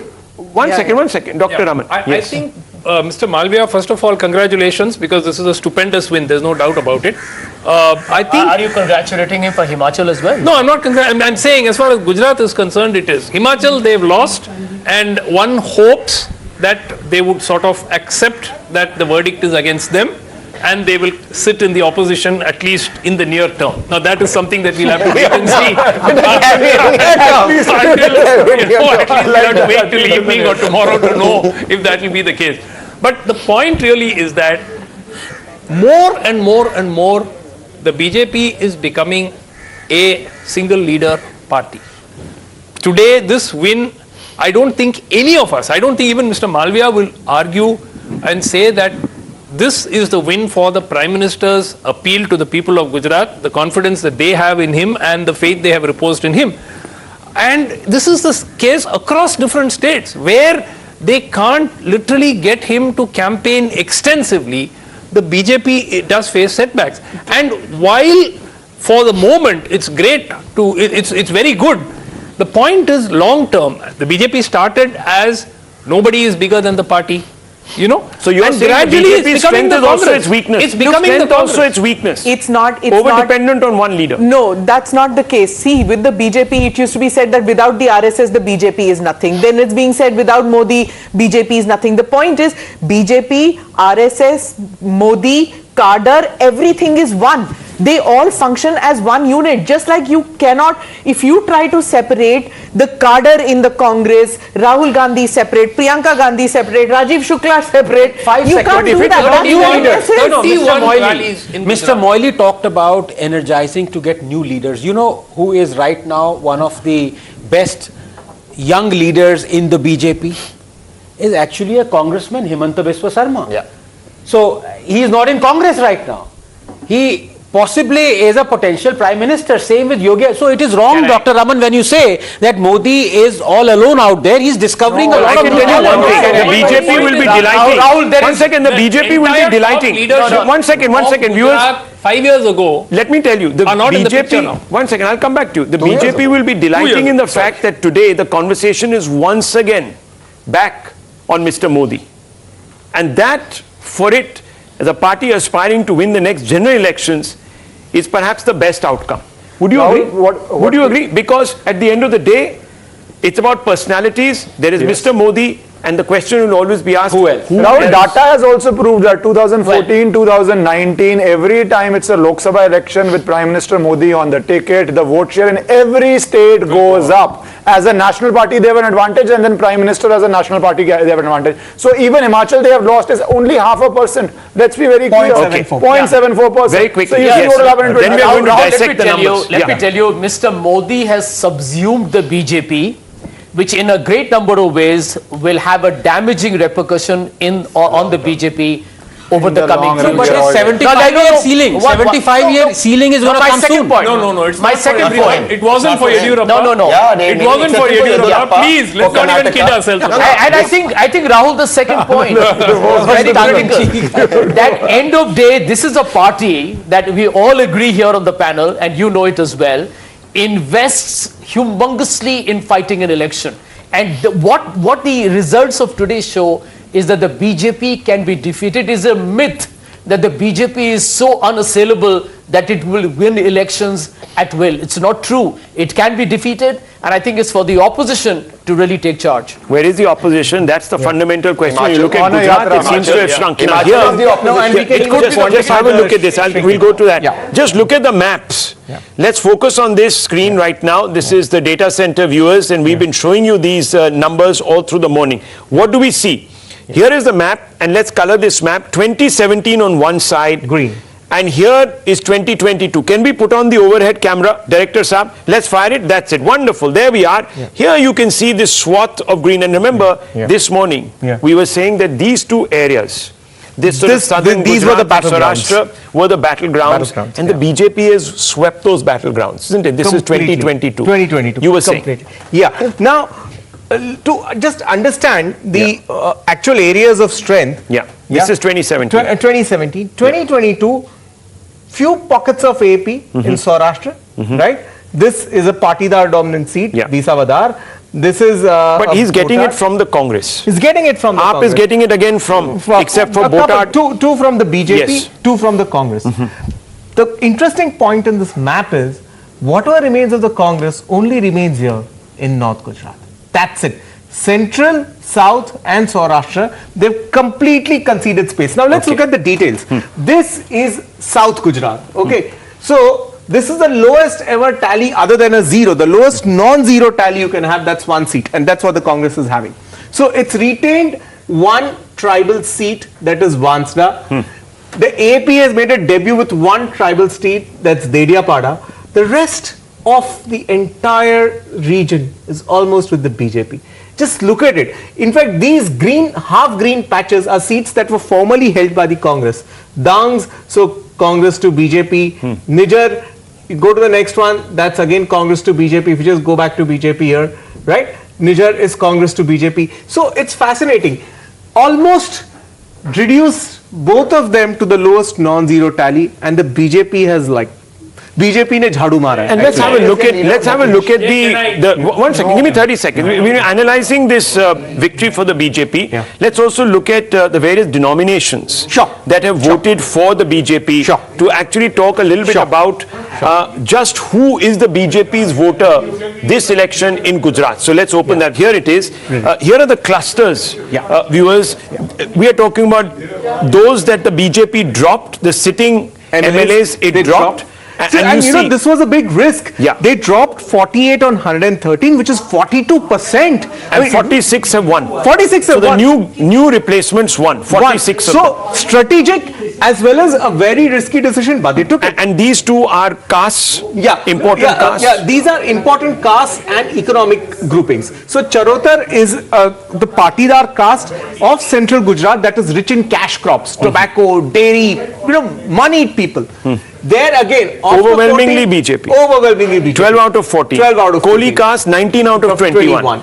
key BJP rebels. There were 19 rebels that they were handling. And all lost. All lost. Barring 4. Barring 4, in 15, the BJP has pulled through. So BJP is full. So even rebels didn't hurt the BJP. Didn't hurt the BJP. You're looking as at much. minorities in minority seats. Of 19, 14 the I mean, BJP. it's a 75% strike rate within the minority dominant seats. Okay, Very Patidar sizable. effect collapses against completely. the BJP. 47 such, the BJP walks with 43. So all those people who are agitating against the BJP are back with the BJP in a sense of speaking, in a manner of back speaking, with the 5 years BJP. later. Hardik was in fact the last one to come. So if you were to talk about the message that the Prime Minister wove about Sabka Saath, Sabka Vikas, this epitomizes that. It's Absolutely. everywhere. It's and that, everywhere. of course, is the spider which tells you the dominance. Dominance. You just look, the green is the color of the Congress, blue. The biggest envelope belongs to the BJP. Yes. So the spider web, like one view and it tells you the biggest envelope is BJP. And if one were to look at, for 2 seconds, the AAP numbers here,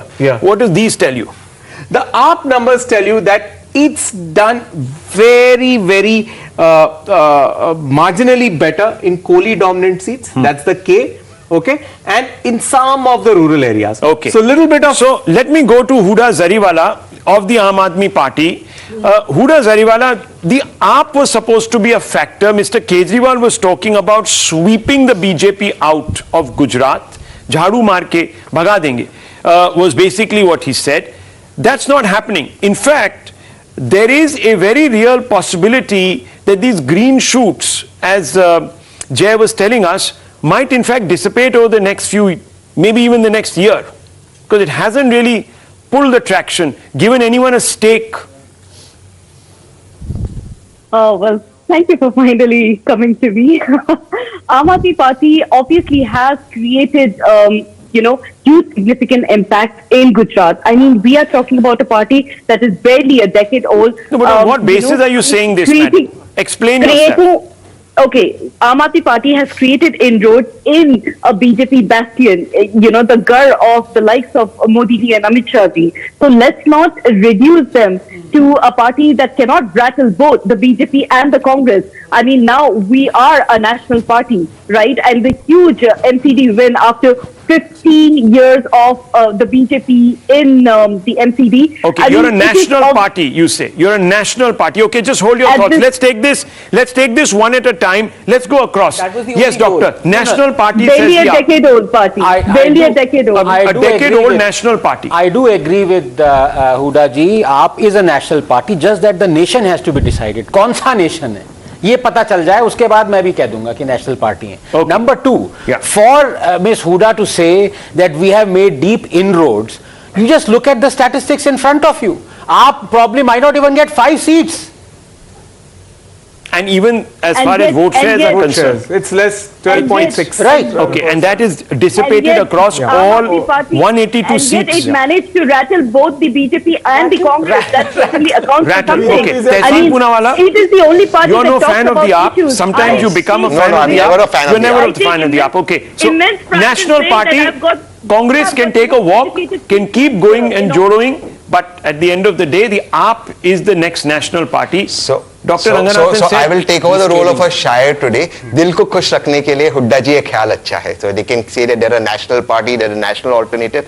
But the AAP is a party that is reduced to 1.5 states, Punjab and Delhi. Now that's not saying that their performance is not good in 10 years, but this is where it is. They won an NCD election and they thought that they're replacing the BJP. So it's hit a wall, you're saying? At the short term, it has hit a wall. See the Kejriwal. No. Ms. Huda is saying something. Let's talk about your performance in Gujarat. Let's talk about the lack of leadership from Congress. They just won Himachal. Himachal jeeta. You got 0 in Himachal. Yeah. I mean, They won Himachal, they won a by-election or 3. 3 by-elections. Today. So, yes, Dr. Suman Siraman. AAP has not rattled the BJP in Gujarat. They've rattled the AAP Congress the national in Gujarat. alternative I think is the question. No, national alternative, first of all, the AAP doesn't exist in southern states. So, for the start, that itself means that you can't. They can become it's a at national best alternative. a Why are you Hindi being belt. churlish? No, I'm talking the reality right now. Okay. They could look at taking, rattling the Congress further in some more Hindi belt states going forward in the near term. But beyond that, I mean, the ball is basically in the Congress. You're almost saying this is a reality. I know what he's trying to do. No, I know what he's trying to do. You are actually in a very perverse way, very clever way, trying to reunite the opposition against BJP. Yes. It's a difficult day. One second, gentlemen. Ishkaran Bhandari speaking. Yes. It's a difficult day for AAP today. Let us be clear. Yes, for a 10-year-old party, they are doing reasonably well, but they are doing reasonably well to be in opposition space. Even there, Congress having managed to win Himachal Pradesh and they being less than 20% is not a very good day for them. Of course, they have a long journey ahead, but today they have hit a wall. Hit a wall. Okay. Yeah, Rahul, I don't think a political party's aim should be to rattle other parties. Yeah. They have to, if the aim was to become a national party, maybe they have achieved that. But the point is that in 2023, there isn't much time. So Chhattisgarh, Rajasthan, Karnataka, they don't have enough time to build a cadre or to provide any kind of an alternative to the Congress in 2023 or in 2024. And they got no momentum. Rahul, in my opinion, the Congress will, in a deep Rip Van Winkle sleep, will wake up after this Gujarat knockout blow because of AAP, in my opinion, has been instrumental in the Congress's decimation. And if the Congress wakes up, then I think AAP has hit a plateau. Well, there is half of what... But they'll be an irritant. Well, the AAP will continue to be an irritant for the AAP will continue to be an irritant. Now, viewers, let us very quickly move across. It's 1 o'clock. We're going to be focusing a little bit on the Himachal picture. We are going to take a quick break, isn't it? We're going to take a quick break and we're going to be right back. Himachal and what next? Viewers, from Uttar Pradesh and the other by-elections. We're going to put it in a national perspective for you. Stay with us. Don't go away.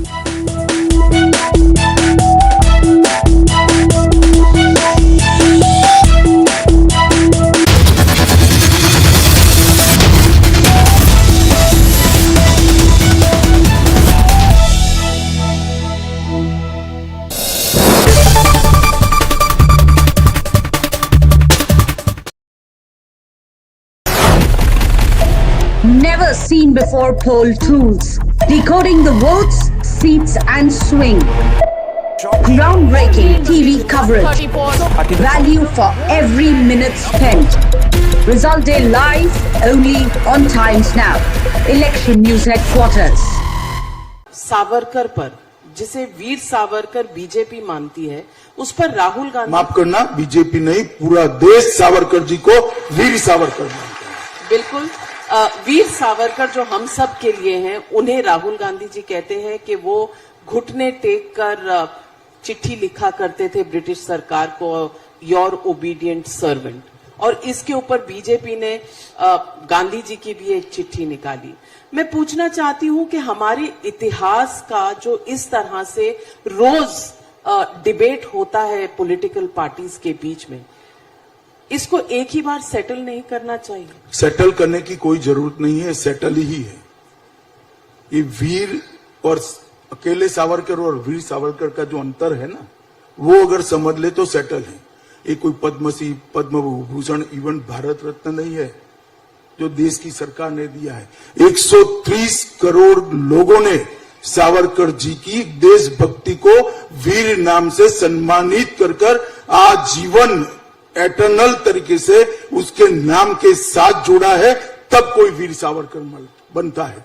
और ये जो लोग आज टिप्पणियां कर रहे हैं, 10 दिन सावरकर जी जहां 10 साल रहे, वो जेल की कोठरी में रहकर बताएं। और समंदर के अंदर 600 किलोमीटर दूर से एक जहाज के अंदर से कूदकर आजादी के लिए जान दे देने का, आजादी के लिए जिंदा रहने का जो जज्बा था, इसके 10% भी किसी में हो तो सावरकर जी पर टिप्पणी करे। और देश में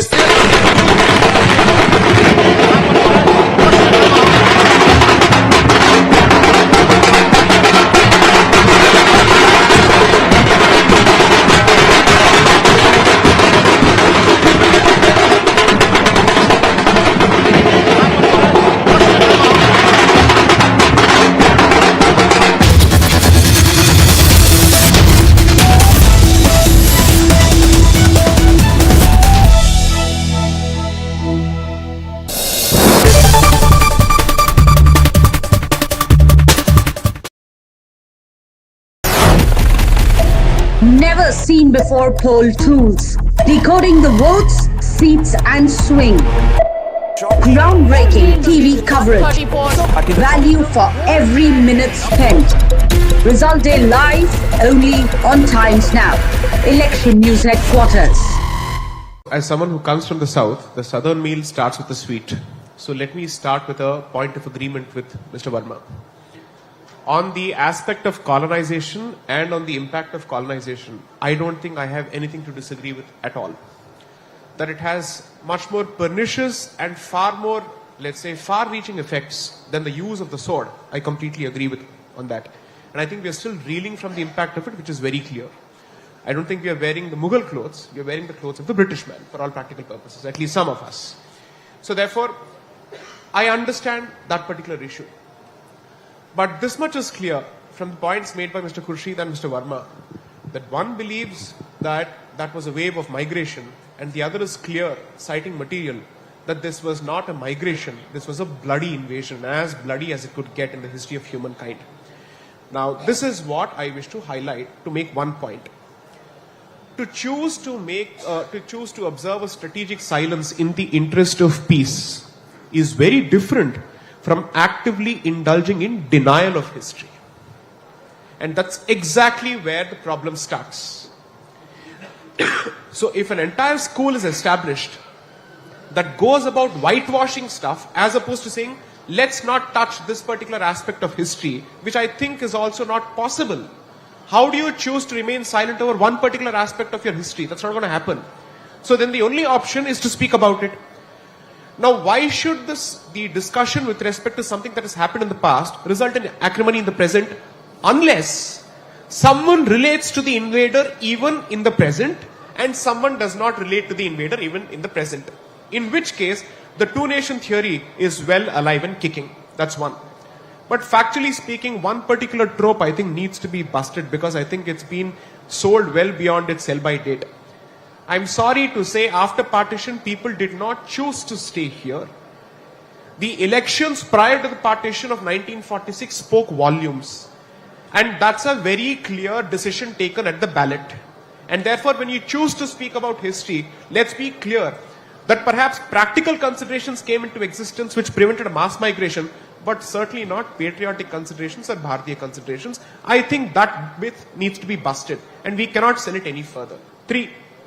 On Ganga Jamni Tehzeeb, well, while I have several reservations with Dr. Ambedkar, the one thing that he was crystal clear about in his book, Pakistan or the Partition of India, which was published on the eve of the partition, 2 books were published by Rajendra Prasad in 1946 and Dr. Ambedkar in 1946. In which he clearly says that the so-called Ganga Jamni Tehzeeb, or the syncretic culture that is celebrated over and over again, is a product of the incomplete conversion of the converted Hindu to Islam. And therefore, multiple waves of attempts have been made on a regular basis to remove the remnants of that Hinduness from that particular convert, which is what has been pushed in this country as what we know as Wahhabism. To say that the new convert shall identify himself with the early converts to Islam, and therefore you cannot have any ties whatsoever or any cultural practices whatsoever which remind you of your ancestor. That starts with the language, that moves to dressing, so on and so forth. So let's be clear. If acrimony is the result or is going to be the result of a discussion with respect to the medieval period in current day Bharat and contemporary Bharat, that is because there are still people who relate to this particular person or this particular invader. Had that not been the case, why should there be a resistance with respect to the reclamation of a particular, let's say, structure that was built by an invader? Whether it's Babri Masjid or Gyanvapi Mandir or so on and so forth, these were built by invaders. Obviously, they were not built after the independence of this particular country. This is not a structure that has come into existence after 15th of August 1947. Why do you relate to this particular structure? Because the mindset that has been imposed on you at the peril of the sword and let's say at the pain of death prevents you from accepting your past, and therefore it's going to be a constant tussle each time there's a discussion with respect to the past. So I refuse to buy the fact that history is no more relevant or that it's possible for us to have these discussions objectively. I agree with Mr. Verma on this point. It cannot be objective. That's exactly why I concluded my first opening submission by saying all of us have our biases. It's impossible for us to say that we don't have biases. We are human beings. Impossible. We may choose not to bring out certain proclivities and, let's say, ideological leanings to the fore for reasons of pragmatism, whatever it may be. But let the evidence speak for itself. But if the evidence leads to a different conclusion and it has consequences on the street or elsewhere, then the people who choose to resort to the street merely because truth is being presented in a public forum. Hello and welcome. You're watching our continuing coverage here, and in the next 40 minutes we are going to tell you that when we are saying history has been made in Gujarat, how was this history made? Because it's not just about the sheer number of seats, but we will point out to you the sheer margin with which some of those seats are being won by the BJP. Stay tuned, because now we are going to begin to go into the micro analysis of the data, which we love so much here at Times Now, along with Jemruk. But first, the headlines.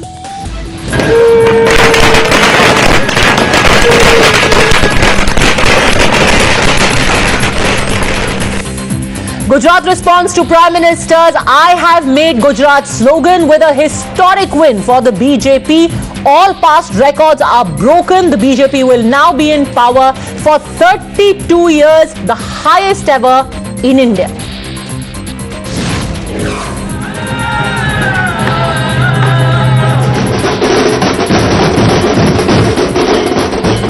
After 27 years in government, the BJP actually manages to increase its vote share in Gujarat by a whopping 7%. Shows trust in the party has grown further. Janta dismisses challengers. Rahul Gandhi pips BJP to the post in Himachal, confirming the hill state's trend to vote out the incumbent. Winning party MLAs to be taken out of the state. Congress says they fear poaching by an aggressive BJP.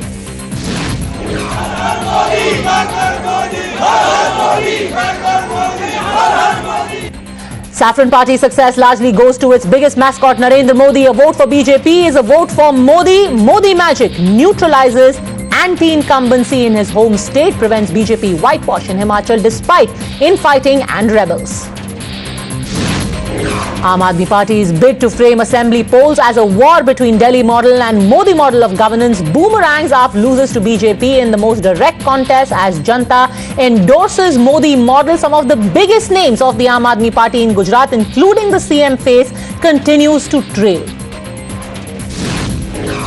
The magic Kejriwal's party promised in Gujarat and Himachal is a no-show so far. Aam Aadmi Party does emerge as third force in Gujarat with a chance to win at least half a dozen seats. Congress slumping to its lowest tally in over 2 decades in Gujarat, but capitalizes on BJP divisions in Himachal for a convincing win in a close race. Debate continues if the party is in decline. The question though is, kaun banega Mukhyamantri? Mainpuri blesses Bahu Dimple after sitting MP Mulayam Singh Yadav's demise. Salvages Samajwadi Party's prestige and relevance in UP politics by defeating BJP's bid to uproot the SP in its bastions. Congress leader Digvijay Singh triggers fresh controversy, says BJP's electoral success is nothing more than a misuse of money, muscle and power and the support of EVM machines.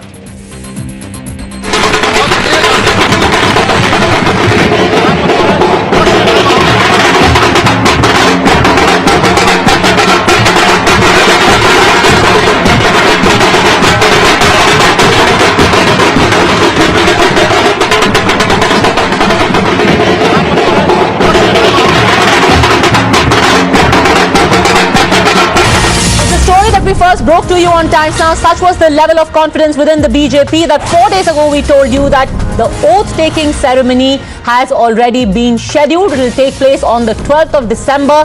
All the preparations have already been done. It will be done in the helipad. The Gujarat Chief Minister to take oath on the 12th of December. It promises to be a mega show with the Prime Minister and the Home Minister of India being present there, of course, along with all the senior leaders who hail from Gujarat. Today evening is a meeting of the Parliamentary Board and the beginning of the celebration that will take place on the 6th at 6 p.m. Pardon me. Already Amit Shah has now tweeted saying, "इस ऐतिहासिक जीत पर गुजरात की जनता का नमन करता हूं." One of the men who's supposed to be behind this massive win. But today the chorus was very, very clear. Even within the BJP in Gujarat, Modi है तो मुमकिन है.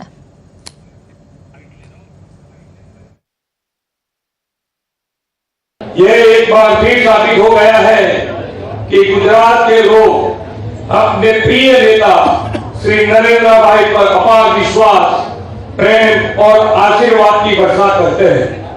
गुजरात की जनता के इस जनादेश को हम विनम्रतापूर्वक स्वीकार करते हैं।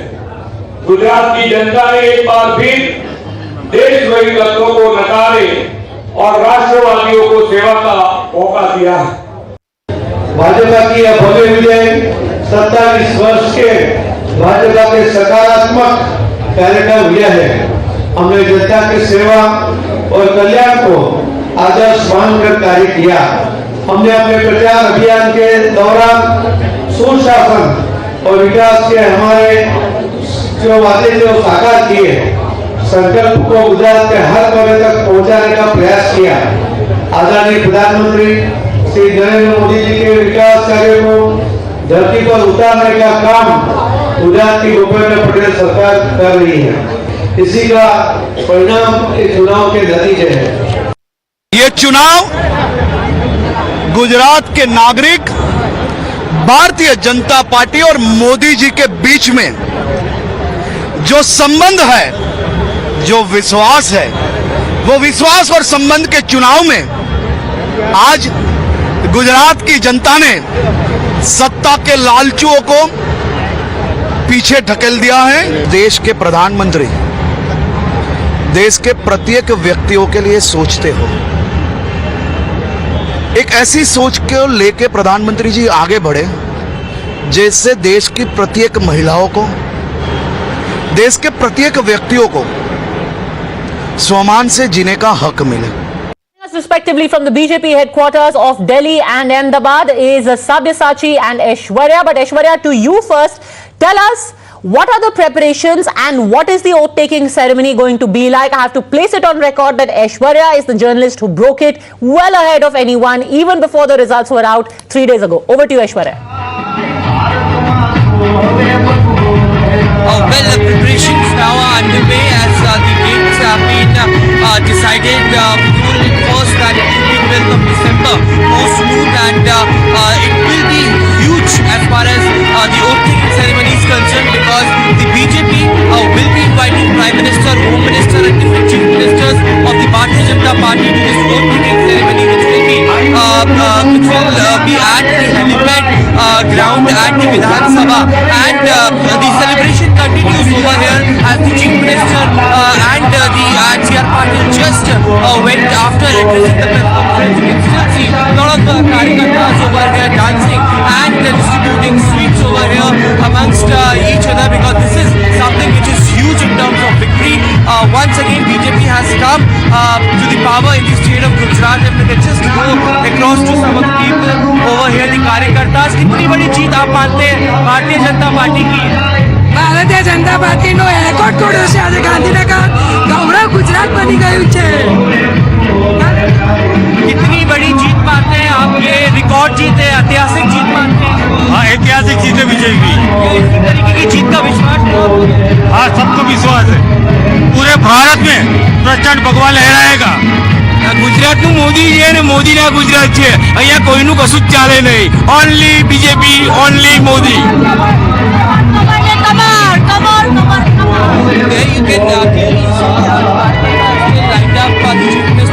Okay, Gujarat में सिर्फ मोदी जी है. I think the results have pretty much borne that out. Let me get in Akanksha and Sabyasachi as well. Akanksha, I can see that the preparations for the celebrations have already begun. We have seen this happening after every election where the BJP wins in full force. Karyakartas from across the country with their get-up, the dhols, the flags, they are all there. So I guess I have no option but to just throw it over to you. Take it away, Akanksha.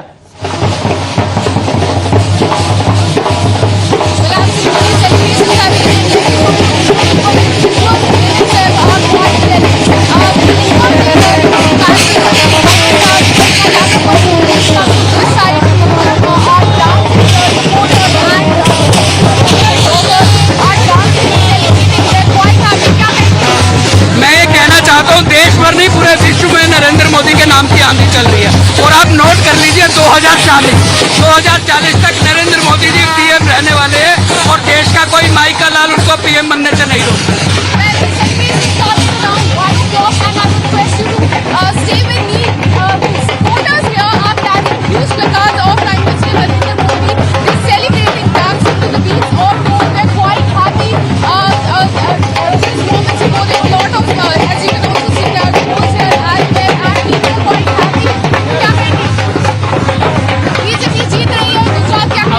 Modi, Modi, Modi, Modi, Modi. It's a victory of BJP development model. People have supported Prime Minister Modi ji's vision, and it has proven that people trust Modi ji and BJP and all other parties who are giving freebies or any kind of false propaganda. People are not buying into it.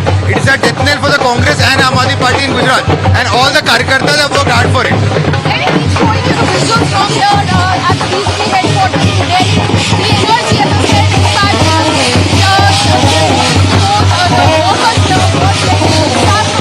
Okay.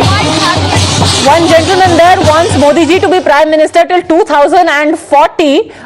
Anyhow, Sabyasachi, interesting that in addition to all of the celebrations, the decorations, G20 logo there as well. What other kind of preparations are you seeing for the grand celebration in the evening? Sabyasachi.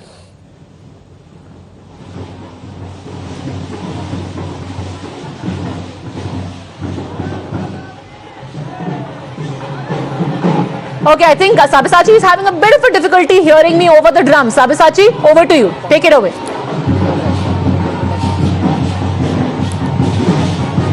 Well, behind me you can see the celebration has begun here at the BJP headquarters, and the party workers have started to come in, and the big poster here of Prime Minister Narendra Modi and JP Nadda has been put here, where they say that Bharatiya Janata Party, Gujarat, Himachal Pradesh और दिल्ली की जनता को धन्यवाद है.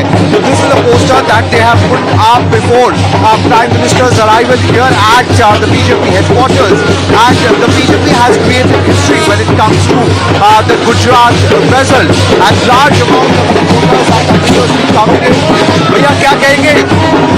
भाजपा की जीत हुई है गुजरात में, बट हिमाचल में ये जीत प्रचंड जीत है. ये जीत मोदी जी जीत है. ये जीत आदरणीय अमित शाह जी जीत. ये होली का जो पर्व है आज ही मनाया जा रहा है. बड़ी खुशी और प्रचंड जीत.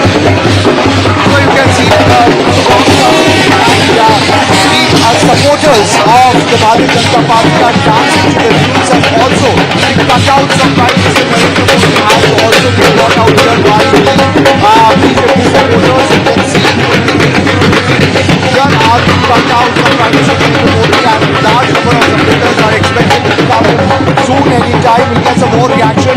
सर आपसे पूछूंगा कि जो नतीजे आए हैं गुजरात में, हिस्ट्री रिकॉर्ड हुआ है, 7वीं बार भाजपा की सरकार बनी है, क्या करेंगे? नतीजे तो आने वाले थे, लेकिन 150 सीट का अनुमान था, लेकिन जो अनुमान से ज्यादा आया है, क्योंकि ये डबल इंजन की सरकार है. अनुमान से ज्यादा आया है, अनुमान से बेहतर परफॉर्मेंस हुआ है सो फार, और अनुमान से भी ज्यादा अब वहां पर सेलिब्रेशन शुरू हो गया है. Yes, a bit of a dampener there when it comes to the results in Himachal, but the Gujarat results perhaps have more than made up for it, Mr. Rajgopalan. Of course. 150 plus. Gujarat 150 plus is going to be a trendsetter for 2024, and moreover with these regional parties like DMK, YSR Congress, TDP, and other political TMC, Nitish Kumar, they all will have a rattled atmosphere. Because DMK was asking about the South Indians, Tamil progress, everything they were saying. But Kashi Tamil Sangam Modi organized in Kashi. Now Modi has won in Gujarat. What is the message for DMK from this? DMK should be alert on Modi in future. Apart from that, Congress in South is very weak. Will DMK take a plunge into dumping Congress in Tamil Nadu and go with any other alliance? But The alliance chances. Yes, fair enough. Maybe the DMK will Not dump only the DMK, Congress. not only DMK, KCR also. But Nitish Kumar. in a sense, Nitish Kumar. let me Nitish play Kumar devil's will also- advocate. Actually, the weakening of the Congress will make the DMK stronger and a stronger opposition to the BJP in Tamil Nadu. They should try, but at the same time, they are afraid of their own family problems. what Prime Minister spoke on 15th of August from Red Fort, Gaur Parivarvad and plus corruption. But Gaur Parivarvad to khatam ho gaya. Tamil Nadu mein hona hai. So therefore they will definitely be taking an interest. KCR and Mr. Stalin should be aware of what Gujarat results have shown. But and second, final point. No, I am talking about South. Okay. Final point. This Gujarat election, Jay Murug may be a cephalogist in-house cephalogist, but I gave you a different interpretation. Okay. I was recently touring abroad. NRI votes. Because of NRI votes, Modi won 2% extra in Gujarat. I am challenging that. Because NRIs outside Gujaratis, they want that Modi should come back to in Gujarat, in Bharat. That type of feelings they have. So therefore, whether it is USA or UK or Australia or any other part of the world, NRIs, overseas Indians, they want Modi to be back in India in 24. So therefore, things are there. Okay, I'm just going to at this point, we've got big news coming in from Mainpuri as well. But before I do that, I want to actually point out to you the scale. This is the big news that we're getting, that Shivpal Yadav, it seems that, when you have a victory, Jay, it solves a lot of things. तो अभी जितना मन मुटाव था शिवपाल यादव और अखिलेश यादव के बीच में, अब now that Mainpuri and Rampur are in the kitty, तो अब PSP और SP merge हो गए. Now only SP remains. So चलो, all is well that ends well. But that being said, I'm now going to, let's quickly listen into Shivpal Yadav. Then I want to go across and give you some very important data. Listen in. परिवार के अंदर आप लोगों के संबंध और प्रगाढ़ होंगे इस जीत के साथ? बिल्कुल, हम लोग एक साथ रह करके ही अब जो भी चुनाव होगा हम लोग पूरा परिवार एक होकर के ही रहेगा। अखिलेश जी से आपकी बात हुई कुछ, अभी उन्होंने कुछ कहा, आप लोगों का आपस में कोई संवाद हुआ हो? अब परिवार है, परिवार में तो, और ये हमारी बहू की जो जीत है, जो परिवार एक होकर के लड़ा, इसकी वजह से बड़ी जीत हुई है। और तीनों ही सीटों पर एक जगह आपके सहयोगी थे आरएलडी के, वहाँ पर भी बढ़त बनाए हुए हैं। रामपुर के बारे में क्या कहेंगे? बहुत कम मतदान हुआ वहाँ पर, तब भी जीत हो रही है। जितना उत्पीड़न के बाद भी जीत हो रही है। तो ये क्या दर्शाता है? क्या भाजपा सरकार के कामकाज के ऊपर भी आप कहेंगे कि एक तरह का मैंडेट है लोगों का? बिल्कुल, भारतीय जनता पार्टी के सरकार के खिलाफ मैंडेट है। Okay, quick word from Amir Haq joining us live from there. What prompted this coming together and merger? Merger and acquisition. 2 seats acquired, 2 parties merged. Amir.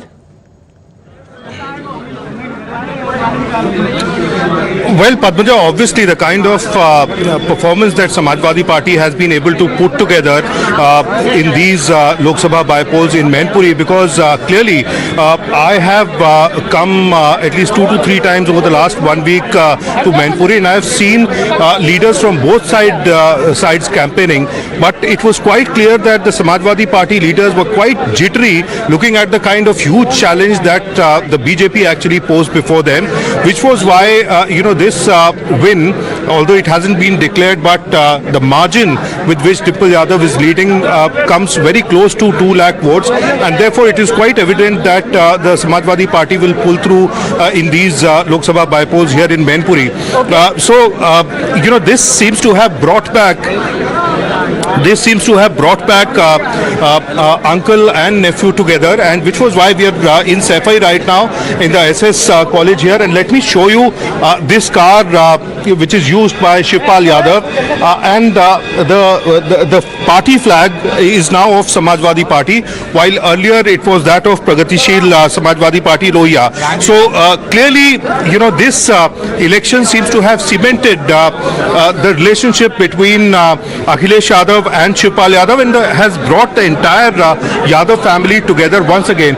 In fact, right now into this college in Saifai, both Shivpal Yadav as well as Akhilesh Yadav are sitting together with a number of other leaders from the party, discussing the strategy ahead as far as UP politics is concerned. But definitely this is bound to raise the heckles within the BJP, because BJP was actually relying on this oscillating performance by Shivpal Yadav over the last several years, especially since late 2016 when Akhilesh Yadav and Shivpal Yadav both parted ways, and therefore Amir, this you definitely know it better than anyone, having tracked UP politics for so long, that nothing succeeds like success. एक बार एक दो जीत हो जाती है, सब भूल चूक माफ भी हो जाती है. But when we're talking about Jeet, I want to go straight across to Jay now. And thank you, Jay. You know, a huge round of applause for Jay here in the studio. He's been on his feet since 6 in the morning without a morsel to eat. But we all love watching you because this is so much fun. He's a Gujarati. देखो, कर्तव्य ही, सेवा ही समर्पण है. Jay, सेवा ही समर्पण है. He's extracting some 15-20 more minutes from me. और आपकी समर्पण में कितनी सेवा है. Now, what we are trying to do is that we are showing you the margin of the wins of the seat that the BJP has won, and to tell you the story behind it. Nobody better than Jay to do it. So let me start one by one. I have chosen about 10 seats, okay, randomly. The first seat we're talking about is Udna. 60,915 is the margin of the win over there for the BJP. Yeah. Why is this? Udna, Jay. Yeah. 84 and Udna will just be above here, above Bardoli. Okay, it's in this cluster of Surat. It's a little small. We're not able to get it. Now, what happens in Udna is Udna was already a stronghold of the BJP. Okay. Now, what happened roundabout this time is the Aam Aadmi party fielded. Now, the BJP candidate is Vivek Patel. The Aam Aadmi field. It was very interesting. It became like a sort of a Patel versus a Patel contest. The Aam Aadmi fielded a Patel, Mahendra Patel, and he cut away some 13% of the vote. Effectively, what happened with this is that the top contender, the BJP, was left with about 69 to 70% of the vote, and both the AAP and the Congress were left far behind at 12%, 14%. So huge 56% margin. So since we're talking about the general area of Surat, let's talk about the other seats there. By the way, Surat has all been swept. All the seats have been swept, right? That is what I last heard. All Surat seats have been swept by the BJP. Now, just a small hack. Udna has been traditionally a BJP seat, and Udna, if you remember the name Narottam Patel, he was the water minister during the Gujarat floods. Despite of all that ill performance, anti-incumbency, still BJP has a stronghold on Udna, and the candidate is not Vivek Patel. Let me correct you. It's Manu Patel, Manu Fogwa. So that seat is dominated by the Mehsanis, not Gujaratis. Okay, so and Manu Patel is a defector from Congress and still is getting that much margin. Okay, so everyone who was saying that, you know, the Patel Andolan which had damaged the BJP, there's going to be remnants now. Take Surat as an example, and it says a lot about where the Patidar agitation and the blowback is now. Shehzad Poonawala of the BJP is also joining us now, along with Kapil Madan, Lokesh Jindal here with us, Mr. Rajgopalan here with us, Yuvraj already I have introduced to you, a spokesperson from the Samajwadi Party is also here with us. Stay with me, Shehzad, because I want to get your reaction, but before that, 2 more Surat seats we'll quickly go through, since we're talking about the area. Surat West, 95,523, but here's the thing, Majura, which is the seat of Harsh Sanghvi, 85% of the vote share, and I think this is the largest margin so far, which is 1,16,675. That is the margin which she is leading right now. Last time itself, Mr. Harsh Sanghvi's vote share was 73% in the 2017 election. That is in the wave of you know, the sort of anti-BJP sentiment in Surat at that point of time. So right now, with that sentiment ebbing, you know, actually he has augmented that 73% to 85%. This has been the case with a lot of other constituencies also down, like Umargam, okay, and Valsad, where the BJP has augmented its existing vote share. In Umargam, it was 58%. Valsad, since Jay mentioned it, Valsad, the margin is 1,03,776. Absolutely. You have to realize one thing. All these seats that we are talking of, okay, they're up here. I don't know what's happening. Okay, I'll keep my hand a little far. They're up here like this. Umargam is here. Okay. Pardi is here. Valsad is here. Jalalpur is here, and then you have all the Surat seats here. So basically, South Gujarat has not only given itself to the BJP, but with a massive margin. Not only that, the BJP has augmented what it had. See, this is a railway and industrial corridor.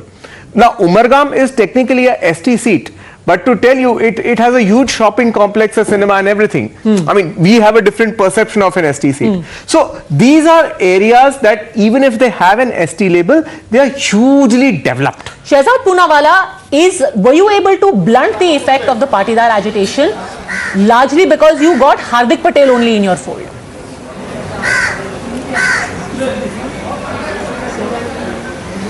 You know, Padmaja, I think to reduce this to just one movement that has been curtailed or one movement that has been taken out of the equation would be unfair. This is not a vote of addition and division. This is a vote of chemistry.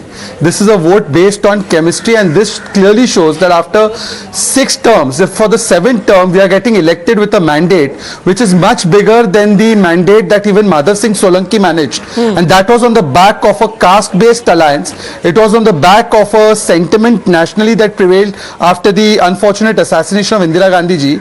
If after all of that, today the mandate being given to us for the 7th time is such a high mandate, it reflects 2 or 3 signals. One, that there is a brand of vikas and performance that Prime Minister Modi and the government of Gujarat, the BJP government, espouses, which the people of Gujarat feel that is delivering on their aspirations. 2, it also shows that the Congress party, which was the principal challenger, is no longer in a position to be that. And thirdly, even those who came into the fray. Now look at the biggest takeaway of the elections today. Punjab was a state that Aam Aadmi Party held. Close to Punjab is Himachal. They have been reduced to 1% vote. Here they came, they said, unki Andhi hogi. The Aam Aadmi Party is down to less than 2, forget the Andhi, they are not even getting 2-digit seats. Okay. The Aam Aadmi Party just about scraped through yesterday in the MCD elections with a 34 more words than us after 15 years of anti-incumbency. The overwhelming message, as much as it is that there is a brand Modi which stands for Vikas and performance, is that there is few takers for the Aam Aadmi Party model beyond Delhi and Punjab. All right, that is also getting evidently clear, whether it's Uttarakhand, Uttar Pradesh, whether it's Maharashtra, Haryana, elsewhere, people are not buying into this Aam Aadmi Party model. Akash Muni and Kapil Madan both want to respond to you. Of course, you can say that there are no takers, but it is. आपने तो बोला था 0 seats मिलेगी, 5 seats मिल रहे हैं गुजरात में आपने बोला था कि 0% मिलेगी, 14%, 12%, यहाँ पे मुझे दिख रहा है 12.8%. तो आपने तो सुबह बोला था कि 0 सीट्स मिलेगी. जी मेरे साथ थे इस शो में. और दूसरी बात मैं आपको बताना चाहता हूँ कि ना सिर्फ पंजाब में नहीं, सिर्फ हरियाणा में भी हम सरकार बनाएंगे. In future, we will be going to Haryana as well. आकाश जी, मुझे एक सेकंड में आपको एक चीज सुनाना चाहती हूँ. उसका सिर्फ ऑडियो आएगा क्योंकि मैं कहीं से प्ले कर रही हूँ. ये सुनिए. Adampur bypoll is not an indicator है. आदमपुर की सुनिए ऑडियो आएगा. मार्जिन से बन रही. सूत्रों के मुताबिक आईबी की एक रिपोर्ट आई है.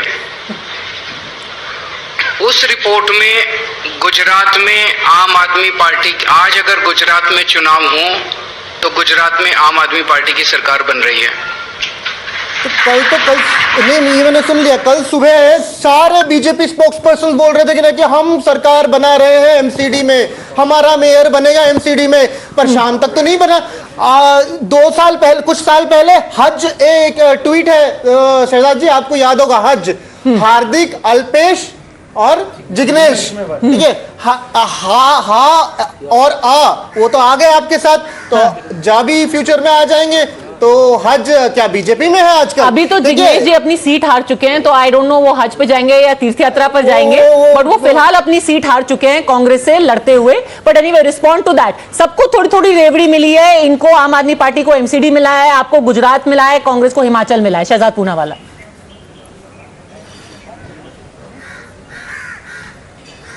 Look, Padmaja, we can have a serious discussion, and the serious discussion should be that when we are talking about various models of governance, today those who feel that the Delhi model of governance has been endorsed across the country, even though they've tested it in Uttarakhand, lost their deposits, Uttar Pradesh lost their deposits, Goa lost their deposits, Himachal lost their deposits, and now in Gujarat too they've not been able to make a dent. But here you have a Gujarat model which has been endorsed 27 years, and now for the 7th time you have an endorsement which is the historic mandate never given in the history of Gujarat. And yet if somebody wants to believe one simple question, Shehzad ji, one simple question with all respect. then they are free to feel that. Sir, if you allow one simple question, Go ahead. I hope that from now onwards, as your government has got such a mandate, I hope that 700 schools can get one more teacher, because there is only one teacher in 700 schools in Gujarat. I am not saying that your perspectives are saying that, your reports are saying that. At least schools दे दीजिएगा, roads दे दीजिएगा, health centers दे दीजिएगा, लोगों को इतना बड़ा जनाधार मिला है, थोड़ा सा काम कर लीजिएगा, सिर्फ मोदी जी को मत बुलाइएगा कि नहीं कि मेरे नाम पे वोट दे दीजिए, If your question is over, grassroot पे काम कर लीजिएगा sir. One question I wanted to ask. If your question is over, one question. आपको Just one question.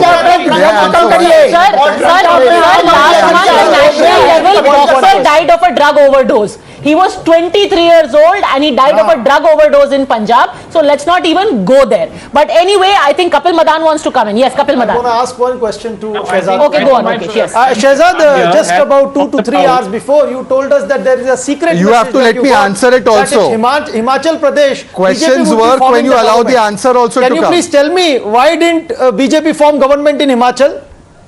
You told me about some secret message that you got. Okay. Shehzad. Now can I respond to that? Yes, Thank please. you. Padmaja, as far as my information goes, what I can see is that the percentage of vote share for both BJP and Congress in Himachal is almost neck to neck, and there are at least 10 seats where the competition is going on, and it's less than 1,000. Constituencies in Himachal are extremely small, so I want to wait for gap is 13 seats for it to finalize, and we can have a detailed vislation or a discussion on the Himachal results. But having said that, Arey Baba, wait na, please. I'm saying we'll have a discussion. Padmaja, you invite me at 3:30 or 4 p.m. I'm happy to come back. Okay, 5 p.m. But what I'm saying, Padmaja, is that the result that is finalized, here Mr. Akashdeep Muni is 5 p.m. No problem. But here a result which is clear and finalized, where you have 157 seats sweep by the BJP, there Mr. Akashdeep Muni is still saying that the people of Gujarat have not voted for Vikas. They have voted for some other factor. Okay, since we're talking about the margins, I want to quickly, Jay, you'll also help us out with this. Since we're talking about margins, let's put some data out there. Interestingly, that there are about 12 seats, around 17 seats actually, where a very close contest is happening. One of them is Bhoranj, where Dr. Anil Dhiman of the Bharatiya Janata Party is leading from the Indian National Congress by a mere 68 votes. That is the level of the kind of competition that is still underway in Himachal Pradesh. Another seat is where there is a difference of 987. Puran Chand of the Bharatiya Janata Party is ahead by 987 seats. So 17 seats where the margin right now is less than 1,000 votes right now. How do you explain this, Jay? I will get into... And it's 230 right now. Yeah, I'll still say this can get into some sort of a law of averaging. So, Okay. The parties may swap seats because now the number is substantial. When you're talking of 17 seats, you're talking about 25% of the strength of the assembly. So you The don't think assembly there is some 68. major upset that is going to happen anyway? Yeah, I mean, they can swap and more or less maintain the tally. That's what I feel. All right, more or less it is going to maintain the tally. Shekhar Iyer, thank you very much for waiting so patiently. How do you explain this? Most people say that on the one hand you have a Gujarat where all records have been broken, 150 plus, 157. Imagine 2002, Mr. Modi had 127. और he said कि नरेंद्र का record Bhupendra के under टूटेगा and straight 30 seats more have come, but they lose in Himachal. What explains this? Well, Padmaja, Himachal is completely a different kettle of fish because in Himachal there were several anti-incumbency issues, number one. Number two, Congress managed to play up issues like old pension scheme, Aadmi scheme, and there are other things. And Jairam Thakur has had problems with his colleagues, and the fact that so many people did not get ticket and many of them became rebels also is a factor. But in spite of that, if BJP has managed to reach a point where at least that there are possibilities about the government formation, that's largely because of the Prime Minister's campaign. Without the Prime Minister's campaign, it would have been even a bad result. But the fact that the Prime Minister went there, it has helped to shore up the BJP's tally as we are seeing today. And even now, I'll tell you something, Padmaja. within the Congress there are certain problems. Okay. Because there is a talk that Suku may be made the chief minister. If he will be the chief minister candidate, then there may be a revolt in the party. There may be a revolt in the party. That's the kind of situation Congress is, the BJP is waiting for. The High Command has to choose their parliament, legislature party leader very, very carefully. Okay, before you reply to this, let me again give you a little more data. You have 2 more seats in Himachal Pradesh, Shillai, where the Congress is leading with 382 votes, and Rampur, where the Congress is leading by a mere 143 votes. And here's the funny thing, as we speak of Rampur in Himachal Pradesh, there is news coming in from Rampur in Uttar Pradesh, where the BJP's Akash Saxena has overtaken Samajwadi Party. And that's a good time to bring in the Samajwadi Party. It's still too soon. आपने SP और PSP का merger तो कर लिया, but Rampur अभी भी is an open game. Sir.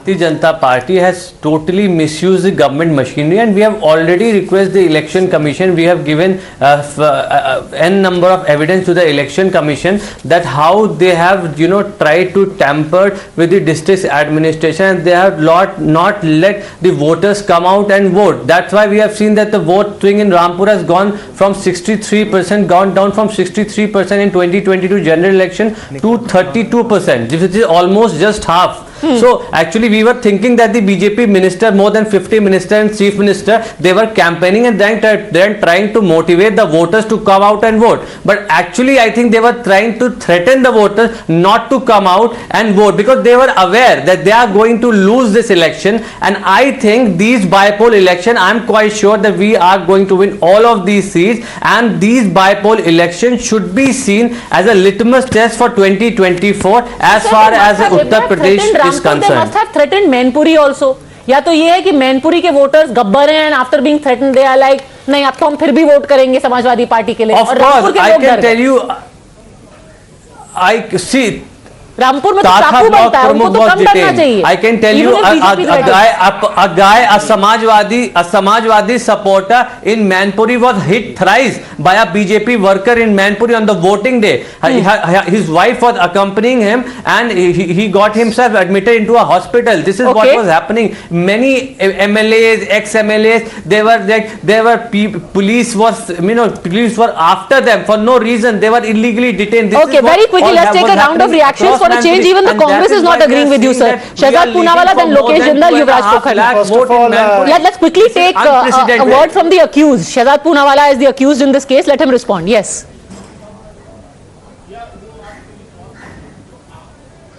No, I heard one of their other spokespersons in the morning, they were leading. That time they said that this is a resounding defeat of the BJP, and they were giving all kinds of statements. The moment they start losing, then they start doubting the Election Commission. Election Commission जो है बहाना है, अब हार से किसी को बचाना है, इसीलिए ये सब बहाना है. I mean, can you take this argument seriously that in Mainpuri it's all okay because you won, and in Rampur now that you are losing, we are doubting the government. Now it's not and okay. We are not just doubting; it is evident. You can doubt everybody. You can doubt everybody. The Election Commission is in charge. They are conducting the elections with the officials. So ultimately you're doubting a constitutional authority which you're entitled to do so. You've even called the vaccine a BJP's track record with respect to impartiality of election is not very good. So let's not go over there. Now Mr. Iyer was talking about Mr. Modi's influence in Himachal Pradesh. So Mr. Yogi, BJP's Akash Saxena leading Rampur by 6,746 votes, by the way. Mr. Yogi, he carried out about 16. You know why अभी आप रामपुर की बात कीजिए ना. Rampur Samajwadi party का गढ़ है, और रामपुर में लीड करना खान का गढ़ है. आजम खान ने जब यहाँ पर प्रचार किया था, he was crying. He said that एक वो जमाना था जब किसी माँ के पेट से निकलने से पहले बच्चा परमिशन लेता था, और अब ये हालत हो गई है कि मेरे को जेल में रखा हुआ है. रामपुर में Hindus vote for Azam Khan, interestingly, but if BJP wins, this will be big. This is a very big news. Yuvraj, you wanted to speak. The opposition cannot keep on cribbing for years and for years. They need to understand that BJP is a serious political party. It stays perpetually in election mode. आप हमेशा ये opposition complain करती है कि a sword of ministers were campaigning, PM himself was campaigning. Was they are serious politicians? Let them do आप लोग क्यों घर पे बैठे रहे, तो मुझे समझ नहीं आता। और ये एक नैरेटिव ना, it is a very cliche narrative. When BJP is swinging the election, तो आपको ये लगता है कि ईवीएम इज हैक्ड, लेकिन जब आप जीतते हो तब it is a move to 2024। Even as we speak, the 25th round is over, and now Akash Saxena is leading by nearly 11,000 votes. Mr. Rajgopalan. Here, Dimple Yadav is winning because of sympathy vote of Mr. Mulayam Singh Yadav. Here in Rampur, it is anti-Azam Khan vote, that is why BJP is winning. And moreover, my understanding of BP, very little bit of, because I went to Rampur during the assembly elections, Rampur is different clay altogether, because Azam Khan had a hold over that. Now that has gone into TIS. Azam Khan is likely to be, in dock. Yogi Adityanath administration is a kudos to his administration. And here, by the way, Mr. Abbas Haider, I want to tell you something, because Rampur, when the investigation was opened into the charges made against Mr. Azam Khan, आपको पता है कि 5 complainant मुसलमान हैं। तो ये जो पूरा बताया जाता है कि भाजपा सरकार ने उठा करके आजम खान को विक्टिमाइज किया है, जो लोग कह रहे हैं कि हमारी जमीन छीनी गई है, वो कोई हिंदू नहीं है, वो रामपुर के मुसलमान ही है। ये मुस्लिम बाहुल इलाका है ये। आई डोंट नो, मुझे नहीं पता ये आई डोंट नो ये हिंदू मुस्लिम एंगल कहां से ले आए आप। आई एम नॉट श्योर ये कहां से आ गया, but the problem is if 60% Azam Khan साहब always said that the BJP is the villain because they are anti-Muslims and the Samajwadi Party is looking after the interests of Muslims। और ये कैसा interest है कि मुसलमान की जमीन को हड़पा जाए, ये तो कोई इंटरेस्ट नहीं है ना। It is not about interest of a particular community. Mulayam ji बोलते कि मुझे मुल्ला मुलायम बोलो, ऑफ एनी पर्टिकुलर मुसलमान का एंगल तब आया। These matters are sub judice। Azam Khan ने and Hindu Musliman angle, I'm saying that only 32% voters have voted in this election. Isn't it alarming for you? I mean, isn't it unprecedented? It is indeed alarming. Maybe it's alarming for you only 32% that the voter did not turn out. Constituents came out to vote. Maybe the alarming thing is that the voters simply did not turn out because there was an चलिए ये bipole आप पढ़ गए। इससे पहले रामपुर में this is the assembly bipole, right? We are not losing. इसके पहले आप रामपुर का लोकसभा बाइपोल भी तो हारे। वो क्यों हारे? Please let me complete. No, we are not going to lose this by poll. I'm telling you with total conviction. But there was an atmosphere of terror being created in Rampur. This is everybody. But who gave complaint against her? Tell you what was happening there. People were natural. You can see a police officer of a circle officer rank who was asking a voter to go back because he was not letting him. I'm just being told that celebrations have started, but there is a roadshow of celebration. That's of the Samajwadi Party or of the BJP. What is the celebration that we are talking about here? Against the Bharatiya Janata Party. I think Akhilesh Yadav. All right, Riva Ba Jadeja. Now here's a very interesting story. Let's talk about Riva Ba Jadeja. She is all of 32 years old. About a couple of years ago, she started an NGO. She of course is the wife of Ravindra Jadeja, but now she's a full-time politician. A couple of years ago, she started an NGO where she was getting young girls, she was paying for the marriage of young girls, right? And the Prime Minister wrote a letter appreciating. She got this ticket replacing a BJP MLA called Hakuba. Now Hakuba is a local strong man, but the reason that he was replaced was because the court had refused to quash a case of rioting against him. Now Hakuba was replaced, and look at what the BJP did. There are 3 urban seats in Jamnagar which Hakuba was made election in charge of. So उनकी seat लेकर के रीवा बा को दी and Hakuba को उन्हीं के election जिताने का इंचार्ज बना दिया. And here is the result, if I am not mistaken. Riva Ba Jadeja has also won by a margin of about 20 to 30,000 votes. A 32-year-old lady. What does that tell you? Lokesh Jindal, 32-year-old lady. Okay, Dimple Yadav has won Mainpuri. Abbas Haider साहब वहाँ डराने धमकाने, गलत EVM, police की गुंडागर्दी, कुछ भी काम नहीं किया. चलिए, congratulations, Mainpuri has been won. Netaji की लेगेसी आपके पास सुरक्षित है. डिंपल जी जीत गई हैं ये election. Congratulations.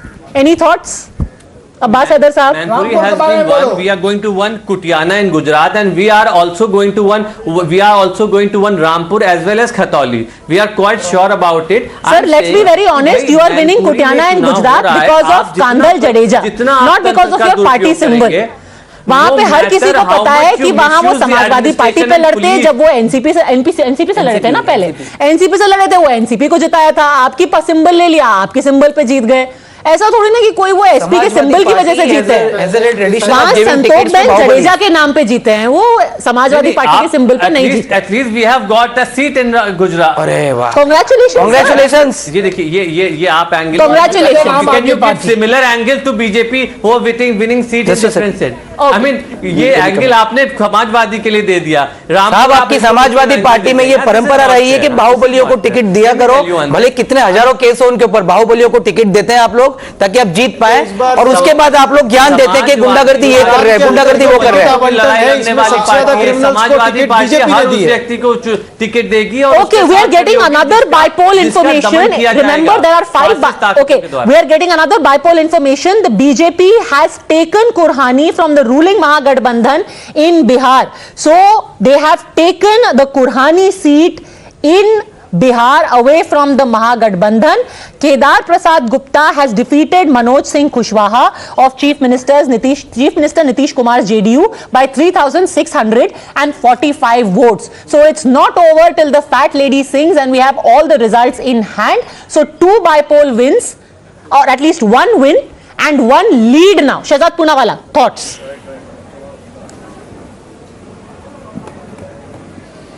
Padmaja, what we need to analyze here, and let's have a serious discussion, is the fact that BJP wins handsomely. Even where BJP is in a position where traditionally it is not going to win, say the MCD or Himachal, because history stands against that kind of victory, even there it puts up a fighting spirit and a fighting show, unlike the Congress. We must spend some time discussing that people had don't give these forms of qualitative analysis of what kind of can I please, Padmaja, I don't think there's something so controversial that I can't hear. Yes, go on. Padmaja, can I at least complete? Yes, go on. I may be completely wrong, but I can be wrong in my own time. Padmaja, look, many people wrote us off for the MCD election till yesterday. They said 25 nahi aayegi inki. But we came to 104. I'm not saying it's a moral victory. Himachal Pradesh, traditionally, it's Congress's turn to come to power. But look, here we are still fighting them, and we may probably, who knows what may happen in the next 1 hour. What I'm trying to say is that the BJP has become a force to reckon with because it stands for certain values in politics and certain deliverables in governance. And we can't escape that. Be it the bypolls, be it the Gujarat election, be it the Himachal election, be it the MCD, it stands for something. Okay, now the Congress doesn't, and the Aam Aadmi Party's balloon has burst in 8 years. This is the point I'm trying to make. मैं थोड़ा सा data दे दूंगी, so let me give data. Now Shehzad Poonawalla, let's listen to the Himachal numbers. In Himachal, and remember, this is the backdrop of where always it's said about the BJP कि traders आपके साथ होते हैं, शहरी लोग आपके साथ होते हैं, urban seats आपकी एकदम strong होती हैं, गुजरात में बिल्कुल 100% सही बैठता है वो, but look at where your vote share has dipped the maximum in Himachal. It has dipped in urban and semi-urban seats, and it hasn't dipped by any small margin. In urban seats, your vote share has dipped by 6.3%, and in semi-urban seats, you have dipped by a massive 11.2%. Urban and rurban seats हमने 2014 के बाद ही सुनना शुरू किया, क्योंकि Modi ji when used to go out, used to be like A cities ही नहीं, B, C, D cities में भी आप अपना बीजेपी का पुश करो. Urban have rejected you in Himachal. Shehzad.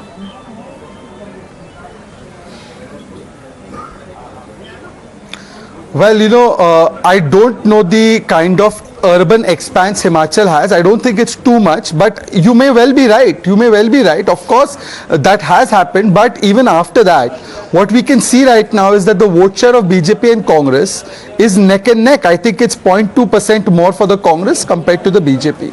What I'm trying to say is that even if we lose with a certain amount of dignity and grace. I'm not saying we've lost the Himachal elections. Don't take that from my statement. But what I'm trying to say is, look at where the Congress is today, 17 seats in Gujarat.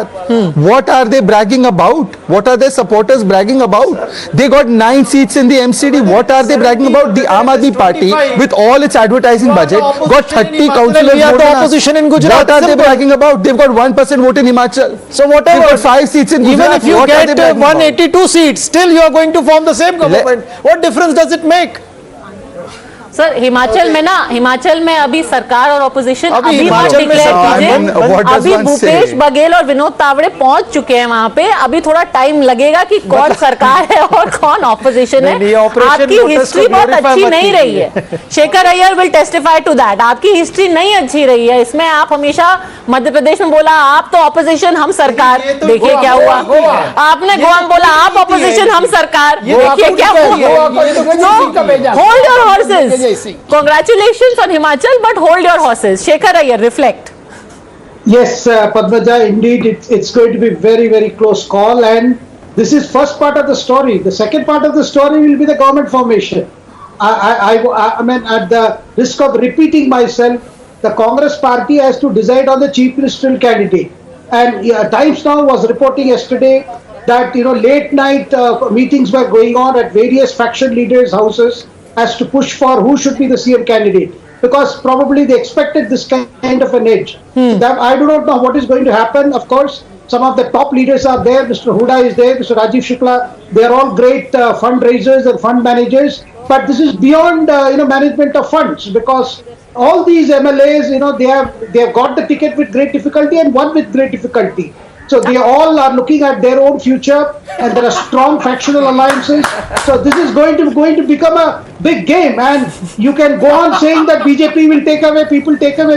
Look, 16 rallies were conducted by Chief Minister Yogi. Half a dozen rallies were conducted by the Prime Minister Modi. Rahul Gandhi then did there not was go there. it is No, the Rahul home Gandhi did not constituency go of there. your state president of JP Nadda ji. No, Congress despite leader all went there. this, Who's despite this? Prime Minister Modi saying that I was in charge of Himachal Pradesh, sir despite Shekhar Iyer पे क्यों गुस्सा निकाल रहे हैं? उन्होंने थोड़ी ना कोई वोट शेयर कम किया है.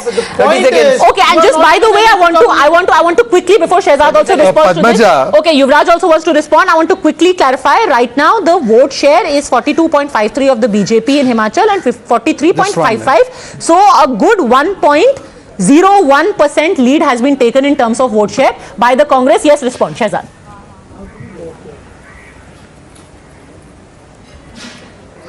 Padmaja, but I don't know who the Congress supporters are trying to embarrass. If Rahul Gandhi has done 0 rallies in Himachal and they seem to be doing 1% better than us, are they trying to say, keep Rahul away?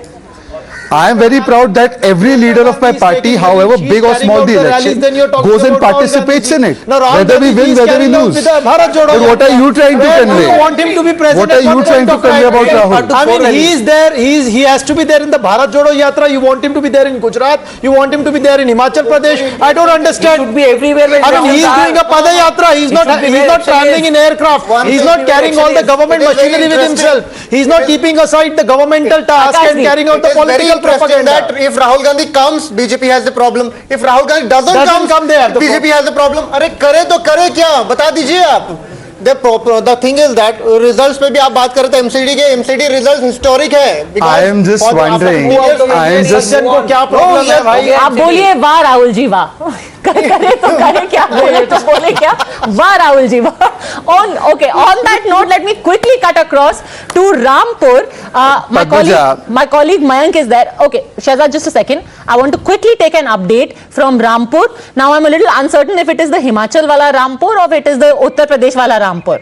Okay, it is the UP bipole Rampur. By the way, small piece of trivia, I got intensely confused because there is a Srinagar and I had no idea. There is a Srinagar in Uttarakhand and there is a Srinagar obviously in Jammu Kashmir as well. So there is a Rampur in Himachal and UP. We are cutting across to the UP Rampur, and now we are learning that Akash Saxena of the BJP has widened his lead even further after the 29th round. Mayank, where does the figure stand right now? Mayank.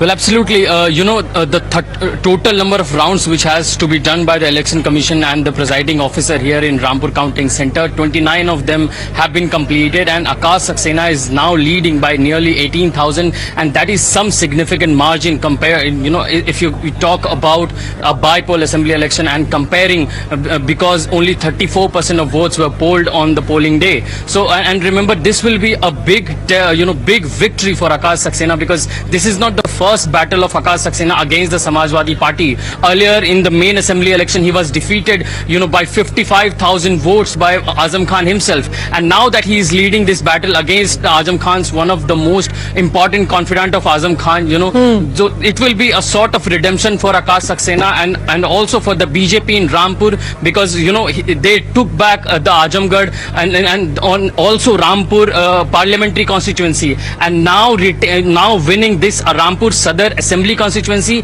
it will strengthen the presence of BJP in the Rampur, which was earlier considered to be the bastion of the Samajwadi big Party. breaking coming in. Gujarat प्रभारी रघु शर्मा ने विधानसभा हार की जिम्मेदारी लेते हुए अपने पद से इस्तीफा दे दिया है. That's the big story that we are getting right now. Raghu Sharma spent almost 3 months roaming around Gujarat, arranging for rallies of Mr. Khadge, of Mr. Gandhi, of campaigning there, and now he has tendered his resignation, taking responsibility. So जब जीत होती है तो प्रियंका गांधी जी को श्रेय मिलता है, पर जब कहीं हार होती है तो रघु शर्मा इस्तीफा देते हैं. I am going to leave it at that because I have to take a very quick break, gentlemen. Very, very quick break. Back in a couple of minutes. Don't go anywhere.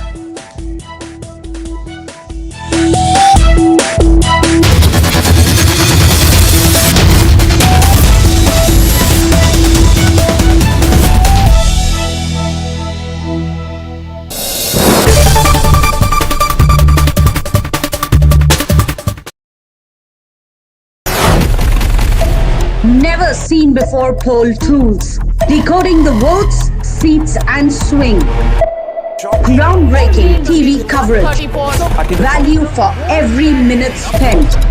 Result day live only on Times Now. Election News Headquarters. अगर star की fees है, which is happened, I mean we don't have to go who, it's quite common. उसका GST 18% है sir. 18% तो GST है उसका. अब आप कह रहे हो आपने 16, am I right? 16 crores is the number? Yeah, 17 crores में आपने पूरी पिक्चर बना ली.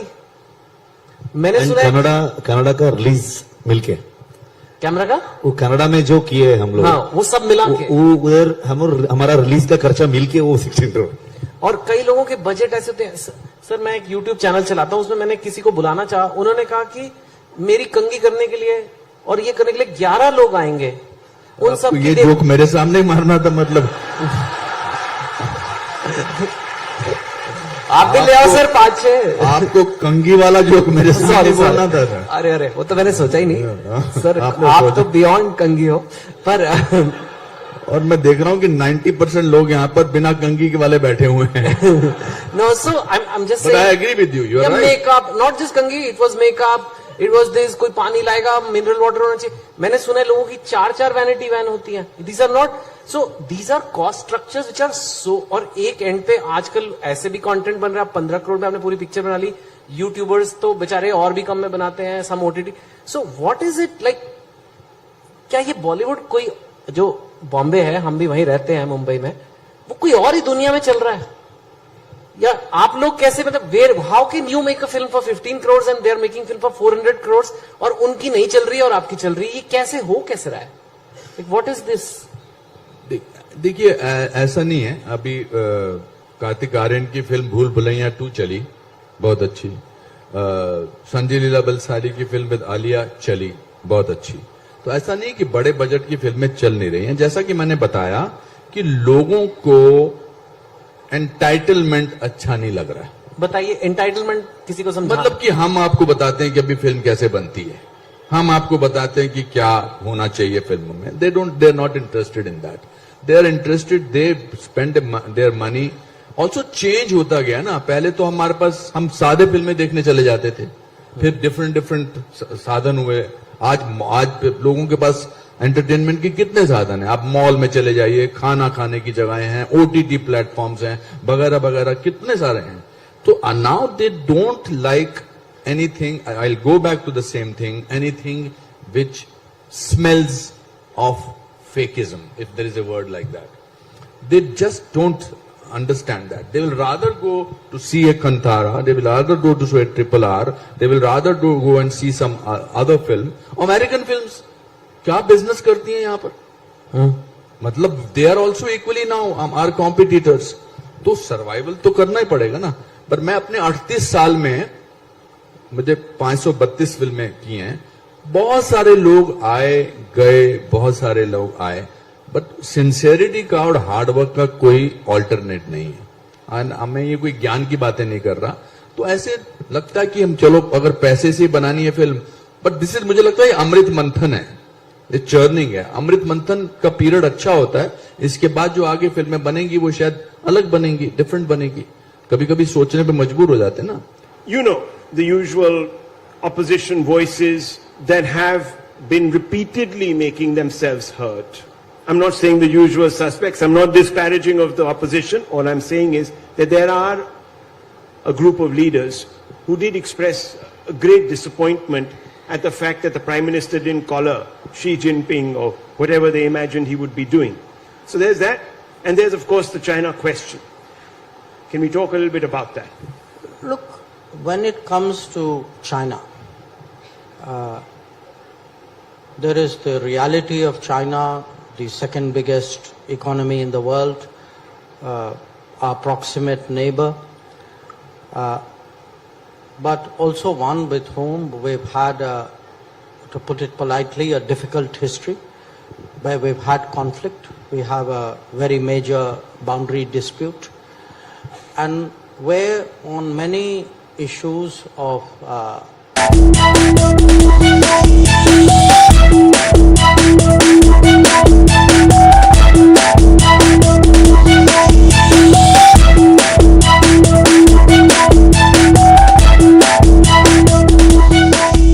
Let's go straight away to Himachal Pradesh Chief Minister Jairam Thakur's news conference. कार्य करने के लिए आए उन सबका हृदय से आभार व्यक्त करता हूं. अब नई सरकार बनेगी, मेरी ओर से उनको बहुत बहुत शुभकामनाएं, और उम्मीद करता हूं जो वादे उनने किए हैं उन वादों को वो पूरा करेंगे. और हिमाचल प्रदेश आगे बढ़े, हिमाचल प्रदेश में विकास की गति तेज हो, हमारा अंतिम लक्ष्य यही है. और उस दृष्टि से हिमाचल प्रदेश में हमारी सकारात्मक भूमिका सदैव रहेगी. जहां हिमाचल का भला होगा वहां निश्चित रूप से हमारा सहयोग होगा, राजनीति से ऊपर उठ करके भी. जहां हिमाचल प्रदेश के हितों की हमको लगेगा जहां रक्षा नहीं हो पा रही है, ठीक प्रकार से नहीं हो पा रही है, तो निश्चित रूप से उस बात को भी जनता के सामने भी, और चाहे वो विधानसभा के अंदर विधानसभा के बाहर भी पुरजोर ढंग से रखेंगे. इस चुनाव में सबसे बड़ी महत्वपूर्ण एक चीज आप लोगों ने देखी कि बहुत सारी सीटें बहुत कम अंतर से आ रही हैं. 100 वोट से कम भी, और 100-200 वोट के बीच में भी, 500 वोट के बीच में भी. और इसलिए चुनाव बहुत नजदीक का चुनाव रहा है. लगभग 11-12 सीटें ऐसी हैं जिनमें 1000 से कम का अंतर है चुनाव जीतने हारने का. अगर वोट शेयर की अगर मैं बात कहूं, वोट शेयर में आप देखेंगे कि मात्र डिफरेंस जो है वो सिर्फ 1% का है. 1% का डिफरेंस है. लेकिन फिर भी उसके बावजूद सीटों के आंकड़े में कांग्रेस हमसे आगे निकल गई. और इसलिए मैं सिर्फ इतना ही कहना चाहता हूं, जो जनमत आया है उसका अभिनंदन, उसका स्वागत और उसका सम्मान करता हूं. और आने वाले समय में हिमाचल प्रदेश की हित की लड़ाई के लिए सदैव हम हर जगह मौजूद रहेंगे, यही मैं कहना चाहता हूं. और आप मीडिया के सब साथियों का भी मैं आभार व्यक्त करता हूं. समय समय पर आप सबके बीच में अपनी बात कहने का अवसर प्राप्त हुआ, और आप सबके बीच में बात कहते हुए जिन मुद्दों को लेकर के हमने बात कही है, उन मुद्दों को आप लोगों ने सही परिप्रेक्ष्य में जनता तक पहुंचाने में बहुत महत्वपूर्ण भूमिका निभाई है। मुख्यमंत्री जी, जो कांग्रेस के कुछ नेता हैं, उनके बयान सामने आ रहे हैं, वो डर है कि कहीं हॉर्स ट्रेडिंग ना हो, खरीद फरोख्त ना हो, इस तरह की उनकी तरफ से। देखिए, मुझे लगता है कि इन सारी चीजों को लेकर के मैं खुद ही विराम लगा देता हूं। मैंने कहा कि हम जनमत का सम्मान करते हैं, उनका बहुमत आया, बहुमत संभालना मेरा काम तो नहीं है, वो तो उनका ही काम है, उस काम को वो करें। और मैं अभी थोड़ी देर के पश्चात अपना त्याग पत्र राज्यपाल महोदय जी को सौंपने जा रहा हूँ। सर, वोट बैंक रॉन्ग लगातार हिमाचल प्रदेश में हम आपसे लगातार बात करते रहे, मिलते रहे, सब तरह से विकास की बातें हुई, प्राइम मिनिस्टर ने फंडिंग करा हिमाचल प्रदेश के लिए, जो जरूरी था वो सब तमाम चीज़ें हुई। आप लगातार पूरे क्षेत्र में घूमते रहे, ऐसा क्या हुआ कि ये मार्जिन, ये जो आपकी लड़ाई थी वो उसमें पीछे रह गए? क्या आपको लगता है कि मैंने कहा कि देखिए, अगर वोट शेयर में देखेंगे 1%, देखिए बहुत कम अंतर से ये सारी चीजें जो है वो चुनाव को प्रभावित कर गई हैं। और इस सारी चीज के लिए हम विश्लेषण करेंगे, हम बैठेंगे, चर्चा करेंगे, और चर्चा करने के बाद फिर आने वाले समय में हम बेहतर कैसे कर सकते हैं। देखिए, भारतीय जनता पार्टी आज देश की नहीं, दुनिया की सबसे बड़ी पार्टी है, इसलिए हमारा केंद्रीय नेतृत्व भी इस पर विश्लेषण करेगा, चर्चा करेगा, और उसके साथ साथ में हम सब लोग भी इस पर चर्चा करेंगे।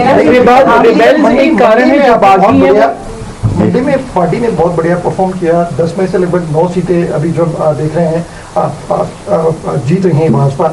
मंडी को लेकर या बाकी देखिए, मैं पूरे हिमाचल प्रदेश की जनता का आभार व्यक्त करता हूं, और मंडी के लोगों ने मेरी भावनाओं को सम्मान दिया, उनका मैं आभार व्यक्त करता हूं, और उन्होंने बहुत बड़ा समर्थन दिया। और ये भी मैं कहना चाहूँगा कि हिमाचल प्रदेश के इतिहास में मुझसे पहले 5 मुख्यमंत्री और भी रहे, लेकिन किसी का भी जीतने का अंतर इतना नहीं रहा जितना सराज विधानसभा क्षेत्र से भी, सबसे बड़ी वजह सराज विधानसभा क्षेत्र से अब की बार जो जीत का अंतर रहा है, लगभग 38,000 की जीत वहाँ पर दर्ज हुई है।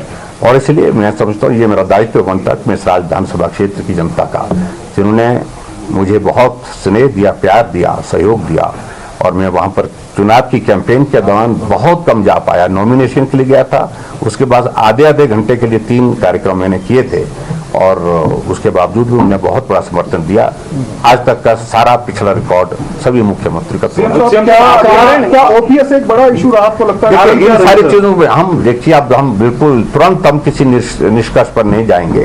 कारण क्या रहे ये हम बहुत जल्दी नहीं, और हम थोड़ा विचार करेंगे, चर्चा करेंगे सब साथियों के साथ, और अलग अलग तरह से फीडबैक लेंगे। कहाँ बागियों को संभाल नहीं पाए? देखिए, मैंने कहा ना, कारण रहे, और कारण रहे हैं तो उन कारणों पर हम चर्चा करेंगे, चर्चा करने के बाद विचार करेंगे। पार्टी में इस तरह की चीजें आने वाले समय में ना मिल पाए, और हम बेहतर ढंग से काम कर सकें हिमाचल प्रदेश में, और पार्टी को सत्ता में लाने के लिए और भारतीय जनता पार्टी को मजबूत करने के लिए हम काम कर रहे हैं। देखिए, मैं इस पर कुछ नहीं, मैंने कहा कि इन सारी चीजों का हम विश्लेषण करेंगे, उसके बाद देखेंगे। कांग्रेस बात कर रही है वो सारे एमएलए को लेके चंडीगढ़ जाएंगे। मुझे मालूम नहीं है क्या मजाक बना रखा है, और ये परिहास का विषय बना हुआ है। विधायक है, वो चुन करके आए हैं, और ऐसी परिस्थिति में इस प्रकार की बातों करने का कोई औचित्य नहीं है। और स्वाभाविक रूप से हमसे कम है, लेकिन उन्हें अंदर की बातें जो उनकी हैं, जिस प्रकार की उनकी अपनी पार्टी में मुख्यमंत्री बनने की जो होड़ में जो लोग लगे हैं, जो दौड़े हैं, उनको शायद उससे ज्यादा डर है। तो इसलिए मैं कहना चाह रहा हूँ, हमसे मत डरिए, खुद से डरिए। आम आदमी पार्टी ने कहीं वोट काटा? देखिए, आम आदमी पार्टी की प्रेजेंस ही नहीं यहाँ पर हिमाचल प्रदेश में हो पाई। अगर होती तो मैं सबसे परिणाम अलग तरह की राजनीति को कितना उपयुक्त मानते हैं? नहीं, मैं नहीं मानता हूँ बिल्कुल भी। सर, गुजरात में लगातार बड़ी जीत हुई है, इसके ऊपर गुजरात को मैं बहुत बधाई देता हूँ, आदरणीय प्रधानमंत्री जी को, और वहाँ के माननीय मुख्यमंत्री जी को, और भूपेंद्र भाई जी को बहुत बहुत शुभकामनाएं। और गुजरात इतिहास बना करके 27 वर्षों का लंबा भारतीय जनता पार्टी के शासन के बाद 5 वर्ष के लिए और एक टर्म जो है वो जिस रूप में मिली है, उसके लिए मैं जयराम जी बधाई देता हूँ। आपने कहा कि जनादेश का आप सम्मान करते हैं, लेकिन भूपेश बघेल कह रहे हैं कि बीजेपी कुछ भी कर सकती है। देखिए, उनके कहने का कोई मतलब नहीं हमारे लिए है, वो जो कहते हैं वो कहते रहे, लेकिन हमने अपनी बात कह दी, और बाकी जो जनमत उनको मिला उसको संभालना, उसको संभाल करके रखना, वो उनका कार्य है। सर उनको कोई हौसला देंगे सर? देखिए, मैं सभी साथियों को सिर्फ इतना ही कहना चाह रहा हूं कि बहुत बड़ा सहयोग मिला है, हर वर्ग से मिला है, और मैं हिमाचल प्रदेश में जो लोगों का इन 5 वर्ष के कार्यकाल में जिस रूप में सहयोग मिला, समर्थन मिला, उनका हृदय से आभार व्यक्त करता हूँ। Thank you.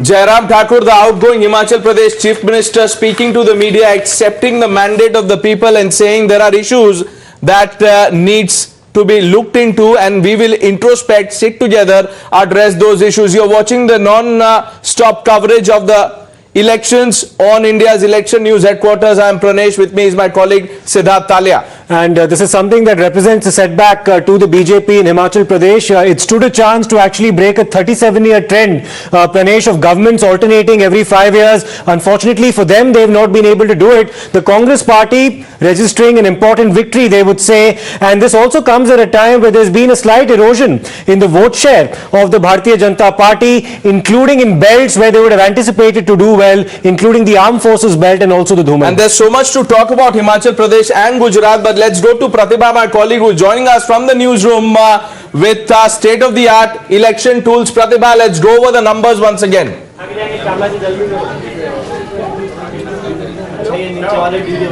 All right, we'll go to Pratibha in just a bit, but Siddharth, the point that I was making when I said that there's lots to talk about, you see, you were talking about a letter that the Gujarat in charge has written to Kharge. Yes. He is taking responsibility for the rout in Gujarat, but the Congress is crediting Rahul Gandhi for the win in Himachal. How does this work? Well, that's very strange if it's actually doing that, Pranesh. Rahul Gandhi did not campaign in Himachal Pradesh.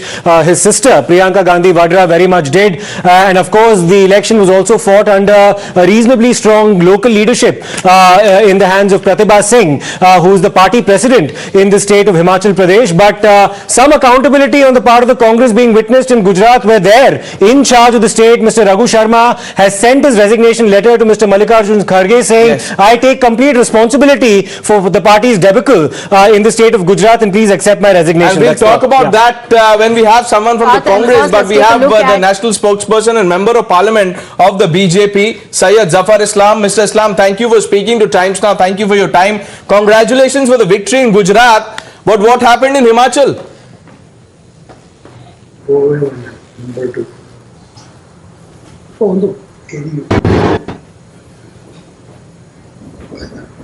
Something which we were anticipating. We were expecting that this time the trend will change. Historically, if you just do a back testing, you will realize that every 5 years another party gets the opportunity to serve the people. But this time we were expecting that people will give us the mandate purely because the connect we had in terms of the vote share also suggests that the percentage between us and Congress is merely 1%. That only suggests that we had the people had faith in our government, people had confidence in us, and they always appreciated our efforts to serve them. However, the end result looks slightly different than what we were expecting, and we just want to thank the people of Himachal Pradesh that they have supported us in a big way, yet the numbers are not stacking up as per our expectation, purely because the Congress has managed to win so many seats by a very thin margin of less than 1,000 votes, in fact less than 100 votes in many places, by merely 57 votes of about 186 votes in some constituencies.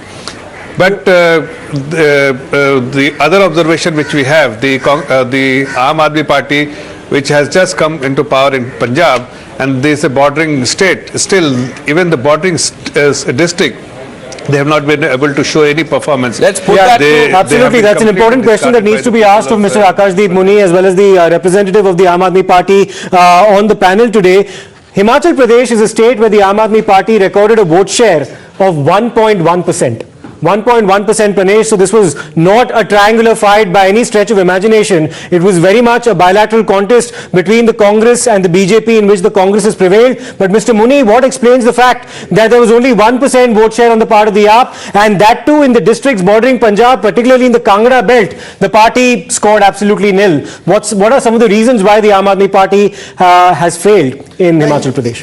Aam Aadmi Party never contested seriously Himachal Pradesh. They were focused in Gujarat. This has been said by the national convener, Mr. Kejriwal. Second point is that if you are talking about the bordering states. No, I don't understand this logic. What is this? Did not contest election seriously. Iska kya matlab hua, Dr. They were not focusing specifically because Satyendra Jain was the in charge of Himachal Pradesh. He was in jail. We all know that. But the point I was making about the bordering states. No, so are you conceding that 10 cost you Himachal? No, the in charge was in jail. You are talking about the bordering states. Let me come to the No, that's an admission. That's an admission, Dr. Muni. You are saying the Himachal in charge was in jail, which is why this happened in Himachal. Because the party wasn't able to focus in Himachal. Why could you change the in charge? They are a small party, Pranesh. But Dr. Muni, small party. So why are you then putting up posters like the national party celebrating the national party status? If you are a small party, write small party. Why are you calling yourself a national party? You can't have it both ways, Dr. Muni. Nobody is having it both ways. The fastest growing party in this country is Aam Aadmi Party. There you go. You are saying small party, fastest growing party, national party. Resources. All together. And second point is that we're talking about the bordering states. You know, Karnataka, BJP is in Karnataka. It borders with Andhra Pradesh also. It borders with other states also. Have they made an impact there? No. It means that it is not about the bordering state. Punjab, we have made government. Gujarat, there has been sizable number of vote share that Aam Aadmi Party has got. And in Haryana also, we have in future will be winning. And let's ask the BJP. Absolutely.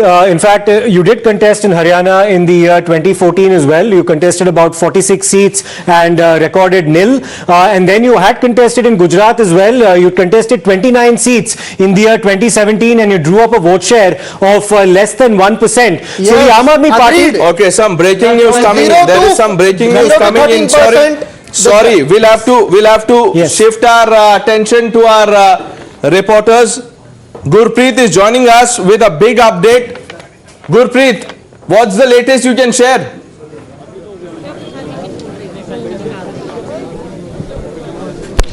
Well, yes, of course, we are reporting from Holly Lodge and we can see, I'll request my Vijay to show all the picture to our viewers that how the celebration is going on at Holly Lodge. This Holly Lodge belongs to Pratibha Singh and few minutes ago we have seen she has also come out and very vocally she has said first they will hold a meeting with all the MLAs and after that they will take a decision on Chandigarh issues. He was saying first we will talk to the MLAs and after that we will decide whether they are going to Chandigarh or not. But one thing is very clear. She says that Veerbhadra legacy has worked very well in this election and the Gandhi family should not ignore that legacy. So we will also talk to some of the people who are present here.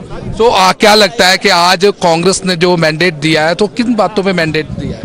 देखो आज बड़ी खुशी की बात है कि हिमाचल प्रदेश की जनता ने जो है आज कांग्रेस को पूर्ण बहुमत दिया है और पूर्ण बहुमत की सरकार जो है हिमाचल प्रदेश में बनी है। इसके लिए मैं जो हिमाचल प्रदेश की पूरी जनता है, पूरे 12 के 12 जिले हैं, उनको सबको मैं बधाई देना चाहता हूं।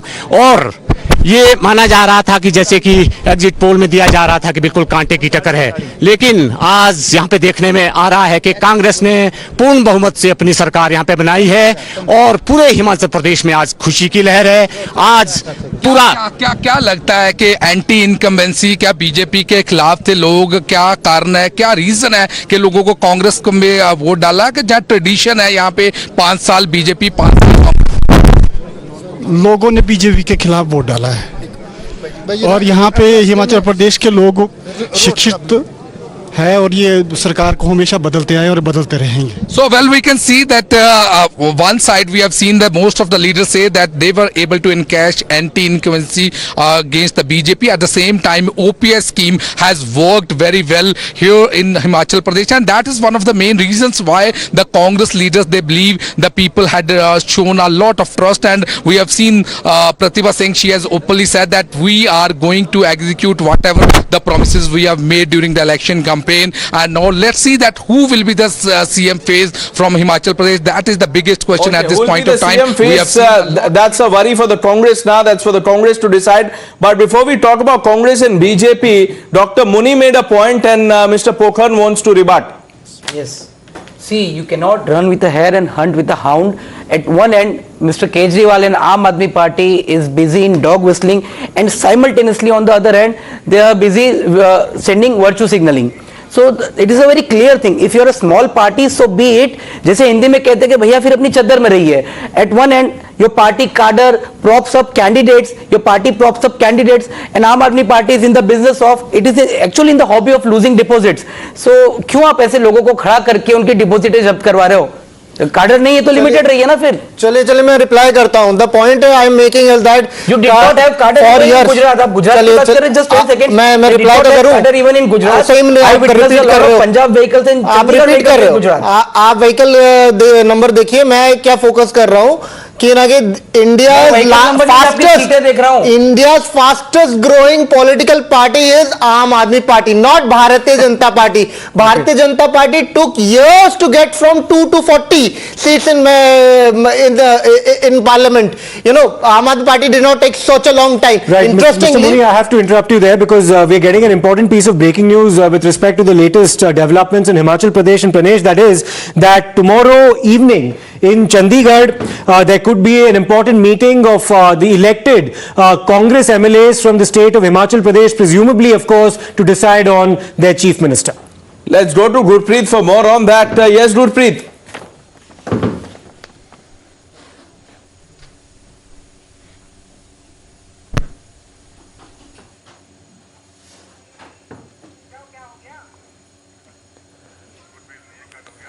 I think we've lost that line, but let me go back to Shekhar Iyer. Shekhar Iyer, are you convinced with this argument that Dr. Muni was giving, that AAP is a small party, did not contest elections seriously? Well, I think definitely after Satyendra Jain's arrest, they lost an able manager of funds for the party in Himachal Pradesh. That is why, you know, it was midway the efforts were given up. But definitely, if Satyendra Jain had been around, Aam Aadmi Party would have spent some more money and tried to register a mark. That did not happen. And I mean, there is no doubt when it comes to resources, this time Aam Aadmi Party has managed to, you know, when it comes to Dhanrashi, they have also sent a message that they are as good as any other party which is in the fray, whether it is BJP or Congress. So therefore, I think Aam Aadmi Party has definitely grown to an extent where today there is no dearth of resources. I mean, that's the thing we have to accept. And therefore, all claims being the fastest growing party, I completely agree, it's the fastest growing party. But at the same time, the damage that you know, has also happened. Otherwise, they should have done very well in MCD.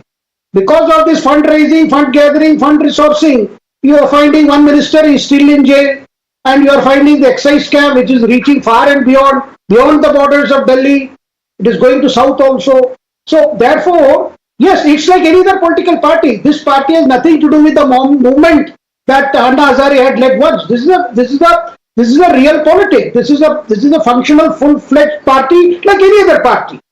I mean, that's come out clear with these elections.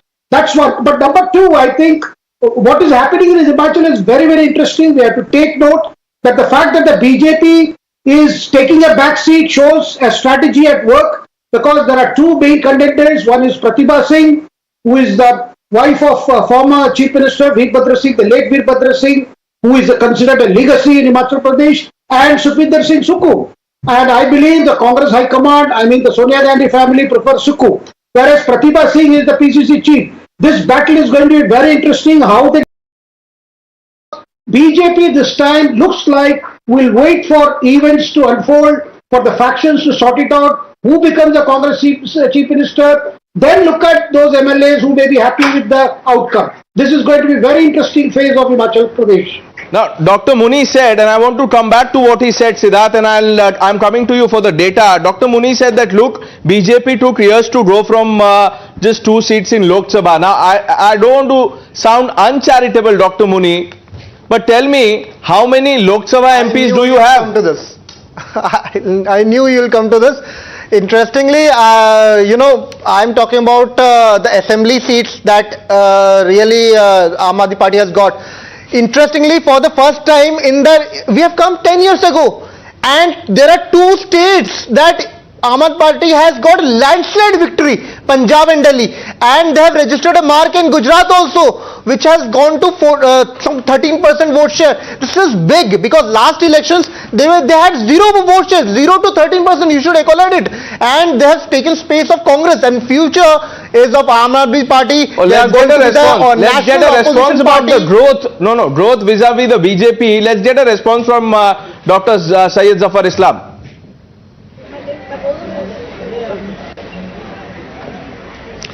See, first of all, I do not understand why he is making a false claim that the fastest growing party national level on a national level, because if you go to the Election Commission record, you will find 2 other parties who have actually grown as a national party in less than 5 years.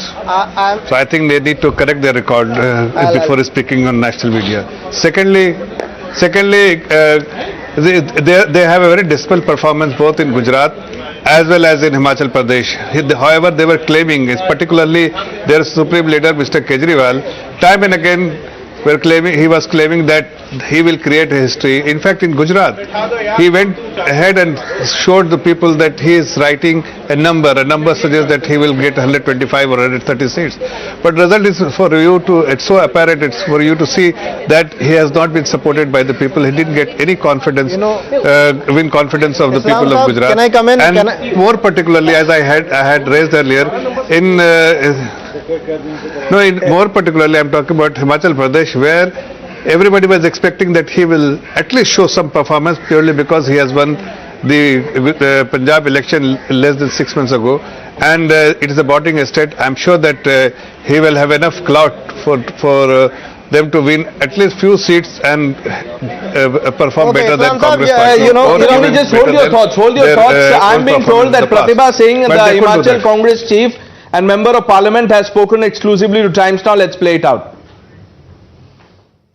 Are you going to be a CM? Ma'am Chandigarh ये मैंने तो नहीं decide करना है. सुनो, आप मेरी बात सुनो, मैंने डिसाइड करना है.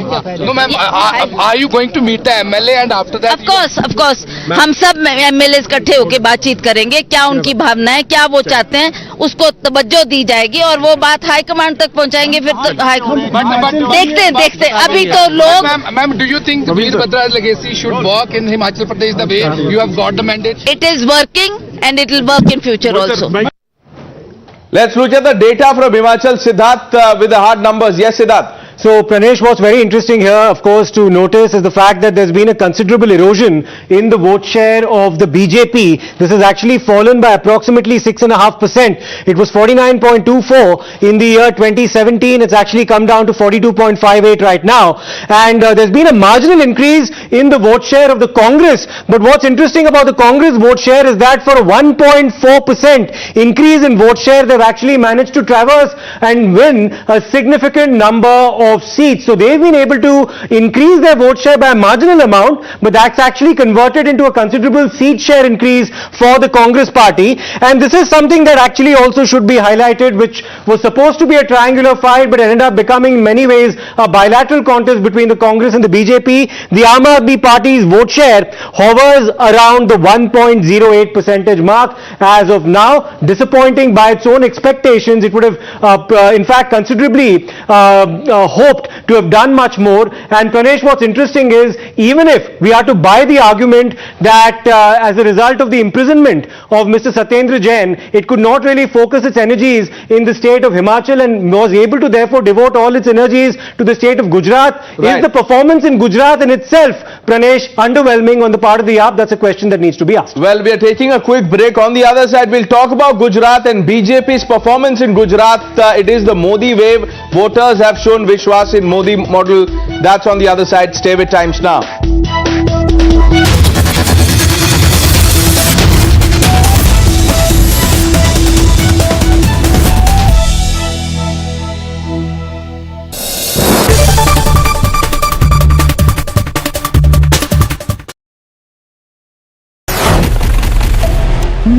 seen before poll tools, decoding the votes, seats and swing. Groundbreaking TV coverage. Value for every minute spent. Result day live only on Times Now. Election News Headquarters. Savarkar पर, जिसे वीर सावरकर बीजेपी मानती है, उस पर राहुल गांधी, माफ करना, बीजेपी नहीं, पूरा देश सावरकर जी को वीर सावरकर मानता है। बिल्कुल, वीर सावरकर जो हम सब के लिए हैं, उन्हें राहुल गांधी जी कहते हैं कि वो घुटने टेक कर चिट्ठी लिखा करते थे ब्रिटिश सरकार को, योर ओबीडियंट सर्वेंट। और इसके ऊपर बीजेपी ने गांधी जी की भी एक चिट्ठी निकाली। मैं पूछना चाहती हूं कि हमारे इतिहास का जो इस तरह से रोज डिबेट होता है पॉलिटिकल पार्टीज के बीच में, इसको एक ही बार सेटल नहीं करना चाहिए? सेटल करने की कोई जरूरत नहीं है, सेटल ही है। ये वीर और अकेले सावरकर और वीर सावरकर का जो अंतर है ना, वो अगर समझ ले तो सेटल है। ये कोई पद्मश्री, पद्म विभूषण, इवन भारत रत्न नहीं है जो देश की सरकार ने दिया है। 130 करोड़ लोगों ने सावरकर जी की देशभक्ति को वीर नाम से सम्मानित कर आजीवन एटर्नल तरीके से उसके नाम के साथ जोड़ा है, तब कोई वीर सावरकर बनता है। और ये जो लोग आज टिप्पणियां कर रहे हैं, 10 दिन सावरकर जी जहां 10 साल रहे, वो जेल की कोठरी में रहकर बताएं। और समंदर के अंदर 600 किलोमीटर दूर से एक जहाज के अंदर से कूदकर आजादी के लिए जान दे देने का, आजादी के लिए जिंदा रहने का जो जज्बा था, इसके 10% भी किसी में हो तो सावरकर जी पर टिप्पणी करे। और देश में सबसे पहला प्रतिबंध अगर किसी पर लगाया अंग्रेजों ने, सबसे पहला प्रतिबंध लगाया तो सन 57 का स्वातंत्र समर उस पुस्तक पर, सावरकर के पुस्तक पर लगाया। सावरकर जी की पर टिप्पणी और इतनी भद्दी और ओछी टिप्पणी करने का अधिकार किसी को नहीं है। ये तो जब जाएंगे जनता के सामने, तब जनता बताएगी उनको कि सावरकर जी के लिए बोलने का क्या मतलब होता है। मेरे जैसे कई लोग जीवन में सभी प्रकार के लक्ष्यों को छोड़कर वीर सावरकर के नक्शे कदम पर देश की सेवा करने के लिए आगे बढ़े। सावरकर जी के लिए इस प्रकार की ओछी बात करना किसी को शोभा नहीं देता है। लेकिन क्या ये रिएक्शन नहीं है, क्योंकि बीजेपी भी बार बार निशाना साधती है जवाहरलाल नेहरू पर, वो भी देश के पहले प्रधानमंत्री थे। देखिए, दोनों में अंतर है। जवाहरलाल नेहरू एक राजनीतिक दल के अध्यक्ष रहे, आजादी के बाद प्रधानमंत्री रहे, और उनकी लेगेसी को एक पार्टी आज तक भुनाती रहती है। सावरकर जी ना प्रधानमंत्री रहे, ना कोई राजनीतिक दल उनका चुनाव लड़ा है। दोनों के बीच में अंतर है। सुभाष बाबू और जवाहरलाल जी के बीच में अंतर है। जब मैं राजनीति में आता हूं तो मुझे लोगों की टीका टिप्पणियों सुनने की सहनशीलता रखनी चाहिए।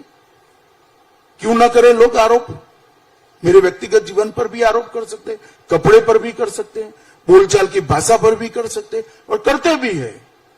जब आप राजनीति के अखाड़े में आते हो तो अलग बात है। सावरकर जी इस देश के, पूरी देश ने जिसकी देशभक्ति को सर्टिफाइड किया है, स्वीकारा है, सम्मान किया है, ऐसे निसंदेह देशभक्त है। इस पर इस प्रकार की ऊंची बातें नहीं करनी चाहिए। Which foreigners? There are some foreigners and there are some Indians in foreign lands who have a slightly different view, more oblique view, more pessimistic view of our politics, for example, of what they now popularly suggest is a democratic backsliding that is happening. And you know, the attendant commentary that goes with it in various journals around the world.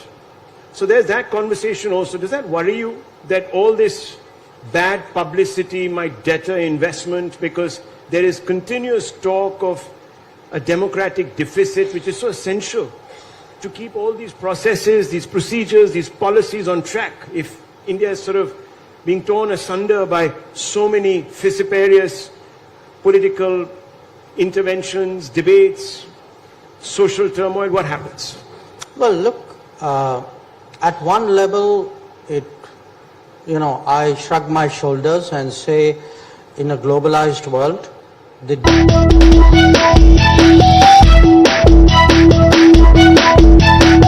Welcome back to the Result Day non-stop live coverage on Times Now. My name is Pranesh. With me is my colleague Siddharth Talia, and news coming in from Gujarat. Isudhan Gadvi, the CM face, Siddharth, of the Aam Aadmi Party, has lost by a big margin, 18,000 plus votes. The good news for the BJP is that Hardik Patel has won his seat. Hardik Patel has won against a Congress stalwart. This is in Viramgam constituency near central Gujarat, of course, as part of the central Gujarat area. So a big win for Hardik Patel, who was previously with the Congress and of course crossed over to the BJP. Let's decode this with the state-of-the-art election tools. Over to my colleague Pratibha. Right, this is the biggest story of the day, really, if you talk about it, because it's the historic 7th term for the BJP. Remember, when the party was campaigning, it spoke about Mission 150, and look at this, look at the numbers here, Mission 150 and much more. That's what it looks like. Remember, in 2017, this entire region, especially the Saurashtra region, was dominated by the Congress party. But this time around, we are talking about the fact that the BJP has stormed through every single region. North Gujarat, South Gujarat, Central Gujarat, Saurashtra, Kutch, every region you look at it, it looks like the BJP has not just come to power in these constituencies, but has also ensured that it has breached several of the firewall constituencies of the Congress party. We're going to be talking about that, but there are so many stories, coming from it. Saurashtra region, yes, because remember, this was one of the biggest stories that in 2017, the Congress party had, taken over the entire Saurashtra region, and this time around the tribal belt as well, always known to be a stronghold of the Congress party. It has been breached by the BJP. In fact, BJP has won a majority of the seats, almost 26 seats out of the 27 SC dominated reserved seats, as well as the 2 ST dominated seats as well. So that's one of the biggest stories, and also extremely interesting is the fact that in the Muslim dominated seats as well, the BJP has done really well. I want to bring in Jayamrugh here and taking a word from him as well. What do you think is the biggest takeaway on the success of the BJP? Modi magic, yes, pro-incumbency, call it what you may, but the BJP has also consistently put in a lot of effort in these regions which it knew were the weaknesses. Say, Saurashtra regions, the Muslim-dominated regions, the tribal regions, the BJP knew these are our weaknesses, and it worked consistently over the last 5 years on it. Siddharth, you wanted to make a quick point, yes. So these are the regions, Pranesh, the ones that Pratibha mentioned, where the BJP would actually have been apprehensive following the 2017 elections. There were serious losses that it experienced in Saurashtra, where there is, of course, a strong Patidar population as well. It had also, suffered in the tribal areas of northern Gujarat as well, where the Congress party, for a very long time, has managed to hold on to a captive vote bank. A significant proportion of that, Pranesh, has now gone to the BJP. The BJP, in fact, sweeping as many as 12 Congress firewall seats. So basically, the seats that the Congress party had hold of for 15 years are now with the BJP, which goes to the extent of the pro-incumbency vote that's been witnessed. We have, of course, more inputs from Pratibha as well as Jay. Over to you. Absolutely. So, you mentioned 2017, and it's very interesting. We also want to talk about the numbers as they stand here. Look at this. Like we mentioned, if you talk about the number 150, that was the mission of the BJP. Now it's increased to much more. They have now crossed 150, much beyond that as well. And when we talk about these numbers, look at this, and it shows you the story of not just the BJP, but also, remember, the Aam Aadmi Party. Comparisons to what will happen in 2024. While talking about the Aam Aadmi Party, is that going to be a tough contender to the BJP? Is going to give a run to its money? Remember, Arvind Kejriwal until yesterday said that Aam Aadmi Party is going to spring a surprise. But it looks like the surprise was really for the Aam Aadmi Party. Look at the numbers here, reduced. It has just 5 seats for the Aam Aadmi Party, single digit number in the Gujarat elections. And of course, one of the biggest stories also being for the Congress party, what it means. So, while on one side we have the BJP that has breached the 150 mark, the Congress is a very, very distant second this time around. These numbers show you what the pictures are really when we talk about the story of the Congress party. The Congress party as well as the Aam Aadmi Party reduced to single digits, and of course the Congress party in terms of the vote share as well reduced a lot. So the Aam Aadmi Party, there's a discussion around whether the Aam Aadmi Party has eaten into the votes of the Congress party or not, revived again after these discussions.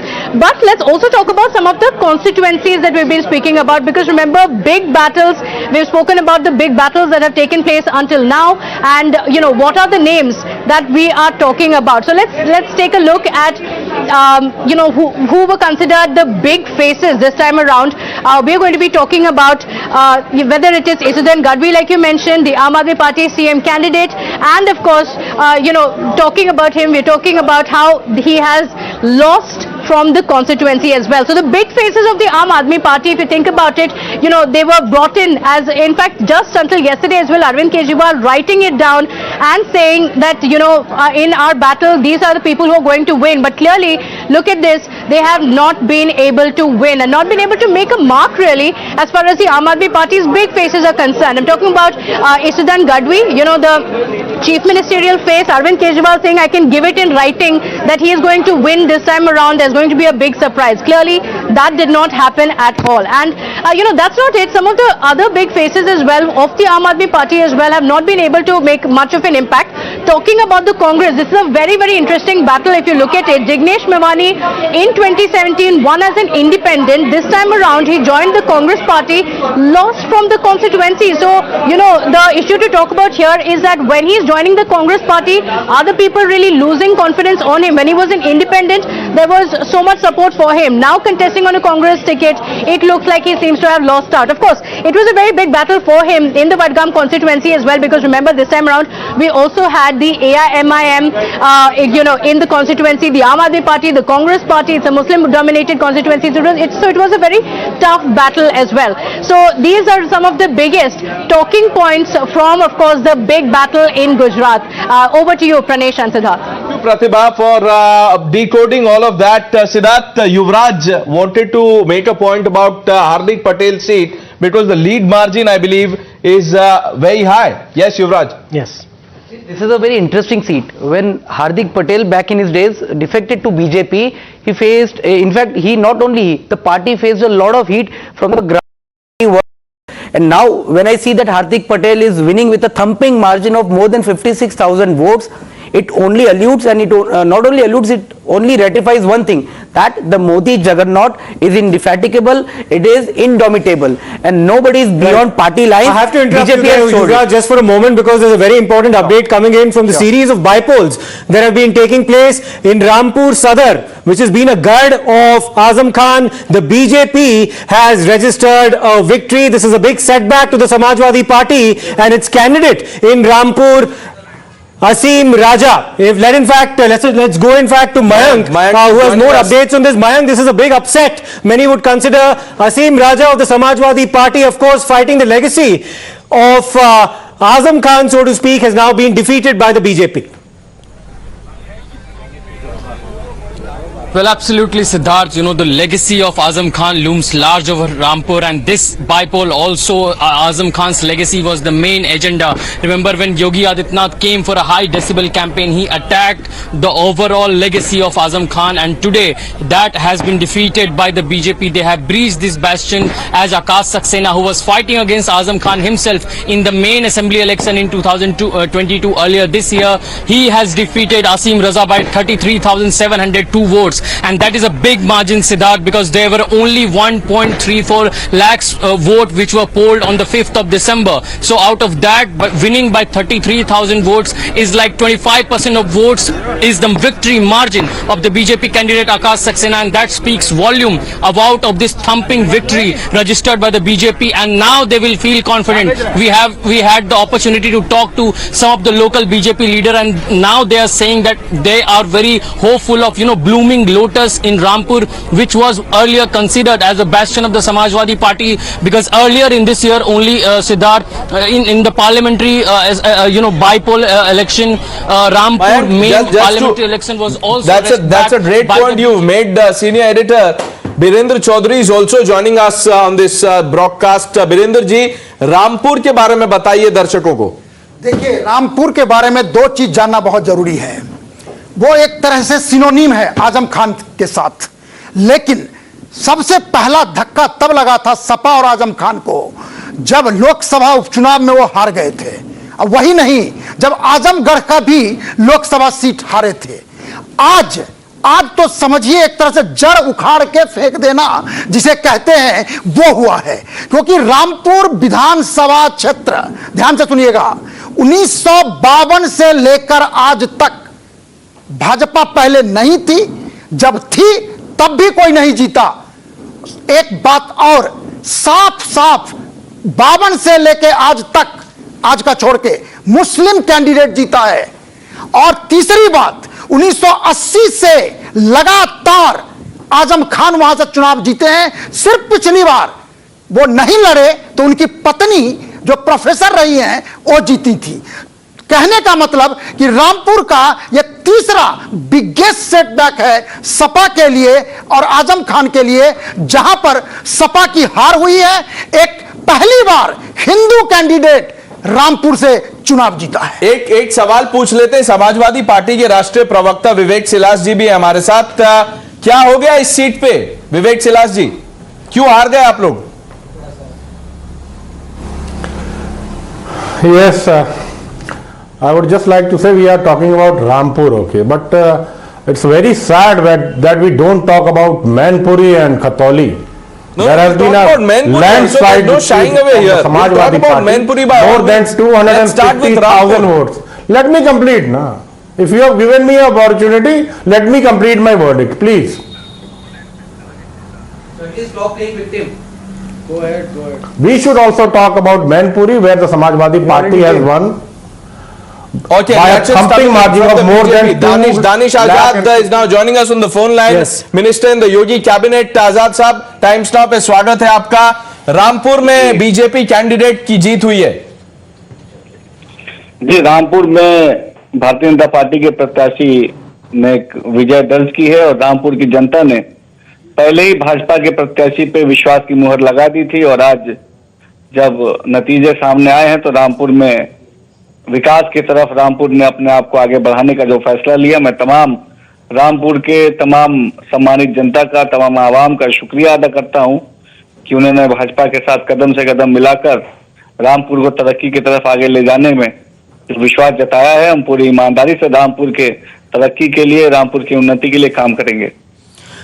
एक और सवाल sir आपसे कि रामपुर का जो constituency है वो Samajwadi party का पिछले 30 सालों से एक गढ़ रह चुका है। वहां पर मुसलमान मतदाताओं की संख्या अभी काफी ज्यादा है और बीजेपी के जो मिस्टर सक्सेना है वो आराम से जीते हैं, तकरीबन 30,000 वोट से ज्यादा के मार्जिन से वो जीते हैं। What are some of the reasons you think कि इतनी बुरी तरह से हार हुई है वहां पे समाजवादी पार्टी की? देखिए, the reason behind this is कि आज भारतीय जनता पार्टी, उत्तर प्रदेश की योगी सरकार, ये सबका साथ सबका विकास करने वाली सरकार है। और जिस तरीके से सभी जनमानस तक और खास तौर पर हमारे मुस्लिम समाज के तरक्की के लिए उत्तर प्रदेश की योगी सरकार ने जो कदम उठाए हैं, जो कार्य किए हैं, इससे एक विश्वास, चाहे हमारे हिंदू भाइयों चाहे मुस्लिम भाइयों, तमाम लोगों के अंदर एक विश्वास है। और रामपुर में लोकसभा में भी वहां के लोगों ने और इस विधानसभा के उपचुनाव में भी भारतीय जनता पार्टी के प्रत्याशी को जिताकर बता दिया है कि जिस सीट को समाजवादी पार्टी अपना गढ़ बताकर और वहां के मतदाताओं को भ्रमित कर हमेशा उन कुर्सी के हथियार लेते थे, लेकिन अब जनता जागरूक हो चुकी है और जनता उसी के साथ खड़ी है जो विकास की तरफ उनको आगे ले जाएगा। और रामपुर की जनता ने भाजपा पे और योगी मॉडल पे पूरा विश्वास जताया। Danish Azad, thank you for speaking to Times Now BJP and calling it an endorsement of सबका साथ सबका विकास brand of politics by prime minister Modi. Taking a quick break, lots more lined up as we build up to our super prime time.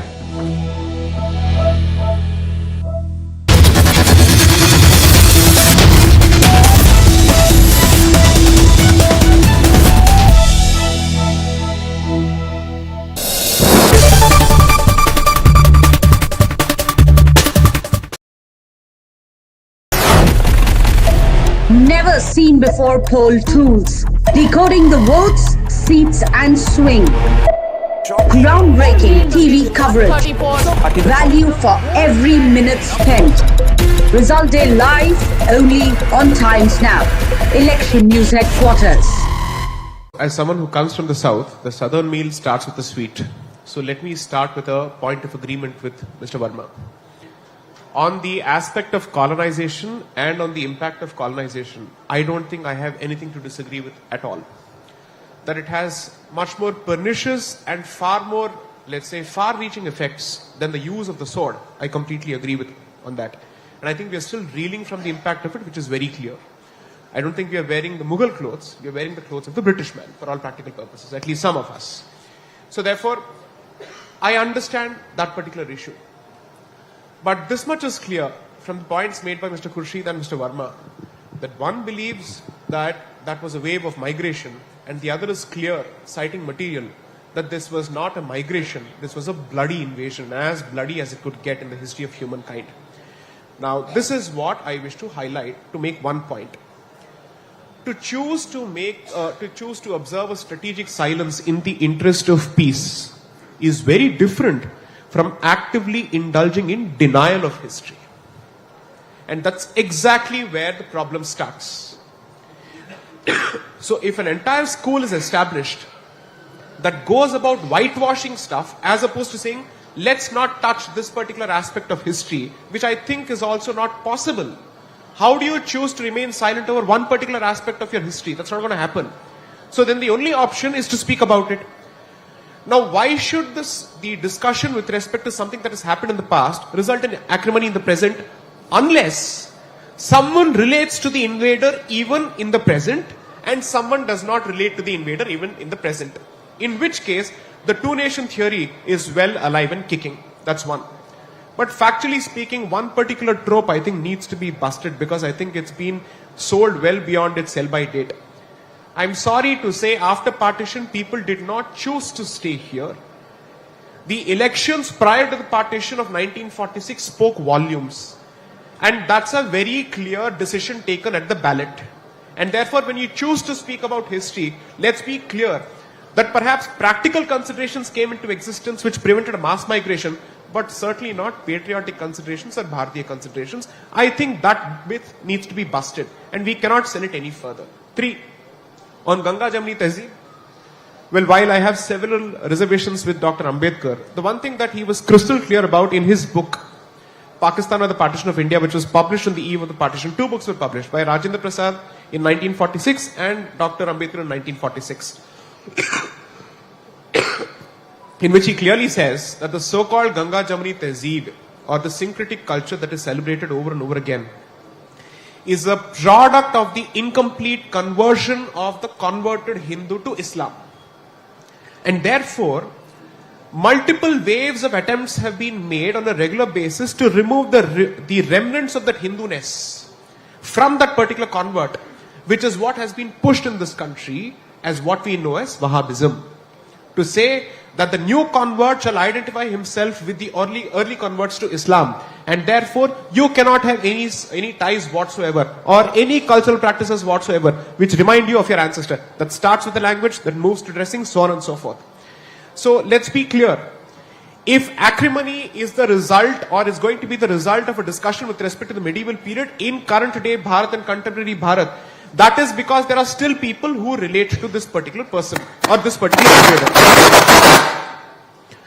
Had that not been the case, why should there be a resistance with respect to the reclamation of a particular, let's say, structure that was built by an invader?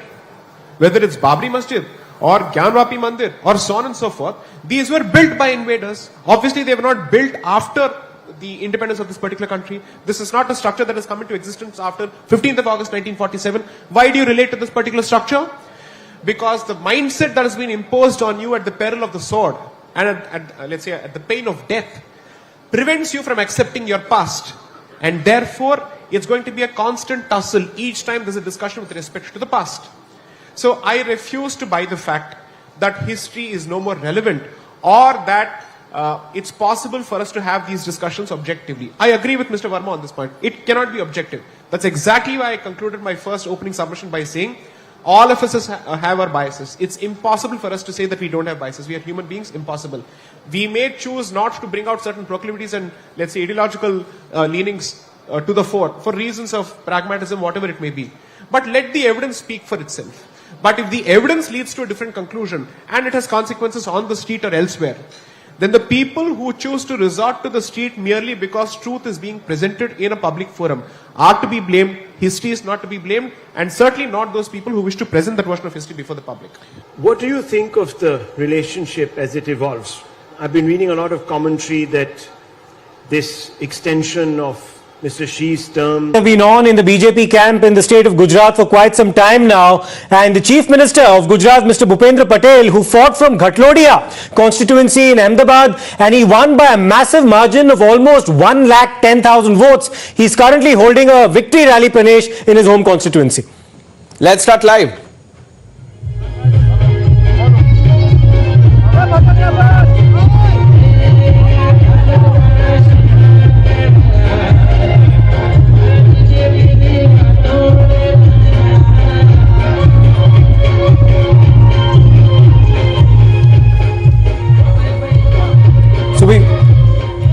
Rishabh is now joining us live from the BJP office. Rishabh, celebrations obviously because of the scale of this margin and the mandate. Definitely, Siddharth.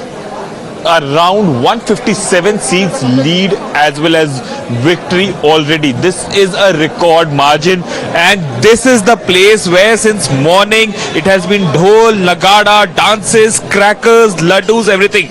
We have supporters here as well. Let's try and talk to few of them and understand from them what this victory means. Sir, ये जीत क्या मायने रखती है आपके लिए? बहुत बड़ी मायने रखती है. बीजेपी की बहुत बड़ी जीत हुई है अब तक की.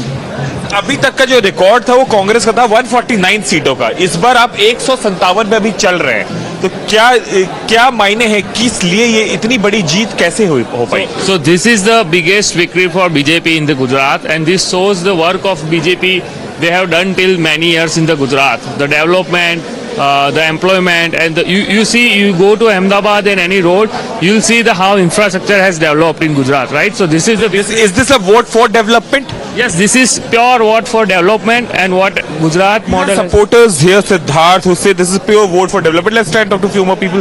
Sir, we met you in the campaigning as well. You were with Mr. Nadda when he was campaigning. What do you think of this mandate? First of all, I would like to give credit to our Honorable Prime Minister Narendra Modi sir, because the Narendra Modi sir, the one slogan here is written that hard work, you never be tired with the hard work, but it's give the purely satisfactions. Yeah. So Narendra Modi also taught the development and Narendra Modi. That's what it's resonating here, Siddharth, at BJP headquarters, Shri Kamlam. So over to you. Right, massive mandate, Pranesh, for the BJP, as of course Rishabh was capturing the celebrations in the BJP camp in Ghatlodiya in Ahmedabad, which is where Bhupendra Bhai Patel, the Chief Minister of Gujarat, has won comprehensively. Let's take a quick break. Lots more lined up on the other side. We stay live in Himachal, from Himachal and Gujarat. Stay with Times Now.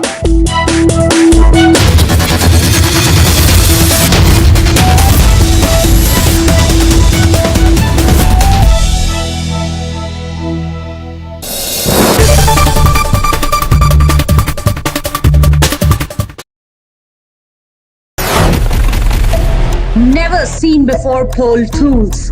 Decoding the votes, seats and swing. Groundbreaking TV coverage. Value for every minute spent. Result day live only on Times Now. Election News Headquarters. अगर star की fees है, which has happened, I mean we don't have to go who, it's quite common, उसका GST 18% है sir, 18% तो GST है उसका. अब आप कह रहे हो आपने 16, am I right? 16 crores is the number? Yeah, 17 crores में आपने पूरी पिक्चर बना ली. मैंने सुना कनाडा का रिलीज मिलके कैमरा का वो कनाडा में जो किए हम लोग, हाँ, वो सब मिला के वो उधर हमारा रिलीज का खर्चा मिलके वो 16 करोड़. और कई लोगों के बजट ऐसे होते हैं. सर मैं एक YouTube चैनल चलाता हूं, उसमें मैंने किसी को बुलाना चाहा, उन्होंने कहा कि मेरी कंगी करने के लिए और ये करने के लिए 11 लोग आएंगे. उन सब ये जोक मेरे सामने मारना था, मतलब आप भी ले आओ सर 5-6. आपको कंगी वाला जोक मेरे सामने बोलना था. अरे वो तो मैंने सोचा ही नहीं सर, आप तो बियॉन्ड कंगी हो. पर और मैं देख रहा हूँ कि 90% लोग यहाँ पर बिना कंगी के वाले बैठे हुए हैं. No, so I'm just saying. But I agree with you. You are right. Makeup, not just कंगी, it was makeup. It was this, कोई पानी लाएगा, मिनरल वाटर होना चाहिए. मैंने सुना है लोगों की 4 वैनिटी वैन होती है. These are not, so these are cost structures which are so. और एक एंड पे आजकल ऐसे भी कंटेंट बन रहा है, 15 करोड़ में आपने पूरी पिक्चर बना ली. यूट्यूबर्स तो बेचारे और भी कम में बनाते हैं, some OTT. So what is it like? क्या ये बॉलीवुड कोई, जो बॉम्बे है, हम भी वहीं रहते हैं मुंबई में, वो कोई और ही दुनिया में चल रहा है? या आप लोग कैसे, मतलब where, how can you make a film for 15 crore and they are making film for 400 crore और उनकी नहीं चल रही है और आपकी चल रही है? ये कैसे हो, कैसे रहा है? What is this? देखिए, ऐसा नहीं है. अभी कार्तिक आर्यन की फिल्म भूल भुलैया 2 चली, बहुत अच्छी. संजय लीला बंसाली की फिल्म विद आलिया चली, बहुत अच्छी.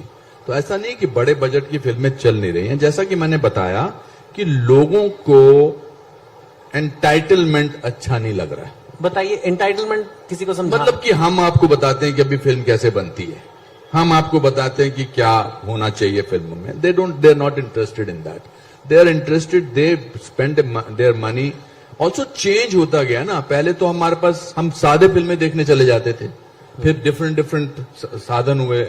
आज लोगों के पास एंटरटेनमेंट के कितने साधन हैं. आप मॉल में चले जाइए, खाना खाने की जगहें हैं, ओटीटी प्लेटफॉर्म्स हैं, वगैरह वगैरह, कितने सारे हैं. तो now they don't like anything. I will go back to the same thing, anything which smells of fakeism, if there is a word like that. They just don't understand that. They will rather go to see a Kantara, they will rather go to see a RRR, they will rather go and see some other film. American films क्या business करती हैं यहाँ पर? मतलब they are also equally now our competitors. तो survival तो करना ही पड़ेगा ना. पर मैं अपने 38 साल में, मुझे 532 फिल्में की हैं. बहुत सारे लोग आए गए, बहुत सारे लोग आए, बट सिंसेरिटी का और हार्डवर्क का कोई ऑल्टरनेट नहीं है. मैं ये कोई ज्ञान की बातें नहीं कर रहा. तो ऐसे लगता है कि हम, चलो अगर पैसे से बनानी है फिल्म, बट दिस इज, मुझे लगता है अमृत मंथन है, ये चर्निंग है. अमृत मंथन का पीरियड अच्छा होता है. इसके बाद जो आगे फिल्में बनेंगी वो शायद अलग बनेंगी, डिफरेंट बनेगी. कभी कभी सोचने पे मजबूर हो जाते हैं ना. You know, the usual opposition voices that have been repeatedly making themselves heard. I'm not saying the usual suspects. I'm not disparaging of the opposition. All I'm saying is that there are a group of leaders who did express a great disappointment at the fact that the Prime Minister didn't collar Xi Jinping or whatever they imagined he would be doing. So there's that. And there's, of course, the China question. Can we talk a little bit about that? Look, when it comes to China, there is the reality of China, the second biggest economy in the world, our proximate neighbor, but also one with whom we've had, to put it politely, a difficult history, where we've had conflict. We have a very major boundary dispute, and where on many issues of high importance to us, they have not been supported. This could be our quest for permanent membership of the UN Security Council and reform of the UN. It could be our candidature for becoming a member of the nuclear suppliers group, or it could be those issues you mentioned, listing of UN terrorists, and it could be something far more basic. And this is something which goes back to the 1950s and 60s, which is their relationship with Pakistan. And how that relationship in Pakistan, with Pakistan, actually affects the security interests of India. These are out there. We all know that these are out there. Now, to my mind, the right way of...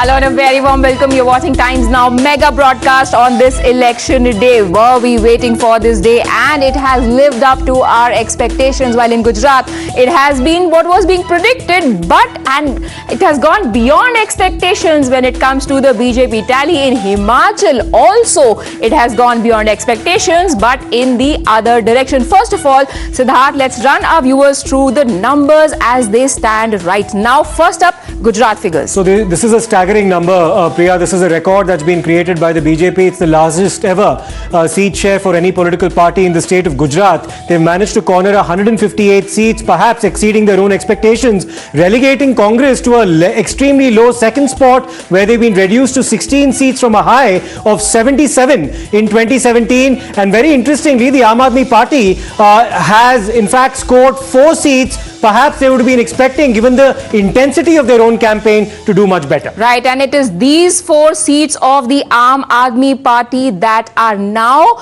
the bedrock of its jubilations, because remember, this makes it a national party. It was already registered in 3 states. It has seats in Punjab, in Delhi, in Goa. It only needed 6% vote share or 2 MLAs. It has, according to these predictions, remember, they are still leads. Final results will be out in some hours from now.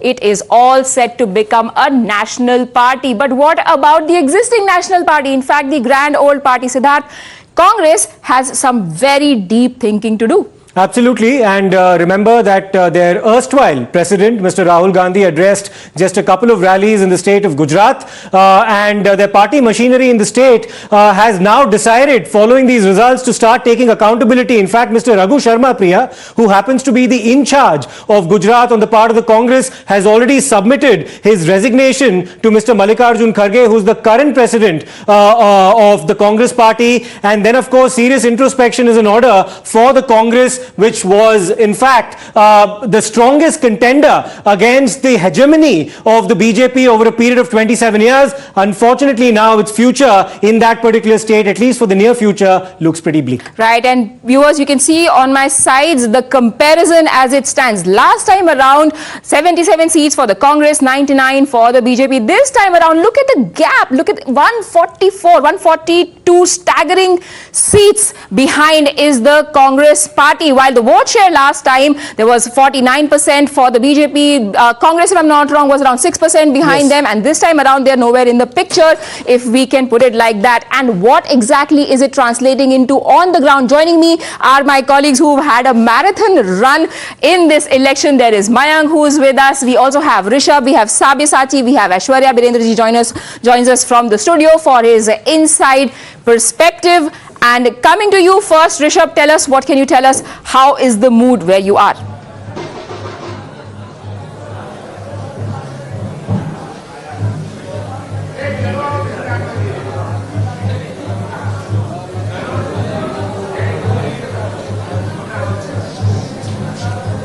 Well, we'll come back to Rishabh in just a bit, but he was very close to Bhupendra Patel and the constituency of Ghatlodia, where Mr. Patel, who happens to be the Chief Minister of Gujarat, has won by a margin of more than 110,000 votes. We'll come to Rishabh in just a short while, but let's also in fact get a word in from Akanksha as well. Akanksha, tell us where you are and the kind of...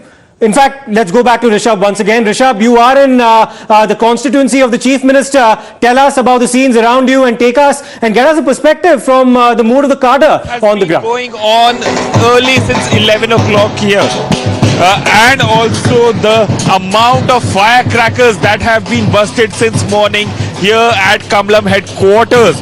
It has been a non-stop celebration here since morning. There have been dhol, lagada, firecrackers, dances and even sweets. Even before the counting began early this morning, the preparations had begun. Shows the confidence of the party here. Let's try and talk to a few of the supporters here who have been here since morning to understand what this means to them. Sir, this whole victory today has been phenomenal.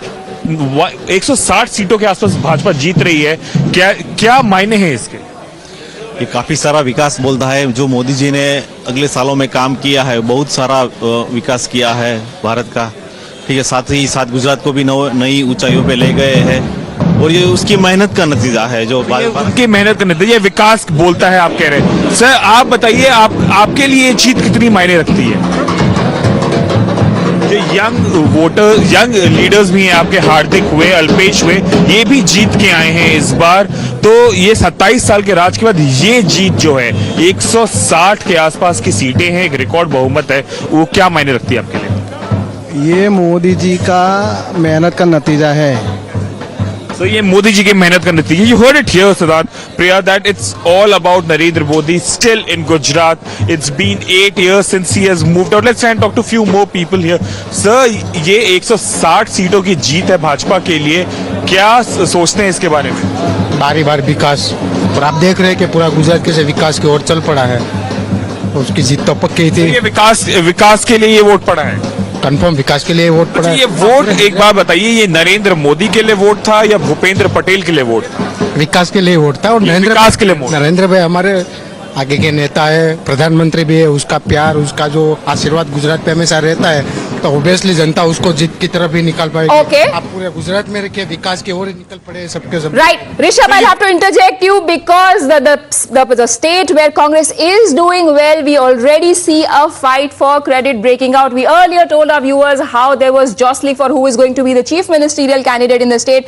Now, then Robert Vadra has come out to say what, Siddharth? Well, he's in fact credited Priyanka Gandhi Vadra, his wife, with the victory that the Congress party managed to register in the state of Himachal Pradesh. And very interestingly, Priya, this comes a day before MLAs of the Congress party are expected to meet in Chandigarh. The newly elected MLAs of the Congress in Himachal are expected to meet in Chandigarh to decide on the possibility of choosing a new chief minister for the state. Let's take this across to Gurpreet Singh Cheena for more. Gurpreet, the war on credit has pretty much already begun within the Congress camp in the state of Himachal Pradesh. Yes, Priyanka Gandhi Vadra did campaign quite intensively in the state, but her husband, Robert Vadra, now crediting her with the victory for the Congress in Himachal. Is it a justified credit?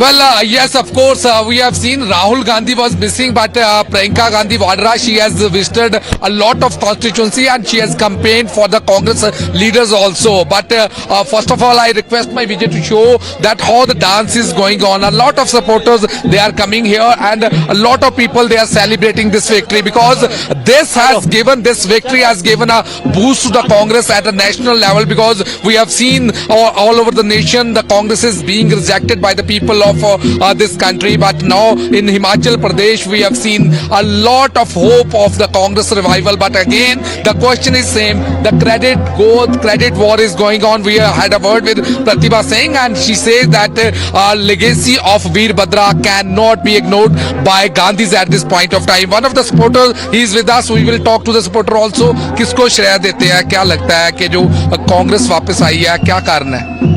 इसका सारा श्रेय जो है वो Congress party का जो है वो राजा वीरभद्र का है. स्वर्गीय राजा वीरभद्र का जो अपना एक वर्चस्व था और उनकी जो सोच थी गरीबों के प्रति, एम्प्लॉइजों के प्रति, प्रदेश के प्रति, मतलब इवन राष्ट्र के प्रति, जो उनके अपने आप में बड़ी सोच थी उनकी. मतलब आज जितना भी देख रहे हैं आप, एक राज परिवार की वजह से कांग्रेस मजबूत हुई है. So Gurpreet, while Veerbhadra Singh might be credited for the victory of Congress party right now, a little bit of contribution is also of the rebels of the BJP party, and one such former leader of the BJP is joining us right now. कृपाल सिंह तोमर जी हमारे साथ जुड़ रहे हैं. ये rebel BJP के हैं, इन्होंने independently fight लड़ी है और अभी the latest figures that we have available right now, he is at number 3. Mr. Tomar, thank you for talking to Times Now. First of all, tell us, why did you decide to contest independently?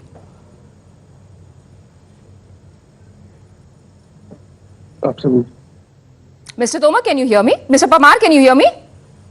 हाँ, मैं आपका प्रश्न नहीं सुन पाया हूँ, please दोहराइए जरा. Mr. Parma, we were just asking you as to why you decided to contest as an independent in the build-up to the elections in Himachal Pradesh. Was it because you were denied a ticket in the bypoll that took place in Himachal Pradesh about a year and a half ago? What are some of the reasons why you decided to contest as an independent and quit the BJP? मुझे माफ करें, मैं Hindi I'm so sorry to interrupt you there, Mr. Parmar. We're getting a response now from Ms. Pratibha Singh, who's the president of the Congress party in Himachal Pradesh. Let's listen to what she has to say. जाएगी, वो क्या चाहते हैं, वो क्या बोल रहे हैं, और फिर वो बात हम हाई कमांड तक पहुंच जाएंगे और हाई कमांड क्या इस पे फैसला करती है वो हम सबको मान्य होगा. Was it incumbency of the previous government या फिर development of the Veerbhadra Singh model of government? दोनों बातें थी.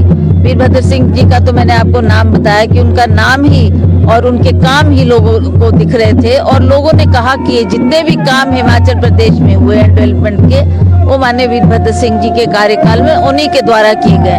उनका मानना यह है कि वो बेशक हमारे बीच में नहीं है, बट वो हमारे सभी के दिलों में निवास करते हैं और हम उनको ही एक अंतिम श्रद्धांजलि के नाम पर उनको अपना वोट देंगे। तो चाहे वो पार्टी से ऊपर उठकर भी, not only Congress minded people, even BJP, उन्होंने भी कहा कि जी वीरभद्र सिंह जी ऐसी शख्सियत थी जिन्होंने हम सबकी मदद की है, तो उनके लिए, इनके नाम पर हम ये वोट डालेंगे। तो वो भी एक मुख्य कारण रहा जिसकी वजह से हमारे को इतनी बढ़त हर जिले में मिली है, हर कॉन्स्टिट्यूंसी में मिली है। यू मीन टू से बीजेपी के लोगों ने भी कांग्रेस को वोट डाला है? Many of them, because Virbhadra Singh ji ऐसी शख्सियत थी कि वो बीजेपी के लोगों का भी काम करते थे। इट वाज नॉट कि मैंने कांग्रेस का ही करना है, वो हर बार ये बोलते थे कि मैं प्रदेश का मुखिया हूँ और मैंने सबको एक नजर से देखना है, चाहे वो बीजेपी हो, चाहे कांग्रेस हो, चाहे अन्य लोग हो, गरीब हो, अमीर हो, सभी के लिए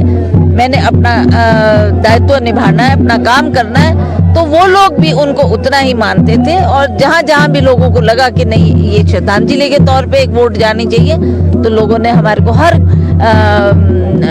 पार्टी से उठकर भी वोट दिया है। अपार्ट फ्रॉम दिस, क्या ओपीएस और दूसरे इश्यूज, इन्फ्लेशन, अनएम्प्लॉयमेंट, क्या वो भी एक फैक्टर रहे विक्ट्री ऑफ कांग्रेस के? मेजर फैक्टर्स, बिकॉज 5 साल लोगों ने मौका दिया, बीजेपी की सरकार बनी, जयराम ठाकुर जी उनके मुख्य बने और 5 सालों में ना तो महंगाई कम हुई, ना रोजगार प्रदान हुआ और ना ही लोगों की जो दुख और तकलीफ और समस्याएं थी उसके ऊपर सरकार ने कुछ किया।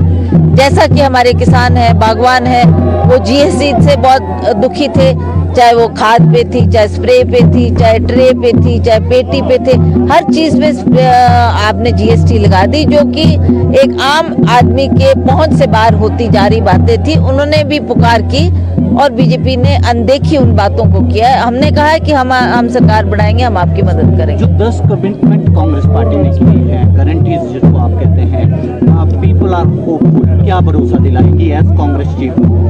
देखिए, हमने तो माननीय वीरभद्र सिंह जी से यही सीखा है और वो भी इस बात को प्राथमिकता देते थे कि जो कह दिया वो करना है, जो कह दिया वो पत्थर की लकीर होती थी उनके लिए। तो हम भी मानते हैं कि अव्वल तो हमको कुछ ऐसी बात कहनी नहीं चाहिए जो नहीं कर सके, पर जो कह दिया उसको करके दिखाना है। तो हमने ये जो बातें की है, चाहे ओपीएस देने की बात की है, चाहे महिलाओं को मदद करने की बात की है, चाहे युवाओं को रोजगार देने की बात की है, ये सारे मुद्दे हमने लोगों को तभी किए हैं जब हम आश्वस्त थे कि हम इन कामों को कर सकते हैं और जैसे सरकार बनेगी तो हम अवश्य इसके ऊपर ध्यान देकर इन कामों को लागू करेंगे। Virbhadra Singh was a role model for the state and Congress, solar power centre माना जाता है। What are you looking forward? आज एक बार फिर से रौनक आई है, is it an emotional moment? I mean, substance of what Pratibha Singh said there is the fact that the decision as to who is going to be the chief minister has been left to the high command, and if we go by the examples of what has happened in Punjab and other states, we pretty well know, Siddharth, what a decision left to high command means. It is not going to be a smooth ride, but हम वापस से कोशिश करते हैं एक बार कृपाल सिंह परमार जी से बात करने की। सर, आपको मेरी आवाज आ रही है अभी? जी जी जी, तो हमारा सवाल आपसे ये था कि आपने 2021 में बाईपोल पर जब आपको टिकट नहीं मिला फतेहपुर से तो पार्टी छोड़ दी थी। आज जब आप इंडिपेंडेंट की तरह से लड़ रहे हैं तो आप तीसरे नंबर पर हैं, ना तो आप जीत रहे हैं ना ही आपने जो वोट ले लिए बीजेपी को, इसकी वजह से बीजेपी नंबर 2 पर है। तो क्या आपको लगता है कि आप इनडायरेक्टली कांग्रेस की जीत के लिए जिम्मेदार हैं? ऐसा है जी कि मैं कांग्रेस की जीत के लिए जिम्मेवार मैं नहीं हूं और ना ही 2021 में मुझे जब टिकट नहीं मिला था मैंने पार्टी नहीं छोड़ी थी, मैं पार्टी के साथ रहा था। लेकिन 2021 का जो बाई इलेक्शन था उसमें जिस तरीके से 4-0 की हार हुई थी उसका पार्टी ने कभी उस पर गौर नहीं किया और मुख्यमंत्री जी लोगों के काम करने की बजाय अपने विरोधियों को सेटल करने में लगे रहे और 4-0 की जीत के बाद मंडी उनका गृह क्षेत्र था। मंडी लोकसभा में हम लोग लगभग 4 लाख वोटों से पिछड़े क्योंकि 2019 में रामस्वरूप जी ने जो सीट 4 लाख से ज्यादा वोटों से हारी थी और हम ये 7 बार से हार गए। उसके बाद भी पार्टी ने कभी उस पर गौर नहीं किया। और हम लोग ये लगातार पार्टी के अंदर ये दिखाते रहे हैं कि क्या क्या हो रहा है और क्या होना चाहिए, इसीलिए हम लोगों को दरकिनार किया गया। हमसे बात करने के लिए mister Parmar, the import of what he said, Priya, is of course the fact that the BJP has not learned from the mistakes it made in the bypoll in Mandi and a whole host of other seats that it lost in Himachal Pradesh in the early part of 2021. That's one of the reasons for its defeat currently. We'll slip into a short break. We'll come back to our guests as well as our reporters in just a short while from now. Stay tuned.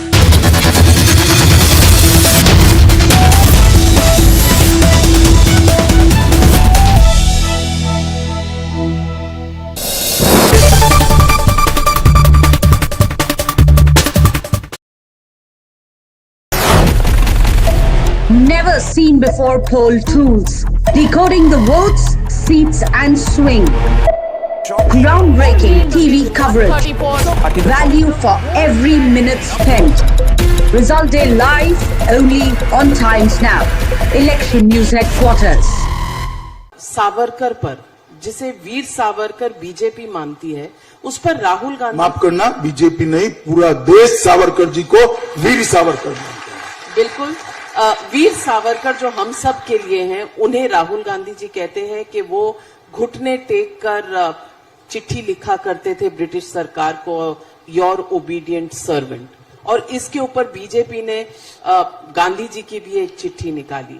मैं पूछना चाहती हूं कि हमारे इतिहास का जो इस तरह से रोज डिबेट होता है पॉलिटिकल पार्टीज के बीच में, इसको एक ही बार सेटल नहीं करना चाहिए? सेटल करने की कोई जरूरत नहीं है, सेटल ही है। ये वीर और अकेले सावरकर और वीर सावरकर का जो अंतर है ना, वो अगर समझ ले तो सेटल है। ये कोई पद्मश्री, पद्म विभूषण, इवन भारत रत्न नहीं है जो देश की सरकार ने दिया है। 130 करोड़ लोगों ने सावरकर जी की देशभक्ति को वीर नाम से सम्मानित कर आजीवन एटर्नल तरीके से उसके नाम के साथ जोड़ा है, तब कोई वीर सावरकर बनता है। और ये जो लोग आज टिप्पणियां कर रहे हैं, 10 दिन सावरकर जी जहां 10 साल रहे, वो जेल की कोठरी में रहकर बताएं। और समंदर के अंदर 600 किलोमीटर दूर से एक जहाज के अंदर से कूदकर आजादी के लिए जान दे देने का, आजादी के लिए जिंदा रहने का जो जज्बा था, इसके 10% भी किसी में हो तो सावरकर जी पर टिप्पणी करे। और देश में सबसे पहला प्रतिबंध अगर किसी पर लगाया अंग्रेजों ने, सबसे पहला प्रतिबंध लगाया तो सन 57 का स्वातंत्र समर उस पुस्तक पर, सावरकर के पुस्तक पर लगाया। सावरकर जी की पर टिप्पणी और इतनी भद्दी और ओछी टिप्पणी करने का अधिकार किसी को नहीं है। ये तो जब जाएंगे जनता के सामने, तब जनता बताएगी उनको कि सावरकर जी के लिए बोलने का क्या मतलब होता है। मेरे जैसे कई लोग जीवन में सभी प्रकार के लक्ष्यों को छोड़कर वीर सावरकर के नक्शे कदम पर देश की सेवा करने के लिए आगे बढ़े। सावरकर जी के लिए इस प्रकार की ओछी बात करना किसी को शोभा नहीं देता है। लेकिन क्या ये रिएक्शन नहीं है, क्योंकि बीजेपी भी बार बार निशाना साधती है जवाहरलाल नेहरू पर, वो भी देश के पहले प्रधानमंत्री थे। देखिए, दोनों में अंतर है। जवाहरलाल नेहरू एक राजनीतिक दल के अध्यक्ष रहे, आजादी के बाद प्रधानमंत्री रहे, और उनकी लेगेसी को एक पार्टी आज तक भुनाती रहती है। सावरकर जी ना प्रधानमंत्री रहे, ना कोई राजनीतिक दल उनका चुनाव लड़ा है। दोनों के बीच में अंतर है। सुभाष बाबू और जवाहरलाल जी के बीच में अंतर है। जब मैं राजनीति में आता हूं तो मुझे लोगों की टीका टिप्पणियों सुनने की सहनशीलता रखनी चाहिए। क्यों ना करें लोग आरोप? मेरे व्यक्तिगत जीवन पर भी आरोप कर सकते हैं, कपड़े पर भी कर सकते हैं, बोलचाल की भाषा पर भी कर सकते हैं, और करते भी है। जब आप राजनीति के अखाड़े में आते हो तो अलग बात है। सावरकर जी इस देश के, पूरी देश ने जिसकी देशभक्ति को सर्टिफाइड किया है, स्वीकारा है, सम्मान किया है, ऐसे निसंदेह देशभक्त है। इस पर इस प्रकार की ऊंची बातें नहीं करनी चाहिए। Which foreigners? There are some foreigners and there are some Indians in foreign lands who have a slightly different view, more oblique view, more pessimistic view of our politics, for example, of what they now popularly suggest there's a democratic backsliding that is happening. And you know, the attendant commentary that goes with it in various journals around the world. So there's that conversation also. Does that worry you, that all this bad publicity might deter investment because there is continuous talk of a democratic deficit, which is so essential to keep all these processes, these procedures, these policies on track? If India is sort of being torn asunder by so many vociferous political interventions, debates, social turmoil, what happens? Well, look, at one level, I shrug my shoulders and say, in a globalized world, the debates and the politics of India will also play out beyond India's borders. And I treat a lot of this as actually politics in disguise. Politics disguised as reports, politics disguised as university pronouncements or NGO positions. But they're all very deeply political. Some of it, I think, is also I would say the unhappiness or the inability to accept that there is change happening in India which is not as you want it to happen. So if you look at this wonderful term which is almost an oxymoron, the electoral autocracy. I mean, just think, we are told on the one hand, somewhere democracy is shrinking, right? I mean, that was your question. While all the spotlight might have been on the assembly elections outcomes, there is also bipolar outcome that is closely being watched by the opposition, and one of them, in fact the most important one of them, was the one of Mainpuri, where now we can officially declare that Dimple Yadav has won by a decisive margin of over 2,88,000 votes. And this win, the immediate impact of it has been that Shivpal Yadav's party that split in 2017 is back in Samajwadi Party fold. So the unity that was being projected by the Yadav clan before this election has now only been cemented, Siddharth.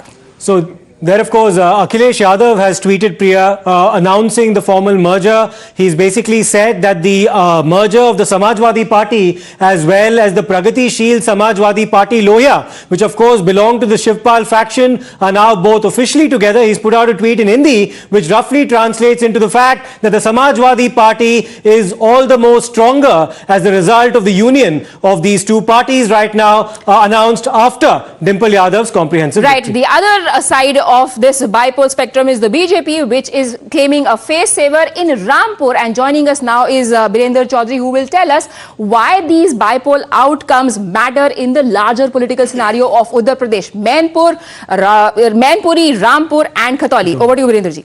देखिए, सबसे पहले मैं आपको बताना चाहूंगा ये जो हमारा जहां से डिंपल जीती है मैनपुरी का महत्व सिर्फ मुलायम सिंह की वजह से नहीं है। मैनपुरी लोकसभा में 5 असेंबली कॉन्स्टिट्यूएंसी है और उसी में एक असेंबली कॉन्स्टिट्यूएंसी है करहल, जहां से अखिलेश यादव स्वयं जीते हैं, और दूसरा कॉन्स्टिट्यूएंसी है जसवंत नगर, जहां से इनके भाई यानी चाचा शिवपाल यादव जीते हैं। तो यदि मैनपुरी हारते तो सिर्फ मुलायम की यह हार ना होती, शिवपाल यादव की हार होती, अखिलेश यादव की हार होती। इसलिए इन लोगों ने पूरे परिवार, पूरी ताकत झोंक दी कि किसी तरह अपने घर को उजड़ते हुए बचाओ। यह सबसे बड़ी बात है और यही कारण है कि जीत होते ही शिवपाल यादव ने सपा में अपनी पार्टी को मर्ज कर दिया। जी, बट लेकिन इसका क्या कोई असर लार्जर सिनेरियो पर भी पड़ेगा? We'll come to you after this, but we also have on the ground reporters who are with Samajwadi Party workers. How are they taking this? Amir is with us right now. Amir, coming first to you, what do the workers have to say?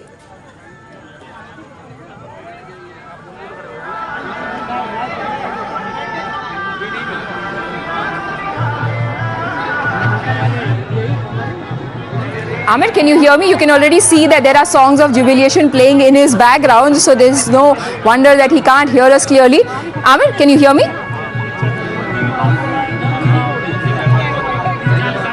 But yes, I can hear you, and in fact, this is the venue for Akhilesh Yadav and Dimple Yadav's press conference that is supposed to happen in a few minutes from now. And in fact, I'll show you the kind of crowd that has gathered here. This is the Mainpuri's Samajwadi Party's office, and a huge number of people have gathered, not just from Mainpuri, but also from neighboring Etawah, because remember, Saifai is a part of Etawah, and therefore large number of people have also come in from the paternal village of Akhilesh Yadav and Mulayam Singh Yadav. And this is a momentous occasion for the Yadav family as well as for a large number of their supporters, because this is just 2 months after the party patriarch Mulayam Singh Yadav's demise, that this huge victory has been secured on his name, as well as the kind of campaign that went on over the last several weeks as far as the entire Yadav clan is concerned. And also this marks quite significantly the fact that Shivpal Yadav has come back to the party fold, while earlier he had supported in 2019 as well, he had supported Mulayam Singh Yadav's candidature here, openly campaigning for him, but he did not make things even with Akhilesh Yadav. But now, after Dimple Yadav's stupendous victory out here in Mainpuri with around 2,88,000 votes. Absolutely, it's a comprehensive victory, Amir. Like you mentioned, there's an important piece of breaking news coming in, which is that the Chief Minister of Uttar Pradesh, Mr. Yogi Adityanath, has put out a tweet congratulating Mr. Akash Saxena for the victory that the BJP has managed to register in the Samajwadi Party bastion of Rampur, where he says Uttar Pradesh में मैनपुरी, रामपुर एवं खतौली उपचुनाव में विजयी सभी प्रत्याशियों को हार्दिक बधाई।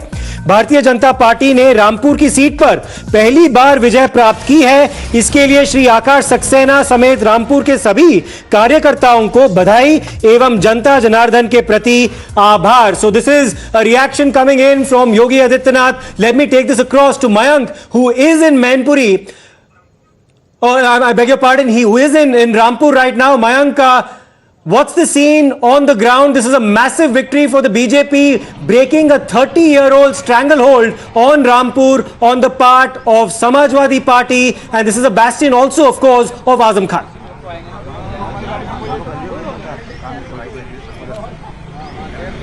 Well, Siddharth, there is nothing bigger than Yogi Adityanath, the biggest leader of, the tallest leader of the Bharatiya Janata Party in Uttar Pradesh, to endorse Akash Saxena, and we have some of the supporters who have just celebrated the big win of Akash Saxena.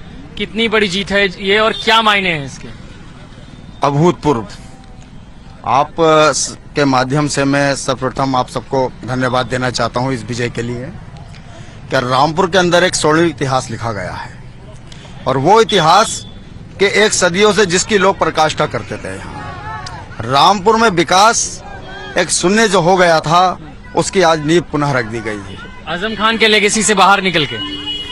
नहीं, आजम खान तो मैं मानता हूँ तो कहीं नाम है नहीं आजम खान का। तो Well, this is the scene. We'll go to more supporters. We'll try to get. Mayank, if I could ask these people, Azam Khan, when he was campaigning for himself in this seat, had almost been reduced to tears when he said कि जितने जुल्म सितम मेरे साथ हुए हैं, मुझसे धोखा मत करना। अगर तुमने बेवफाई की तो जान लो अच्छी तरह, भेड़िया तुम्हारे दरवाजे पर खड़ा है। पर ऐसा लग रहा है कि बेवफाई तो कर दी लोगों ने उनके साथ। बारे में सोच के लेके आती है। जो हमारी योगी जी, मोदी जी योजनाएं चलाते हैं, पहले उन्होंने महिलाओं को प्राथमिकता दी है, और यही वजह है कि जो भारतीय जनता पार्टी से इतनी ज्यादा महिलाएं जुड़ी हैं, और उनको पता है कि उनको यहाँ पर जितना सम्मान इस पार्टी में मिलता है वो कहीं नहीं मिलता। सर, ये बताएं कि आजम खान भावुक भी हो गए थे अपने रैली के दौरान, कह रहे थे कि भेड़िया खड़ा है आपके दरवाजे पर। आप लोगों ने उनकी बात नहीं सुनी? देखिए, ऐसा है, आजम खान का तो ये काम रोने का ही है, और ये पिछले 50 साल से रामपुर की जनता को बेवकूफ बनाते आए हैं।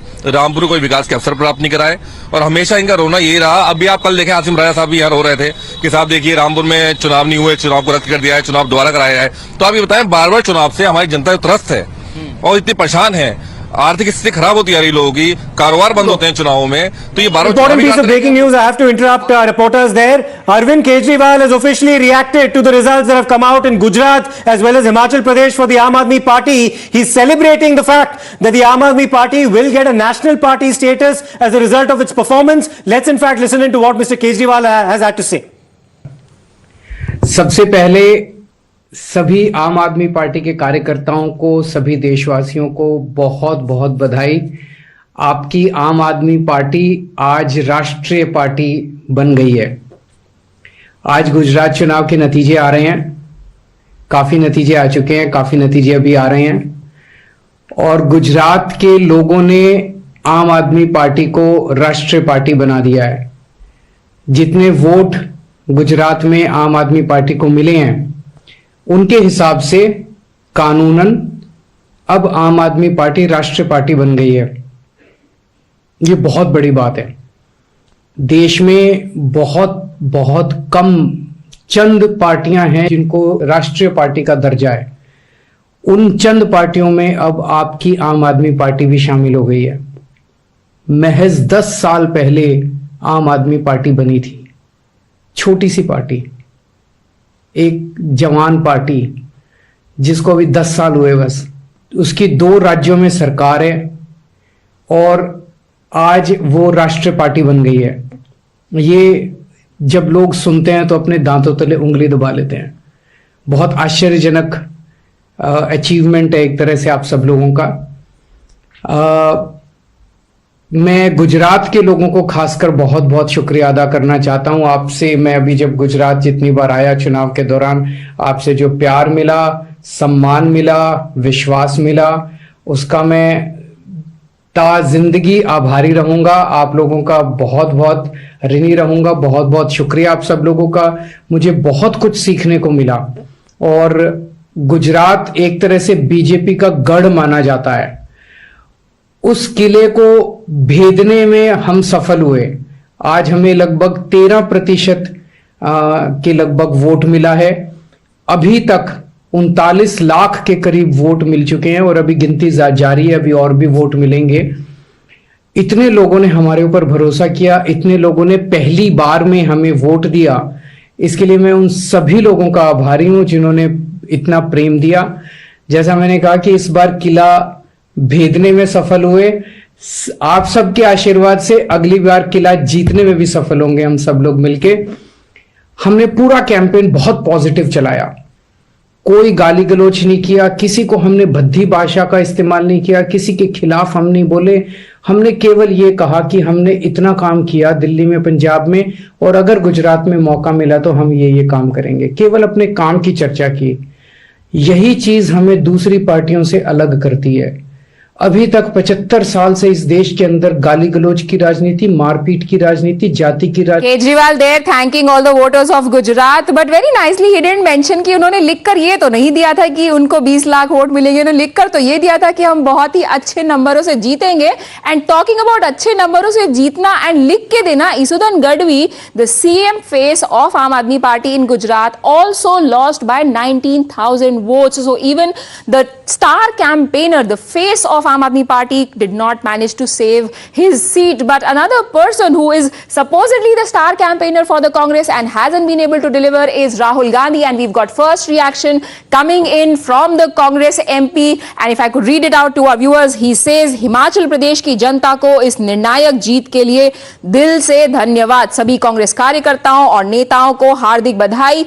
आपका परिश्रम और समर्पण इस विजय की शुभकामनाओं का असली अधिकार है, which basically means that he is thanking all the leaders and Congress workers for their hard work that according to him has gone behind this victory. But Siddharth, unlike Robert Vadra, he hasn't specifically named Priyanka Gandhi Vadra, because remember, she was the one who has campaigned. Rahul Gandhi barely did anything when it came to the electoral campaign of the Congress in Himachal. Absolutely, he did nothing. In fact, he didn't tour Himachal Pradesh as part of his Bharat Jodo Yatra, or for that matter even campaign there. His sister did, and of course the party campaigned under the presidentship in the state of Pratibha Singh, the wife of the late Veerbhadra Singh. Let me in fact go across to Madhav Das Gopalakrishnan as well, who's joining us from the BJP office in the national capital. And Madhav, we're all of course waiting in anticipation to what's going to happen there. In about an hour from now, the Prime Minister is expected to arrive and address the cadre on the party's performance in Gujarat and also possibly about what happened in Himachal.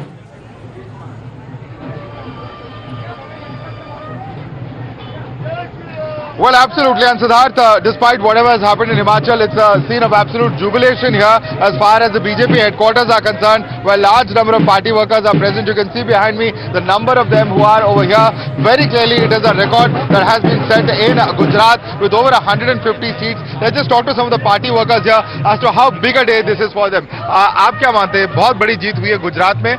Himachal में तो उतनी success नहीं हुई, कांग्रेस जीती वहाँ पे, लेकिन आज जो यहाँ पे पार्टी वर्कर्स हैं इकट्ठा हुआ है, कैसे देख रहे हैं आप इस जीत को गुजरात में? ये एक ऐतिहासिक जीत है.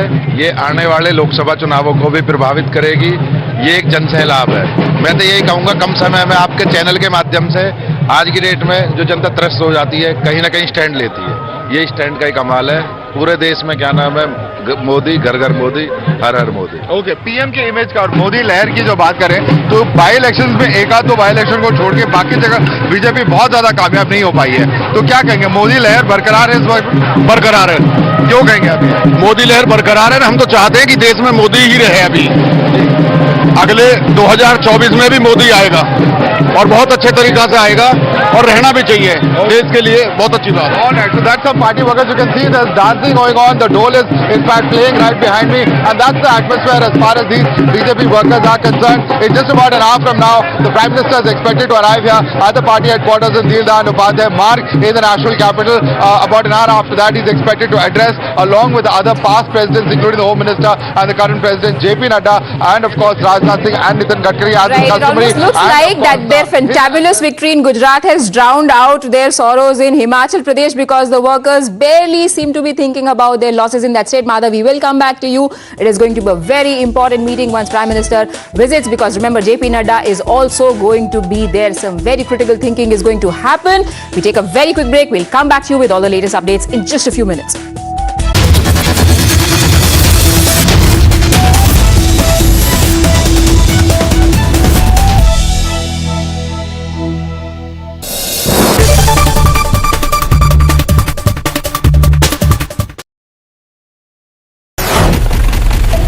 Never seen before poll tools.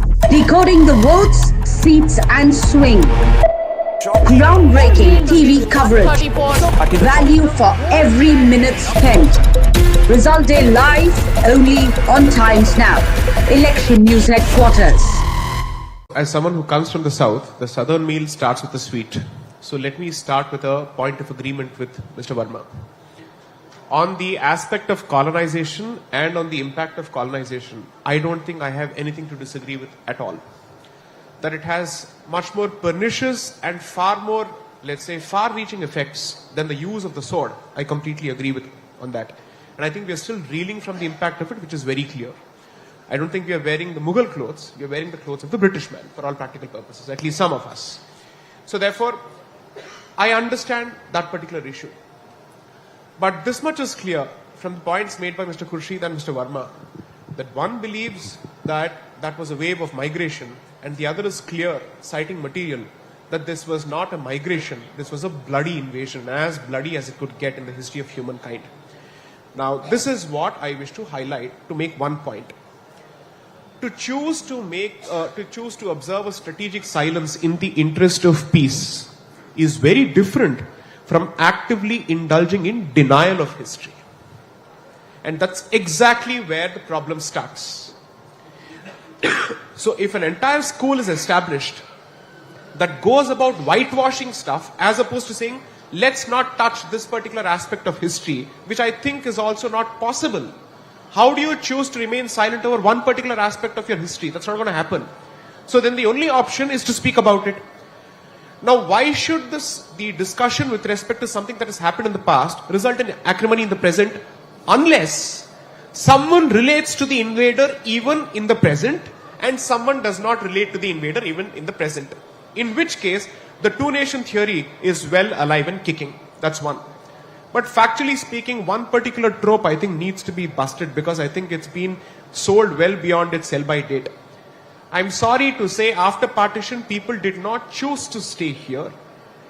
The elections prior to the partition of 1946 spoke volumes.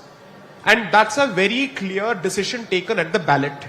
And therefore, when you choose to speak about history, let's be clear that perhaps practical considerations came into existence which prevented a mass migration, but certainly not patriotic considerations or Bharatiya considerations. I think that myth needs to be busted, and we cannot sell it any further. 3. On Ganga Jamni Tehzeeb, well, while I have several reservations with Dr. Ambedkar, the one thing that he was crystal clear about in his book, Pakistan or the Partition of India, which was published on the eve of the partition, 2 books were published by Rajendra Prasad in 1946 and Dr. Ambedkar in 1946, in which he clearly says that the so-called Ganga Jamni Tehzeeb, or the syncretic culture that is celebrated over and over again, is a product of the incomplete conversion of the converted Hindu to Islam. And therefore, multiple waves of attempts have been made on a regular basis to remove the remnants of that Hindu-ness from that particular convert, which is what has been pushed in this country as what we know as Wahhabism. To say that the new convert shall identify himself with the early converts to Islam, and therefore you cannot have any ties whatsoever or any cultural practices whatsoever which remind you of your ancestor. That starts with the language, that moves to dressing, so on and so forth. So let's be clear. If acrimony is the result, or is going to be the result of a discussion with respect to the medieval period in current day Bharat and contemporary Bharat, that is because there are still people who relate to this particular person or this particular trader. Had that not been the case, why should there be a resistance with respect to the reclamation of a particular, let's say, structure that was built by an invader? Whether it's Babri Masjid or Gyanvapi Mandir or so on and so forth, these were built by invaders. Obviously, they were not built after the independence of this particular country. This is not a structure that has come into existence after 15th of August 1947. Why do you relate to this particular structure? Because the mindset that has been imposed on you at the peril of the sword and let's say at the pain of death prevents you from accepting your past, and therefore it's going to be a constant tussle each time there's a discussion with respect to the past. So I refuse to buy the fact that history is no more relevant, or that it's possible for us to have these discussions objectively. I agree with Mr. Verma on this point. It cannot be objective. That's exactly why I concluded my first opening submission by saying all of us have our biases. It's impossible for us to say that we don't have biases. We are human beings. Impossible. We may choose not to bring out certain proclivities and, let's say, ideological leanings to the fore for reasons of pragmatism, whatever it may be. But let the evidence speak for itself. But if the evidence leads to a different conclusion and it has consequences on the street or elsewhere, then the people who choose to resort to the street merely because truth is being presented in a public forum are to be blamed. History is not to be blamed, and certainly not those people who wish to present that version of history before the public. What do you think of the relationship as it evolves? I've been reading a lot of commentary that this extension of Mr. Xi's term in power, perhaps indefinitely, is going to create more friction between the two countries. He is in a different mold from his predecessors. Do you share this assessment? Welcome back. Important development in Himachal Pradesh after the defeat of the BJP. Jairam Thakur, the outgoing chief minister, has now officially submitted his resignation to the governor in Shimla, and he said that he'll continue working towards the development of the state. Let me go across to Gurpreet. Gurpreet, this happened a short while ago, but what's even more interesting is what's likely to happen in the Congress camp tomorrow when their MLAs meet in Chandigarh.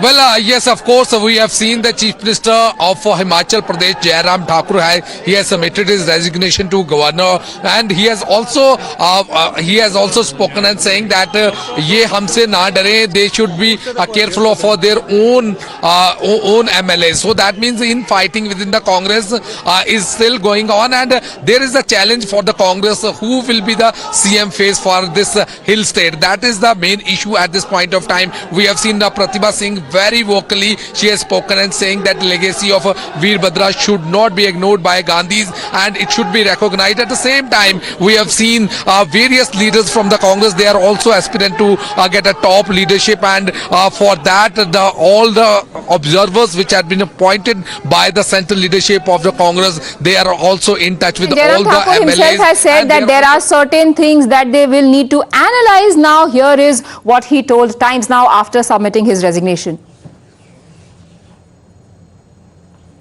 Analysis करेंगे कहाँ कमी रही। बहुत अच्छी campaign, बहुत सारी हमारी योजनाएं हैं, बहुत सारे काम लेकिन उसके बावजूद कई बार तो हो जाता है इस प्रकार से कोई एक दो इश्यूज ऐसे आ जाते हैं जिनके कारण चुनाव की सारी धारा जो है प्रभावित हो जाती है। देखिए पार्टी हाईकमान अपने स्तर पर करेंगे, दिल्ली वाले हमको बुलाएंगे तो जरूर अपनी बात जरूर कहने के लिए चाहिए। So all eyes now on what's going to happen in Himachal Pradesh in terms of who becomes the next chief minister now that you have Mr. Jairam Thakur having officially tendered his resignation. We'll slip into a short break for now.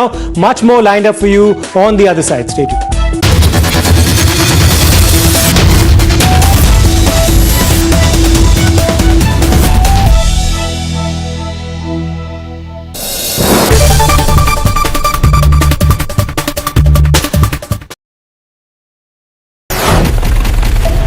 Never seen before poll tools.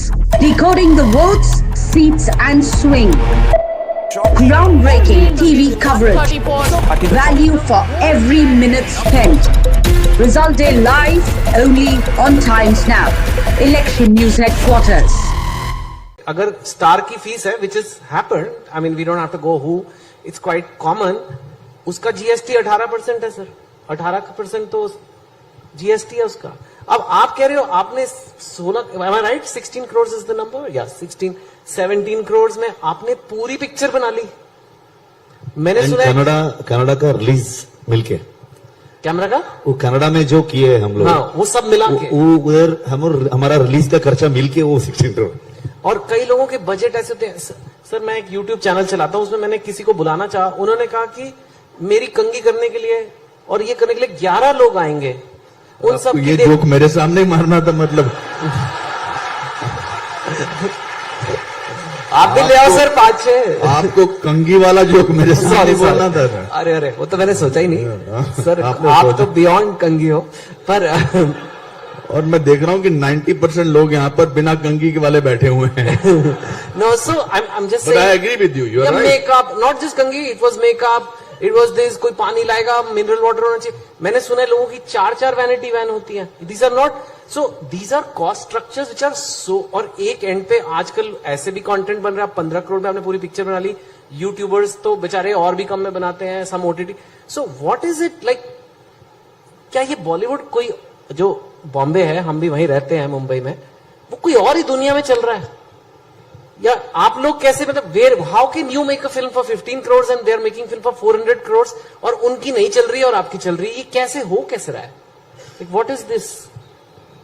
देखिए ऐसा नहीं है। अभी कार्तिक आर्यन की film भूल भुलैया 2 चली, बहुत अच्छी।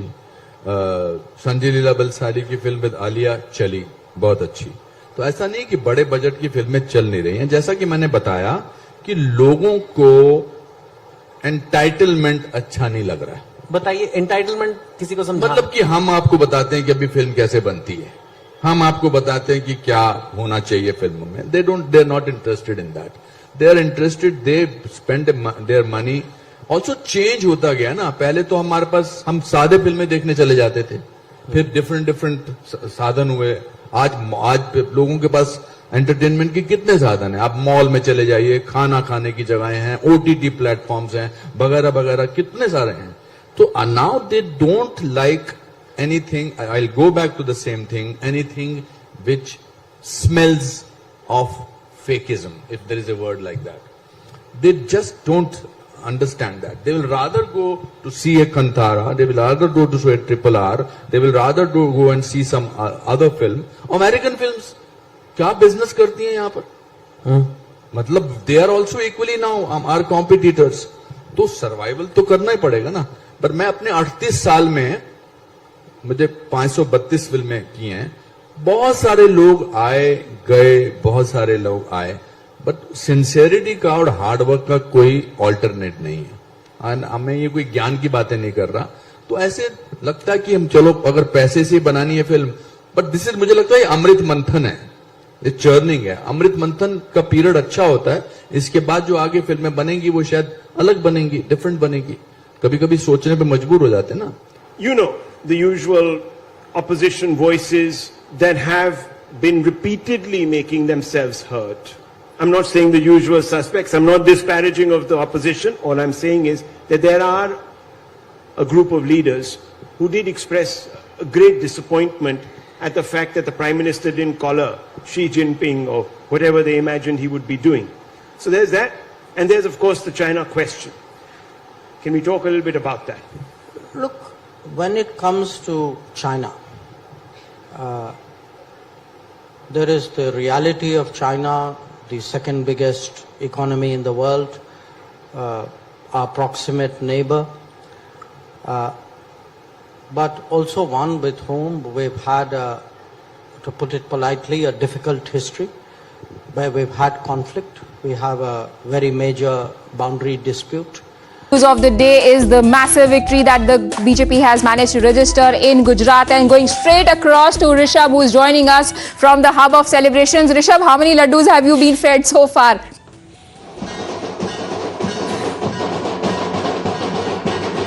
If you can repeat the question, there are holes again here, and in those holes it's difficult to hear anything here. Right, Rishabh, I was just asking you, I was talking to you about the celebrations. Obviously, big reason for BJP supporters to celebrate. Have you been able to join in the celebrations and enjoy some sweets as well? Here at BJP headquarters, the dhols and the nagadas are again on. You can see the dhols and nagadas, the Kejriwal umbrellas out again at BJP headquarters. The celebration still happening. One after another, there are more and more candidates coming to what that you can see. Sir, how do you see this? सुबह से ढोल नगाड़े बंद हुए नहीं है यहाँ पे। सुबह से ढोल नगाड़े बंद हुए नहीं है यहाँ पे। आपको ये कैसे दिख रही है? What is happening right there is the sound of deafening victory of the BJP in Gujarat. It almost looks like the people there can't hear anything, just like the voters who didn't hear the appeals that were made by the Aadmi Party, the Congress and the AIMIM. On that note, we take a very quick break, but do stay tuned, because in about an hour from now, Prime Minister Narendra Modi will be at BJP headquarters in Delhi. We will be tracking all those details. Time now for a very quick break.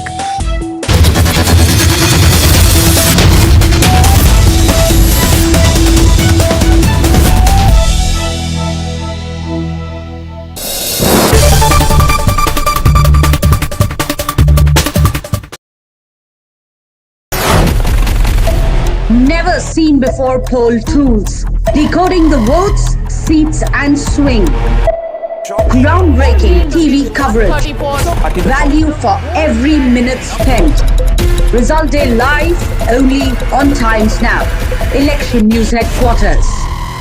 Savarkar पर, जिसे Veer Savarkar BJP मानती है, उस पर राहुल गांधी, माफ करना, BJP नहीं, पूरा देश सावरकर जी को वीर सावरकर मानता है। बिल्कुल, वीर सावरकर जो हम सब के लिए हैं, उन्हें राहुल गांधी जी कहते हैं कि वो घुटने टेक कर चिट्ठी लिखा करते थे ब्रिटिश सरकार को, योर ओबीडियंट सर्वेंट, और इसके ऊपर बीजेपी ने गांधी जी की भी एक चिट्ठी निकाली। मैं पूछना चाहती हूं कि हमारे इतिहास का जो इस तरह से रोज डिबेट होता है पॉलिटिकल पार्टीज के बीच में, इसको एक ही बार सेटल नहीं करना चाहिए? सेटल करने की कोई जरूरत नहीं है, सेटल ही है। ये वीर और अकेले सावरकर और वीर सावरकर का जो अंतर है ना, वो अगर समझ ले तो सेटल है। ये कोई पद्मश्री, पद्म विभूषण, इवन भारत रत्न नहीं है जो देश की सरकार ने दिया है। 130 करोड़ लोगों ने सावरकर जी की देशभक्ति को वीर नाम से सम्मानित कर आजीवन एटर्नल तरीके से उसके नाम के साथ जोड़ा है, तब कोई वीर सावरकर बनता है। और ये जो लोग आज टिप्पणियां कर रहे हैं, 10 दिन सावरकर जी जहां 10 साल रहे, वो जेल की कोठरी में रहकर बताएं। और समंदर के अंदर 600 किलोमीटर दूर से एक जहाज के अंदर से कूदकर आजादी के लिए जान दे देने का, आजादी के लिए जिंदा रहने का जो जज्बा था, इसके 10% भी किसी में हो तो सावरकर जी पर टिप्पणी करे। और देश में सबसे पहला प्रतिबंध अगर किसी पर लगाया अंग्रेजों ने, सबसे पहला प्रतिबंध लगाया तो सन 57 का स्वातंत्र समर उस पुस्तक पर, सावरकर के पुस्तक पर लगाया। सावरकर जी की पर टिप्पणी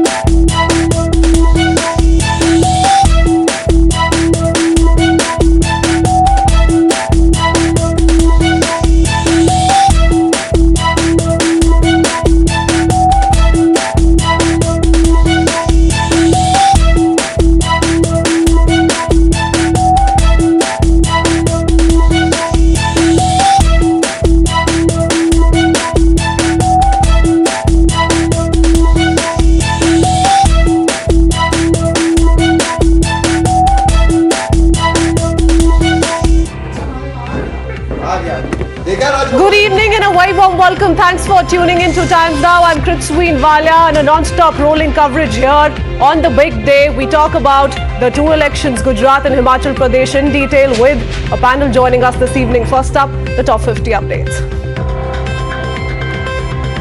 BJP scripts history in Gujarat, breaks own record for the 7th term. Saffron Party all set to form double-engine government in Modi's home state once again. After a comprehensive victory from a key constituency, now once again Gujarat Chief Minister Bhupendra Patel takes out victory rally. After thumping victory, Gujarat Chief Minister Bhupendra Patel says Gujarat's victory showed that people love Prime Minister Modi. Gujarat Congress in charge Raghu Sharma resigns after party's humiliating defeat. In the letter, he takes full responsibility for party's disastrous performance in polls.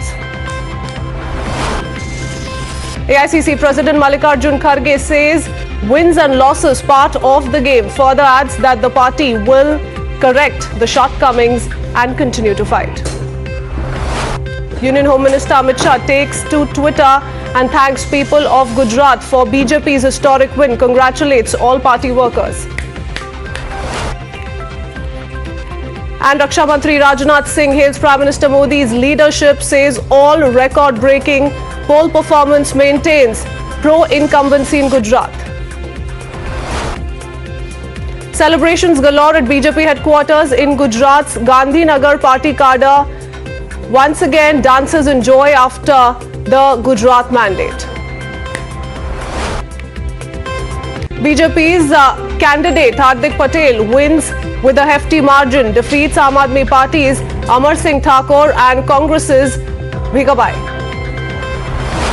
Emphatic victory for BJP's Alpesh Thakur, once a close confidant of Rahul Gandhi, now a BJP lieutenant, defeats Himanshu Patel of the Grand Old Party.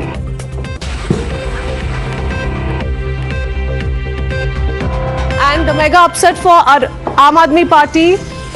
Chief Minister face Isudan Gadvi and Aam Aadmi Party Gujarat Chief Gopal Italia lose their constituencies to the BJP. While BJP celebrates, Congress faces humiliation. Congress turn court and BJP candidate Manibhai Waghela defeats Jignesh Mevani in Vadgaon. Karnataka Chief Minister Basavaraj Bommai credited Prime Minister Modi for the mandate in Gujarat. Further added that it is a morale boost to Karnataka Congress cadre. BJP's Rivaz Badal Denge campaign backfires. Grand Old Party wins Himachal Pradesh, backs 39 seats. Robert Vadra posts victory message on Facebook, credits Priyanka Gandhi for victory in Himachal Pradesh. BJP back to drawing board. Outgoing Himachal Pradesh Chief Minister Jairam Thakur retains Serat seat, hails Prime Minister Modi's leadership, says BJP will be back stronger next time. Himachal Pradesh Congress Chief and MP from Mandi Lok Sabha constituency Pratibha Singh says people of Himachal Pradesh voted for Congress because of Veerbhadra's legacy. Chhattisgarh Chief Minister Bhupesh Baghel fears Operation Lotus bid, addresses media and says there were apprehensions of poaching of Congress MLAs. According to sources, HP Congress MLAs are being shifted out to Rajasthan via Chandigarh. Senior Congress leader Rajiv Shukla promises to implement 10 guarantees promised. Further adds that the Congress is not scared of Operation Lotus. Samajwadi Party's Dimple Yadav bags Mainpuri seat with highest ever vote share, beats BJP's Raghurat Singh Shakia by almost 2.86 lakh votes. BJP breaches SP stronghold Rampur. Akash Saxena defeats Samajwadi Party candidate by a comfortable margin of over 20,000 votes. In the NSE phone tapping case, Delhi High Court grants bail to former Mumbai Police Commissioner Sanjay Pandey in the ED case. Delhi Court grants bail to former MLA Asif Mohammad Khan, accused of manhandling a police officer during an allegedly unauthorized meeting on 25th November in Shaheen Bagh. Construction on the $900 million port owned by Adani Group in Kerala resumed today after villagers agreed to suspend their 4-month-old protest. Supreme Court dismisses a curative petition filed by Roots in Kashmir, a Kashmiri Pandit-run NGO seeking a probe into Kashmiri killings in the Hindu Kashmiri killings, in the valley in 1989-90. Teams of Coastal Security Group seized 239 gelatin sticks buried in the seashore near the lighthouse in the region. Cops are now looking out for the suspects. Tamil Nadu's Chennai receives light rainfall under the influence of cyclonic storm Mandhaus is expected to cross Puducherry and Sriharikota at midnight. Delhi's air quality improved but remained in poor category with an AQI at 284 on the Central Pollution Control Board's index. Maharashtra-Karnataka border controversy continues to intensify. Pro-Kannada organizations stage protest against Maharashtra. Poster war escalates in Karnataka. Congress targets RR Nagar MLA and Minister Muniratna. Posters question the alleged disappearance of 2,000 to 3,000 crore rupees. And General Bipin Rawat was paid tributes on his 4th death anniversary in Kashmir's Baramulla. Trouble continues for former Health Minister of Kerala. High Court upholds proceedings initiated by Kerala Lokayukta over allegations of corruption in purchase of medical equipment. Kerala custom official seizes 140 grams of gold worth 6.5 lakh rupees from a passenger at Kochi Airport. Special cell team busted an international cartel indulged in pumping fake currency into the country using the Indo-Bangladesh border.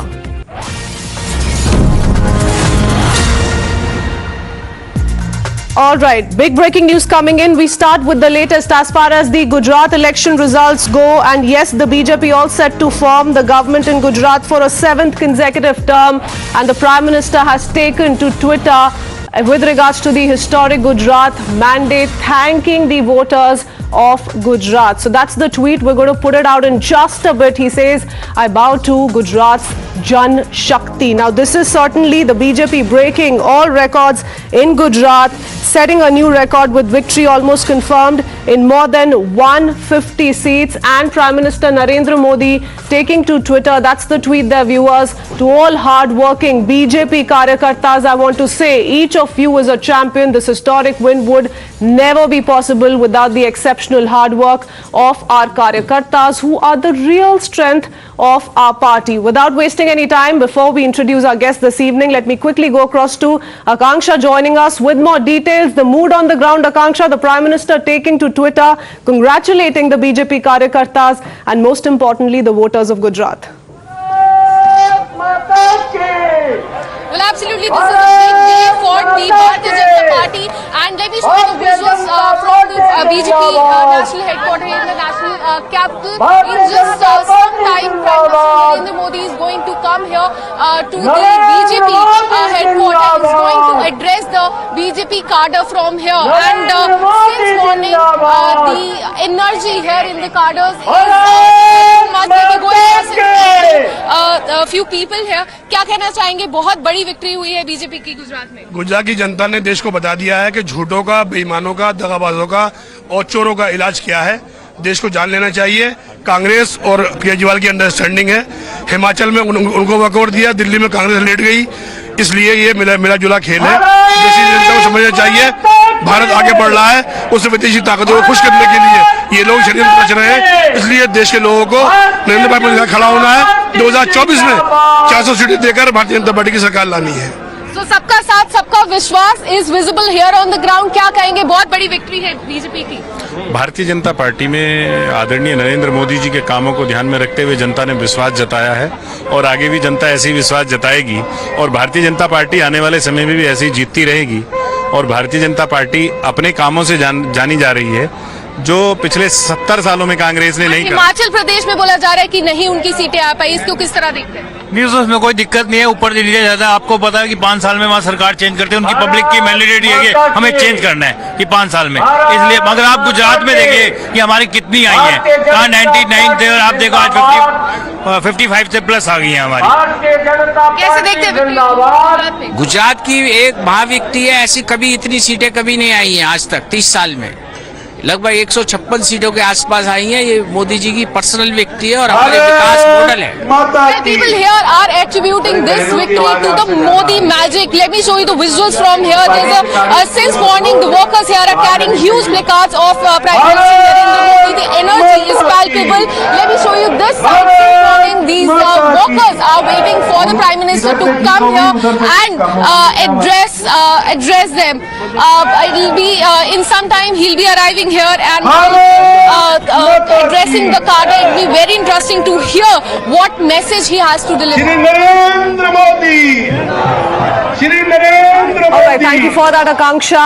I'll quickly take in a word from Madhav as well, who's joining us from outside the BJP headquarters, as the Prime Minister himself will be arriving at the BJP headquarters in just a bit. But before that, let's quickly talk about the big key takeaways as far as the Gujarat results go. We talk about the seat share, the vote share, a historic win indeed for the BJP in Gujarat. We'll also simultaneously go across to Himachal Pradesh, the figures emerging from Himachal Pradesh. But these are the figures you must watch out for, viewers. The vote share of the 182 seats in total, the BJP having bagged the vote share at 52.5 for the BJP, 27.5 for the Congress, 12.8 for the Aam Aadmi Party, and others having taken 7.2. So that's the vote share in percentage for you. The BJP at a record high of 52.5%, and the Congress certainly looking at a deterioration in the number as far as the vote share goes. Seat share, the BJP having won 156. That's a record in itself, something that the BJP has completely swept off as far as the Gujarat mandate goes. 17 for the Congress, 5 for the Aam Aadmi Party, 4 for others. Now they've also, in that sense, breached the mandate earlier that was given to the Congress in 1985 as well. But this is a record in itself, history in the making. We also shift our focus to the seat share. That's the Patidar effect that we're talking about, and there you can see, viewers, we've also color-coded that area for you back in 2017 vis-a-vis in 2022. This is the region that we really want to focus on. The BJP in 2017, of these 47 seats, as far as the Patidar dominant regions go, 129. The Congress in 2017 was of course a little away from that, and the BJP has taken over in 2022. Talking about the Chaudhary influence, the BJP in 2017 was at 10. Of the 19 seats in total, was at 10, has jumped to 12. The Congress has moved down from 8 in 2017 to 6 in 2022. So those are the two communities that we've spoken of. Talking about the Koli community, dominant in 21 seats. As far as 2017 figures go, the BJP settled for 6. And look at the leap there. It's now jumped to 19. And as for the Congress is concerned, in 2017 it was 15, which has now been brought down to nil. And before taking in a word from Madhav as well to pick up on the mood outside the BJP headquarters in the national capital, quickly introducing our guest joining us this evening. We have a national spokesperson of the BJP, R.P. Singh. Also with us is senior journalist Mr. Rajagopalan, political analyst Tehseen Poonawala with us in the studios. Also with us is Dr. Suman C. Raman, Mr. Shekhar Iyer and Kapish Srivastav, spokesperson of the Samajwadi Party. A blockbuster day indeed, but before quickly taking a word from our guest, let me take in a word from Madhav. Madhav, the mood there, then we'll pick up a word from our guests on what they truly feel about this mega verdict coming in for the BJP in Gujarat.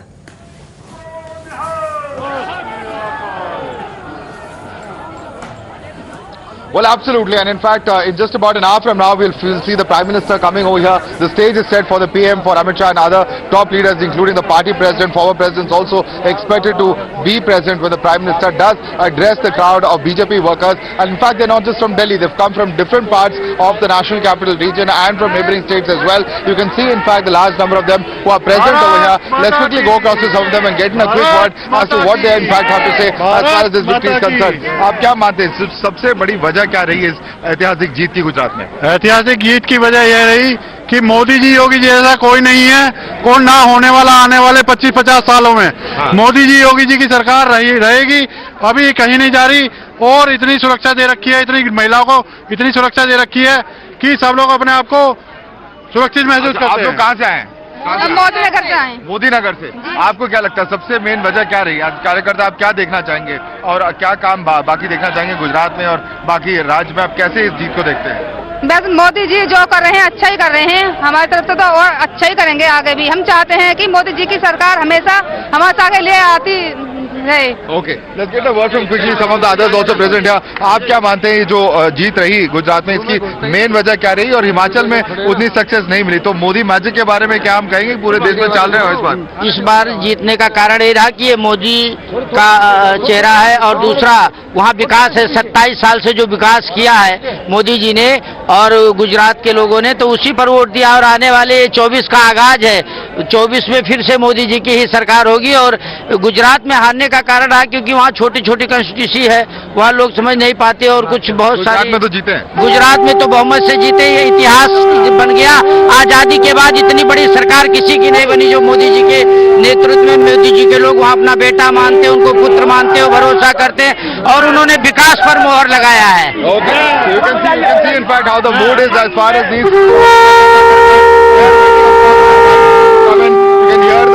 sound of the conch or the shank in fact and a lot of excitement over here.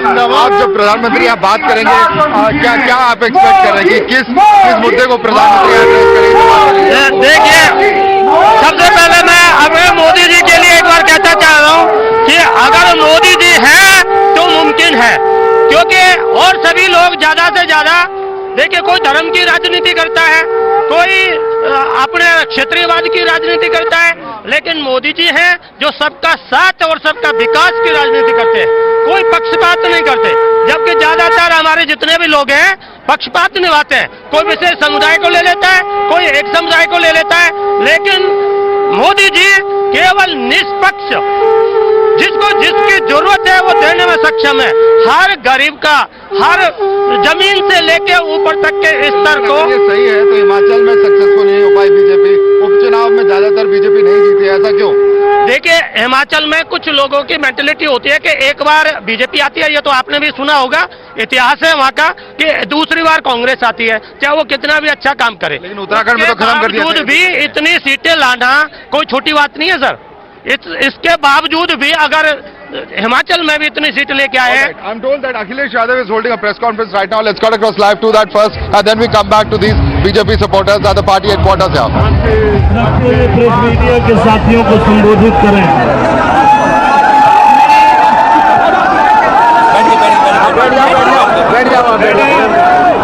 मैं धन्यवाद देना चाहूंगी Samajwadi party के सभी कार्यकर्ताओं का, booth प्रभारियों का, सेक्टर प्रभारियों का, सभी नेतागण जो इस चुनाव में समर्पित होके लगे, मैनपुरी की जनता का, मैनपुरी लोकसभा क्षेत्र के सभी लोगों का जिन्होंने समाजवादी पार्टी का समर्थन किया है। और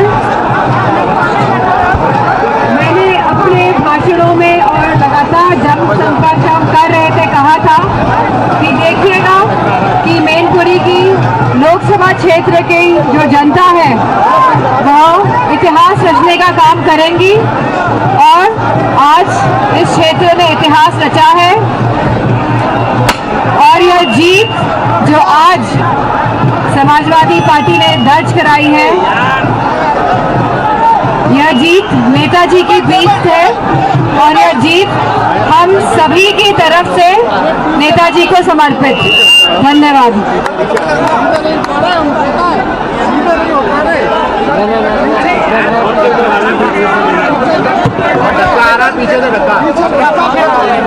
मैं सबसे पहले आप सब प्रेस के साथियों का धन्यवाद देना चाहता हूं।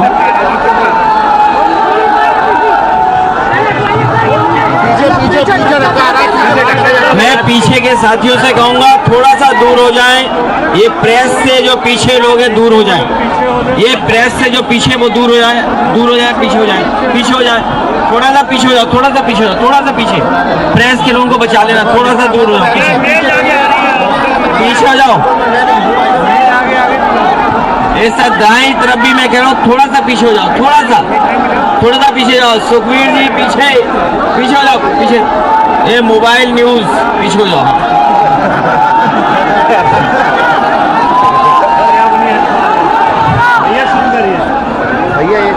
मैं अपने मोबाइल लेने दो बेटा, मोबाइल। मैं अपने प्रेस के सभी लोगों का बहुत धन्यवाद देता हूं।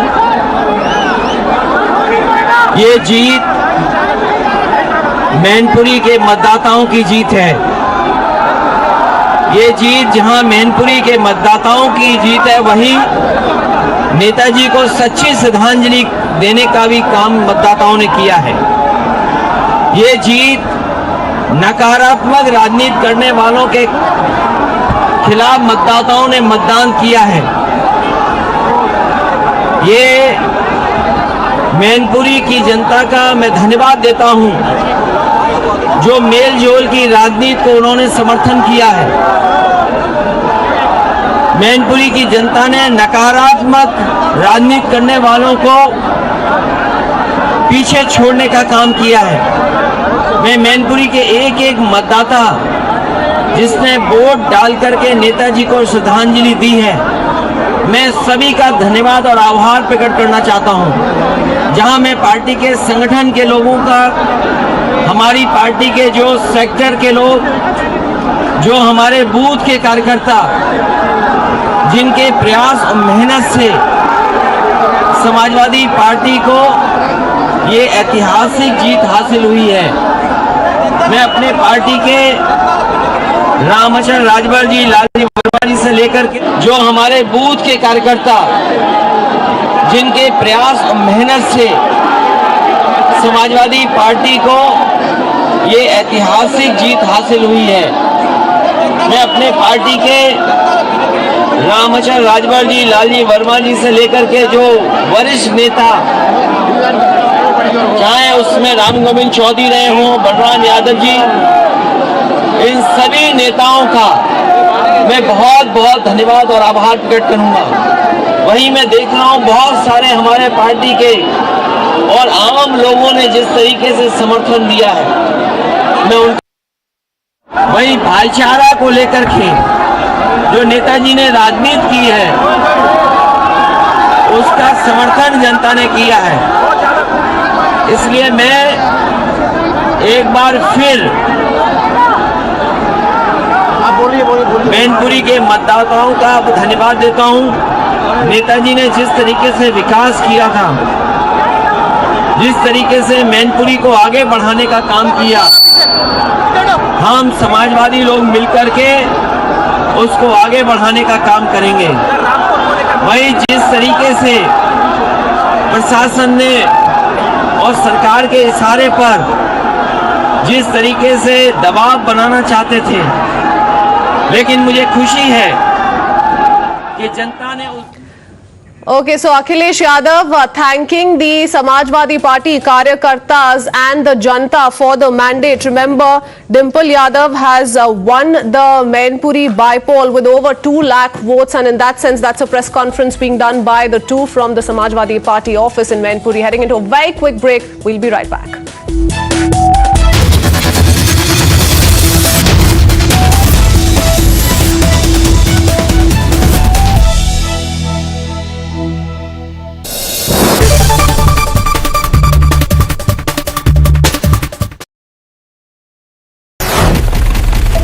Never seen before poll tools. Decoding the votes, seats and swing. Groundbreaking TV coverage. Value for every minute spent. Result day live only on Times Now. Election News Headquarters. As someone who comes from the south, the southern meal starts with the sweet. So let me start with a point of agreement with Mr. Verma. On the aspect of colonization and on the impact of colonization, I don't think I have anything to disagree with at all. That it has much more pernicious and far more, let's say, far-reaching effects than the use of the sword. I completely agree with on that. And I think we are still reeling from the impact of it, which is very clear. I don't think we are wearing the Mughal clothes. We are wearing the clothes of the British man for all practical purposes, at least some of us. So therefore, I understand that particular issue. But this much is clear from the points made by Mr. Khurshid and Mr. Verma, that one believes that that was a wave of migration, and the other is clear, citing material, that this was not a migration, this was a bloody invasion, as bloody as it could get in the history of humankind. Now, this is what I wish to highlight to make one point. To choose to observe a strategic silence in the interest of peace is very different from actively indulging in denial of history. And that's exactly where the problem starts. So if an entire school is established that goes about whitewashing stuff as opposed to saying, let's not touch this particular aspect of history, which I think is also not possible. How do you choose to remain silent over one particular aspect of your history? That's not going to happen. So then the only option is to speak about it. Now, why should the discussion with respect to something that has happened in the past result in acrimony in the present, unless someone relates to the invader even in the present and someone does not relate to the invader even in the present? In which case, the two-nation theory is well alive and kicking. That's one. But factually speaking, one particular trope I think needs to be busted because I think it's been sold well beyond its sell-by date. I'm sorry to say, after partition, people did not choose to stay here. The elections prior to the partition of 1946 spoke volumes. And that's a very clear decision taken at the ballot. And therefore, when you choose to speak about history, let's be clear that perhaps practical considerations came into existence which prevented a mass migration, but certainly not patriotic considerations or Bharatiya considerations. I think that myth needs to be busted and we cannot sell it any further. 3. On Ganga Jamni Tehzeeb, well, while I have several reservations with Dr. Ambedkar, the one thing that he was crystal clear about in his book, Pakistan or the Partition of India, which was published on the eve of the partition, 2 books were published by Rajendra Prasad in 1946 and Dr. Ambedkar in 1946. In which he clearly says that the so-called Ganga Jamni Tehzeeb, or the syncretic culture that is celebrated over and over again, is a product of the incomplete conversion of the converted Hindu to Islam. And therefore, multiple waves of attempts have been made on a regular basis to remove the remnants of that Hinduness from that particular convert, which is what has been pushed in this country as what we know as Wahhabism. To say that the new convert shall identify himself with the early converts to Islam, and therefore you cannot have any ties whatsoever or any cultural practices whatsoever which remind you of your ancestor. That starts with the language, that moves to dressing, so on and so forth. So let's be clear. If acrimony is the result or is going to be the result of a discussion with respect to the medieval period in current day Bharat and contemporary Bharat, that is because there are still people who relate to this particular person or this particular invader. Had that not been the case, why should there be a resistance with respect to the reclamation of a particular, let's say, structure that was built by an invader? Whether it's Babri Masjid or Gyanvapi Mandir or so on and so forth, these were built by invaders. Obviously, they were not built after the independence of this particular country. This is not a structure that has come into existence after 15th of August 1947. Why do you relate to this particular structure? Because the mindset that has been imposed on you at the peril of the sword and let's say at the pain of death prevents you from accepting your past, and therefore it's going to be a constant tussle each time there's a discussion with respect to the past. So I refuse to buy the fact that history is no more relevant or that it's possible for us to have these discussions objectively. I agree with Mr. Verma on this point. It cannot be objective. That's exactly why I concluded my first opening submission by saying all of us have our biases. It's impossible for us to say that we don't have biases. We are human beings, impossible. We may choose not to bring out certain proclivities and, let's say, ideological leanings to the fore for reasons of pragmatism, whatever it may be. But let the evidence speak for itself. But if the evidence leads to a different conclusion and it has consequences on the street or elsewhere, then the people who choose to resort to the street merely because truth is being presented in a public forum are to be blamed. History is not to be blamed, and certainly not those people who wish to present that version of history before the public. What do you think of the relationship as it evolves? I've been reading a lot of commentary that this extension of Mr. Xi's term in power, perhaps indefinitely, is going to create more friction between the two countries. He is in a different mold. Well, we have breaking news coming in. The Prime Minister arriving here at the BJP headquarters is the information that we have, and the Prime Minister expected to address the gathering shortly. You can see behind me, this is the entire crowd of BJP supporters. They're waiting for the Prime Minister and top leaders of the BJP, including President JP Nadda. We are also expecting Home Minister Arvind and other top leaders to arrive here at the stage as far as the BJP headquarters is concerned. Former party presidents, including the Defence Minister and the Road Transport and Highways Minister, that is, of course, Rajnath Singh and Nitin Gadkari, also normally in fact accompanying the Prime Minister on stage, but it is a massive moment. Sabyasachi is with us. He's been covering the BJP all day today. Sabyasachi, for the Prime Minister, 27 years of incumbency also has not stopped the BJP from actually getting 150 plus seats in Gujarat. That's no mean feat. The Prime Minister and the Home Minister have spearheaded the entire campaign, not just organizing it, but also campaigning extensively along with other top leaders. So the credit many BJP workers are saying goes rightly to the Prime Minister and to the Home Minister for this victory. Well, absolutely. See, Prime Minister had been on ground and the BJP fought the Gujarat election keeping Prime Minister as a face, and that is why we see the BJP crossing the landmark in the last term, and that is why BJP becomes the second party after CPM to get a 7th straight term in the state of Gujarat. But right now the focus will be on the other states as well, because we know that in the coming year 5 states have their polls, and also the analysis of the current situation will be very crucial as to what went wrong in the state of Himachal as well as in the MCD polls. What will happen to those states, for instance, where the BJP and Congress have switched in the past? At least 3 big states, Madhya Pradesh, Rajasthan and Karnataka, headed to the polls. All of this has great importance as far as the 2024 Lok Sabha elections are concerned, and that's certainly where the focus also of the BJP and the Prime Minister would be. We're now stepping into a very quick break. We'll be bringing you all the updates on ground. Stand by for the Prime Minister's speech, which is expected in just a little over an hour from now.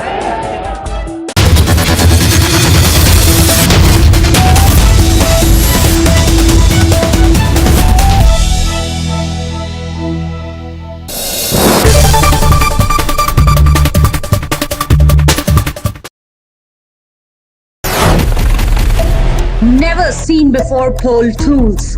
Decoding the votes, seats and swing. Groundbreaking TV coverage. Value for every minute spent.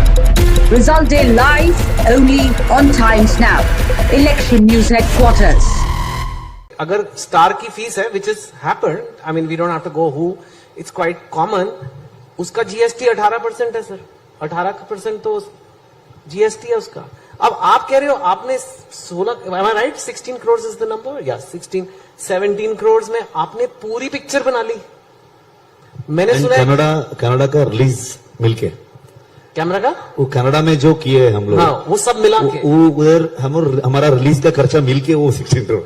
और कई लोगों के budget ऐसे होते हैं. Sir मैं एक YouTube channel चलाता हूं, उसमें मैंने किसी को बुलाना चाहा, उन्होंने कहा कि मेरी कंगी करने के लिए और ये करने के लिए 11 लोग आएंगे. उन सब ये जोक मेरे सामने मारना था, मतलब आप भी ले आओ सर 5-6. आपको कंगी वाला जोक मेरे सामने बोलना था. अरे वो तो मैंने सोचा ही नहीं सर, आप तो बियॉन्ड कंगी हो. पर और मैं देख रहा हूँ कि 90% लोग यहाँ पर बिना कंगी के वाले बैठे हुए हैं. No, so I'm just saying. But I agree with you. You're right. Makeup, not just कंगी. It was makeup. It was this. कोई पानी लाएगा, मिनरल वाटर होना चाहिए. मैंने सुना है लोगों की 4 वैनिटी वैन होती हैं. These are not. So these are cost structures which are so. और एक एंड पे आजकल ऐसे भी कंटेंट बन रहा है. 15 करोड़ में आपने पूरी पिक्चर बना ली. यूट्यूबर्स तो बेचारे और भी कम में बनाते हैं, some OTT. So what is it like? क्या ये बॉलीवुड कोई, जो बॉम्बे है, हम भी वहीं रहते हैं मुंबई में, वो कोई और ही दुनिया में चल रहा है?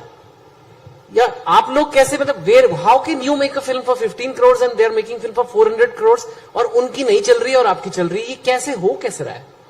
What is this?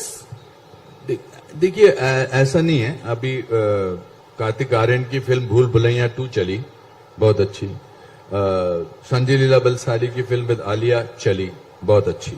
तो ऐसा नहीं कि बड़े बजट की फिल्में चल नहीं रही हैं. जैसा कि मैंने बताया कि लोगों को एंटाइटलमेंट अच्छा नहीं लग रहा है.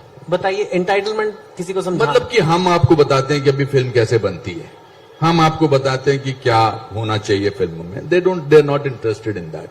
दे are interested, they spend their money. Also change होता गया ना. पहले तो हमारे पास, हम सादे फिल्में देखने चले जाते थे, फिर डिफरेंट साधन हुए. आज लोगों के पास एंटरटेनमेंट के कितने साधन हैं. आप मॉल में चले जाइए, खाना खाने की जगहें हैं, ओटीटी प्लेटफॉर्म्स हैं, वगैरह वगैरह, कितने सारे हैं. तो now they don't like anything. I will go back to the same thing, anything which smells of fakeism, if there is a word like that. They just don't understand that. They will rather go to see a Kantara, they will rather go to see a RRR, they will rather go and see some other film. American films क्या business करती हैं यहाँ पर?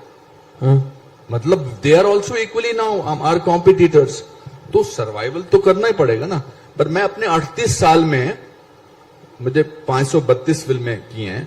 बहुत सारे लोग आए गए, बहुत सारे लोग आए, बट सिंसियरिटी का और हार्डवर्क का कोई ऑल्टरनेट नहीं है. मैं ये कोई ज्ञान की बातें नहीं कर रहा. तो ऐसे लगता है कि हम, चलो अगर पैसे से बनानी है फिल्म, बट दिस इज, मुझे लगता है अमृत मंथन है, ये चर्निंग है. अमृत मंथन का पीरियड अच्छा होता है. इसके बाद जो आगे फिल्में बनेंगी वो शायद अलग बनेंगी, डिफरेंट बनेगी. कभी कभी सोचने पे मजबूर हो जाते हैं ना. You know, the usual opposition voices that have been repeatedly making themselves heard. I'm not saying the usual suspects. I'm not disparaging of the opposition. All I'm saying is that there are a group of leaders who did express a great disappointment at the fact that the Prime Minister didn't call her Xi Jinping or whatever they imagined he would be doing. So there's that. And there's, of course, the China question. Can we talk a little bit about that? Look, when it comes to China,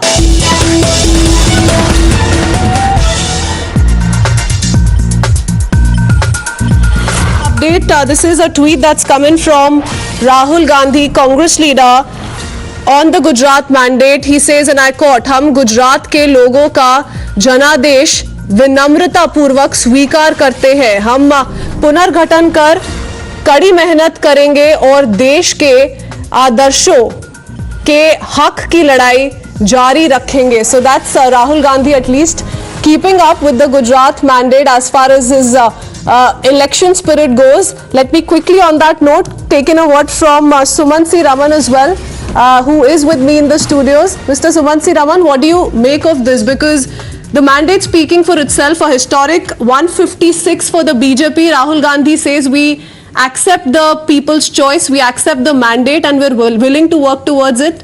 Until now they were not quite admitting, where perhaps they're not being able to really reach out to the voter all through the campaigning. Again, there is no admission of any mistakes made or what corrective actions are going to be taken. At least it's good that he has acknowledged and sort of accepted the verdict, but this is more like a standard statement which is being released. I think the Congress has a lot of soul searching to do, and I don't really know whether the party is even interested in doing such soul searching. They're being edged out in state after state after state. And I think what is worrying for the Congress in Gujarat is not just that they lost these seats. They've come down from 77 to 16 or 17, which is a disaster. The bigger 2017 was their best tally since 1990, and from that to this kind of a downslide my issue is not just that. 32 seats, the Congress has come third. Now that is a bigger problem. Okay. Now, if you're losing to the BJP is one thing. Okay. But now you're losing to AAP in 32 seats. Absolutely, and you're losing coming out in on the third. strongholds as well. That's another problem. Losing out on the Saurashtra Kutch region, losing out on, you know, the North Gujarat region. All of those areas are areas wherein the Congress did pretty well as far as 2017 go. Yeah. Mr. RP Singh, would you want to comment on that BJP response? Because BJP is certainly in celebratory mode at this point in time, but the Congress leader, Congress MP says we'll keep trying and we accept people's mandate.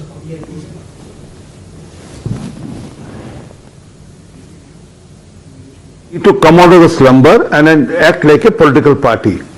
Although they have won Himachal, but nothing to do with the national party. It's just because of the local party and our rebels. But in Gujarat, they have been routed because the national party was not interested. I mean, I see Congress today as more of an NGO than a political party. When their leaders are not interested to go and pitch or contest or fight elections on ground, they are more busy for their different objectives and different agenda. I wish them all the well, Mr. Jairam Ramesh, all the well, for converting the political party, the national political Indian National Congress, to an NGO now. Okay, but the Congress is also asking questions to the BJP as far as the Himachal verdict is concerned. A quick word on that, and then I'll go across to others. I accept defeat. We accept defeat, and I said we have to introspect and then see how did we went wrong on the party candidates, and then how did we went on the selection. We need to introspect, and then why they were rebels. We need to introspect. We are accepting it. Okay. And so both the sides, accepting the people's mandate, welcoming the people's mandate. So far, the Congress having won in Himachal Pradesh, the BJP in Gujarat. Just one point. In Himachal, I think the BJP has sort of shot itself in the foot. Okay. They've lost about 5.5% of vote share, or 5% thereabouts. Only 0.7 of that is actually transferred to the Congress. The rest of it has gone to their own rebels. So maybe if they had managed their dissidents in the party a little better, that's also being acknowledged. Sardar RP Singh, the rebellion within the BJP being acknowledged and perhaps being seen as one of the reasons for BJP's defeat. Of course, there's the anti-incumbency factor, and Himachal Pradesh has held on to it pretty firmly. I admitted that.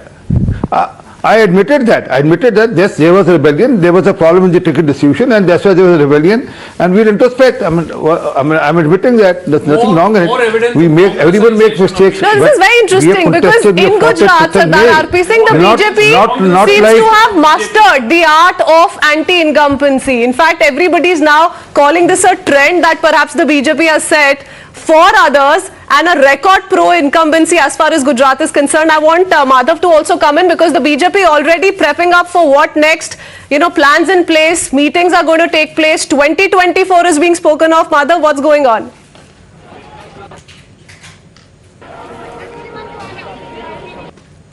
Well, absolutely. It's not just 24. Big election is in. Congress has a fairly well-established presence. There's also a third party there, that is the JDS. To ward off all of that, of course, we have seen a lot of mobilization that the BJP has had in terms of various sensitive issues, from the hijab issue to Aadhaar and several such issues that have actually taken center stage in the state over the past year or so. But despite all of that, what really will be the issues, what will be the track record, what will be the strategy of the BJP, all of that is going to be very important for the party to position itself on in that one state, which is incidentally the first state in which it ever came to power in the southern part of the country, and continues to be the only state which it has gotten power in. Telangana, of course, another state where they will be trying their luck, but that will be only in 2024. The other big elections are in the states of Madhya Pradesh and Rajasthan. Rajasthan, as we all know, is in the hands of the Congress party, while, of course, the law and order and several other governance-related issues is something that the BJP has been trying to put the Congress on the mat on. In Madhya Pradesh, last time around, the Congress had managed to edge past the majority mark.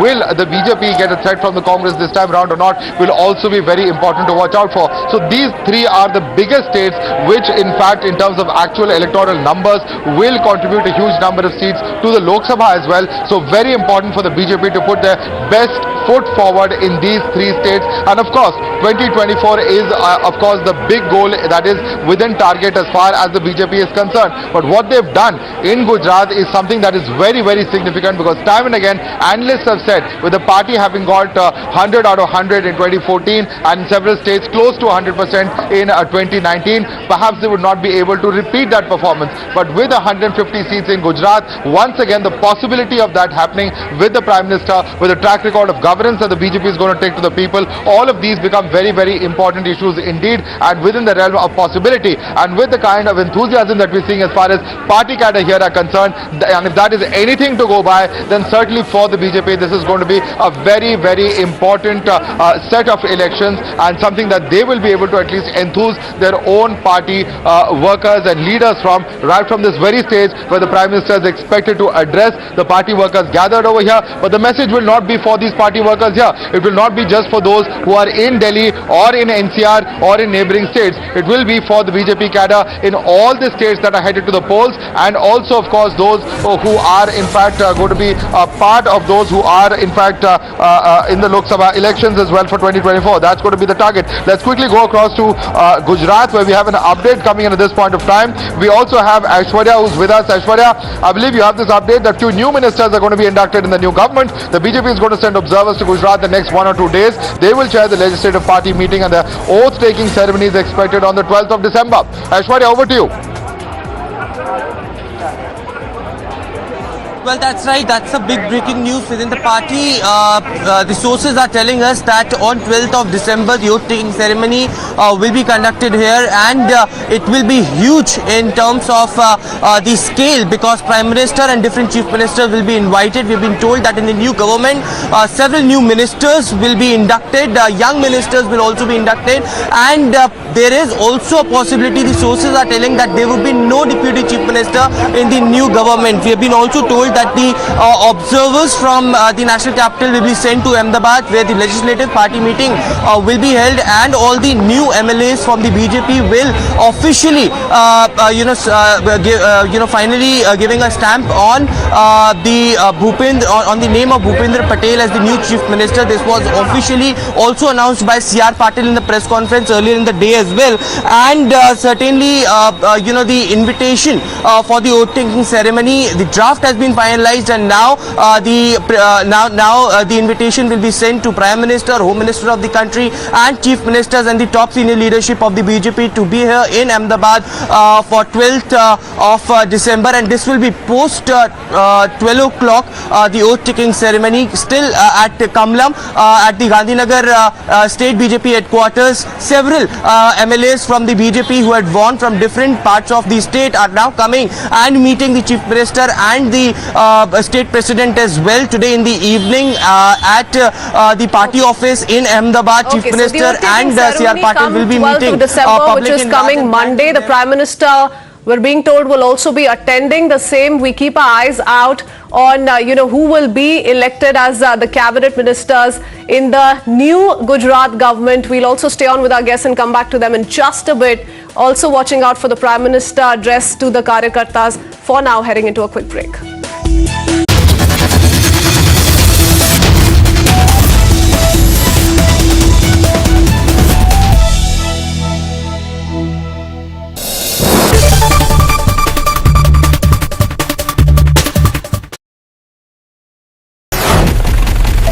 Never seen before poll tools. Decoding the votes, seats and swing. Groundbreaking TV coverage. Value for every minute spent. Result day live only on Times Now. Election News Headquarters. Savarkar पर, जिसे Veer Savarkar BJP मानती है, उस पर राहुल गांधी, माफ करना, BJP नहीं, पूरा देश सावरकर जी को वीर सावरकर मानता है। बिल्कुल, वीर सावरकर जो हम सब के लिए हैं, उन्हें राहुल गांधी जी कहते हैं कि वो घुटने टेक कर चिट्ठी लिखा करते थे ब्रिटिश सरकार को, योर ओबीडियंट सर्वेंट, और इसके ऊपर बीजेपी ने गांधी जी की भी एक चिट्ठी निकाली।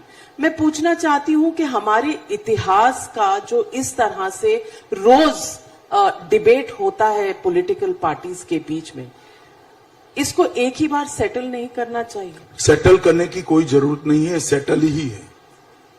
ये वीर और अकेले सावरकर और वीर सावरकर का जो अंतर है ना, वो अगर समझ ले तो सेटल है। ये कोई पद्मश्री, पद्म विभूषण, इवन भारत रत्न नहीं है जो देश की सरकार ने दिया है। 130 करोड़ लोगों ने सावरकर जी की देशभक्ति को वीर नाम से सम्मानित कर आजीवन एटर्नल तरीके से उसके नाम के साथ जोड़ा है, तब कोई वीर सावरकर बनता है। और ये जो लोग आज टिप्पणियां कर रहे हैं, 10 दिन सावरकर जी जहां 10 साल रहे वो जेल की कोठरी में रहकर बताएं। और समंदर के अंदर 600 किलोमीटर दूर से एक जहाज के अंदर से कूदकर आजादी के लिए जान दे देने का, आजादी के लिए जिंदा रहने का जो जज्बा था, इसके 10% भी किसी में हो तो सावरकर जी पर टिप्पणी करे। और देश में सबसे पहला प्रतिबंध अगर किसी पर लगाया अंग्रेजों ने, सबसे पहला प्रतिबंध लगाया तो सन 57 का स्वातंत्र समर उस पुस्तक पर, सावरकर के पुस्तक पर लगाया। सावरकर जी की पर टिप्पणी और इतनी भद्दी और ओछी टिप्पणी करने का अधिकार किसी को नहीं है। ये तो जब जाएंगे जनता के सामने तब जनता बताएगी उनको कि सावरकर जी के लिए बोलने का क्या मतलब होता है। मेरे जैसे कई लोग जीवन में सभी प्रकार के लक्ष्यों को छोड़कर वीर सावरकर के नक्शे कदम पर देश की सेवा करने के लिए आगे बढ़े। सावरकर जी के लिए इस प्रकार की ओछी बात करना किसी को शोभा नहीं देता है। लेकिन क्या ये रिएक्शन नहीं है, क्योंकि बीजेपी भी बार बार निशाना साधती है जवाहरलाल नेहरू पर, वो भी देश के पहले प्रधानमंत्री थे। देखिए, दोनों में अंतर है। जवाहरलाल नेहरू एक राजनीतिक दल के अध्यक्ष रहे, आजादी के बाद प्रधानमंत्री रहे और उनकी लेगेसी को एक पार्टी आज तक भुनाती रहती है। सावरकर जी ना प्रधानमंत्री रहे, ना कोई राजनीतिक दल उनका चुनाव लड़ा है। दोनों के बीच में अंतर है। सुभाष बाबू और जवाहरलाल जी के बीच में अंतर है। जब मैं राजनीति में आता हूं तो मुझे लोगों की टीका टिप्पणियों सुनने की सहनशीलता रखनी चाहिए। क्यों ना करें लोग आरोप? मेरे व्यक्तिगत जीवन पर भी आरोप कर सकते हैं, कपड़े पर भी कर सकते हैं, बोलचाल की भाषा पर भी कर सकते हैं और करते भी है। जब आप राजनीति के अखाड़े में आते हो तो अलग बात है। सावरकर जी इस देश के, पूरी देश ने जिसकी देशभक्ति को सर्टिफाइड किया है, स्वीकारा है, सम्मान किया है, ऐसे निसंदेह देशभक्त है। इस पर इस प्रकार की ऊंची बातें नहीं करनी चाहिए। Which foreigners? There are some foreigners and there are some Indians in foreign lands who have... Welcome to this broadcast that we bring you from the BJP headquarters in Deen Dayal Upadhyay Marg in the national capital. You can see behind me the huge number of BJP workers who've gathered over here. They are in wait of the Prime Minister, who is of course expected to in fact reach any minute now. He is of course expected to actually go ahead and address the gathering that is present even as we speak. And in fact any moment now, in about another a few minutes, the Prime Minister expected here at the party headquarters. What will the message be from the Prime Minister? What is the message going out not just to these workers of the BJP but to the party's cadre by and large, and also of course the message for the upcoming elections? Remember, the party, which is also called an election machine, it's not that they rest on any one particular set of state elections, and with this record-breaking performance in Gujarat, even despite the loss in Himachal, the party morale at an absolute high. Judging by what we are hearing from party workers over here, they are hoping that Modi magic can work again in other states of the country as well, and that's why of course all right, we have Sanjay Singh with us at the moment. Sanjay Singh, we are looking at a situation where in fact the BJP is completely enthused as far as these state elections are concerned. They're of course going to be taking the fight. Where do you see this headed in coming days, particularly as far as the fight between the BJP, between the Aadmi Party and the BJP and the Congress as well in coming elections?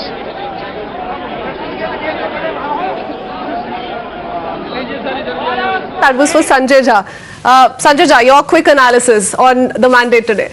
Well, I can tell you that all the three parties have reason to be happy and to be equally disappointed. So when I hear the BJP say we're going to do introspection, it's like music to my ears, to be honest. And I think it's fair and square. I mean, the BJP did not have a good day yesterday with the defeat in Delhi in the municipal elections. No, we don't want to go back to MCD. We're done doing that all through yesterday. No. But Tehseen, introspection for the BJP, introspection for the Congress as well. Because Rahul Gandhi has taken to Twitter. He says, we accept the people's mandate. We're willing to work towards what needs to perhaps take the Congress there.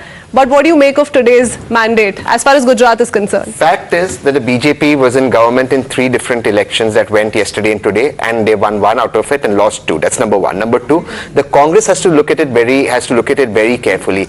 If the Congress has won Himachal, which is a Hindi heartland state with 65% upper caste vote on the issue of nationalism against the BJP, where the Honorable Prime Minister says, forget the candidates, vote for me. It shows that the Congress needs to be away from the left, away from the Jolawalas, away from all these. And the Congress word of caution for the Congress coming in from Tehseen Poonawala. Mr. Rajagopalan, how do you read into Gujarat though? Because, many were saying that this is all about the Modi magic, but looks like it's gone far beyond that. The BJP was completely, their homework was done right as far as choosing the candidates goes.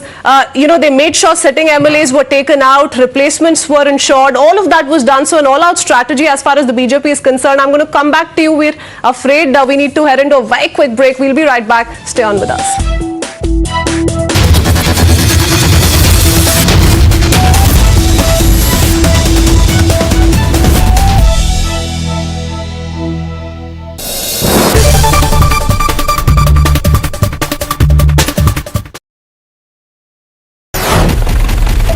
Never seen before poll tools.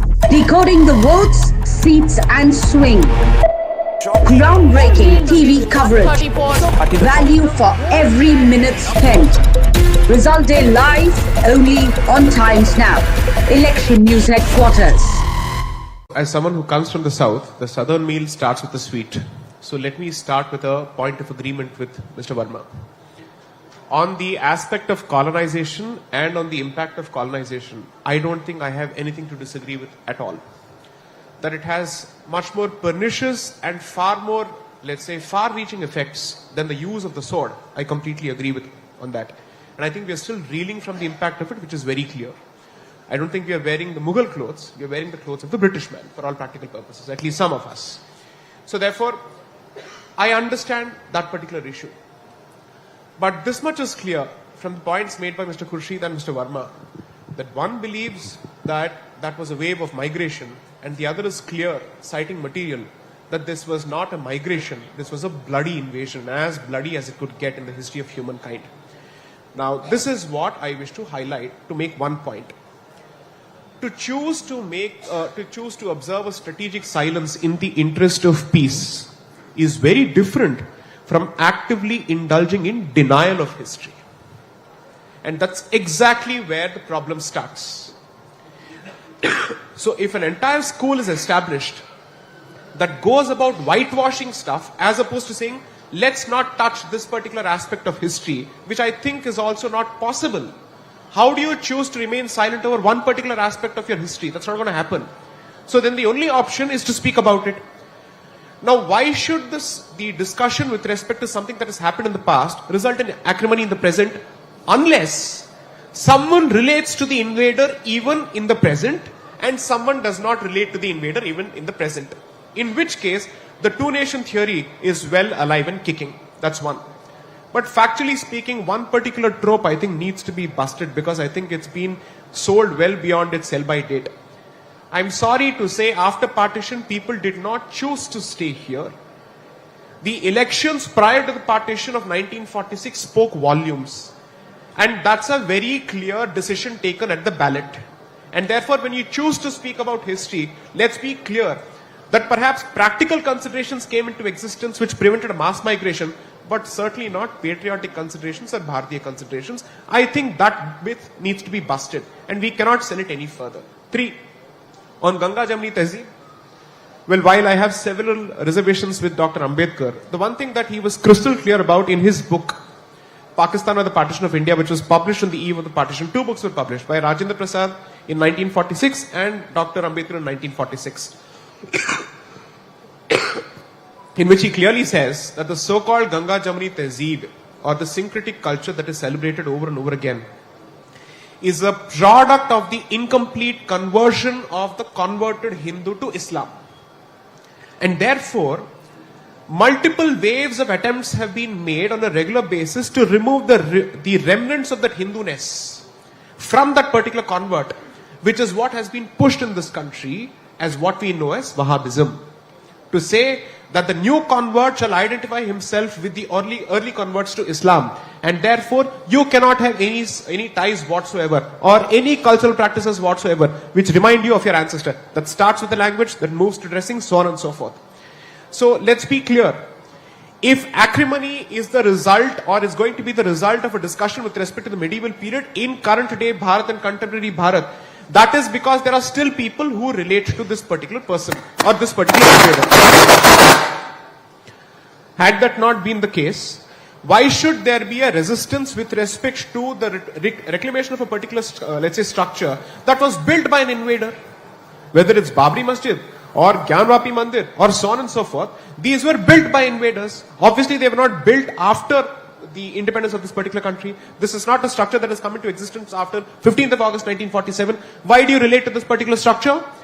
Because the mindset that has been imposed on you at the peril of the sword and let's say at the pain of death prevents you from accepting your past, and therefore it's going to be a constant tussle each time there's a discussion with respect to the past.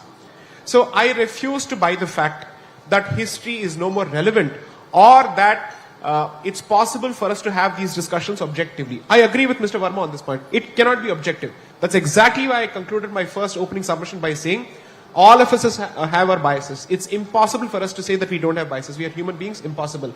We may choose not to bring out certain proclivities and, let's say, ideological leanings to the fore for reasons of pragmatism, whatever it may be. But let the evidence speak for itself.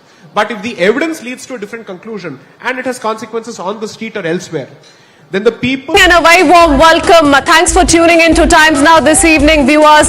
The BJP has won big in Gujarat. As far as the Congress is concerned, they've taken away Himachal by a narrow margin from the BJP. To talk about all of that in detail, Group Editor Navika Kumar joins you up next with an esteemed panel this evening. But before that, a quick check of the top 50 updates. BJP scripts history in Gujarat breaks its own record for the 7th term. Saffron Party all set to form a double-engine government in Modi's home turf. Prime Minister tweets after Gujarat election results. Thanks people of Gujarat, calls Gujarat mandate phenomenal. Union Home Minister Amit Shah takes to Twitter and thanks people of Gujarat for BJP's historic win. Congratulates all party workers. After a comprehensive victory from Gatlodia, Gujarat Chief Minister Bhupendra Patel takes out victory rally. Patel to take oath on 12th December. The ceremony will be attended by Prime Minister and Union Home Minister Amit Shah. Gujarat Congress in charge Raghu Sharma resigns after party's humiliating defeat in the letter. He takes full responsibility for the party's disastrous performance in polls. AICC President Mallikarjun Kharge says wins and losses part of the game. Further adds that the party will correct the shortcomings and continue its fight. Raksha Mantri Rajnath Singh hails Prime Minister Modi's leadership, says record-breaking poll performance maintains pro-incumbency in Gujarat. Celebrations galore at BJP headquarters in Gandhinagar. Party cadre dances in joy after Gujarat victory. BJP's Virangman candidate Hardik Patel wins with a hefty margin, defeats AAP's Amar Singh Thakur and Congress's Bika Bai. Emphatic victory for BJP's Alpesh Thakur, once a close confidant of Rahul Gandhi, now a BJP lieutenant, defeats Himanshu Patel of the Grand Old Party. Mega upset for Aam Aadmi Party. Kejriwal's titans go down. Chief Minister face Sisudan Gadvi and Aam Aadmi Party Gujarat Chief Gopal Italia both lose their constituencies to the BJP. While BJP celebrates, Congress faces humiliation. Turncourt and BJP candidate Manibhai Waghele defeats Jignesh Mevani in Vadga. Karnataka Chief Minister Basavaraj Bommai credited Prime Minister for the mandate in Gujarat, further added that it is a morale boost to Karnataka Congress cadre. BJP's Rivaaz Badal Denge campaign backfires. Grand Old Party wins Himachal Pradesh, bags 39 seats. Robert Vadra posts victory message on Facebook, credits Priyanka Gandhi Vadra for the victory in Himachal Pradesh.